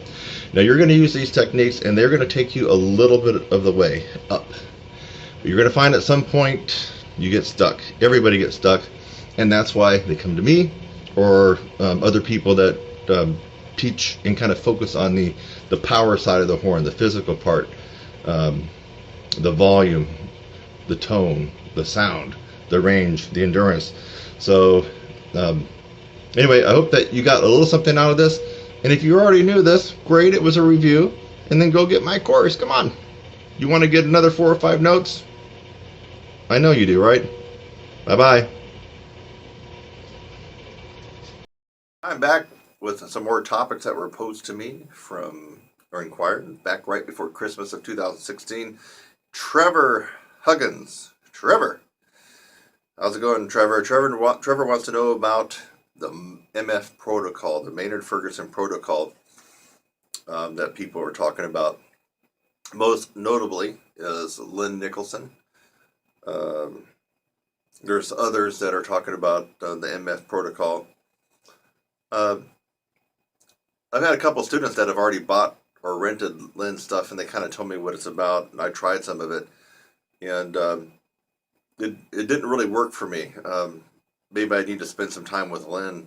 I don't know, but I'm actually pretty happy with what's going on with my playing right now. I'm not really interested in changing things up. But what I know about the MF protocol, it's about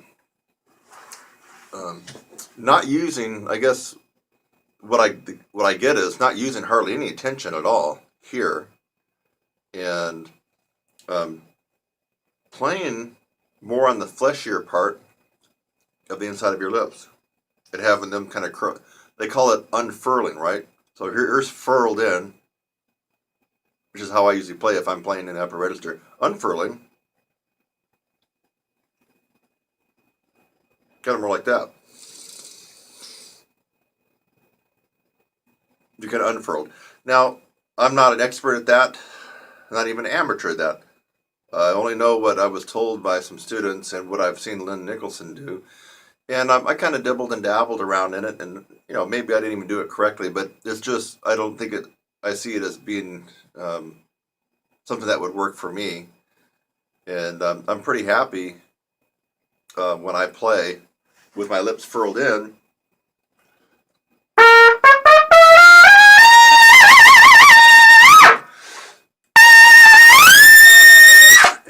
I mean, I got a powerhouse of steam and meat and potatoes that's coming through this horn. I mean, it's the real stuff, and I'm pretty happy with what's going on. The Maynard-Ferguson protocol, I don't know if I'm already at double C's. What if I went a little higher?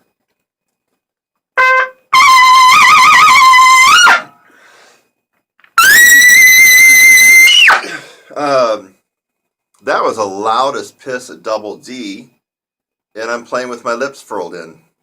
I mean, I could try another one.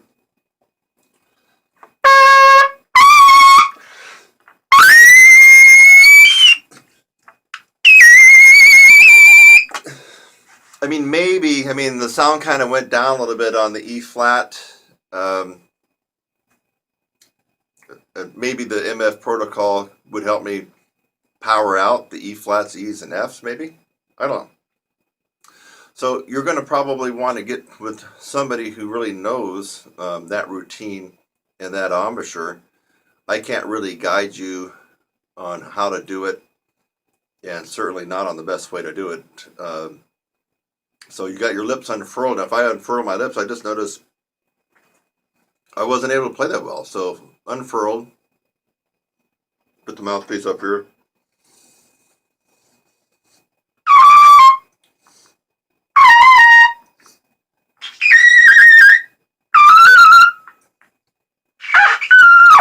That's unfurled versus now I'm going to furl them back in.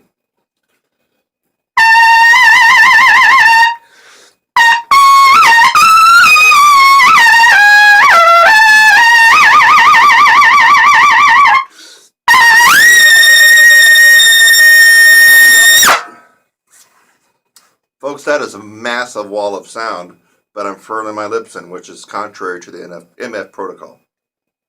That's all I can say about that. I'm doing what works for me. And I don't know, maybe if I really wanted to invest a lot of time in figuring out the MF protocol, maybe it could turn my E's and F's and triple G's into, louder usable notes on a more regular basis. Who knows? But I'm pretty happy with what's already going on in my extreme upper register playing. So that's about all I can tell you. So you're gonna want to go ahead and maybe contact some of these people that have a lot more experience with it, Trevor. I would say Lynn Nicholson is probably the go-to guy for that. It seems like he's already got a course on it. So anyway, so Trevor, thanks for that interesting topic, something that I don't know a whole lot about, just a little bit about it. And that's my story. Sticking to it. Thanks again for watching this video. I hope that you got something out of it. Sometimes I make a video just to make you laugh. A lot of times I make a video to educate you on something and maybe even help solve a problem. So I hope something like that occurred for you in this video. And while you're at it, again, subscribe, click on my website link, and go on to the next video. It's lovely out here. Have a great day.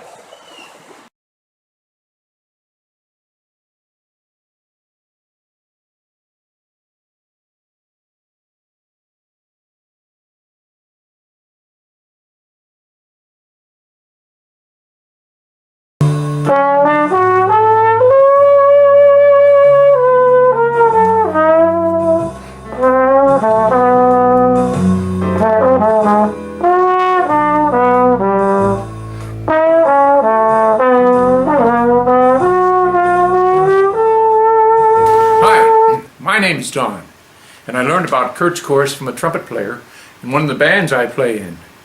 When I heard this trumpet man playing some really interesting high note exercises, I asked him where he got them. He told me about Kurt. I called Kurt. He told me he had some low brass students, and I decided to give it a try.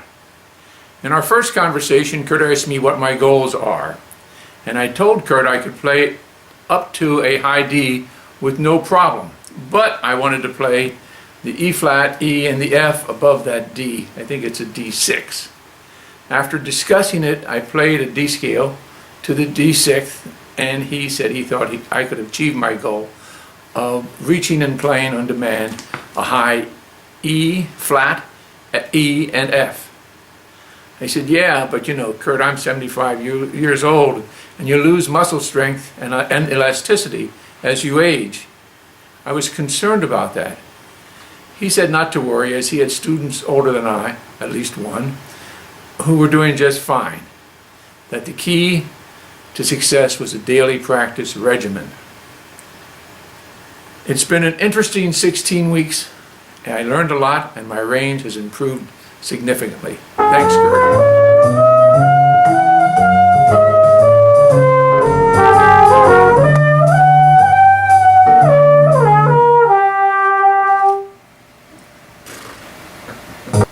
Since I first started playing T-bone, one measure of high note playing, at least among the older trombone players, was how close to Tommy Dorsey could you play? In other words, could you match him note for note? His theme song was I'm Getting Sentimental Over You, and it sort of set the standard. Tommy played it in concert D. I could play it in that key before I started with Kurt, but I couldn't get beyond a concert D. Since taking Kurt's course, I've been able to play it to a fourth above D, that is to a G. So here are 8 bars of I'm Getting Sentimental Over You, starting in D and going up in half steps to the key of G. Just in case you're wondering about the melody, it's an arpeggiation that starts on the major 7th of the chord, then going to the root, to the 3rd, to the 5th, back to the major 7th. Here goes.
ich möchte euch heute den 4-Monats Upper Register Kurs von Kurt Thompson ans Herz legen. Ich habe ihn gemacht. Er beinhaltet 75 Techniken, das Spiel auf allen Blechblasinstrumenten zu verbessern. Also nicht nur für Trompete.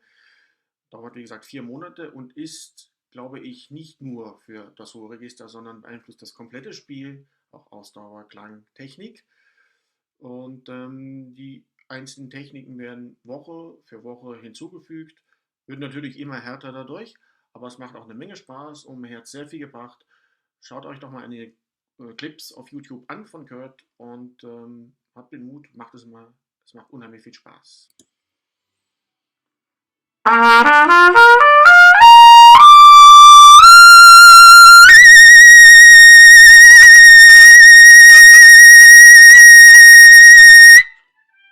Hey, this tutorial deals with roll-in, something that is confusing a lot of people out there. So let's just be clear on what this is. In fact, here's an exercise that you can practice. Doesn't really matter if you play tuba or French horn or trumpet or trombone. You want to be able to make your lips disappear. Okay.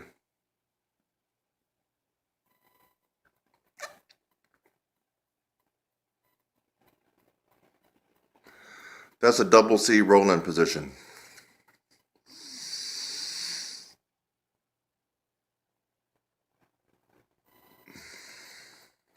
I did a tutorial going over this, but I'm just doing it again. Practice. This is a technique. Just practice rolling your lips in.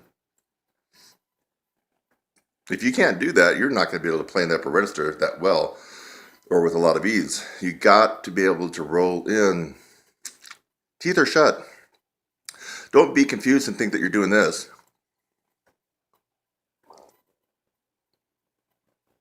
That the lip is over the teeth.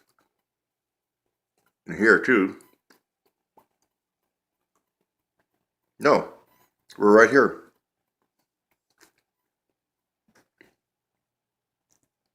See, teeth were shut. They're open for me to roll in. Open, roll in. Now they're over the teeth. I shut the teeth. So, a technique for you that would be a value is to make sure you get the roll in. And if you can't do it this way, you're not going to be able to do it on the horn in real time. So this is kind of a bike with training wheels right now. You're not using the horn, you're just practicing the roll in. Double C, that's a double C roll in right there.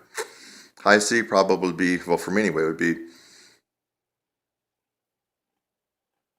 probably high C. Double C. Hope you enjoy this close-up of my lips. I'm Kurt Thompson at TrumpetSizzle.com, and here on YouTube, you're a brass instructor. I'm a professional trumpet player and teacher, and I want to ask you a question. Would you like to learn how to skyrocket your range, improve your endurance, and reduce mouthpiece pressure? At the very least, you should discover that improving range and endurance is a process. It is not one book you're going to read, not one ebook. It's not one lesson you're going to take with a celebrity trumpet player. It is a process that you will have to go through.